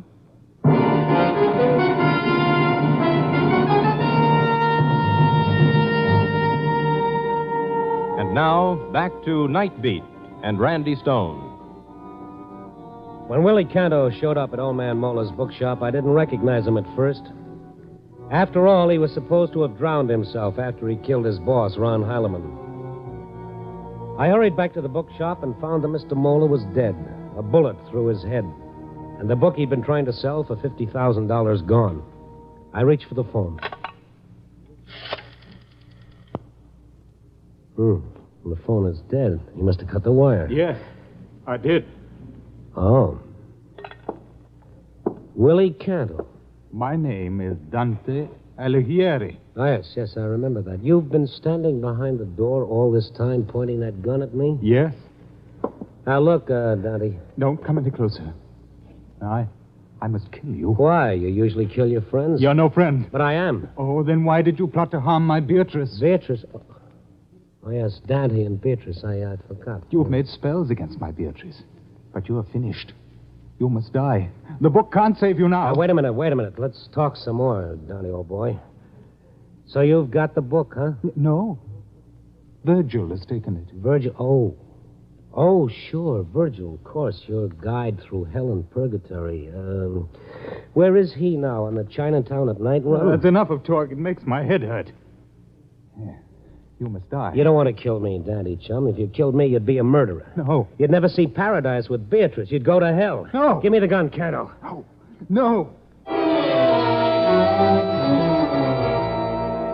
We stood facing each other about 12 feet apart while he struggled with himself.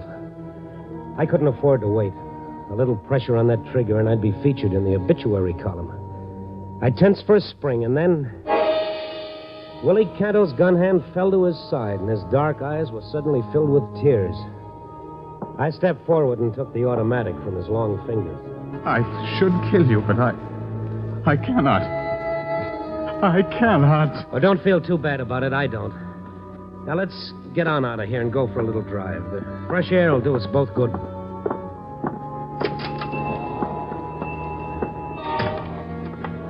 The rain stopped.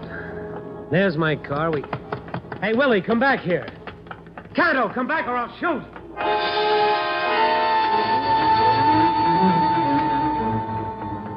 I wasn't going to, of course, but on the bare chance it might give him pause, I pointed the gun to the sky. The shot seemed to give him jet propulsion. He dived into an alley and vanished. I turned around and headed back toward my car. I got there just as a couple of prowl cars pulled up behind mine. Down. Oh? Well, Sergeant Blank. So it was you who called the police. Why didn't he give you a name? You bashful or something? I haven't had a chance to call anybody yet. Well, somebody called. He said that some guy just killed the fellow who runs this bookshop. What are you doing with that gun? Oh, don't look at me like that, Buzz. It belongs to a fellow who was found dead in the river 3 months ago. Well, who gave it to you? He did. Huh? What are you talking about? Willie Canto, the fellow who killed Ron Heilemann. He's as big as life and he's twice as crazy. You're the one who's crazy. Everybody in the Heilemann household identified Canto's body. His wife, his secretary, John Talbot, the butler, the gardener. So they made a mistake. Then we better go out and have a talk with Mrs. Beatrice Heilemann. If Canto's on the loose, he may be planning to call on her. Mind if I come along?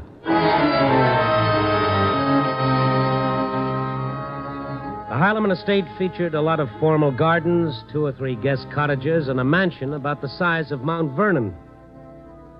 The only thing that could have made the interior more early American was a stuffed Indian over the mantelpiece. Tears shimmered in Beatrice Heileman's lovely violet eyes as Sergeant Black told her what had happened. Oh, poor Willie. I guess I was wrong when I identified that body as his. But even John Talbot, my husband's secretary, thought it was he. I don't want to alarm you, Mrs. Heileman, but there's a chance Canto may show up here. Oh, but Willie wouldn't harm me. Why, he was always devoted to me. He was devoted to your husband, too, but look what happened. I still can't believe it. My husband was so kind to him, so gentle. He even tried to teach Willie to understand some of those dull books of his. Like Dante, hmm? Dante? Why, that was my husband's nickname for Willie. How did you know? Willie thinks he is Dante. Oh? Ron was always giving people the names of characters in his books. Sometimes I don't think they were very complimentary. But I was never too sure. Who was Virgil? Virgil? Yeah. Well, I don't know. Wait a minute. That's what he called his secretary. John Talbot? Yes, Mr. Talbot. John Talbot, Virgil. I suppose he doesn't work here anymore. Well, yes. I've needed him to help me wind up my husband's estate. There were so many things to be done. Why? Does he live here on the premises? Yes, but he isn't in town now. Poor man's been working so hard cataloging the rest of those books that I told him to take a week off. He left yesterday. I see. Where'd he go? He mentioned something about fishing in Minnesota. Well, thanks, Mrs. Heileman. Homicide will probably talk to you about this further, but in the meantime, keep your doors and windows locked, just in case. Oh, I'll be careful. Thank you.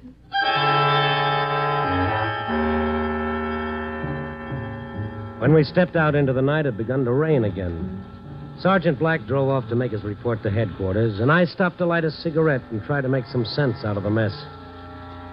And then I saw a dim figure emerge from a side entrance to the big house. The figure of a man standing momentarily in a yellow fuzz of light that shone from the open door, a small, familiar silhouette. The door closed and the darkness swallowed him, but there was no doubt about it. It was Willie Canto. I jumped out of the car. Willie! I caught sight of a shadowy figure as he whirled and ran toward the back. Willie! He headed toward the guest cottages, barely visible in the faint glow of a distant street lamp, and for a moment I lost him. Then I heard him leap across the veranda of one of the cottages, and I charged after him. He didn't have time to bolt the door in my face. Willie, what's the matter with you? Just want to have a word? Where are you? Turn on the light. Where's the switch? Wait. Well, that's better. What are you scared of? You're the police. What gave you that idea? I heard you. In the house. You were talking to my Beatrice. Oh, I see. She knew you were there all the time, didn't she? Why, yes, of course. I was in the next room. Well, I'm not with the police. I'm just a broken-down reporter. So put that nice big knife down, Willie. Huh? First a gun, then a knife. You're a bad boy, Willie. What do you want of me? That knife, put it on the dresser, and then we'll talk. Now, that's better. Now, what were you doing out there in the rain? Going away. Far away. Why? She says, if I love her, I will go away. Farther than before. Than before? Where was that? Where you been spending the last 6 months? On the island. What island? Where Mr. Heileman has his summer cottage. So she told you to go there? Yes. She's so kind. She gives me money. She sends me food. But it's so lonely. I had to see her. Why does she tell me to go? She told me before she loved me. Beatrice doesn't change. She's kind and generous. Her heart is like gold. Yes, yellow and hard. What? Did she ask you to kill Mr. Heileman? Oh, no. I wouldn't kill her. Yes, I killed him. It was me. I killed him. Pretty mean, wasn't he, Willie? Oh, no. He was a nice man. You killed people who were nice to you? No, I wouldn't. I killed him. Beatrice wouldn't want you to lie, not even for her sake. She'd want you to tell the truth, Willie. Did the secretary stab Mr. Heileman? No. But he killed a man in the bookshop. Yes. And you know who killed the man who was so good to you, Mr. Heileman, don't you? Don't you, Willie? You know. You saw it, didn't you? You know who killed him. I know. Go on, Willie. Tell me what you saw. I saw through the door into the library. Mr. Heilemann was there and Beatrice. Yeah? What were they doing? He says he knows about Beatrice and Virgil. He says he will get a divorce. Yeah? Go on. Then what happened? She picked up the scissors and... No, I did it. I did it. She told you to say that, didn't she? What happened after she stabbed him? She ran out of the room. I went in, and Mr. Heilemann was trying to get up. He said, Willie, get me some paper. Some paper. Well, there was no paper. There was only the book. My book. And I put it on the floor so that he could write. The Black Gospel? Yes. He wrote in it. On the empty page in front, he said, give this to the police. They will know who killed me. Well, why didn't you? I was afraid. For Beatrice. And she comes in again, and Mr. Talbot is with her. They say that I must go away. You never told them what Mr. Heilemann wrote in the book? No, of course not. They'd never sold it with the rest of the collection. I don't remember. Everything is all mixed up. So that's why it was worth $50,000. What? What do you say? Nothing, Willie. So they identified that body as yours, hoping the police had dropped the search. Oh, you're lucky to be alive. Mr. Stone. Everything falls into place. Not a pretty picture, but it's clear enough. That's unfortunate, Mr. Stone. It was our old pal, John Talbot, the secretary. He stood in the open door of the next room, framed against the darkness. I hadn't seen him since the inquest on Heilemann's death, but he hadn't changed. He was a slender, handsome man, looking like a college professor in tweeds and rimless glasses. The type generally pictured carrying a pipe or a book. But what he was carrying was a snub-nosed .38 revolver. A touching little tale, Willie. Virgil. Does that gun mean I should have knocked before entering? Opportunity is always welcome, Mr. Stone, whether it knocks or not. Opportunity for what? To dispose of an unforeseen problem. Oh, meaning me, I suppose. Meaning both of you. It's Beatrice. Her footsteps. John, it's all right. They've gone. I've been waiting for you. Oh, Mr. Stone. Willie. Beatrice, I was going away, but Mr. Stone... Shut the door. John, what is this? Why the gun? It seems that your faithful Dante has been talking to this newspaper fellow. What? Rather extensively, I'm afraid. Willie, have you gone crazy? Oh, Mr. Stone wouldn't harm you, Beatrice. You wouldn't touch her, would you, Mr. Stone? Not without gloves. What did he tell you, Mr. Stone? That lunatic. And you believe him? John, is that why you're holding a gun? You fool. What does it matter what Willie said about me? There's no proof. You consider yourself safe just because I destroyed that wretched book. Oh, no, my dear. That's not enough. I've got to silence them. Put away that gun. Let go of me, you little fool. This fellow knows too much. I can't stand anymore. Let I can't stand it. Let go of my arm. So many terrible things. I can't stand it anymore. I said let go. Oh! You hit her. You hit her. Willie, no. I'll kill you. Get back and drop that knife. Willie Canto staggered as I leaped forward and knocked the gun from Talbot's hand. Talbot reeled backwards and sat down heavily on the sofa behind him. It was then that I saw the dagger in his side and the red stain spreading. Beatrice stood with her back against the wall, her eyes wide, staring at Talbot, and then at Willie lying doubled up on the floor. And suddenly she gave way. I snatched up the gun and went to the phone. As I reached for it, I saw that Willie had risen to his hands and knees, his thin face glistening with sweat. He began to crawl towards Mrs. Heilemann, one hand reaching out for her, his eyes glazed with pain. Beatrice. My Beatrice. No! Don't touch me. Beatrice. Keep away. I can't stand you. No! No! No! Beatrice, come back. Oh, please, please. My Beatrice. Dante's Inferno. Yep. Hello, operator.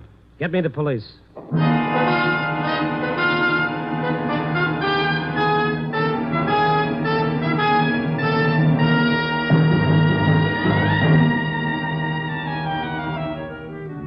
Well, the clock hands are converging on 4, pinching out the last hours of the night. The rain has stopped and a new moon is out. No lover's moon, but thin and curving. Like a knife or a dagger. The curved dagger that Willie Canto used. Poor Willie. He wasn't the first who was betrayed by what he thought was love. Love is like eating mushrooms. You don't know whether it's the real thing until it's too late. Oh, well. Copy, boy.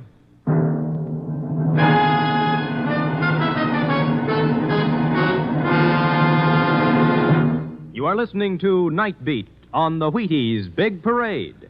If you're a mother or a father with a warm spot in your heart for pink-cheeked, happy-eyed youngsters, here's something you should know. Good food builds good health, and Wheaties are good food. Now, I don't know what you've been doing about breakfast for the kids, but did you know that there's a whole kernel of wheat in every Wheaties flake? With the sunny, wholehearted goodness of field-grown wheat in every flake? With the full strength of whole wheat vitamins, minerals, proteins in every flake? It's true. Whole wheat in all its richness. That's what you furnish when you fill the cereal bowl with Wheaties. Don't slip up. See that they get Wheaties. Crisp, sunshiny, good. Pour on the milk, put on the fruit, and know the youngsters are getting all that whole wheat can give. Do that now. Wheaties, breakfast of champions.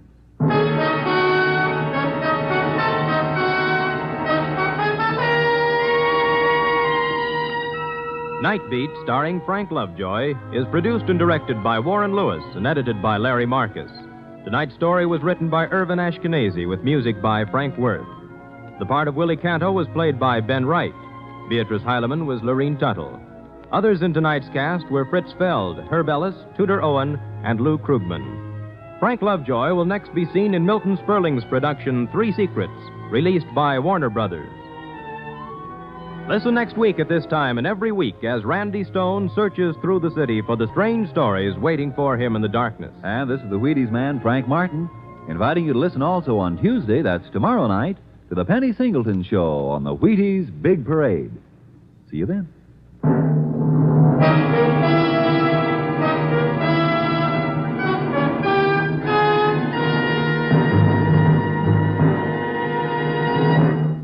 This is Frank Lovejoy reminding you of today's biggest bargain, United States Savings Bonds. You pay for 3 and you get 4.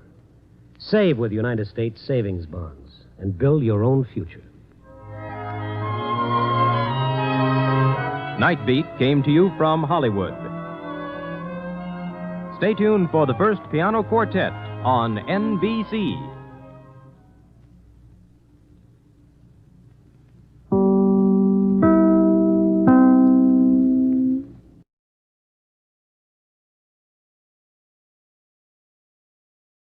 CBS Radio presents the CBS Radio Workshop, dedicated to man's imagination, the theater of the mind. Tonight's presentation, The Little Prince, by the late Antoine de Saint-Exupéry.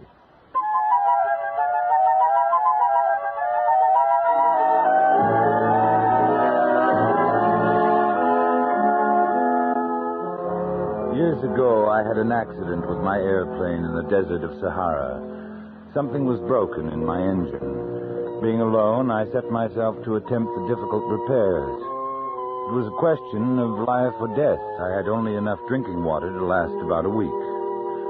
The first night, I went to sleep on the sand 1,000 miles from any human habitation.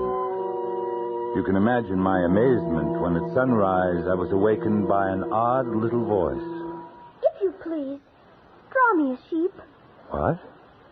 Draw me a sheep. I jumped to my feet, completely thunderstruck. I saw a most extraordinary small person who stood examining me with great seriousness. He seemed neither to be fainting from fatigue or hunger, or thirst or fear. When I was able to speak, I said, "What are you doing here?" If you please, draw me a sheep. I don't know how to draw. That doesn't matter. Draw me a sheep.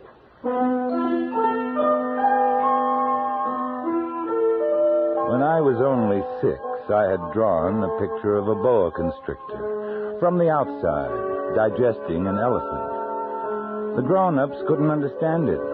They told me it looked like a hat. They advised me to lay aside my drawing and devote myself to geography, history, arithmetic, and grammar. I did because it's tiresome for children to be always and forever explaining things to them. Would you please draw me a sheep? The little fellow was so insistent, I took out my pen and some paper. Since I had never drawn a sheep, I drew for him my picture of the boa constrictor that looked like a hat. No, no, no. I do not want an elephant inside a boa constrictor. A boa constrictor is very dangerous, and an elephant is cumbersome. Where I live, everything is very small. What I need is a sheep. Please draw me one. I made several attempts. Then, being in a hurry to start working on my engine, I tossed off a drawing of a box that had some air holes in it and explained that the sheep was inside. That is exactly the way I wanted it. Do you think this sheep will require a great deal of grass? Oh, there will surely be enough. It's a very small sheep I've given you. Not so small. Look through the air hole. My sheep has gone to sleep.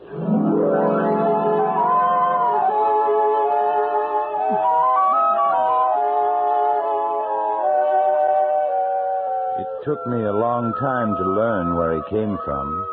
It was only from words dropped by chance that little by little everything was revealed to me. I learned, for example, that the little prince came from another planet, and that his planet was scarcely any larger than a house.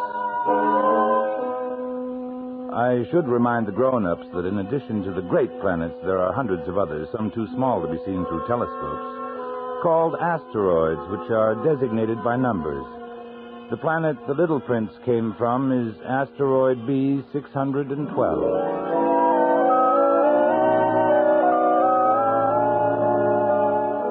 As each day passed, I would learn more about the little prince's planet. On the third day, I heard about the catastrophe of the baobabs. Isn't it true that sheep eat little bushes? Yes, that's true. Then it follows they also eat baobabs. Baobabs? But it would take a herd of elephants to eat anything as gigantic as a baobab. Before they grow so big, don't baobabs start out by being little? Entirely correct. But why do you want the sheep to eat the little baobabs? I knew a planet inhabited by a lazy man. He neglected 3 little bushes. What happened? Catastrophe. The baobabs spread over the entire planet, bored clear through it with their roots, split it in pieces. So you must be careful. It is a question of discipline. I must attend to my planet each morning, as I do myself. It's tedious. I need the sheep.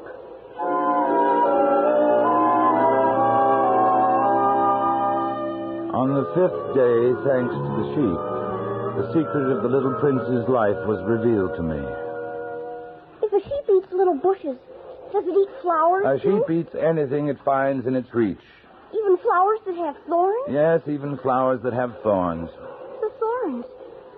What use are they? Don't you ever let go of a question once you've asked it. Can't you see I'm busy fixing my plane? There's so little drinking water left, I must finish the repairs. But you haven't answered my question. All right. The thorns are of no use at all. Flowers have thorns just for spite. Oh, I don't believe you. Flowers are weak creatures. They are naive. They reassure themselves as best they can. They believe that their thorns are terrible weapons. And you actually believe that the flowers... No, I don't believe anything. I answered you the first thing that came into my head. Now, don't you see I'm very busy with matters of consequence? Matters of consequence? You talk just like the grown-ups. The flowers have been growing thorns for millions of years. For millions of years, the sheep have been eating them just the same. It is not a matter of consequence to try to understand why the flowers go to so much trouble to grow thorns which are never of any use to them. Now, just a moment. If I knew one flower which is unique in the universe, which grows nowhere but on my planet, which one little sheep can destroy in a single bite some morning without even noticing what he is doing, you think that is not important? I'm sorry. I didn't realize. Now, the flower you love is not in danger. I'll draw you a muzzle for your sheep. I'll draw you a railing to put around your flower. I didn't know what else to say to him. Night had fallen. I had let my tools drop from my hand. Of what moment now was my hammer, or thirst, or death? There was a little prince to be comforted. I felt awkward and blundering. I didn't know how I could reach him. It's such a secret place, the land of tears.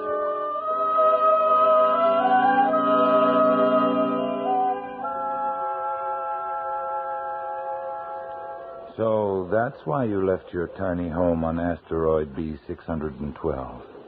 It was love. Love for a flower. A flower unique in all the universe. At first, I was captivated by her beauty. Very quickly, she began to torment me with her vanity. And soon I came to doubt her. Was she the only flower on your planet? Oh, no. But the others are very simple. They take up no room. Cause not one bit of trouble. Your flower was different. Very. She came from a seed blown to my planet from who knows where. From the moment she first showed herself, she became demanding. She commanded all of my time. Even that time I had always devoted to the baobabs in my volcanoes. Volcanoes? I have 2 active volcanoes. Very convenient for heating my breakfast. I carefully clean them out every morning. If they are well cleaned out, volcanoes burn slowly and steadily, without eruptions. I see. I also have one volcano that is extinct. I clean it out, too. One never knows. No, one never knows. You were telling me about your flower. I ought never to have run away from her. I ought to have judged her by deeds and not by words. I ought to have guessed that behind her poor little stratagems lay real affection for me. But I was too young to know how to love her. The fact is that I did not know how to understand anything.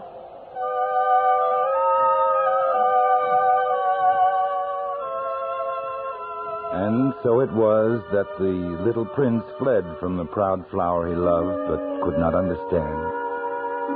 To escape from his planet, the little prince took advantage of the migration of a flock of wild birds. He found himself in the neighborhood of asteroids number 325, 326, 27, 28, and 329. He began to visit them in order to add to his knowledge. The first asteroid was inhabited by a king clad in a royal purple and ermine who was seated upon a magic throne. The king was elated when he saw the little prince coming. Ah, a subject. Approach so that I may see you better. The king felt consumingly proud of being at last king over somebody. The little prince looked everywhere for a place to sit down, but the entire planet was crammed and obstructed by the king's magnificent robe. So he remained standing. Since he was tired, he yawned. It is contrary to etiquette to yawn in the presence of a king. I forbid you to do so. I can't help it. I have come on a long journey and have had no sleep. Ah, then I order you to yawn. Come now, yawn again. That's an order. That frightens me. I cannot anymore. Well, then I order you sometimes to yawn and sometimes not to. Look here, I insist that my authority be respected. I tolerate no disobedience. I am an absolute monarch. However, I always make my orders reasonable. That is very wise. Oh, of course. If I offered a general to change himself into a seabird and he did not, it would be my fault, not his. May I sit down? Yeah, I order you to do so. Here, I shall move my robe. Sire, I beg that you will excuse my asking a question. I order you to ask me a question. Sire, you are alone here. This planet is tiny. Over what do you rule? Over everything. Over everything? You mean the other planets and all the stars? Oh, over all of that. Oh, that's marvelous. You can see a sunset whenever you wish. Oh, sire, I should like to see a sunset. Do me that kindness. Order the sun to set. If I ordered a general to fly from one flower to another like a butterfly, or write a tragic drama, or change himself into a seabird, and if he did not, which of us would be wrong? You. Exactly. One must require from each one only the duty he can perform. I have the right to require obedience because my orders are reasonable. But my sunset? You shall have it. I shall command it. When, sire? Well, I shall consult my almanac. Here we are. That will be this evening about 20 minutes to 8. And when I give the order, you see how well I'm obeyed. I see. Oh, I have nothing more to do here, so I shall set out on my way again. Oh, do not go. Do not go. I'll make you a minister. Minister of what? Minister of Justice. Yeah, that's it, Minister of Justice. But there is nobody here to judge. Well, then you shall judge yourself. It's far more difficult to judge oneself than to judge others. I can judge myself anywhere. I have good reason to believe that somewhere on my planet there is an old rat. You can judge this old rat. And from time to time you will condemn him to death. You'll have to pardon him on each occasion. He must be treated thriftily. He's the only one we have. I wouldn't like that. I think I will go on my way. Oh, no. I am ready to depart. If your Majesty wishes to be promptly obeyed, he should be able to give me a reasonable order. Very well. I order you to be gone by the end of 1 minute. The conditions seem favorable. And here it is. I make you my ambassador. The grown-ups are very strange.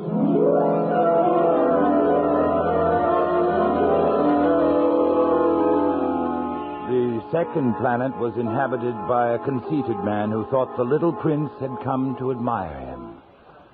I am about to receive a visit from an admirer. Good morning. That is a queer hat you are wearing. It is a hat for salutes. I raise it in salute when people acclaim me. Oh, unfortunately, nobody at all ever passes this way. Oh?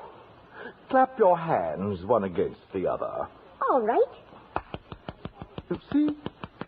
I now raise my hat in salute. Do it again. Thank you. Thank you. Wouldn't you like to applaud me again? Well, no. But you really do admire me. What do you mean? Well, you regard me as the handsomest, the best dressed, the richest, and most intelligent man on this planet. But you're the only man on your planet. Well, do me this kindness. Admire me just the same. Very well. I admire you. Thank you. Thank you, and goodbye. Now, what is there in that to interest him so much? The grown-ups are certainly very odd.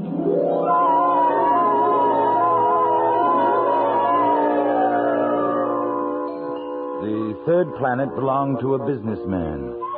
This man was so much occupied that he did not even raise his head at the little prince's arrival. 3 and 2 make 5. 5 and Good 7. morning. 12. Good morning. 15 Your and cigarette 7 has gone make out. 22. I haven't had time to light it again. That makes 501,622,731. 500 million what? I can't stop. I've got too much to do. I'm concerned with matters of consequence. 500 million what? During the 54 years I've inhabited this planet, I've been disturbed only twice by inconsequential balderdash. This is the third time. I was saying 501 million... Millions of what? Those little objects one sometimes sees in the sky. Flies? No, little glittering objects. The ones that set lazy men to idle dreaming. You mean the stars. That's right. And what do you do with the stars? Nothing. I own them. But I I've already seen a king who told me... Kings do not own, they reign over. It's very different. And it makes me very rich. What good does it do you to be rich? Well, it makes it possible for me to buy more stars, if any are discovered. How is it possible for one to own the stars? To whom do they belong? To nobody. Then they belong to me, because I was the first to think of it. I suppose that is true, but what do you do with them? I administer them, count them, recount them. It's difficult, but I am a man who is interested in matters of consequence. You cannot pluck the stars from heaven. No, but I can put them into the bank. Whatever does that mean? I write the number of my stars on a paper. I put the paper into a drawer and lock it with a key. Is that all? That is enough. That is rather poetic, but of no great consequence. Your ideas about matters of consequence are quite different from those of grown-ups. Quite. I myself own a flower which I water every day. I own 3 volcanoes which I clean out every day. It is of some use to my volcanoes and my flowers that I own them. You are of no use to the stars. Balderdash! Now, let's see, where was I? 342, 77 plus 89. The grown-ups are altogether extraordinary.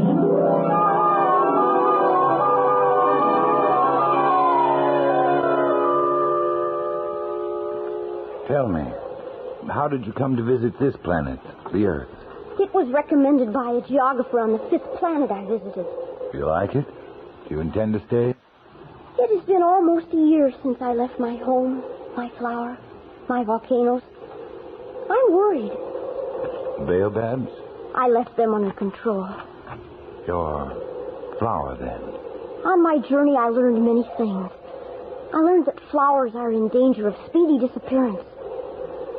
Soon I must return.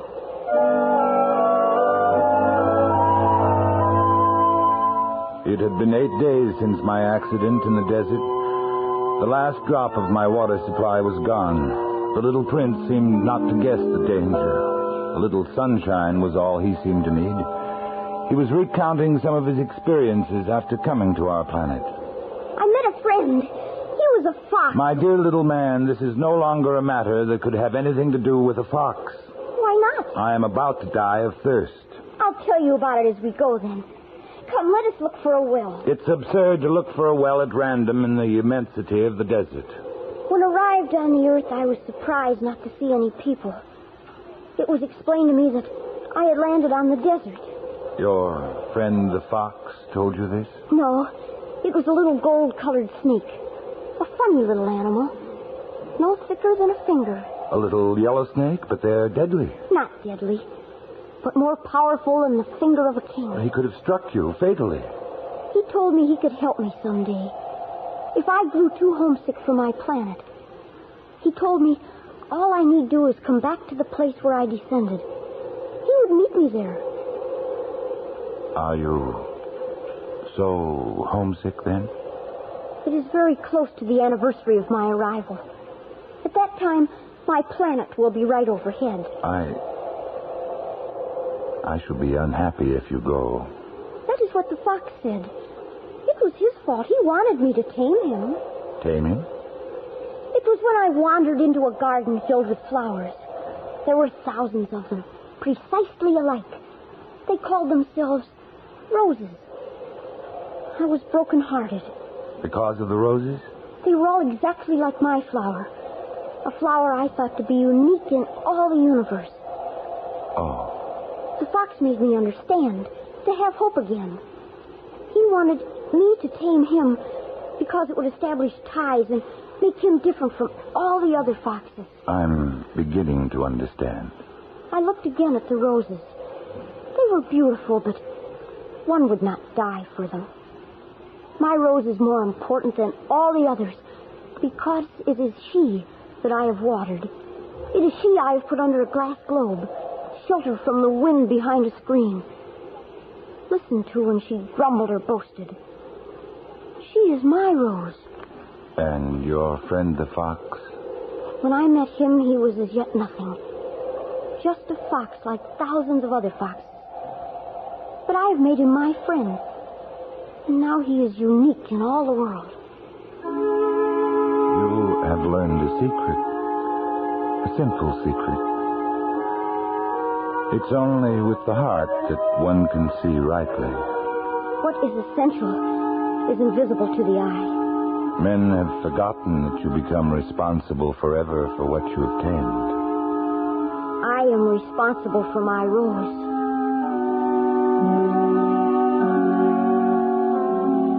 When we had trudged along for several hours in silence, the darkness fell and the stars came out.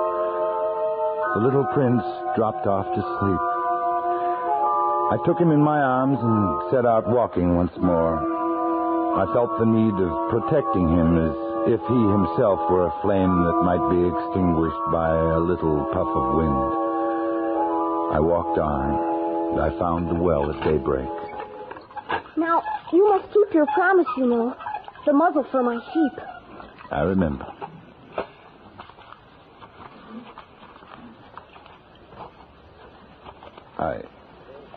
I'm afraid it's not very good.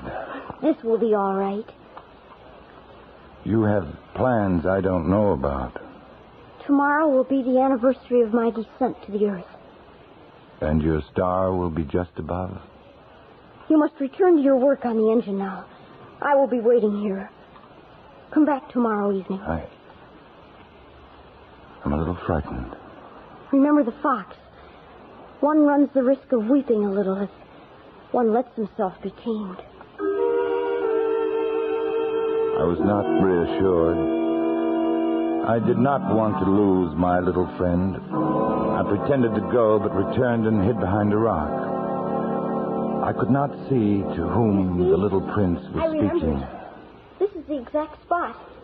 The right time. You have good poison. You are sure you will not make me suffer too long.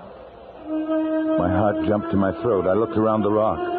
Before me, facing the little prince, was one of those yellow snakes that take just 30 seconds to end your life. I dug into my pocket for my gun and started to run. The snake let himself flow across the sand like the dying spray of a fountain and disappeared among the storms. What does this mean? Why are you talking with snakes? You will find out what is wrong with your engine today, and you can go back home. I, too, am going home today. It is much farther, much more difficult. I want you to stay a while longer. I have your sheep and the sheep's box, and I have the muzzle. Little man, I want to hear you laugh again. Tell me it's only a bad dream, this affair of the snake, the meeting place, the star. At night you will look up at the stars. My star will be just one of the stars for you. You will love to watch all of the stars in the heavens. They will be your friends.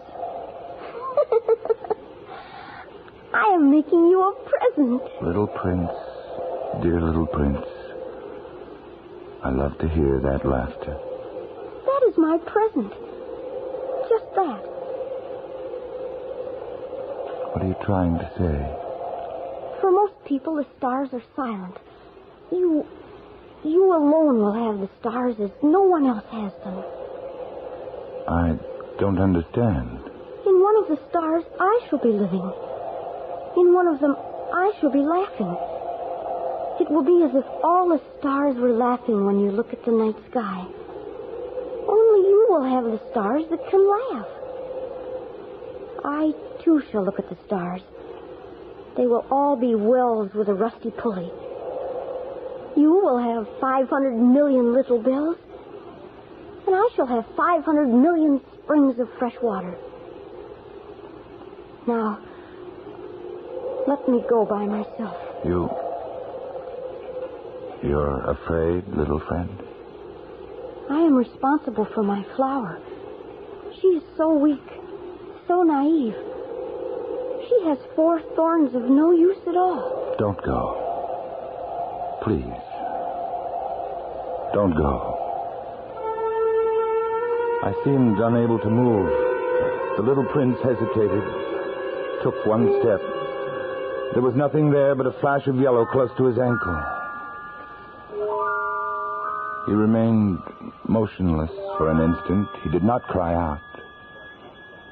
He fell gently as a tree falls. There wasn't even any sound because of the sand.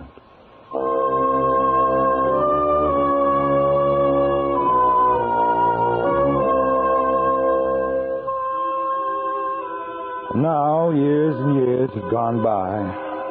Until now, I've never told this story. My sorrow is comforted a little. Not entirely, but I know he did go back to his planet. His body was not there at daybreak. At night, I love to listen to the stars. It's like 500 million little bells. But there is one extraordinary thing. When I drew the muzzle for the little prince, I forgot to add the leather strap to it. He will never have been able to fasten it on his sheep. So now I keep wondering what's happening on his planet. Perhaps the sheep has eaten the flour and the little bells are changed to tears. Here, then, is a great mystery. Nothing in the universe can be the same if somewhere a sheep that we have never seen has, yes or no, eaten a rose. And no grown-up will ever understand that this is a matter of so much importance.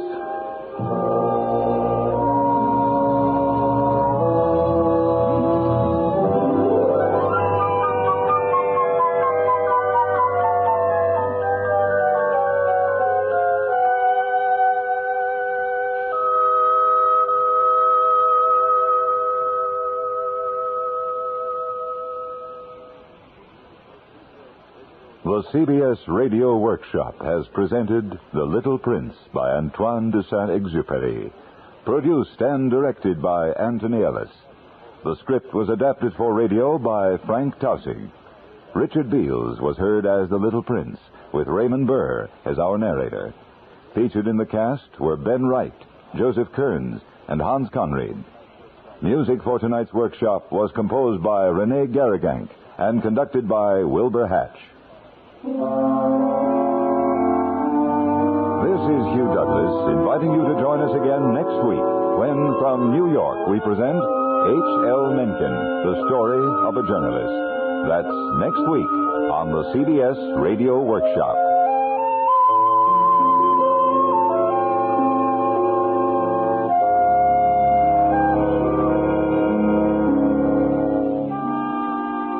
Stay tuned for 5 minutes of CBS News, to be followed on most of these same stations by My Son Jeep. America listens most to the CBS Radio Network.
Out as Margaret.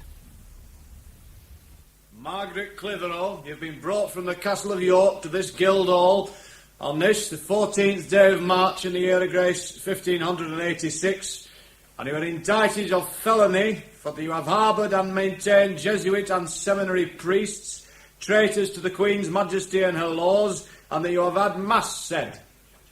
Margaret Clitheroe, how say you? Are you guilty of this indictment or no? Woman, you should not be standing before the judges with your hat on. Take it off. I'm sorry. I will remove it. Now, Margaret Clitheroe, what say you to these offences? I know of no offence for which I should confess myself guilty. Woman, how will you be tried? Having made no offence, I need no trial. The law lays down that those who refuse to submit their case to a jury shall be executed with greater cruelty. You must be tried. Then I will be tried by none but by God and your own consciences. I have done no wrong. If then you will not put yourself to be tried, hear your judgment. You shall return to the place from whence you came and taken to the lowest part of the prison. There you shall be stripped naked, laid down, your back upon the ground, and as much weight laid upon you as you are able to bear, and so to continue 3 days without meat or drink, except a little barley bread and puddle water, and the 3rd day be pressed to death, your hands and feet tied to posts, and a sharp stone under your back. Look to her, Master Sheriff.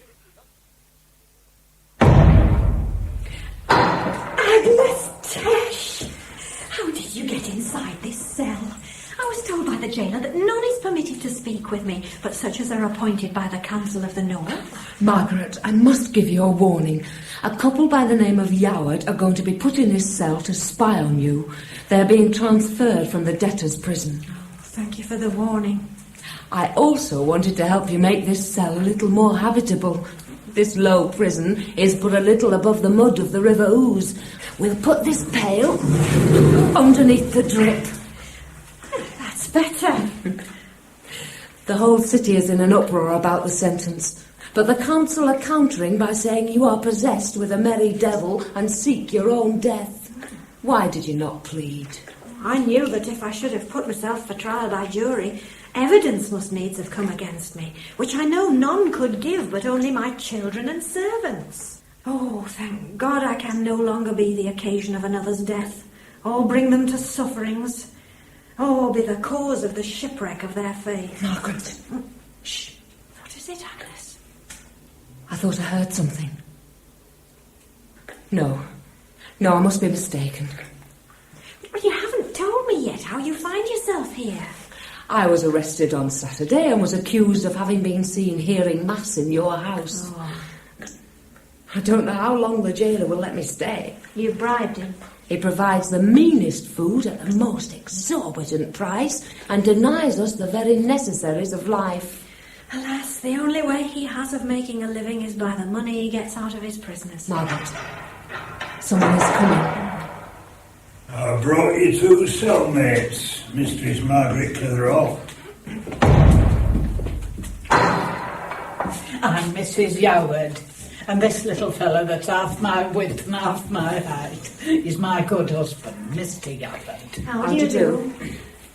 Which one of you is Mrs. Clitheroe? I am. My wife and I were informed you're not to have any visitors, Margaret Clitheroe. Now, husband, come off your high horse. This lady's time is short enough without the likes of us, Papa, you know. We are not of the old faith, Mrs. Clitheroe. We accept the new established church, as ordered by Queen and Parliament. I think, in fairness, I must make this clear. Thank you for telling me, Mrs. Yoward. I'm a woman who speaks her mind. Which makes 2 of us, Mrs. Yoward. You pluck, young lady. Not my pluck. Well, me and Mr. Yoward leave you now to your business with your friend, and we'll try to keep out of your way, unless you want us for anything. Well, that's very kind of you, Mrs. Yoward. Well, come on now, husband. Let's make this new roof over our heads a little like home. Agnes, how long do you think I have to live? The talk is they want you dead within the week. I knew they sought my blood, but I didn't think they sought it so swiftly. Agnes, I crave your prayers that I might persevere. You know you have them, Margaret. I want you also to get word out to Father Mush, desiring him to pray earnestly for me. I'll see that it is done.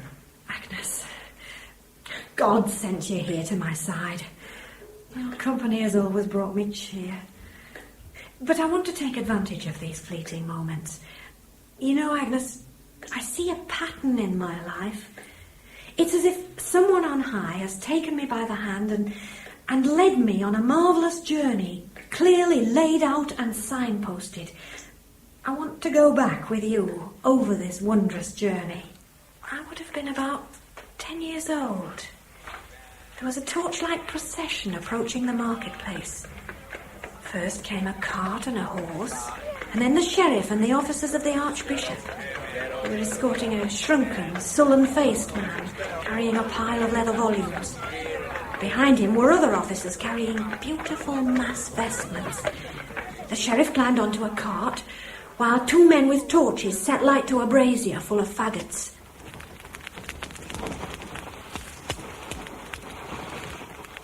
I couldn't take my eyes off the sullen-faced man.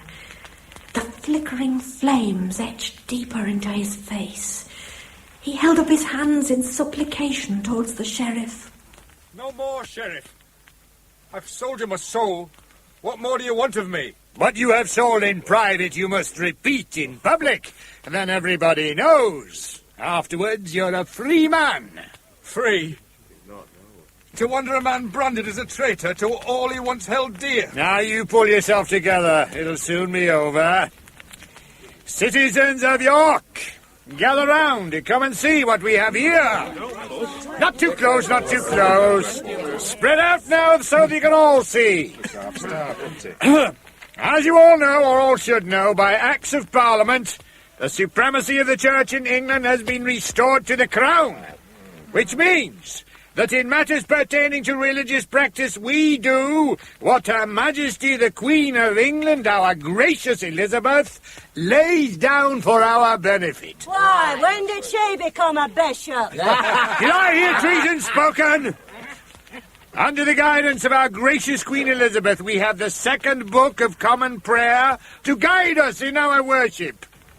The Mass is abolished. About time, too. No one can abolish the Mass.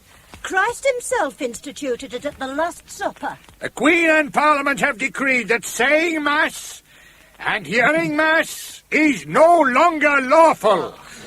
The bishops who have refused to accept this fact and who have not taken the oath of supremacy upholding the Queen to be head of the Church in England have been deprived of their sees and arrested.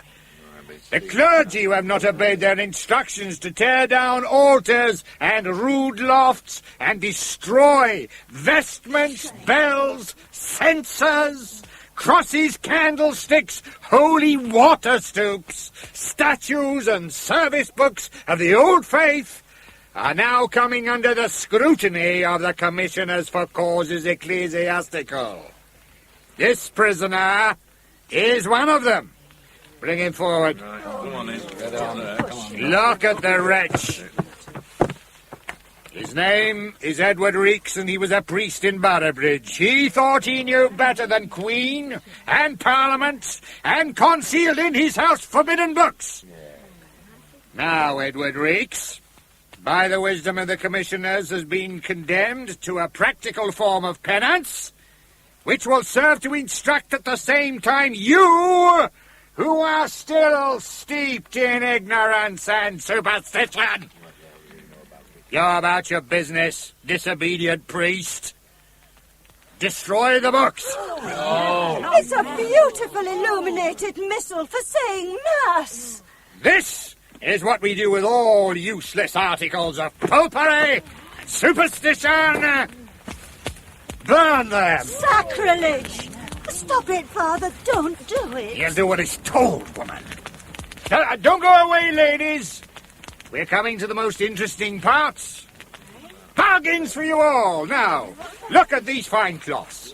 Vestments. Chasubles made of the finest silk, satin, and velvet.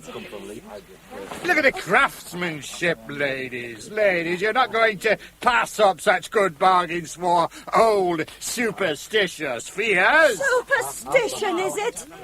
The Mass has been said since the Apostles.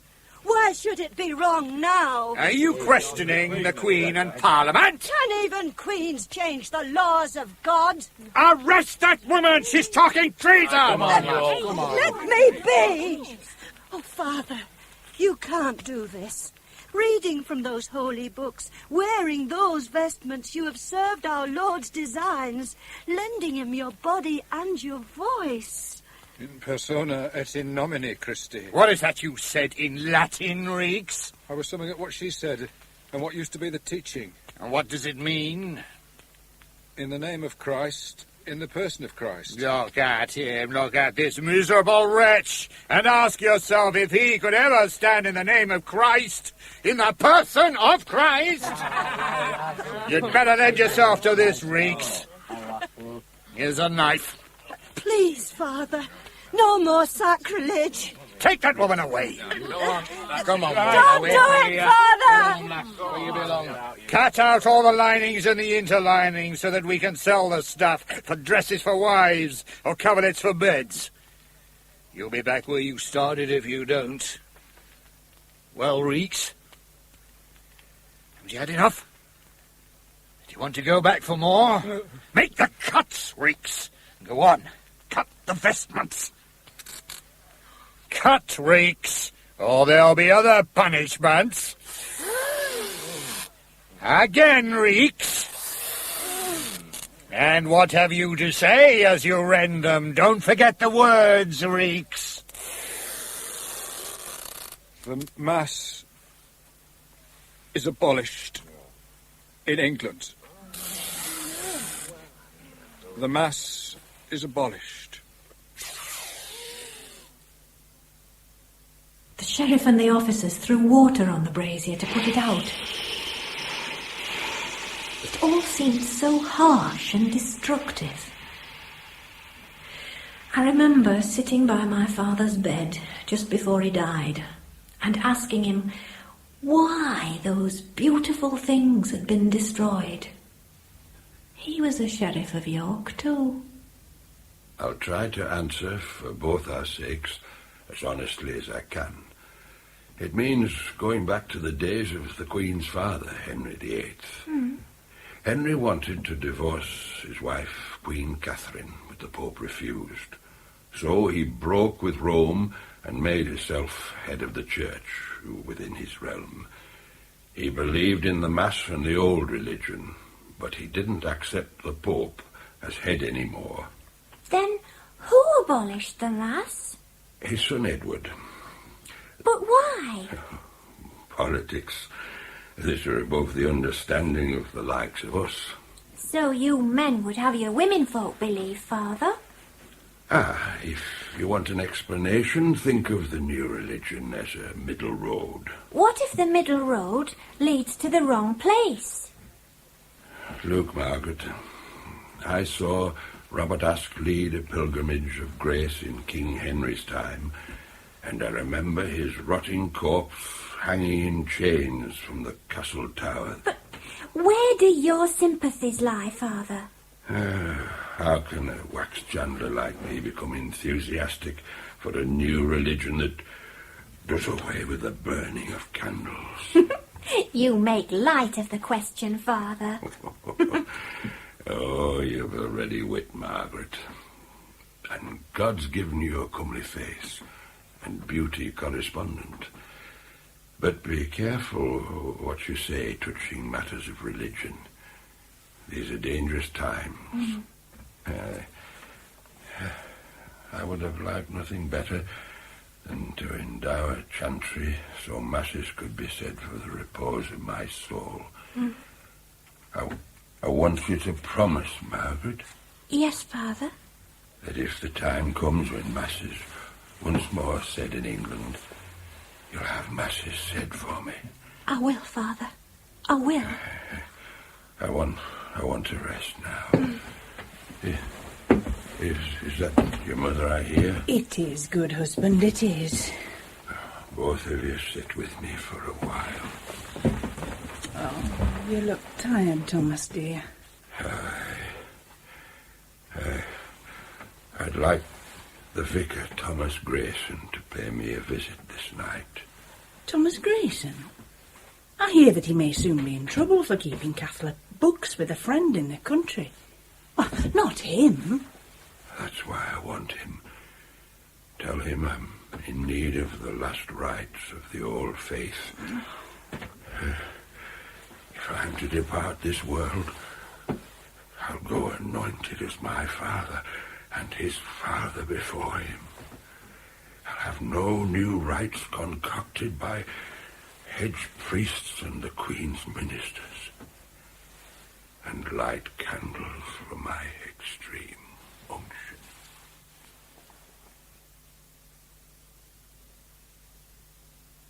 My father died shortly afterwards. The church seemed cold and empty, stripped of all its altars. No requiem was allowed. But as the solemn procession left the church, the choir broke into the plain chant of the old, forbidden Dies Irae.